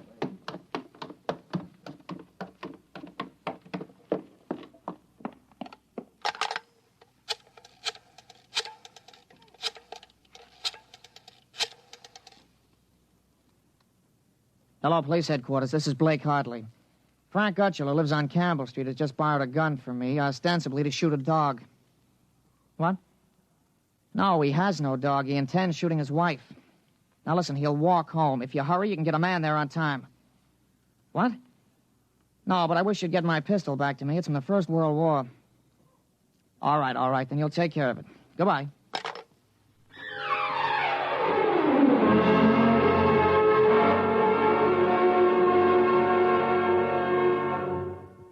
There you are. What kept you, Alan? Well, I couldn't find the cartridges at first. I'll show Mr. Gutchell how it works. It's all loaded, ready to shoot. This is the safety. Just push it forward and up. There are 8 shots in it. Did you load the chamber, Ellen? Sure, it's on safe now. You understand how it works, Mr. Gutchell? Oh, yes, I understand. Thank you, Mr. Hartley. Thank you, Sonny. Goodbye. Goodbye, Mr. Gutchell. Return the gun when you're done. Yes, I'll be done with it soon. Goodbye. Alan, you shouldn't have loaded that gun. I guess it's all over now. I had to keep you from fooling with it. I didn't want you to see I took out the firing pin. You what? Gutchell didn't want that gun to shoot a dog. He's a fanatic. He sees visions, hears voices. The voices probably put him up to this. Well, I'll submit that any man who holds intimate conversations with disembodied spirits isn't to be trusted with a gun. What are you talking about? While I was at it, I called the police upstairs. I put a handkerchief over my mouth and told them I was you. You? Well, why did you have to do that? I couldn't have told him this is little Alan Hartley, 13 years old. And suppose he really wants to shoot a dog. What kind of a mess will I be in then? No mess. If I'm wrong, which I'm not, I'll take the rap for it. Dumb kid trick, you know. But if I'm right, you'll have to front for me.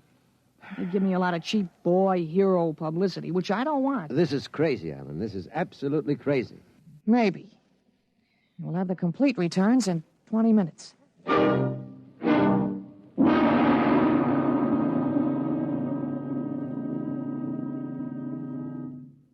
Mr. Hartley? Mr. Blake Hartley? That's right. I'm Detective Sergeant Koborski from Homicide. Here's your Luger. Thank you. I don't know how you spotted that guy, but when we busted in, he was pointing that gun at his wife and swearing a blue streak because it wouldn't go off. I'm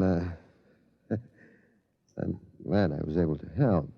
You know, they may even have some kind of a citation for you, Mr. Hartley. I don't think that's necessary. In the department, we figure a little publicity never hurt nobody. Even a lawyer, huh? I really would prefer it if it were kept quiet. Well, whatever you say. We'll want you to drop around in the morning for a statement. I'll be glad to. Well, goodbye. Goodbye, Sonny. Goodbye, Sergeant. Why don't you take the citation, Dad? Well, you were right. You saved that woman's life. Now, let's see you put back the firing pin. Sure.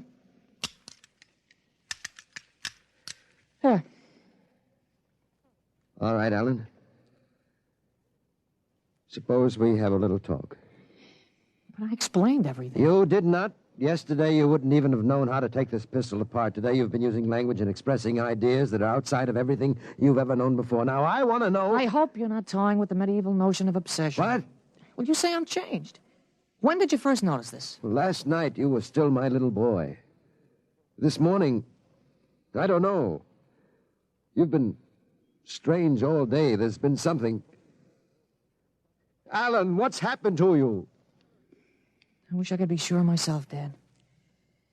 You see, when I woke this morning, I hadn't the least recollection of anything I'd done yesterday, August 4th, 1945. Oh, but that's serious. You don't know how serious. My last memory was lying on a stretcher, injured by a bomb explosion. I was 43 years old, and the year was 1975. 1975? Well, that's right. You'll be 43 in 1975, but a bomb? Yes, during the siege of Buffalo in the Third World War. I was a captain in G5, Scientific Warfare, General Staff. Buffalo? You mean Buffalo, New York? There'd been a transpolar invasion of Canada. I was sent to the front to check on service failures of a new lubricating oil. A week after I got there, Ottawa fell and the retreat started. We made a stand at Buffalo, and that was where I got it. I remember being picked up and getting a narcotic injection. The next thing I knew, I was in bed upstairs, and it was 1945 again. And I was back in my own 13-year-old body. Oh, Alan, you just had a nightmare to end all nightmares, that's all. I thought it might be that at first, but I rejected it. It won't fit the facts. But it's ridiculous, all this Battle of Buffalo stuff. You picked up something listening to the radio. All the commentators have been going on about another war after this one. You've just got an undigested hunk of H.V. Callan born in your subconscious, that's all. But that isn't everything. I remember 4 years of high school, 4 years at Cornell, 7 years as a reporter on the Philadelphia Record, 3 novels, Children of the Mist, Rose of Death, Conqueror's Road. You think a 13-year-old can dream up all that stuff? But it's the only possible explanation. Maybe, but I can speak 5 languages today that I couldn't yesterday. French, German, Chinese, Russian, and a little Spanish. Although I've got a Mexican accent you could cut with a knife. But how did it happen? Alan, I can't believe it. All I know is here I am. I've been reading up on time theories. Nobody seems to know much about them. Evidently, time exists parallel as another dimension, and I got kicked backwards along it. But how? Oh, it may have been the radiations from the bomb or the narcotic injection, or both together. But the fact remains I'm here with full knowledge of my future identity. This is quite a shock, Alan. But you do believe me, don't you? Yes, I suppose I must. You seem so strange, as if you weren't my son. I'm your son, all right. Same body as yesterday. I've just had an educational shortcut. Wait a minute. if you can remember the next 30 years, suppose you tell me when the war is going to end. This one against the Japs, I mean. Oh, sure.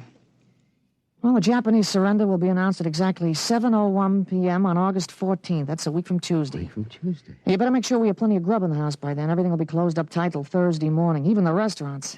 I remember we had nothing to eat in the house but some scraps. A week from Tuesday. That's pretty sudden, isn't it? Not after today. What do you mean? What happened today? Oh, plenty. What time is it, Dad? That's 11:16. Is your watch right? Well, to the seconds, why? Well, it'll come at exactly 11:17:40. What'll come? The radio announcement. What are you getting at? Something important on the radio? Well, we'll see. Well, don't bother, Dad. It won't work. I remember we had a tube burned out. There is something wrong.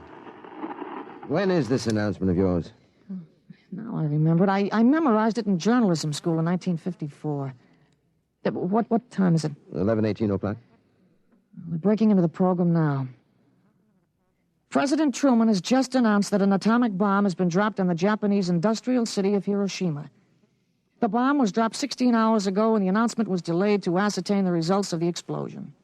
A man named John Howard Peterson read that announcement from the Washington newsroom with NBC. I don't believe it. No? Well, listen. That's the Bergplatt factory whistle. And the bells of St. Boniface. Now, next, the whistle at the volunteer firehouse. You like it? Then it's true. It's true. Sure. Then Larry Morton came by on his bicycle. Hey, Al. Al, you hear? You hear about the bomb? An atomic bomb. Yeah, we heard. Boy, atomic bomb. Oh, boy. I gotta go find my pop. He's on the golf course. Bye, Al. Bye, Mr. Hartley. You knew. You knew about it. The next bomb hits Nagasaki. I thought that stuff about atomic energy was so much fantasy. Was that the kind of bomb that got you? Oh, that was a firecracker to the one that got me. It was a guided 98. Exploded 10 miles away. And that's going to happen in 30 years? I remember it. How about... Well, how about me? Oh, wait. Never mind. I don't think I'd better know when I'm going to die. I couldn't tell you anyway. I had a letter from you just before I left for the front. You were 78 then, and you were still hunting and fishing and flying your own plane. But another war, and fought on American soil. Oh, Ellen, I wish this hadn't happened to you. It happened. I remember it. But if I can help it, I'm not going to get killed in any battle of Buffalo. But if you remember it, if time exists as a parallel dimension, then every tick we're getting closer to that Third World War. Dad, you know what I remembered when Gutschall came to borrow that gun? No, I suppose that you suspected him and warned me. No, that wasn't it. The first time when I was really 13, I wasn't home. I'd been swimming at the canoe club with Larry Morton. When I got home about a half an hour from now, I found the house full of cops. But if the gun didn't fire... What makes you think it didn't? Gutschall talked the 38 out of you. He went home, shot his wife 4 times in the body, once behind the ear, and used the 6th shot to blow his own brains out. That's what you remember? Yes. The cops traced the gun. They took a very poor view of your lending it to him. You never got it back. But here it is. Oh, not the way I remember it. But I didn't want you in trouble, so I warned you. Dad, I found out the future can be changed. One man can't change the whole future. I stopped a murder and a suicide. I know, but... With 30 years to work, I can stop a world war. I'll have the means, too. The means? Unlimited wealth and influence. I've got a good memory, Dad. I wrote a list out this afternoon. Assault, jet pilot, citation, ponder, middle ground. What is this, a code? Horses. That's a list of Kentucky Derby winners from 1946 to 1970. Huh? You sure? Well, I learned that list on a bet at the Officers Club in Cincinnati in 1971. Assault paid 8-1. You figure out what we can take in. But gambling. Oh, this isn't gambling. It's a sure thing. When we get rolling, we'll make the Rockefellers look like pikers. Assault at 8-1. Mm-hmm. I suppose I could scrape up $5,000. In 10 years, that'll make a lot of money. Any other little thing you have in mind, Ellen? Well, by 1952, we start building a political organization here in Pennsylvania. In 1960, I think we can elect you president. President? Isn't that going a little too far? Well, why not? Who wouldn't vote for a politician who was always right? Besides, that's the one thing we've got to change. In 1960, we had a man in the White House who was good to his wife and sang a nice tenor, and that's about all. He fouled up so completely, we ended up at war. And I think President Hartley might be a little more trusted to take a strong line. But I don't know anything about international decisions. I do. I know all the wrong ones. If we can stop one murder, we can stop a war. It's worth a try, isn't it? I guess so. How do I start? Well, as I remember, just after the bomb announcement, you got a phone call from the city fusion party about the next election. There's a lot of talk about a reform ticket. Well, that call is going to be important, Dad. It's the turning point. Now you've got to know. There it is. Well, what do I do? Well, answer it. Go ahead. But... Don't worry. I'll tell you what to do. Go ahead. Hello? Yes, this is Blake Hartley. Judge Cribbins. Yes.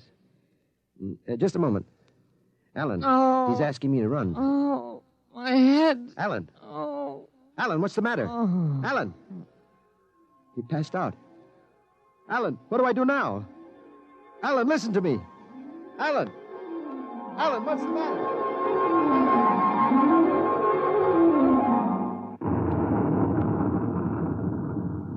Captain Hartley. Captain Hartley. He was all right, Doctor. I gave him a shot and he was all right. Well, he's dead. All right, Sergeant. Make out the tag. Hartley Allen. Captain. Dead April 8th, 1975.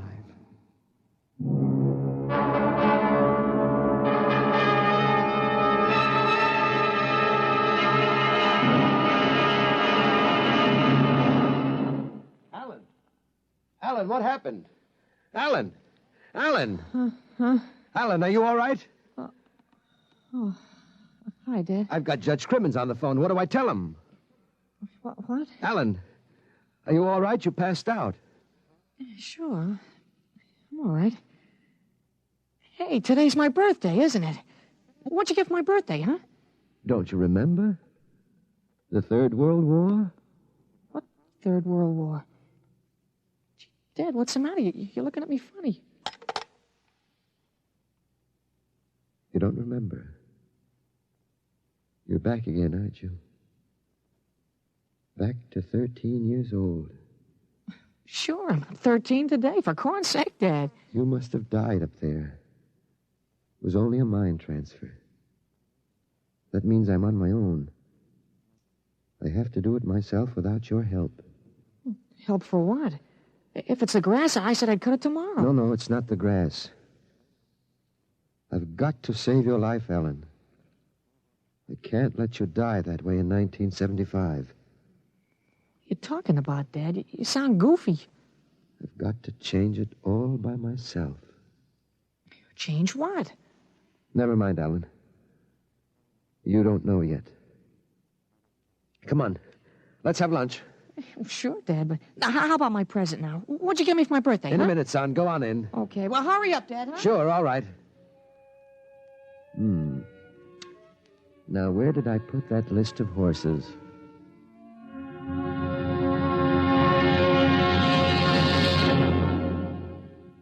You have just heard X-1, presented by the National Broadcasting Company in cooperation with Street and Smith, publishers of astounding science fiction.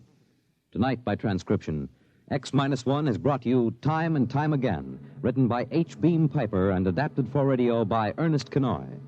Featured in the cast were Jack Grimes, Peter Fernandez, Joe DeSantis, Joseph Bell, Clark Gordon, Herm Dinkin, Dick Hamilton, and James Dukas. Your announcer, Fred Collins. X-1 was directed by Daniel Sutter and is an NBC Radio Network production.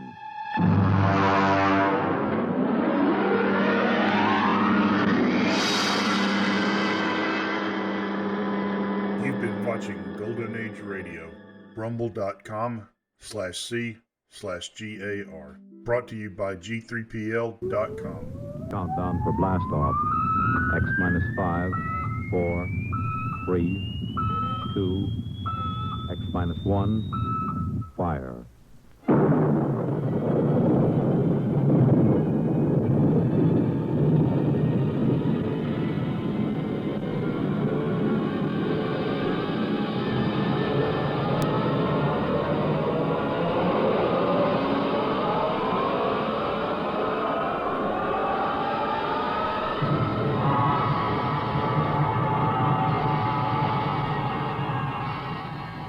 From the far horizons of the unknown come transcribed tales of new dimensions in time and space. These are stories of the future, adventures in which you'll live in a million could-be years on 1,000 maybe worlds. X minus 1.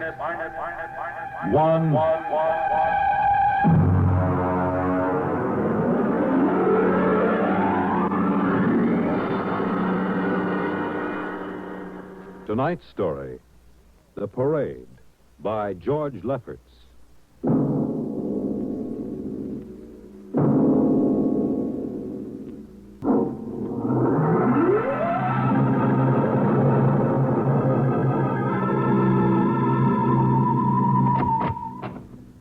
You are Mr. Sid Ryan? The same. My name is Lucia. I'm a Martian. Pleased to meet you, Mr. What was that again? A Martian. A Martian, huh? As in Orson Welles? Precisely. I'm a Rotarian myself. Sit down. Thank you. And now that we've had our little joke, Mr. Lucia, what can Publicity Associates do for you? It has been my observation that advertising and publicity are the very backbone of earthly civilization. Spoken like a true Martian, Mr. Lucia. Now, if you'll tell me the name of the client. The client, of course, will be the Martian. You don't give up, do you? Give up? The gag, I mean. Oliver. Oh, yes, Mr. Ryan? This is Mr. Lucia. How do you do, Mr. Lucia claims to be a Martian. Take him outside, will you, Oliver? Get the name of the sanatorium he escaped from and tell them to bring the butterfly net. Wait, sir. I'm happy to see, Mr. Ryan, that my telling you I'm a Martian has approximately the effect I supposed it would have. I believe we can do business. I have here a cash retainer of $5,000. Sit down, Mr. Lucia. Oliver, get the client a cigar. Yes, sir. No, the other box. Thank you, no. Well, now, what can I do for you, sir? I wish you to manage a publicity campaign. A very large, a very important campaign. Is the product established, or is it something brand new? Oh, something quite new. Now, what would you judge to be the most effective type of campaign? Well, if the client has a lot of dough to throw around, a suspense campaign is best. First, you place ads in the paper saying, watch this space.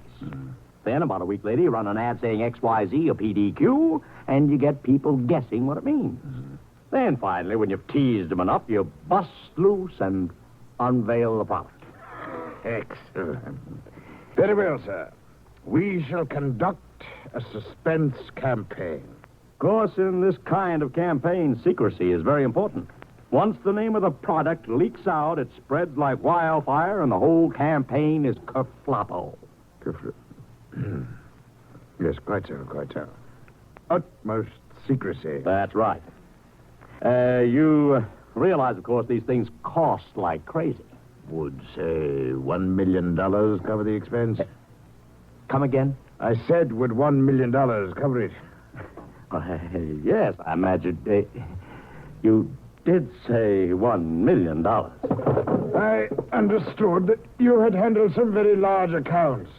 Of course, if this is too big... Oh, not at all. Not at all. As a matter of fact, I seldom touch anything less. Right, Oliver? Huh? Oh, of course. That's right, Mr. Ryan. Absolutely right. Good. You will begin, then, by saturating the newspapers, the radio, streetcars, with a very simple statement. What's that? I shall write it for you. The Martians are coming. Say, that's not a bad teaser. Got that, Oliver? Yes, sir. The next ad will read, June 1st is Martian Day. June 1st is Martian Day. What happens on June 1st? The parade takes place. What parade? I wish you to arrange a parade up Fifth Avenue. You mean like the Macy parade? Exactly.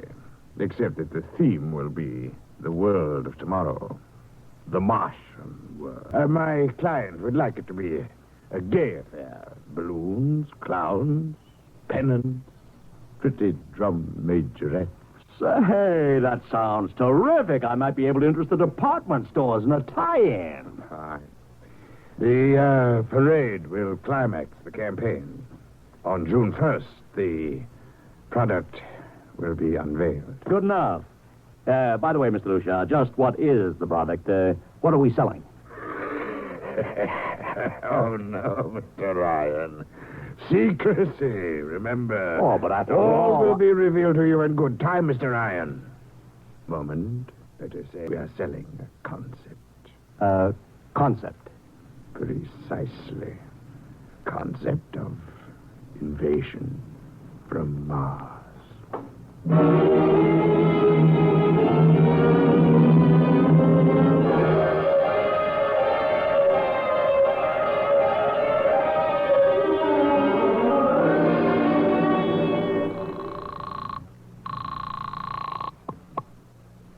Benny Marcus, please.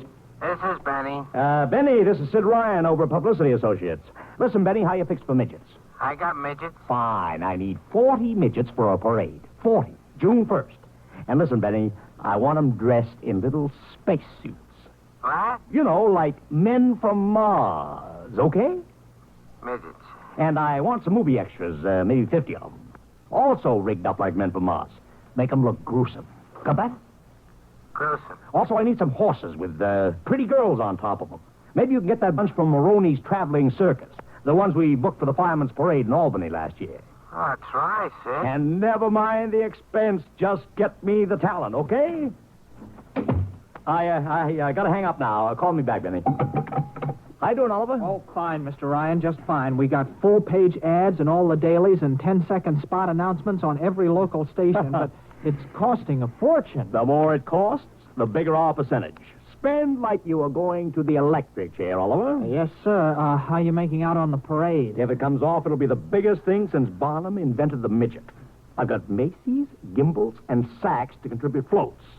Everything is built around the Martian theme, see? Even the horses will have long feelers attached to them and funny-looking extra legs. It'll be sensational. Oh, yeah, it sounds fine, only... Only what? Oh, Mr. Ryan, we don't even know what we're selling. Oliver, my boy, do you think old Sid Ryan has been sitting here spending all this moolah and not putting two and two together? You mean you know who Lucia represents? Just by accident, understand? I have learned that Century Pictures is making a big new epic. A space opera entitled Invasion from Mars. Get it? Oh, I begin to see. Also, by mere coincidence, it happens to be the premiere sometime around June 1st. You follow me? But, Mr. Ryan, Century has an exclusive contract with New Feature Syndicate for all their publicity. Suppose Century Pictures doesn't like the way New Features is handling their stuff. They want to get out of the contract, but New Feature says no. So they have to get around the contract. A man named Lucia, client unknown, starts publicizing the Martian invasion. Need I go further? Oh, I get it, Mr. Ryan. Gee, I suppose I should have thought of that. No, Oliver, that's what I like about you. You're so innocent.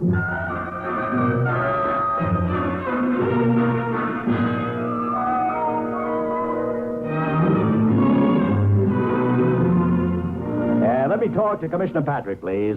Sid Ryan. Hello? Commish, Sid Ryan. Oh, it's you. Well, what is it this time? If you want to drop a man off the Empire State Building into a teacup full of water, the answer is no. Also, we are not arresting any fan dancers. You know I don't handle fan dances. I want a permit for a parade, June 1st, 5th Avenue. It's a Sunday. There's no traffic. Oh, come now. Look, Ryan. Macy's gets a permit. Gimbals gets a permit. The American Legion gets a permit. The Sons of Erin march every time Morton Downey sings the Wearing the Green. Don't give me a hard time, Patrick. This is too big. I have the 5th Avenue Merchants Association behind me. Okay, Ryan. Fill out the forms. I'll pass them along to the license commissioner. That's my boy. Oh, by the way, what's the occasion? Oh, don't you read the papers, Patrick? June 1st is Martian Day.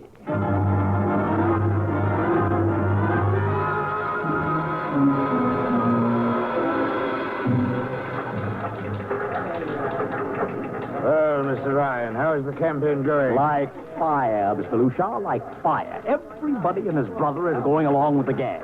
Yesterday, we distributed 50,000 Martian hats to school kids. I even arranged for Commissioner Patrick to accept a $50,000 check for the Policeman's Benevolent Fund from the man from Mars.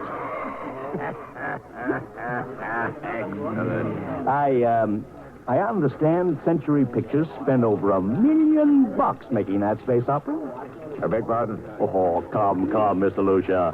Sid Ryan wasn't born yesterday, you know. I know who our client is, even if you don't admit it. You do? Always thinking that's me. Well, as long as you know, let's keep it to ourselves, shall we, Mr. Ryan? As you once remarked, when these things leak out, it destroys the surprise and ruins the effectiveness of the campaign.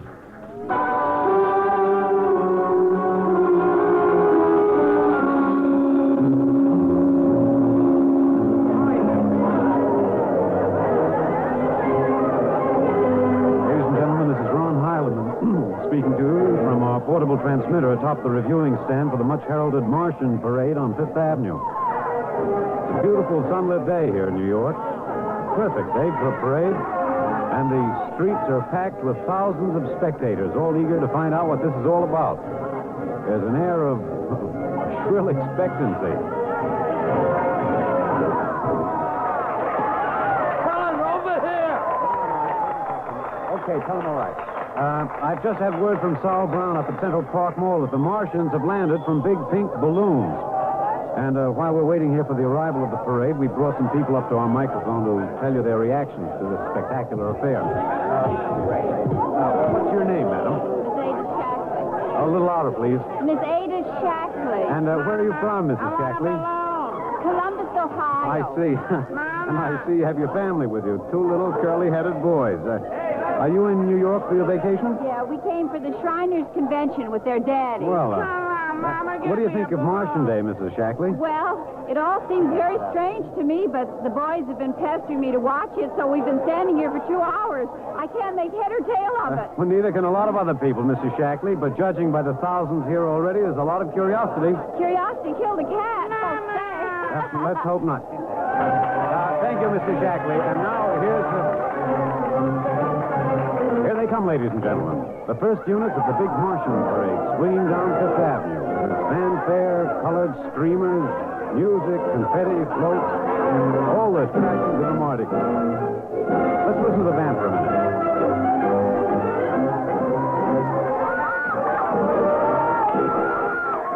Here in the vanguard, the whole troop of little midgets in weird-looking pink and blue spacesuits, carrying Rube Goldberg weapons with signs painted on them.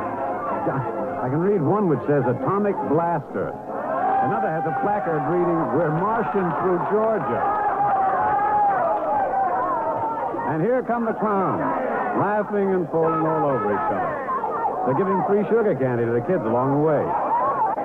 Yes, ladies and gentlemen, this is a happy, laughing crowd along Fifth Avenue today. A true reflection of a great sense of humor and good nature that makes America the place it is.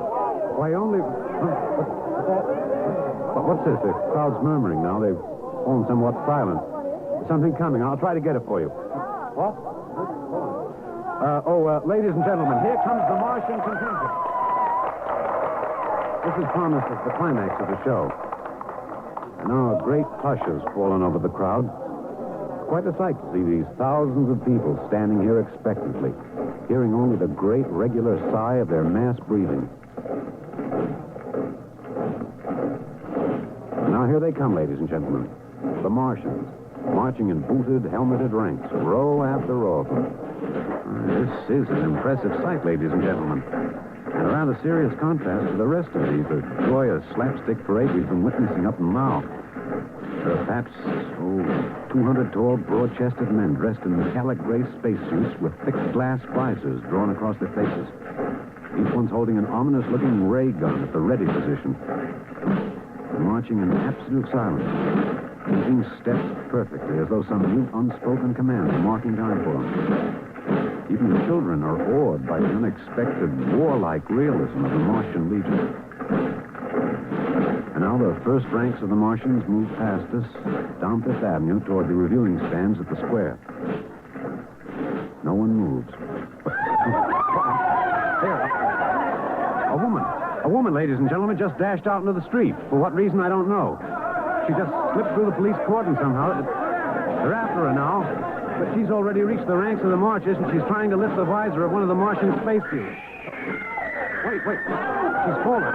She screamed and then fell forward in a dead faint. The Martian column keeps right on coming.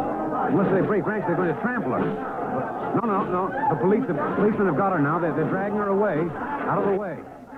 Trying to revive her now. All sorts of rumors have begun filtering back through the crowd. Some are even whispering that the woman's dead. We don't know yet, but whatever's happened, the incident seems to have cast a slight shadow over the mood of the crowd. The carefree holiday air seems to have vanished. The crowd's stirring uneasily, a little disturbed at what we've just seen. Nothing to be alarmed at, however. It just seems a shame that anything like this should happen to spoil our enjoyment of the Martian parade.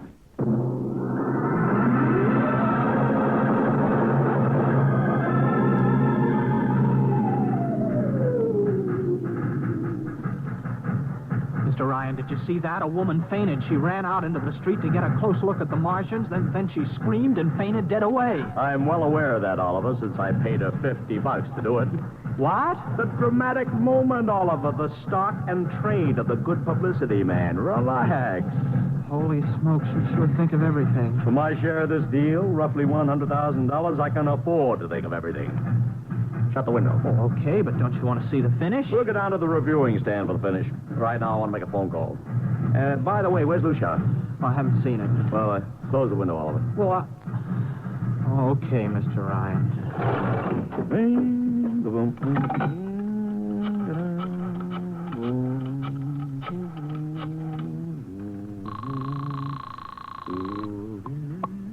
Marcus Talent Agency. Benny, this is Sid Ryan. Oh, say, listen, Sid, I was going to call you. I'm awful sorry about those Martians. What do you mean, sorry? They're terrific. Don't joke, Sid. I mean it. Oh, I mean it, too. They're great. Are you in a bag? Never felt better. Mean it, don't you? Of course I mean it. What is this? There are Martians in the parade? About 150. Of course, I only ordered 50, but under the circumstances... Sid. What is it? Sid, don't you know I couldn't get you a single movie extra? There's a studio strike in New York. Huh? Wait a minute. Where'd these guys come from if you didn't hire them? I don't know. Hold on. Oliver. Oh, yes, Mr. Ryan? Did you hire those Martians? Well, no, sir. I didn't... Benny, this is on the level, isn't it? Honest, Sid, Okay, Benny, I'll call you back. What's the matter, Mr. Ryan? Oh, no. Just don't know. Wonder if Lucia hired them. What's Century Pictures number? Tremaine 4, 1000. Tremaine 4, 1. Century Picture, your old star. Give me Marty Sanford, your publicity director. One moment, please. Sanford. Marty, this is Sid Ryan. Oh, hello, Sid. How's it Fine. Listen, Marty, this is dead serious. On the level, get it? What's wrong? I've got to locate Lucia. Lou who? Lucia, come on now, Marty. This is life and death. The guy you sent over to hire me for the invasion picture. I never heard of a guy named Lucia. And, what invasion picture? Invasion from Mars, the space opera. Are you batty? Marty. The picture was shelved last month. What? Sure, back in the can. The big shots decided you can't sell a Martian invasion to the American public. It's too incredible, Sid. Who'd ever believe it could really happen? Of all the crazy... Mother in heaven. What is it, Mr. Ryan? You look terrible. Too fantastic. Mr. Ryan, is something wrong? Open that window. I want another look at those Martians.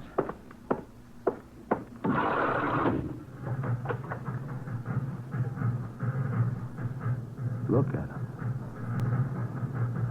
Oliver, you were in the Army. Could 150 movie extras learn to march like that in, say, 24 hours? No. Not in 24 days, Mr. Ryan.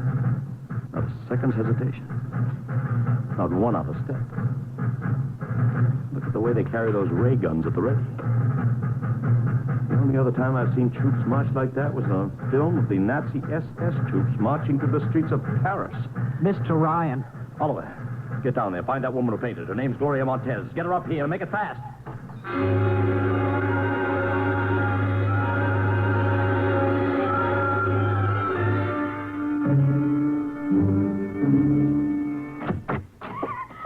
Yes, Mr. Ryan. I can't get much sense out of her. Stay away from me. Okay, Gloria. You can cut out the act and relax. It's me, Sid Ryan. Gloria, settle down. Baby, it's me, Sid. It's awful. It's so big green eyes and those feelies like a catfish. Baby, snap out of it. Listen, what happened down there? You ran out and screamed like I told you, but the fainting, that wasn't in the act. Go away, please. Go away. Just one question, baby. Inside that helmet, what did you see? Anything out of her, Mr. Ryan. She needs a doctor. Okay, Oliver. I've heard enough anyway. You take care of Gloria here. Get her a drink. Where are you going? To see the commissioner. You got to stop this parade before things begin to happen.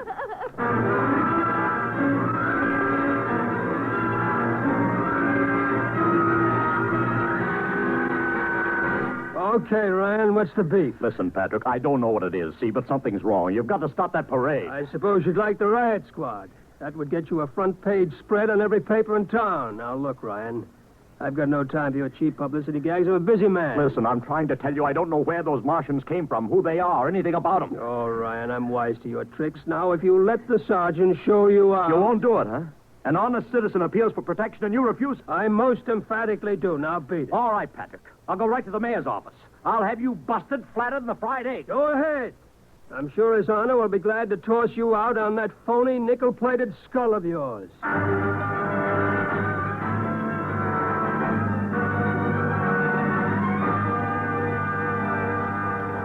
You heard me, Ryan. You can't see the mayor. Adolf, please. This isn't a gag. I don't want publicity. All I want to do is maybe prevent something horrible from happening. In case you don't know it, wise guy, something horrible's already happening.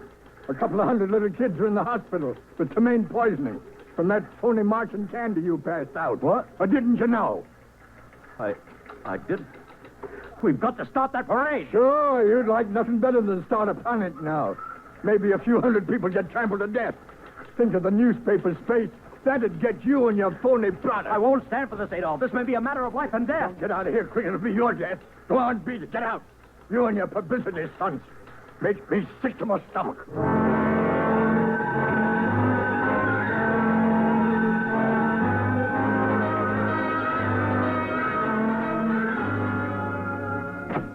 Oliver! Oliver! Oliver, where are you? Oliver! Oliver! Oliver! It is useless to scream at him, Mr. Ryan. Your friend is quite dead. Lucia. He wanted to run to the police with some story about a Martian invasion. I found it necessary to restrain him. Restrain him, you stinking murderer. Now, Mr. Ryan, collect yourself. After all our planning, it wouldn't do to have everything spoiled now, would it? Lucia, stop talking and talk fast, because when you get through, I'm going to take you apart piece by piece. What's this all about? Surely you know, Mr. Ryan. After all, you've been publicizing it for months. See, before colonizing your planet, the Martian government sent some of us as scouts in advance, disguised as Earthmen, of course, to study your habits, your weaknesses. We found that the people on Earth are predominantly conditioned by advertising and publicity. So we conceived the idea of treating our entire invasion as a vast publicity stunt. Clever, yes?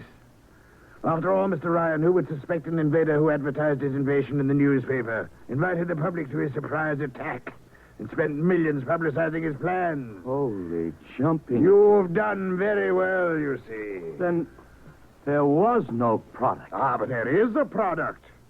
The product is death. What are you trying, Lucia? We Martians are a humane people, Mr. Ryan. We do not like to destroy thousands where a few hundred will suffice. In exactly 2 minutes, our troops will treat the world to a spectacle of death which will bring the rest of your planet to its knees in horror. Nations will clamor to surrender. Perhaps, Mr. Lucia, but not if I can help. No!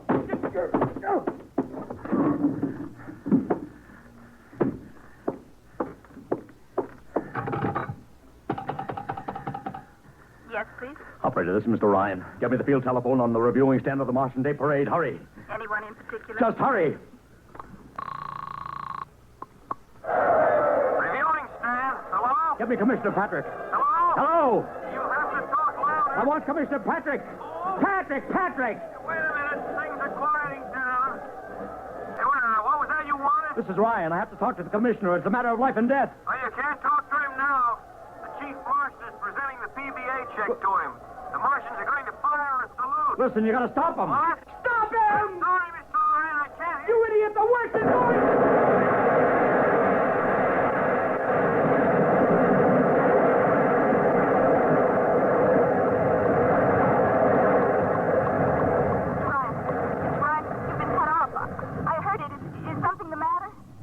No, operator.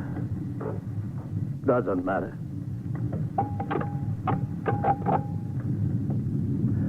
Nothing matters now.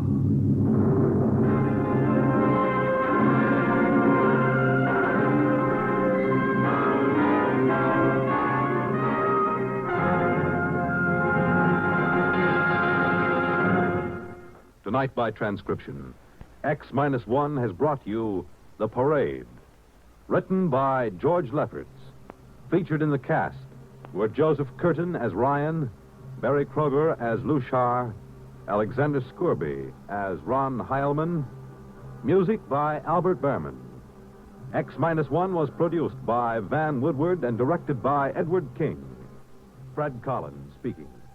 X-1 is an NBC Radio Network production.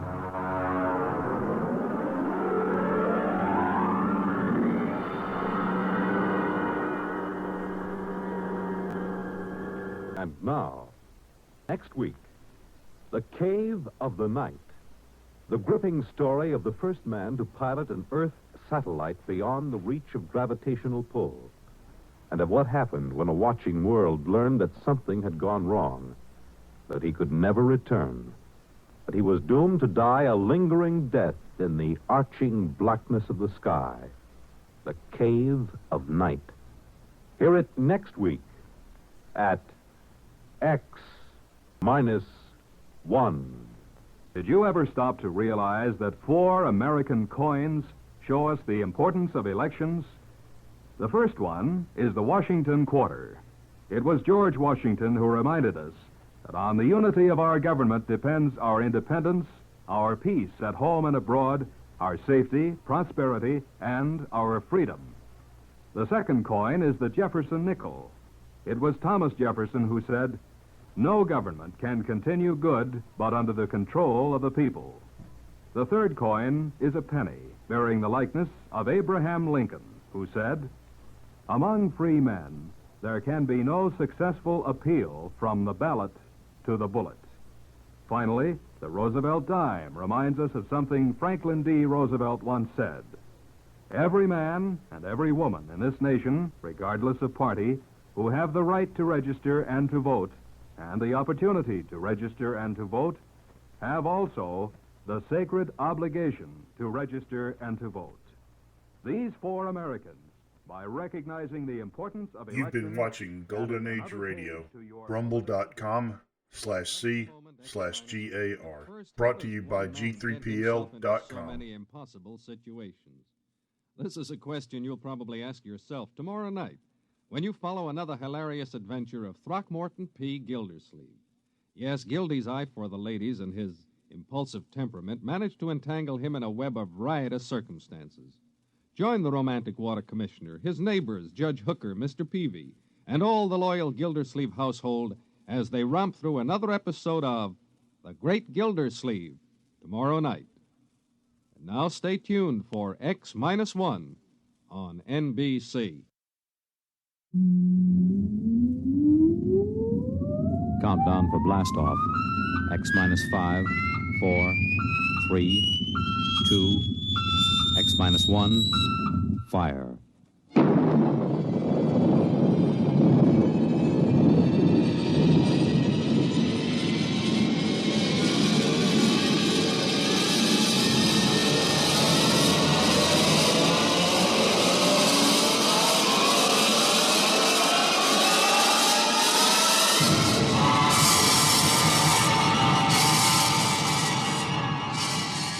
From the far horizons of the unknown come transcribed tales of new dimensions in time and space. These are stories of the future, adventures in which you'll live in a million, could be years, on 1,000 maybe worlds. The National Broadcasting Company, in cooperation with Galaxy Science Fiction Magazine, presents X minus 1.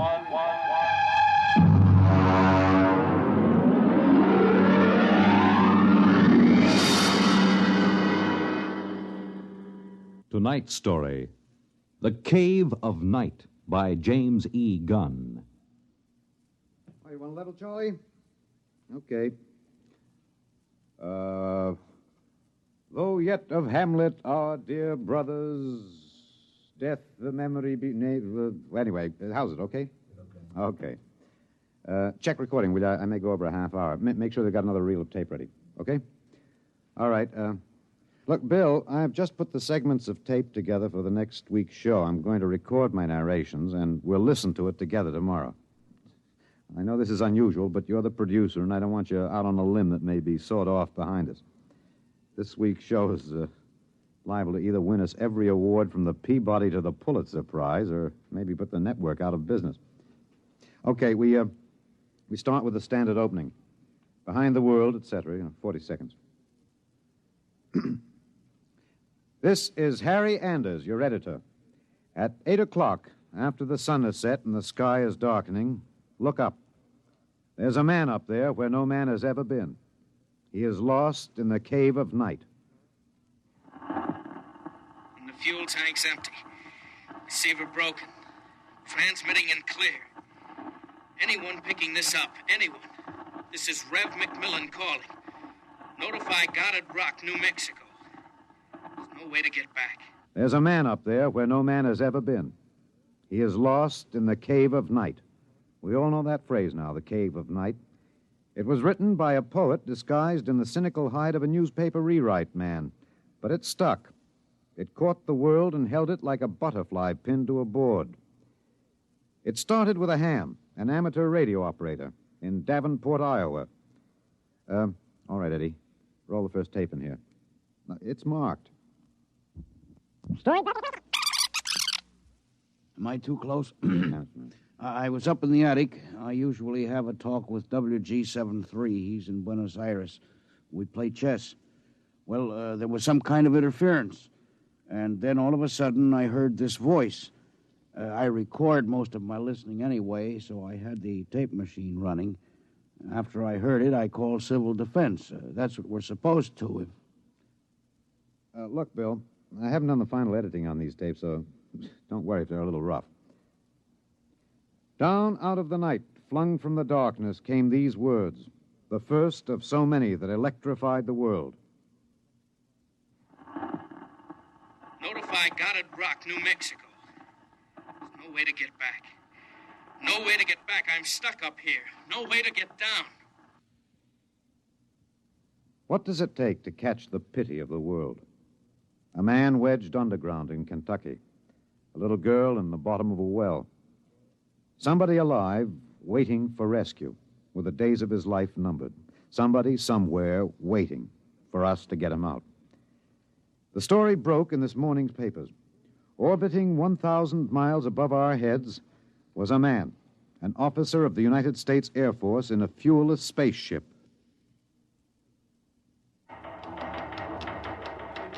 We're recording at the desk of Mike Bayless, senior night editor of the Continental Press National Wire. Hey, you always get a reaction like this. I remember the Floyd Collins story in the 20s.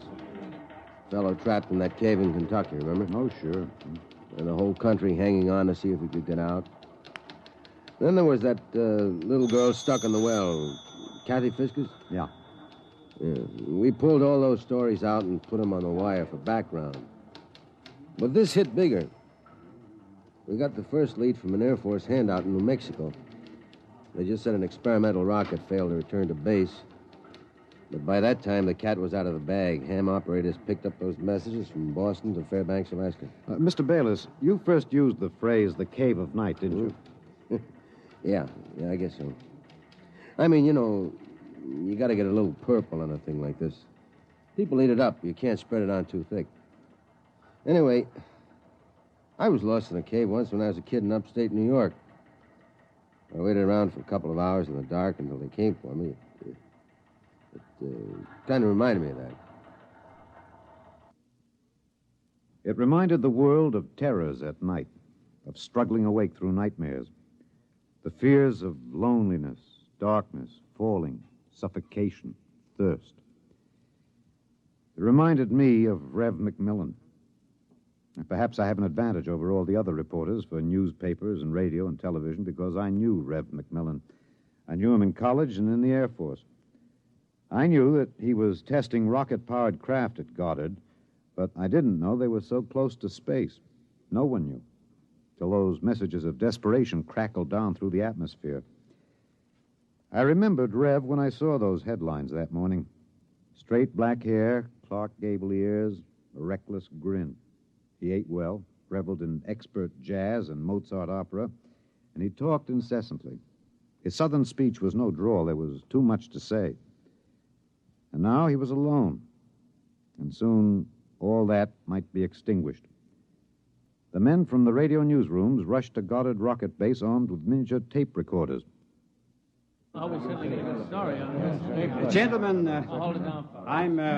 I'm Colonel Arthur J. Hannigan, Information Officer for Goddard Rocket Base, and I'm authorized to issue the following statement. First Lieutenant Reverdy L. McMillan, United States Air Force pilot, Experimental Rocket Division, took off from Goddard Base at 22:34 Rocky Mountain time. His craft, the XR-37 Mark II, a hydrazine nitric three-stage rocket. I'm sorry I can't describe it, boys. Classified. Well, in order to maintain orbit, the motors were pulsed for 1 second every 15 seconds elapsed time. After 3 minutes, the exhaust was seen by ground spectroscope observation to flare for half a minute. His fuel supply is exhausted. The craft has reached sustaining orbital speed. Well, what does that mean, Colonel? He's out of gas. He can't get down.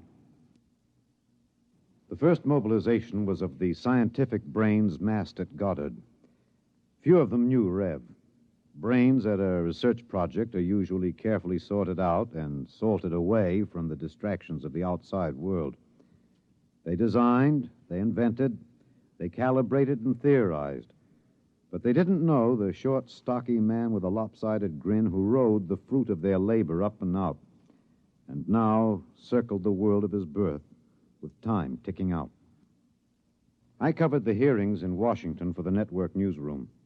I flew down from New York, and the stewardess came out every few minutes to tell the passengers the latest news. She called him Rev, although she never knew him, and once I thought I saw a tear. The hearing was before the subcommittee of the Senate Committee on Military Affairs. Presiding, Senator Alan J. Haggister of Kentucky. All right, General Finch. You've made the technical situation fairly comprehensive, even to an old cane-brake, redneck hillbilly like myself. I have tried to make the gravity of the situation apparent, sir. It appears to me, General, that the sacred life of a human being created in the image of his maker is in danger. It's no light thing to be thrown away like some guinea pig. If that ship wasn't safe, if that poor man up there in the cave of night is to die, somebody is responsible. Isn't that right, General? Sir, a manned rocket was sent up because of one simple fact. It takes a computer of tremendous versatility and capacity to operate a Harrison-Munch reactor engine. A computer of infinite complexity. And I ask you, General, I put the question to you, why was such a computer not designed? It has been designed, sir. It was designed 500,000 years ago. There is only one mechanism competent to handle those controls, sir. That is the human brain. All right. I turn now to my second question, General, and I ask it not only for myself and my colleagues on this committee, but for 170 million Americans listening on the radio, watching on television. With that man up there living out his last days, why was it not possible to send a ship up after him? Why was there no second ship built? For one reason, Senator, money. The appropriation for rocket research fell short by 12% of the amount needed even to build one vessel. Oh, frankly, gentlemen, the deficiency was made up by cutting corners and diverting funds from other projects. That is not the point, General. There's a man out there who's going to die. With the limited funds you gave us, we've done what we set out to do. We've demonstrated that space flight is possible, that a space platform is feasible. If there is any inefficiency, if there is any blame for what has happened, it lies at the door of those who lack the confidence and the courage and ability of their countrymen to fight free of Earth to their greatest glory. Senator, how did you vote on that?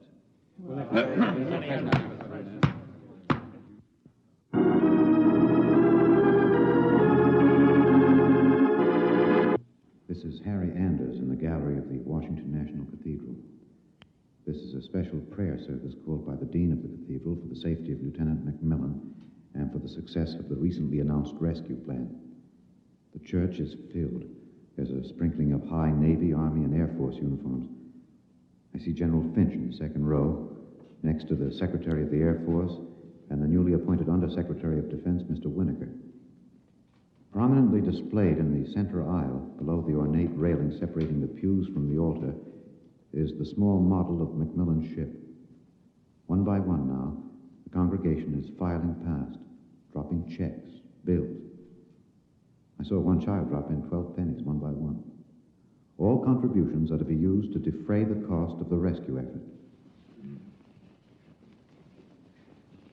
The congregation is now kneeling to pray. A moment of silent prayer will follow for the safety and rescue of Lieutenant McMillan. $1 billion was raised in 1 week from voluntary contributions. Another $1.5 billion was appropriated unanimously by Congress. The race began. Would the rescue party reach the ship in time? Of course, we didn't know then. And daily we listened to the voice of the man we hoped to buy back from death. Now, look, Bill. On these McMillan broadcast tapes, don't let some ignorant engineering vice president holler because it's not broadcast quality. Believe me, I knew McMillan. There's more of that wild Texan in these tapes than in any hi-fi super-frequency response studio recordings. Just listen. You'll see what I mean. I've been staring out the portholes. I never tire of it. Through the window at the right, I see a black velvet curtain with a strong light behind it. There are pinpoint holes in the curtain, and the light shines through, not winking the way stars do, but steady. There's no air up here, that's the reason. My oxygen is holding out better than I expected. By my figures, it should last 27 days more. I shouldn't use so much of it talking all the time, but it's hard to stop.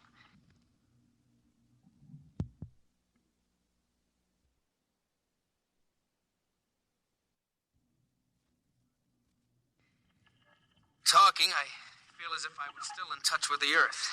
Still one of you. Even though I am way up here. Too bad the receiver is broken, but if it had to be one or the other, I'm glad it was the transmitter that came through all right. There's only one of me. There are billions of you to talk to. You can't see me now. You'll have to wait hours for the dawn. I'll have mine in a few minutes. That's the way he talked. And as we listened to the lonely voice from the night, the engineers, the scientists, the construction men worked round the clock. General Finch presented the problem in the pool interview. I asked the questions for the combined networks that afternoon.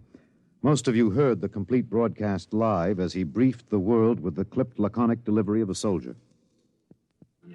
There are two basic problems. We've recovered the first and second stages of the rocket. We've only to construct the third stage. The second problem is more difficult. The pilot. Lieutenant McMillan was the only man physically and psychologically qualified. We discovered that in our first program. His training and orientation took 18 months. We have now to duplicate this in 27 days. Do you think it's possible, General? I don't know. That's all, Mr. Anders. Stevenson, get me some coffee, will you? Black and some kind of sandwich, no butter, no mayonnaise. And then the voice from the cave asked a question and expected no answer. Do you hear me down there? Sometimes I wonder. I wish there was some way I could be sure you were hearing me. Just that one thing might keep me from going crazy. I was there the night we answered that question. I was there in a helicopter over Kansas City. This is Harry Anders speaking to you from a helicopter over Kansas City. There are 15 seconds till midnight. The plan was developed by General Finch. At precisely midnight, every light in the city will be out and then flashed on in 2-second intervals. This will be the exact moment that McMillan's ship is calculated to pass overhead. It's almost time now. 5, 4, 3, 2, 1. There they go. Off. On.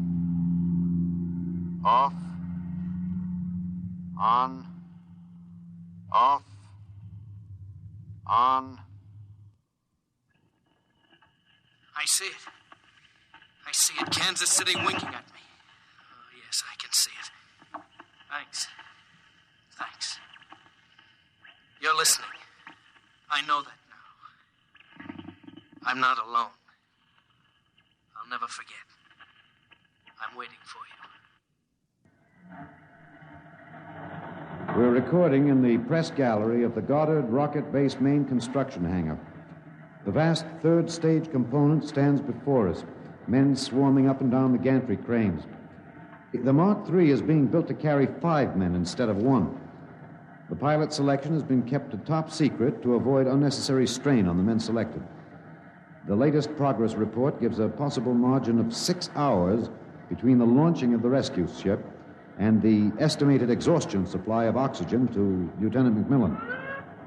The shift is changing now. The expert construction workers recruited from across the country by the combined efforts of the Air Force Personnel Service, the Atomic Energy Commission, and the International United Electrical Workers and United Auto Workers of the AFL-CIO. The margin is 6 hours. 6 hours between life and death for Lieutenant Reverdy L. McMillan. An hour ago, I saw the sun rise over Russia. Looks like any other land from here. The green where it should be green. Farther north, a sort of mud color. And then white where the snow is still deep. Up here, you wonder why we're so different when the land is the same. You think we're all the same children of the same mother planet. Who says we're different?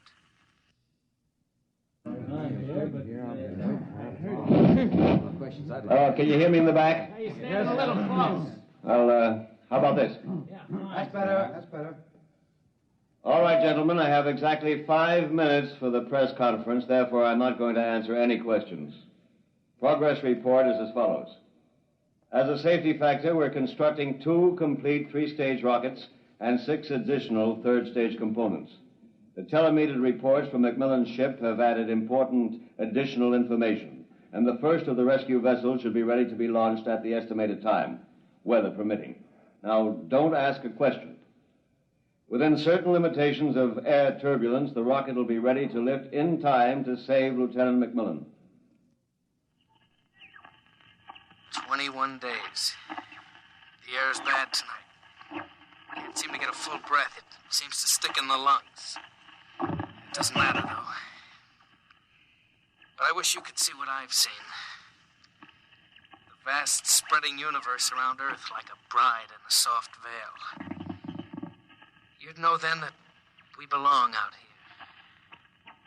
Come out, mankind. Come out and see what I have seen.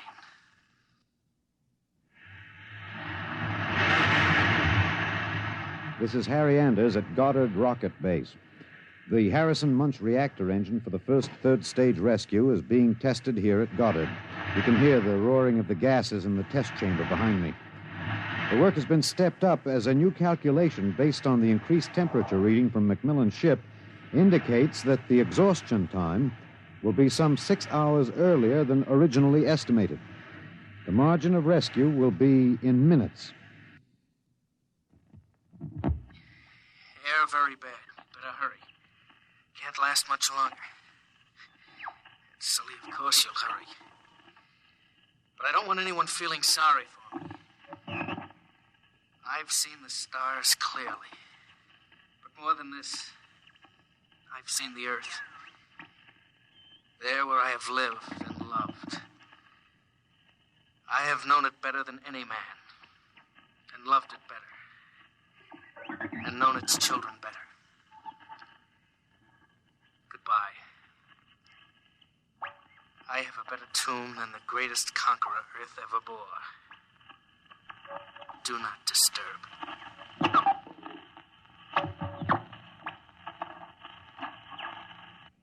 Countdown for blast off. 5, 4, 3, 2, 1.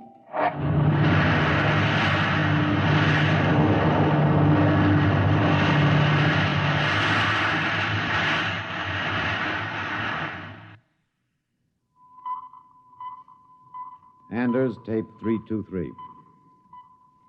We're in the press operation room of Goddard Field. The rescue rocket has been aloft 53 minutes plus. Its calculated time of arrival is 54 minutes. You will hear the voice of General Beauregard Finch on a direct pickup from the rescue vessel, which has been named unofficially the Lifesaver. Silent crowds have collected at the outer perimeter of the rocket base, as if by their presence they might help it. Here it comes. Quiet, quiet. The next voice you hear will be General Finch aloft in the rescue ship. The voice quality may not be good. He's speaking over a throat mic in his pressure suit. Mark 3 to base. This is Finch. Going to secure that deal. We have just secured to the airlock of McMillan's ship. I'm now entering the lock. The inner door is closed. I have closed the outer door. The inner door is cycling. Now it is open.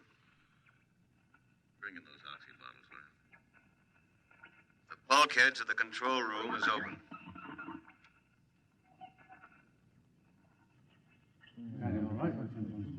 Is he all right? Come on, will you? What's happening? Lieutenant McMillan is dead. He died heroically, waiting till all hope was gone. Until every oxygen gauge stood at 0.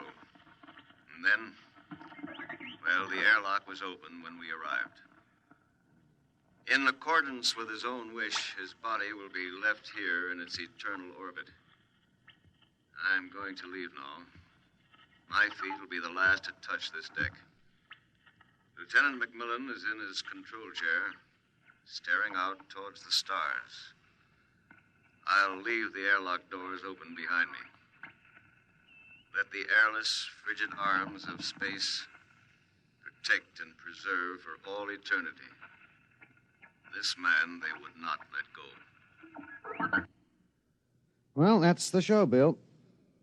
Bill, you remember at the conference we hadn't made up our mind whether to pick anything up from the celebration last night after the news of the Mars landing? I said it was the right end for Rev McMillan's story. You said it was old stuff. Every kid knew the sequence.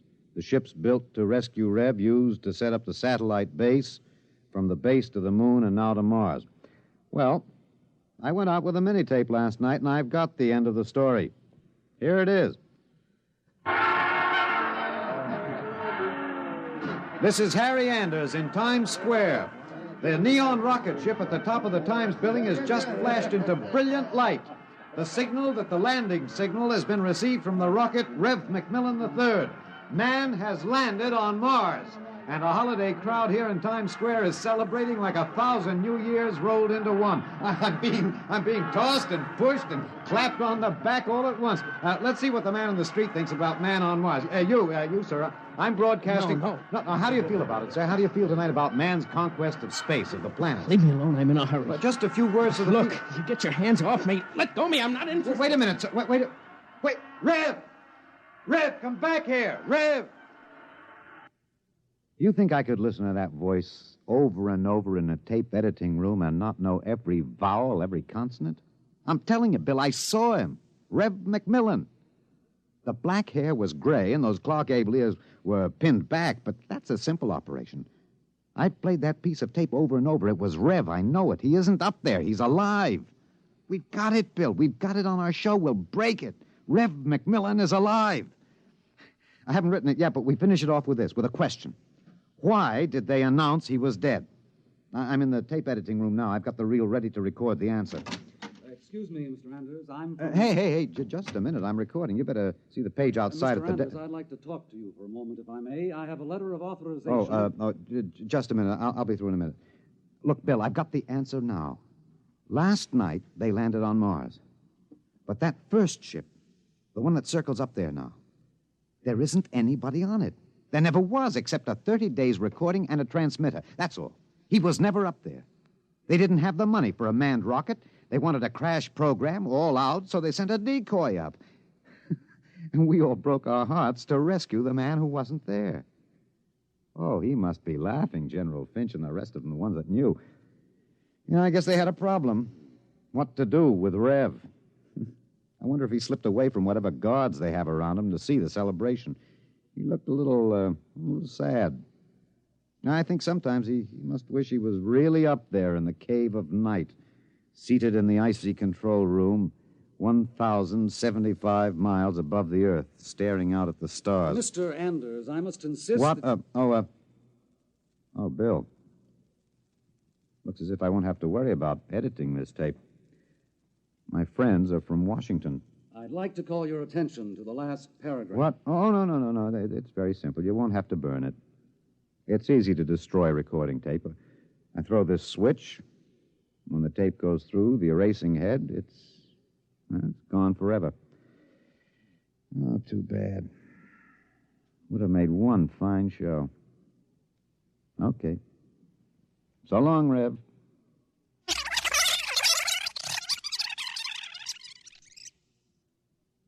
You have just heard X-1, presented by the National Broadcasting Company in cooperation with Galaxy Science Fiction Magazine, which this month features an exciting... You've been watching Golden Age Radio, rumble.com/C/GAR. Brought to you by G3PL.com. Sometimes overshadows his interest in civic affairs. His name is a familiar one, Throckmorton P. Gildersleeve, and he'll pursue his adventures tomorrow night when NBC Radio presents another comic episode of The Great Gildersleeve. So when you hear the familiar voice and hearty laugh of the Water Commissioner from Summerfield tomorrow, why, stay tuned and enjoy another romantic scramble with the one and only The Great Gildersleeve on this NBC station. And now stay tuned for X-1 on NBC.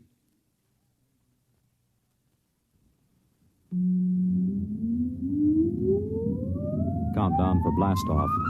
X-5, 4, 3, 2, X-1, fire.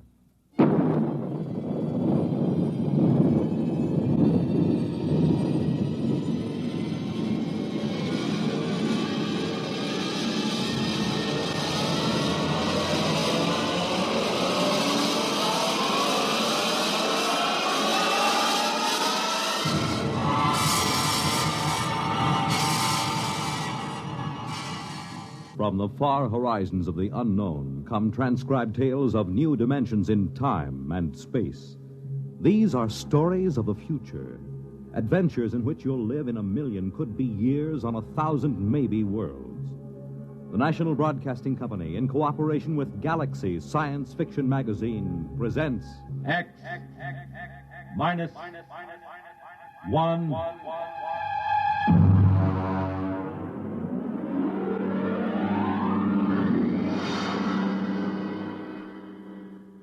Tonight's story, The C-chute, by Isaac Asimov.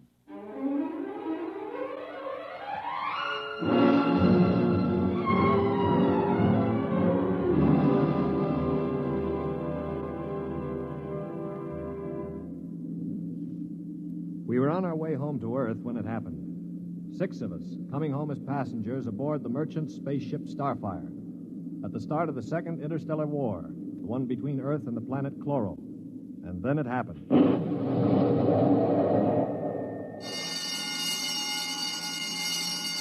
Now hear this. Condition red. Condition red. We are under attack from a Chloran battlecruiser. All hands forward to battle stations. Passengers will remain confined to the after cabin. Condition red. We are being attacked. The interception by the Chloran cruiser, the murderous running duel of energy blasts and force field defenses.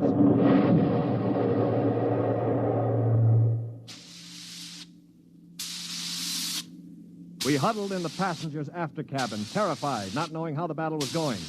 We could hear the desperate bursts of steam through the steering tubes as the Starfire maneuvered to dodge the enemy attacks.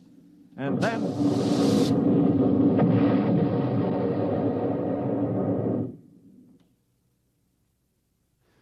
Now what? The beginning of the end, you might call it. Well, what does it mean, Stuart? You were a space pilot. It means our generators have been drained of energy. We can't fight back. But, All right, Monsieur, don't worry. They won't destroy us. They need our ship too badly. They'll simply board us and take over. But what about the crew? The crew, Colonel? If they have any sense, they'll surrender. If they choose to fight, they'll... Now, they're coming aboard. Now, be very still. Oh, Mother in heaven, help us. Be still. If only those fools on deck will surrender without a struggle. They are fighting. Yes, it's the end. We've got to help them. All right, don't open that door. We just can't let them die. You can't help them. I'm going. Stop him! All right. Aristide! Shut the door quickly! Aristide, my brother. That poor fool. I'll get them. My brother, I swear to you, I'll get them. Yeah, you better cover his body. The brutes. The monstrous green-skinned brutes. They're no more brutes than we are, Colonel. This is a war. Are you defending them? I'm merely pointing out the facts. I ought to strangle you. Why not save it for the Chloros? I will. I promise you I will. Well, they're probably deciding right now what to do with us. We might as well settle down and wait.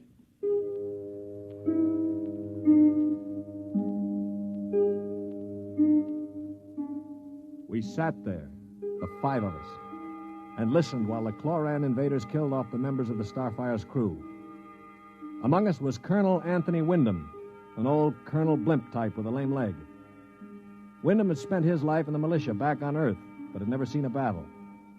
There was Demetrius Poliorkitis, who had just watched his brother being killed by a chlorocarbonizer.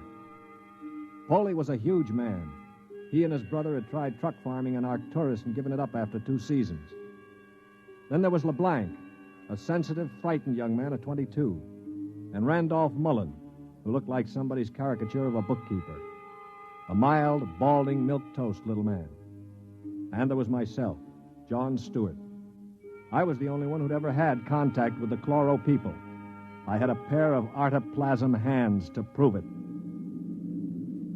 It is quiet now. Yeah, they've finished with the crew. Mr. Stewart? Yes, Mr. Mullen. What do you think will happen next? Well, they'll put a prize crew of 2 aboard and take us to one of their home planets as prisoners of war. Only 2 of the Chloros will stay aboard? Well, 2 is all they'll need.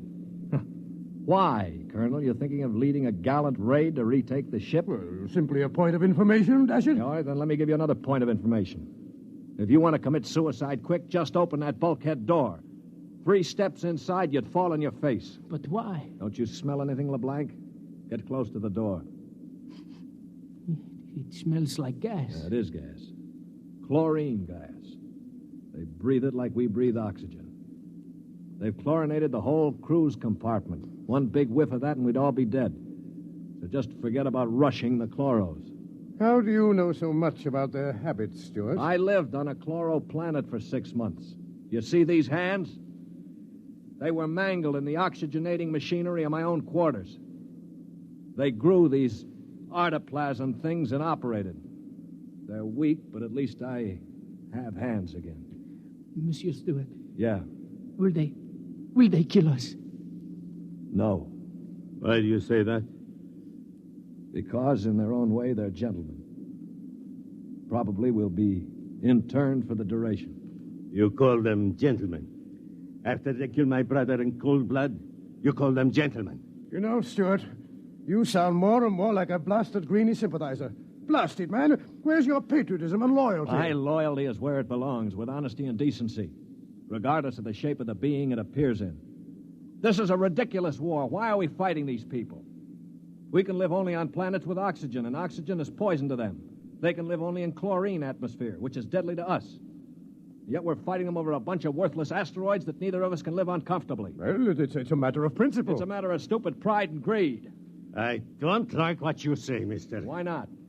Because you talk too nice about these Greenie scum. They're good to you, eh? Well, they weren't good to my brother. They killed him.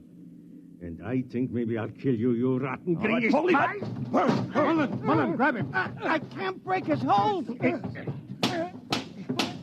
They are coming in. Foley, let him go. They saved your life this time. But when I'm finished with them... Quiet. I think they're opening the lock. Well, don't get between us. Foley, don't lose your head. They'll kill us all. I greet you, Earthmen.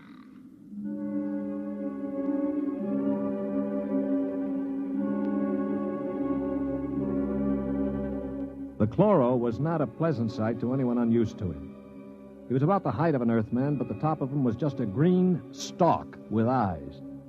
He was still wearing a spacesuit to protect him from the oxygen in our compartment. In one of his tendrils, he carried a chloran gun. As he stood in the doorway, I could see Polyarchetes' eyes begin to glisten with rage. Then, with a bellow like a huge bull, he threw himself at the chloro.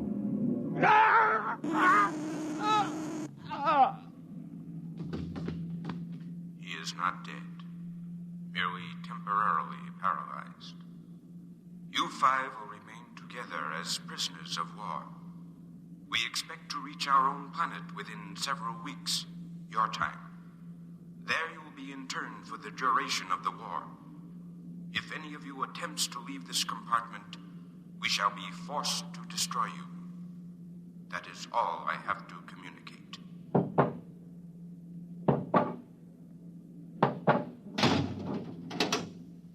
Hadn't we better do something for Mr. Polyarchetes? Oh, he'll be all right. Just hoist him up on the cot. That's the idea. Hi, Polly.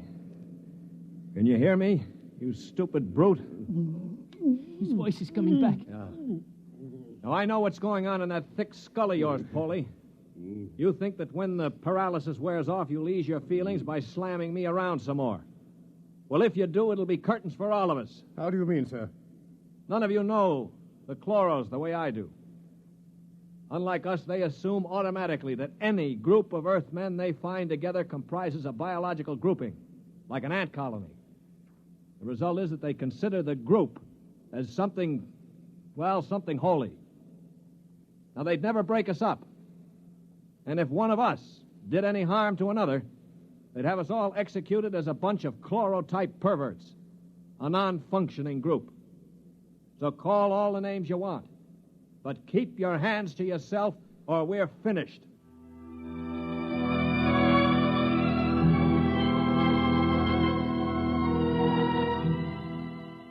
My little speech had a sobering effect on the group. For the next 24 hours, we did little besides eat our rations and think. I tried to evaluate them. The colonel I had figured for an old windbag. Polyarchetes was a hate-filled brute. LeBlanc would crack first. He was like a frightened child. Mullen was a nonentity, a mouse instead of a man. Everything he did seemed prissyish. His voice had the quality of furtively rustling underbrush. How long did you say the trip would take, Mr. Stewart? Well, the chloro said about 2 weeks.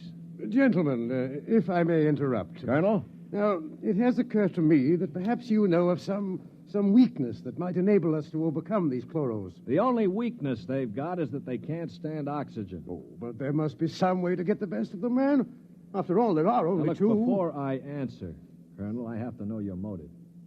Is it to save your own skin or help Earth win the war? Oh, dash it, man, to help our side, of course. What we're looking for is the way to save the ship for Earth without losing our lives, yes? Well, all right, let's take a vote then. LeBlanc? I have a wife waiting on Earth, Mr. Stewart. I do not want to die. Uh-huh. Hero number 1. What about you, Mullen? I don't see how we could accomplish it without... Hero number 2. Well, Perigis? When I kill Chloros, it will be with my bare hands. On their planet, I will kill dozens, I promise you. 3 down. Well, Colonel, don't you want to march to glory, an old militiaman like you? Your attitude is very cynical and unbecoming, Stuart. I see. Well, then I'll have to blow the ship up myself. Stuart! Don't worry, Colonel. I don't intend to be a dead hero. Of course, there is a way we might do it. What did you say, Mr. Mullen? There's a spacesuit and magnetic boots stored in that locker over there. We might be able to reach the control room from the outside of the ship. The outside? But how would we get outside? Well, this compartment has a C-chute. It must. What is a C-chute? A C-chute, my boy, is a casualty chute. It doesn't get talked about much, but all the main compartments have them. They're just little airlocks down which you slide a corpse. Burial in space. Oh, blast it, Mullen. Suppose you did get outside. How could you re-enter the ship? Through the steam tubes, the ones they use to guide the ship. Wait a minute, Mullen. What do you know about steam tubes? I thought you were a bookkeeper.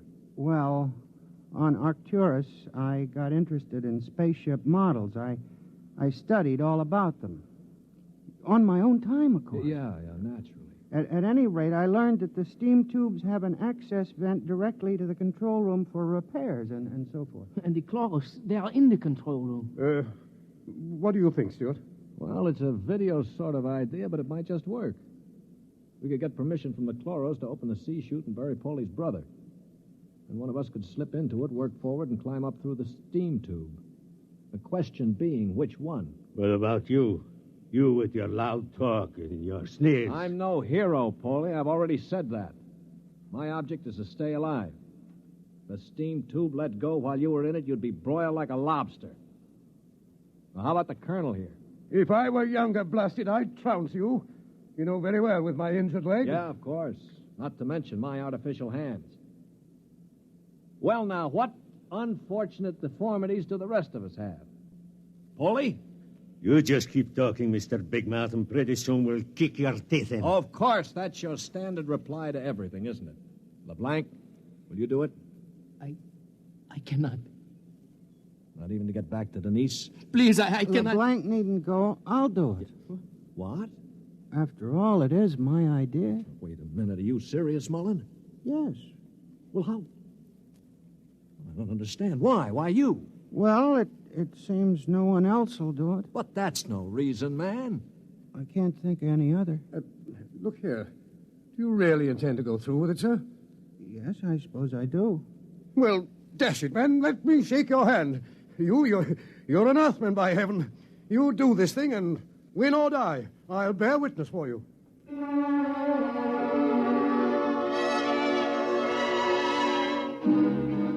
It was quite a moment. Mullen the mouse had suddenly turned into a man. He just stood there awkwardly while the colonel puffed his hand. Perigis seemed stunned. LeBlanc was wide-eyed. And I? Well, I was in a peculiar position, one in which I rarely found myself. I had absolutely nothing to say. That ought to bring them. I hear one.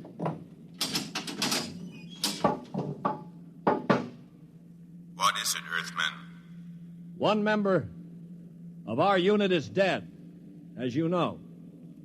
We request permission to jettison his body out of the casualty chute.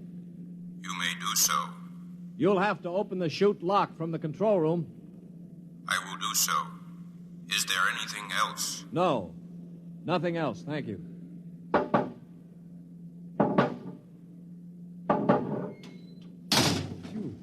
boy. All right, come on now. We'll have to work fast. Mullen, get into a spacesuit from the emergency locker. Paulie, help Mom with those magnetic boots. Hurry. I'm working as fast as I can. The arm. There. All right, give me the helmet. The helmet? Okay. Now, Mullen, you better scratch your nose if you have to. It's your last chance for a while. What about radio contact? You can talk to us. We'll listen in on the helmet set in one of the other suits. The Chloros won't have their set on the interphone frequency. Wait a moment. What for? Dash it, what's he going to use for a weapon? He isn't big enough to fight them barehanded. No, that's true. Well, how about one of those oxygen cylinders? Good idea. Use it to bash them over the head. Now, give him one of the cylinders equipped with a reducing valve. Now, look, Mullen, If your magnetic boots fail and you start drifting away into space, open this valve. See that? Now, you can use it like a miniature jet and try to blow yourself back to the ship. Understand? I think so. Well, I only hope it works. All right, here goes the helmet. You'd better hurry. The light is on over the C-chute. Yeah. All right. That means I've opened the lock. Here. Now, can you hear me? Oh, LeBlanc, give me that other space helmet. Yes. Here. Let me switch on the radio. Can you hear me, Mullen? I hear you. Fine. Plenty of air? Air's okay. Uh-huh. Polly, open the C-chute. Okay, now help him in. Are you ready? Ready? Well, good luck. Close the chute. Pull the ejector valve. Now. He's out. Oh, God help him. The light is out. Yeah. The chloros have closed the chute lock. I don't suppose he has much of a chance. No. Do you think he knew it? I don't know. I just don't know. Should I try to contact him on the radio? Yes, I think... Wait a minute. What is it? Listen, the chloro's coming. Good Lord. He's sure to miss Mullen. Yeah, wait. Polly, get your brother's body on the cot. Put a blanket over it. Pretend it's Mullen asleep. Polly, for heaven's sake. My brother. All right, you've got to do it, man. It's our only chance. Listen, if Mullen could go out there and risk Very his... well. I will do it. Earthmen, Yes. you have jettisoned the body? Yes. Good. Is there something further we can do? No, We are very tired. Our grief is very great at losing one of our unit. We would like to rest alone. I will respect your wishes. I see that one of your units sleeps already. Yes, Mr. Mullen was overcome with grief. I leave you.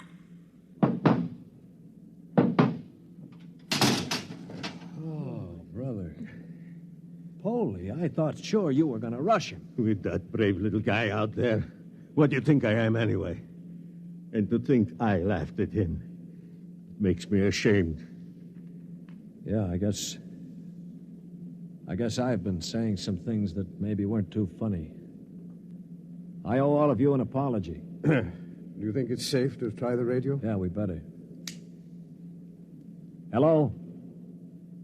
Hello, Mullen. Can you hear me? Yes, I hear you. Where are you? I'm standing on the outside of the ship. All right, now take care. One misstep and you'll be marooned in space.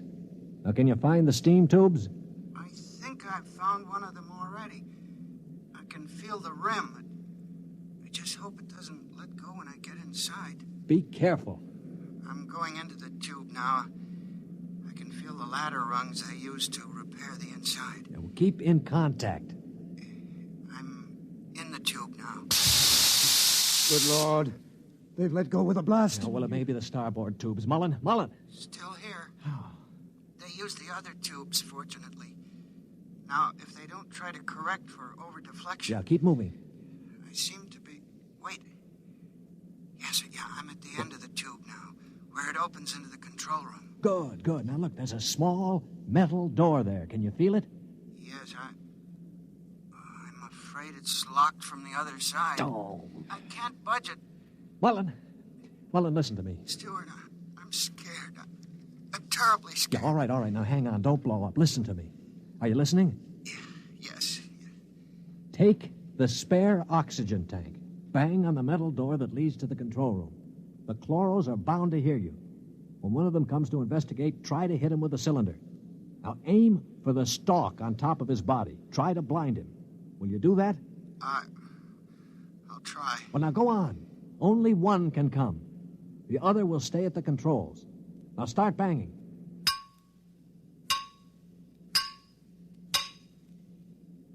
Any luck? No, Wait, I hear something. Something's opening the lock. The door now. I hear... Mullen, what happened? Mullen, can you hear me? Mullen!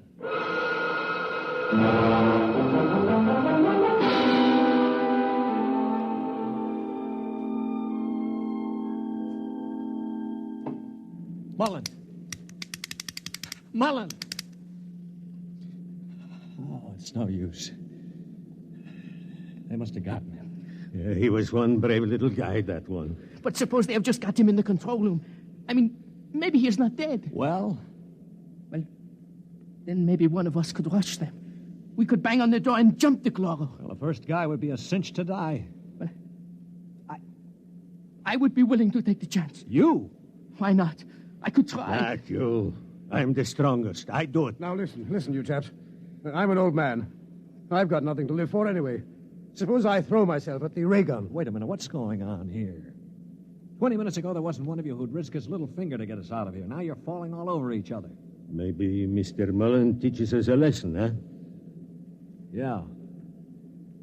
Okay, Polly, give me the wrench. I'll start banging on the door.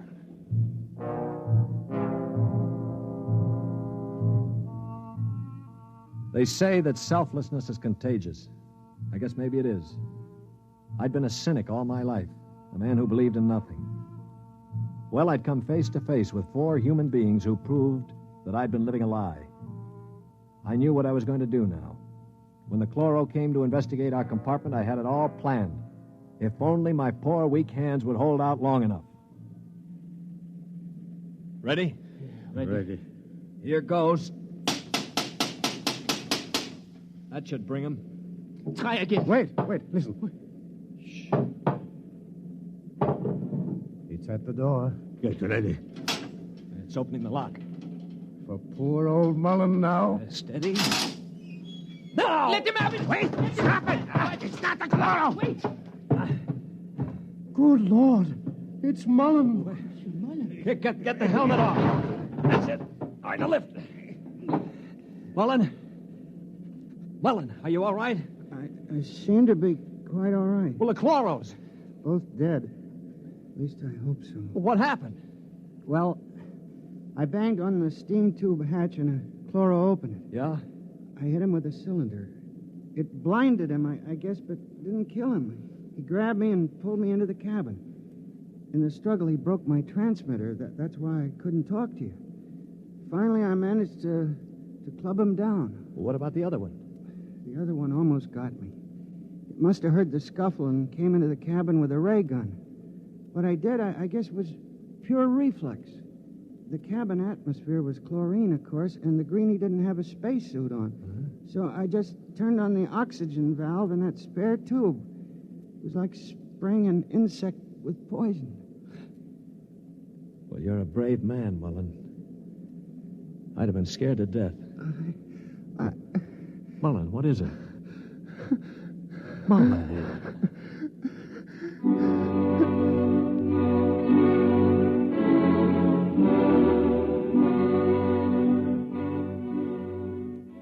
An hour later, false hands and all, I was at the controls of the ship, headed for Earth. We'd gotten rid of the chlorinating equipment and restored the oxygen naturally. Mullen was asleep in the cabin under a sedative, or so I thought until the cabin door opened. Mullen, for Pete's sake, get back to bed. No, I'm quite all right now, really. Do you mind if I watch how you operate the ship? No, not at all. Sit down. You know, I guess I owe you an apology. I didn't think too much of you. That's your privilege. No, it isn't anybody's privilege, Mullen, to despise another. For years now, I've abandoned hope of finding any decency in human beings. I owe you a vote of thanks. You embarrass me, Mr. Stewart. I didn't do it for any heroic reasons, I assure you. Far from it. Well, why did you do it, Mullen? That puzzles me very much. Well, Mr. Stewart, I'm a bookkeeper. 17 years ago, I left Earth to work on Arcturus. I never made much impression on anybody on Earth, although I wanted very much to have people like me. Well, about a year ago, I started to write to my family again. Don't ask me why. And then I asked for a leave of absence to go home. after 17 years. Well, I still don't understand. It wasn't patriotism or love of a woman or money or any of those things. What was it? Mr. Stewart, haven't you ever been homesick?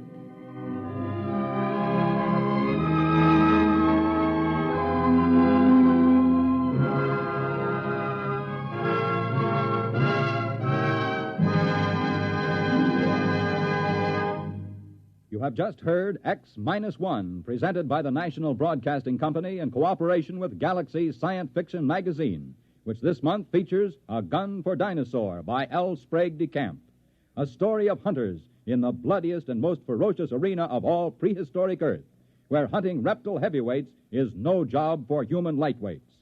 Galaxy Magazine on your newsstand today.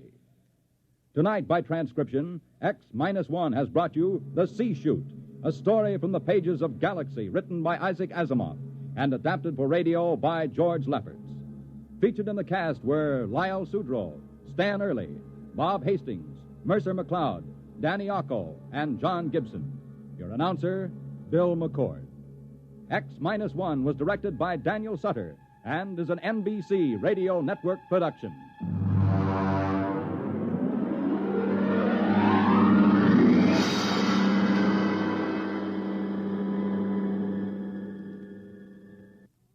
Next week, on a distant planet in a forgotten colony of Earth, a man is ordered to commit a murder.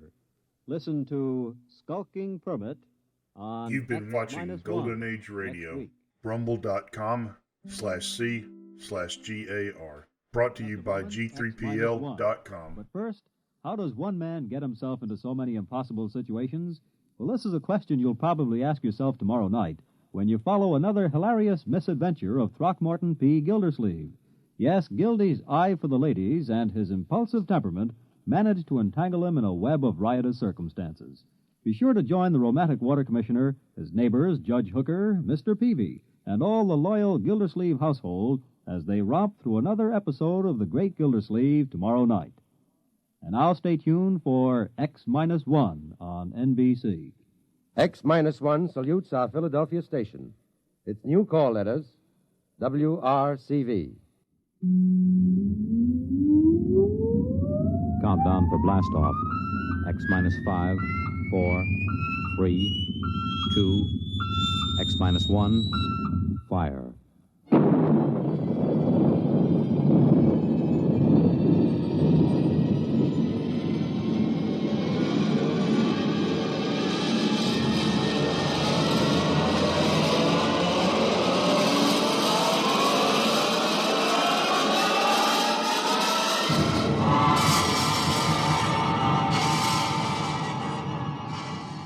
From the far horizons of the unknown come transcribed tales of new dimensions in time and space.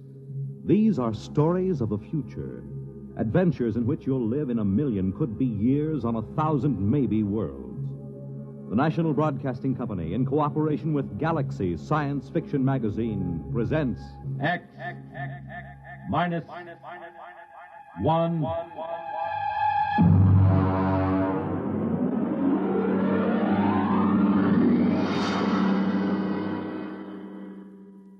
Tonight's story, Skulking Permit, by Robert Sheckley.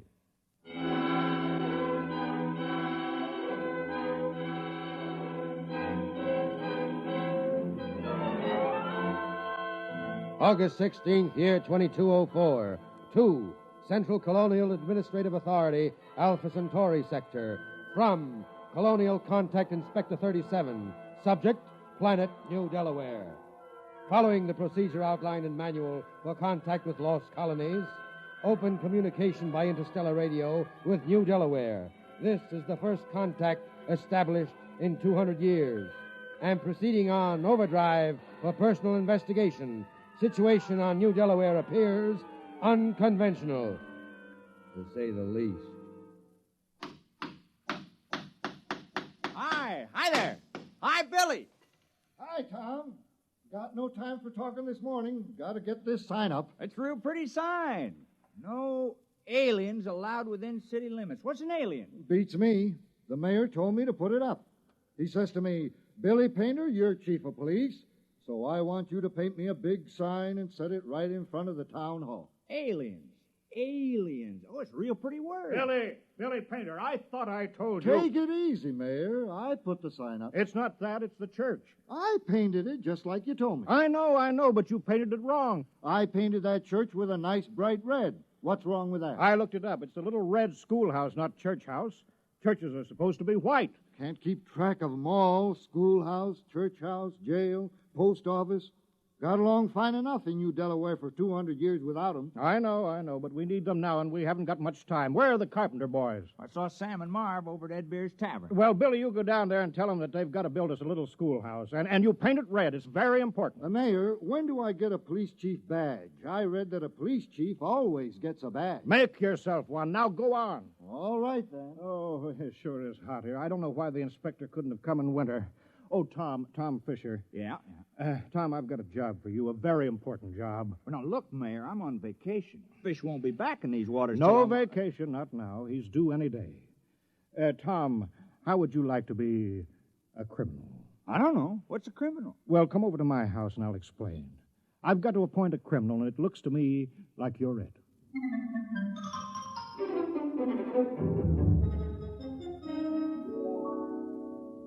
You don't mind sitting right next to the interstellar radio, do you? I'm waiting for a call. Thought that thing was broken. No, it wasn't broken. My father told me always to leave the monitor on recording in case. Just didn't seem to be anybody calling, not for 200 years. Not since that war back on Earth. Oh, it's time now. You just listen, Tom. They said that they would call just at this time. New Delaware, do you hear me? New Delaware, come in immediately. Yes, we hear you. He's very touchy. This is Colonial Inspector 37. As I told you in my broadcast yesterday, there's been no contact with the outer colonies for some centuries due to unsettled conditions here. But that's over, except for a little mopping up. Now, New Delaware is still a colony of Earth and subject to her laws. Do you acknowledge that status? Oh, yes. We called a town meeting last night and talked it all over. We're still loyal to Earth. Excellent. That saves us the trouble of sending an expeditionary force to reconquer you. However, as Colonial Contact Inspector, I will be obliged to make a personal investigation to make sure that you conform fully to the customs, institutions, and traditions of Imperial Earth. Imperial? That's funny. All the books talk about Earth as a united democracy. Well, a lot can change in 200 years. And, of course, there's been a war. Do you hear me, New Delaware? Oh, yes, sir. We hear you. You realize, of course, there is room for only one intelligent species in the universe. Man. All others must be suppressed, wiped out. We can tolerate no aliens. I'm sure you understand, General. I'm not a general. I'm a mayor. You're in charge, aren't you? Yes. Then you're a general. Now be sure you're running an Earth colony, General, with no radical departures from the norm, such as free will, free speech, free elections, or anything else on the proscribed list.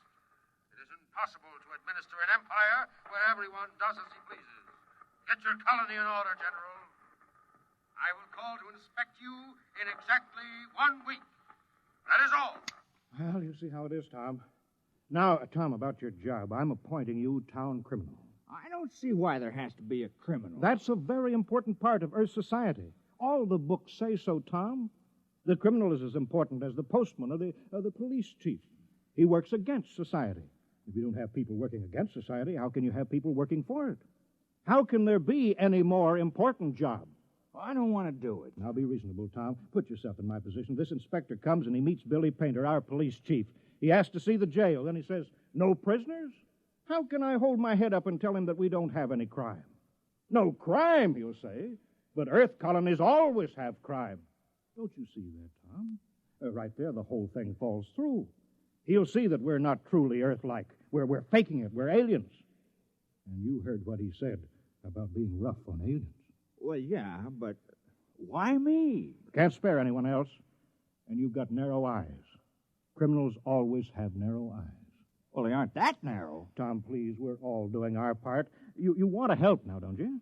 Oh, I suppose so. Fine. You're our criminal. Here, I've got this paper all made out for you, just to make it legal. Skulking permit. Know all men by these presents that Tom Fisher is a duly authorized thief and murderer. He is hereby required to skulk in dismal alleys, haunt places of low repute, and to break the law. What's the law? I'll let you know as fast as I make them up. All Earth colonies have laws. Oh, what do I do? You steal and kill. Look, I'll give you a couple of books on it. Steal as much as you like. One murder should be enough. Don't overdo it. It don't sound sensible somehow. Well, you can work up to it, Tom. Why don't you start off easy, like by haunting a place of low repute?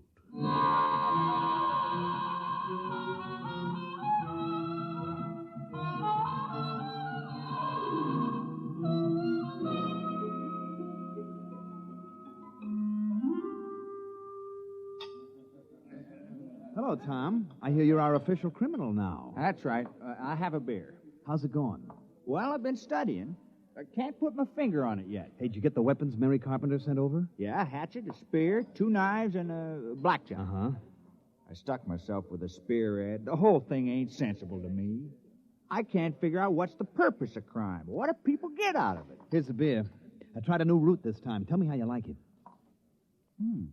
Very dry. Less filling. How come you ain't out thieving now, Tom? Oh, I'm planning. My permit says I have to haunt places of low repute, and that's why I'm here. Well, this ain't no place of low repute. You serve the worst meals in town. I know. My wife can't cook.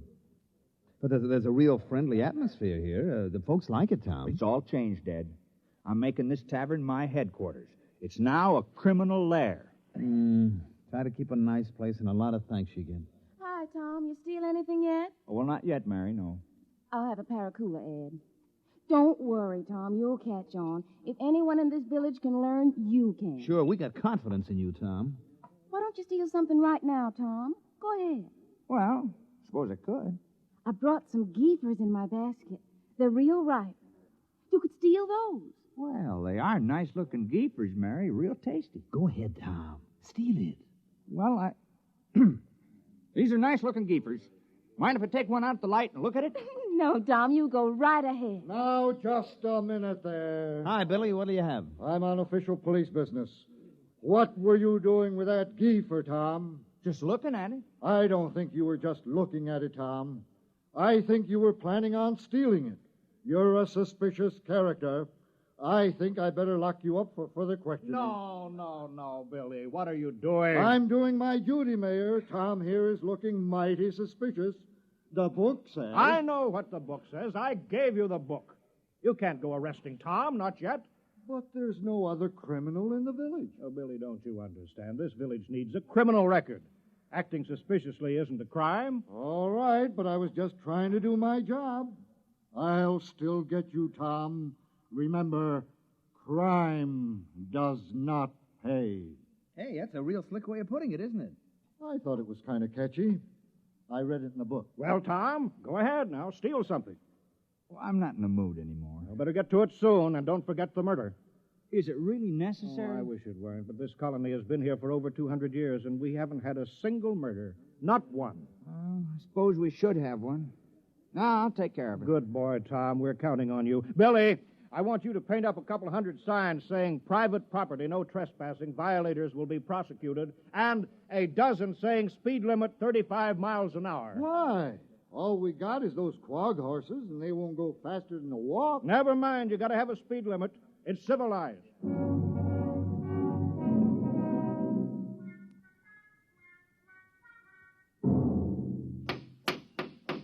Well, that's the last of the signs, Billy. You might as well get some sleep. Aren't you going home, Mayor? No, I've got to get out to Fred Farmers. I appointed him postmaster. Since nobody ever sends letters around here, I promised to help him write all those letters. Well, good night, Mayor. I guess I better be making my rounds. Good night, Billy. Who's that? Tom? Tom Fisher? You out thieving? Who's there? Don't move, or I'll shoot. Hey, Tom, come back. Hey, what's going on out there? What's all the racket? It's the town criminal, Ed. I think I heard him robbing your house. Yeah? He's made his getaway now, but don't you worry. I'll get him yet. All right, but get him in the morning, will you? Some of us are trying to sleep.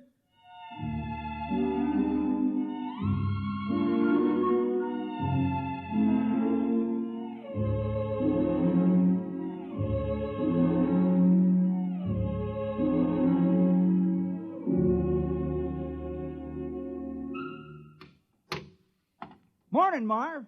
How's the schoolhouse coming? Fair. Would have come along better if I had my saw. Your saw? Yeah. I left it leaning against my door last night.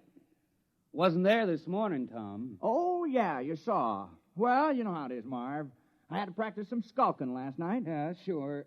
Say, do you suppose I could use the saw for a while, just for an hour or two? Well, I don't know. It's legally stolen, you know. Well, I'd give it back. I wouldn't keep anything that was legally stolen. Well, it's in the house with the rest of the loot. Okay, I'll go borrow it then. Tom, I've been looking for you. Morning, Mayor. Did you steal my bronze plaque? I certainly did. Oh, well, I was just wondering. You did it just in time. You see up there? What? Up there, the black dot near the rim of the sun. Oh, what is it? Well, I'll bet it's the inspector's ship. You got your murder planned?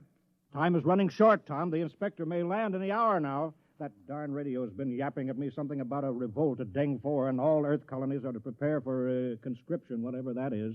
So let's get that killing over with. I don't know, though. Murder... Now, look, Tom, criminals on Earth commit dozens of murders a day and think nothing of it. All this village wants of you is one little killing. Is that too much to ask? Now, who will it be, Tom?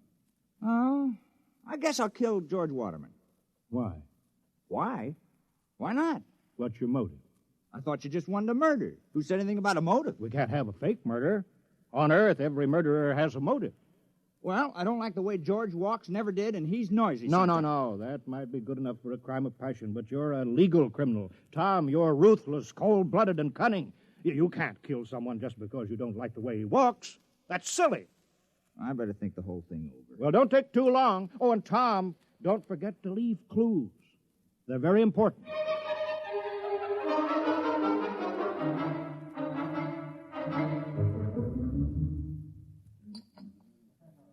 Have another beer, Tom. I don't mind if I do. Hey, how do you like the way I fixed the tavern over? I hung up dirty curtains, you know.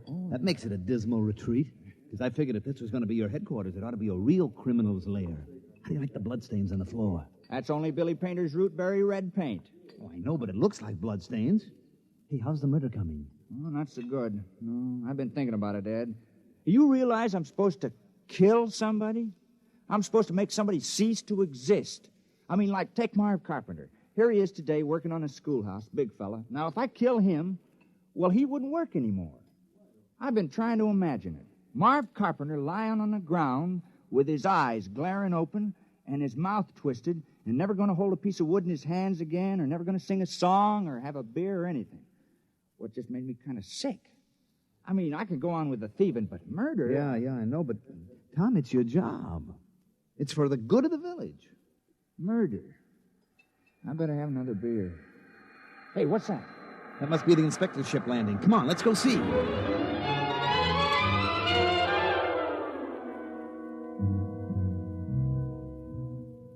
Perimeter guard, advance.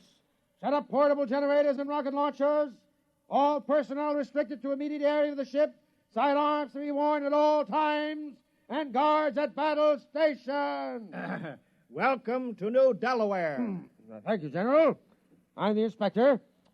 This is Mr. Grant, my political advisor. Is this the capital of the colony? Well, I'm afraid there's only this village on the whole of New Delaware. Only one? Now, Grant, I told you when we surveyed the planet we were wasting our time. Patience. There's always an advantage in every situation. If you gentlemen are ready... Ready? You're going to inspect our village, aren't you? Inspect? I can see it all. Why, of course, General. We're ready. Let's inspect your village.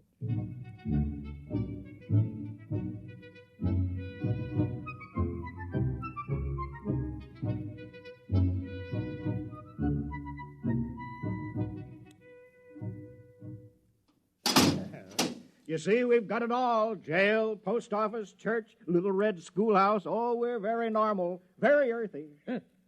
Grant, I have my efficiency rating to think of. This place is worthless. No smelting, no heavy industry, no atomics, no taxation, no... They don't have anything. Oh, I wouldn't say that, Inspector. If you'll excuse us, General. Of course. I'll be downgraded at the next colonial board. Why, this place is a utopia. It's subversive. We ought to blow it right out of the sky. No, don't be despondent, Inspector. But this whole trip is a total waste of time. Not entirely. New Delaware has a very important commodity for us. What? You saw them? Hulking peasants? Nothing but farmers. Yes, strong, healthy farmers. Good cannon fodder. But... Oh. Ooh, let me take over. General. Yes, sir? How many able young men are there in the village between the ages of 15 and 60? Why? You see, General, Imperial Earth is engaged in a war. The colonies in Deng 4 are revolting against the authority of Mother Earth. Oh, I'm sorry to hear that. We need good, healthy fighting men. Our reserves are depleted. We wish to give all loyal colonists a chance to fight for Mother Earth. We're sure you won't refuse. Most colonies welcome a little conscription. Cleanses the blood, reduces crime. Crime? Oh, I thought that would come up. We've taken care of that. I appointed... Now, you see, Grant, 60, 70, perhaps 100 recruits. Not such a waste of time coming here at all. Perhaps not. Sergeant, detail a squad of 50 men armed with portable heat generators to post a guard in the village. All right, Mr. Mayor. Suppose we go talk this problem over.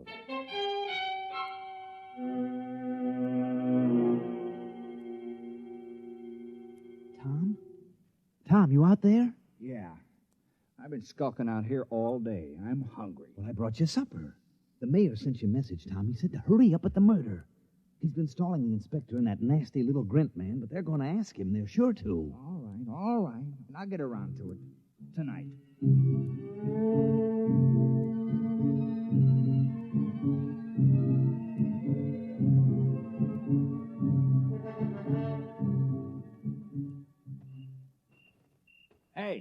Hey, wait a minute. Oh, hello, Tom.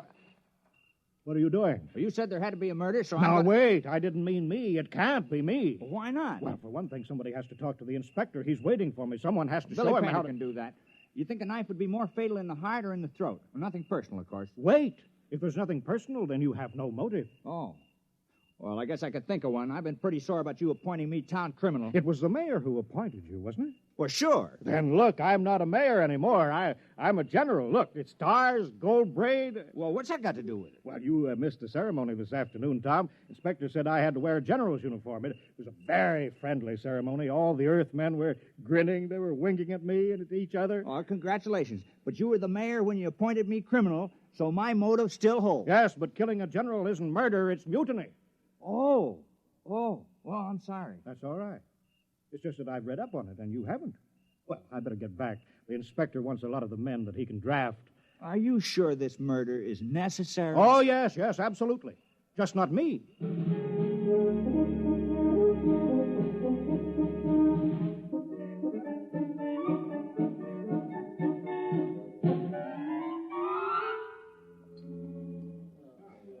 No luck, huh, Tom? I just can't do it. Ed, I can't kill anybody in the village. I grew up with them. I've worked with them. I've drunk root beer with them. I don't have any motive for killing any of them. I know, but you do have to commit a murder, Tom. You don't want to let the village down. But I can't kill the people I've known all my life. No, I suppose not. Wait a minute. I got an idea. Ed, suppose I kill the inspector. Well, what's your motive? Oh, it would be a very terrible crime.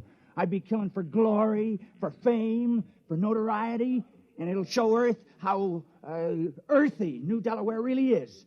Why, they'll say crime is so bad here that a criminal actually killed their inspector on the very first day. Tom, that's just the sort of thing a master criminal would do.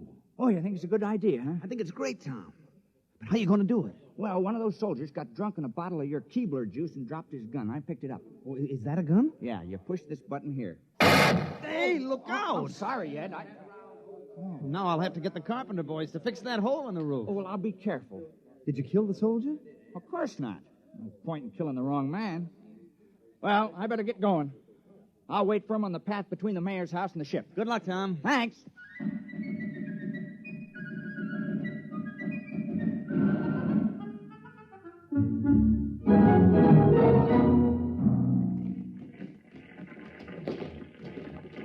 Up, 2, 3, 4.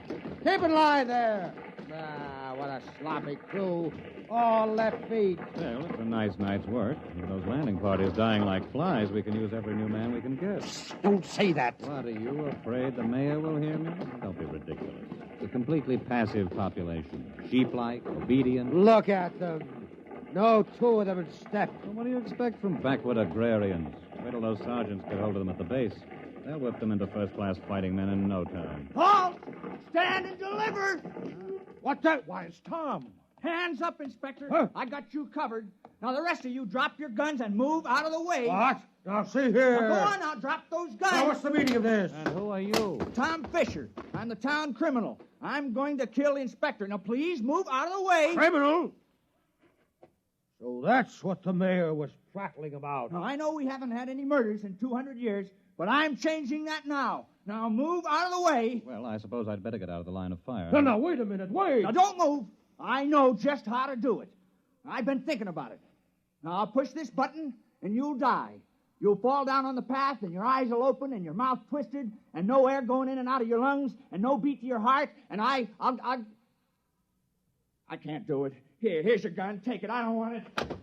Quick, after him. Sergeant, take a squad and search the forest. Take it easy, Inspector. This whole planet is forest. 10,000 men couldn't find him if he doesn't want to be. But I'll have him hanged on the spot. Oh, I'm terribly sorry. Sergeant, have the entire ship's company turned out. General, I want all your people out looking for him. Shoot on sight. Kill him instantly. Oh, we couldn't do that, although we appreciate the compliment. What? That man... He's a criminal. That's what I'm trying to explain. I appointed him. We had to have one. You what? You mean you had no criminals? Well, I'm afraid not. Oh, I'm terribly ashamed. You see, we knew how uncivilized we were, and that's why we did it. I'm dreadfully embarrassed that Tom couldn't handle the job. Well, why did you give the assignment to that particular man? Well, I figured if anyone could kill, Tom could. He's a fisherman, you know. Pretty gory work. Oh. And he wasn't able to kill the inspector. Well, we just haven't had to kill anything for 200 years except fish. The only animals on New Delaware are small grass eaters, and they're not good to eat, so we never kill any of them. Then the rest of you would be equally unable to kill? We wouldn't even get as far as Tom did. I want that man found. Forget about it, Inspector. What? We'd better get away from here. You want men in our army who can't kill? Oh. Think of it. The morale problem. The possibility of infection. One man in a key position endangering a key ship or maybe a whole fleet because he can't kill. It isn't worth the risk, Inspector. Yes, sir. I see what you mean. Order your troops back to the ship. We'll take off at once.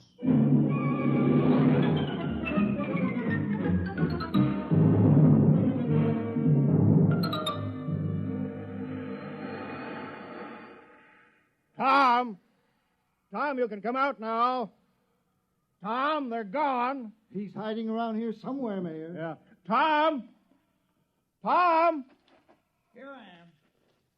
I'm sorry I bungled it. Well, don't feel bad about it. It was an impossible job. I'm afraid it was. I thought that just possibly you could swing it, but you can't be blamed, Tom. There's not another man in the village who could have done the job even as well. What are we going to do with all those buildings, Mayor? The jail, the post office, the little red schoolhouse, the church? Well, I think we'll build a playground for the kids with swings and slides and sandboxes for them. Another playground? Surely, why not? Well, I guess I won't be needing my skulking permit anymore. No, I guess not. Oh, well, we did our best. I had the chance, then I let you all down. It's not your fault, Tom. Look how long it took Earth to get civilized. Thousands of years. And we were trying to do it in 2 weeks. Well, we'll just have to go back to being uncivilized. Yeah. Well, we better get back to the village. Looks like rain. Well, soon I'll start fishing again. Say. What is it, Tom? Oh, it's too late now, but it's too bad I didn't think of it before. I might have been able to go through with it. Think of what, Tom? I think I could have done it. If I'd only had the sense to think of the inspector as a fish. Well, it's too late now. Guess he's just a big one that got away.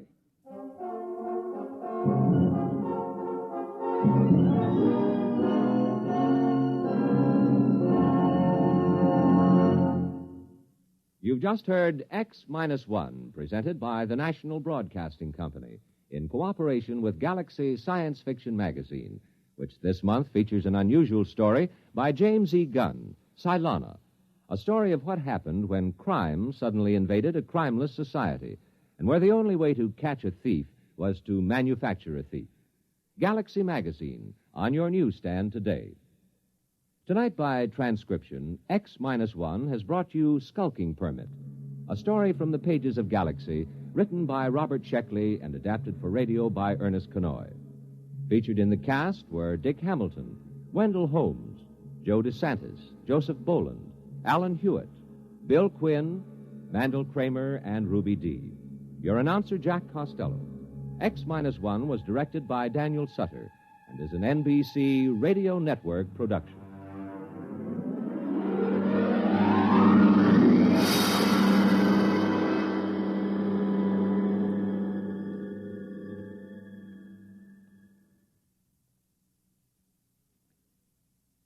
Let's visit Fibber McGee and Molly tonight on the NBC Radio Network.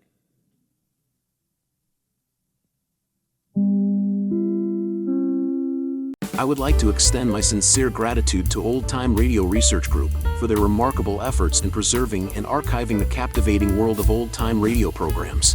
Their dedication to safeguarding these precious audio gems ensures that future generations can relish the enchanting stories, music, and entertainment of the past. Their invaluable contribution allows us to step back in time and experience the magic of radio history firsthand. Their link is in the description below.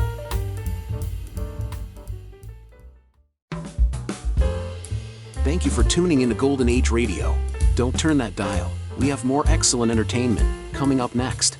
Your feedback is important to us. Let us know what you think. We aim to provide the best possible entertainment for you. If you need access training or support, send an email to db@g3pl.net or call 615-420-2040. That's 615-420-2040.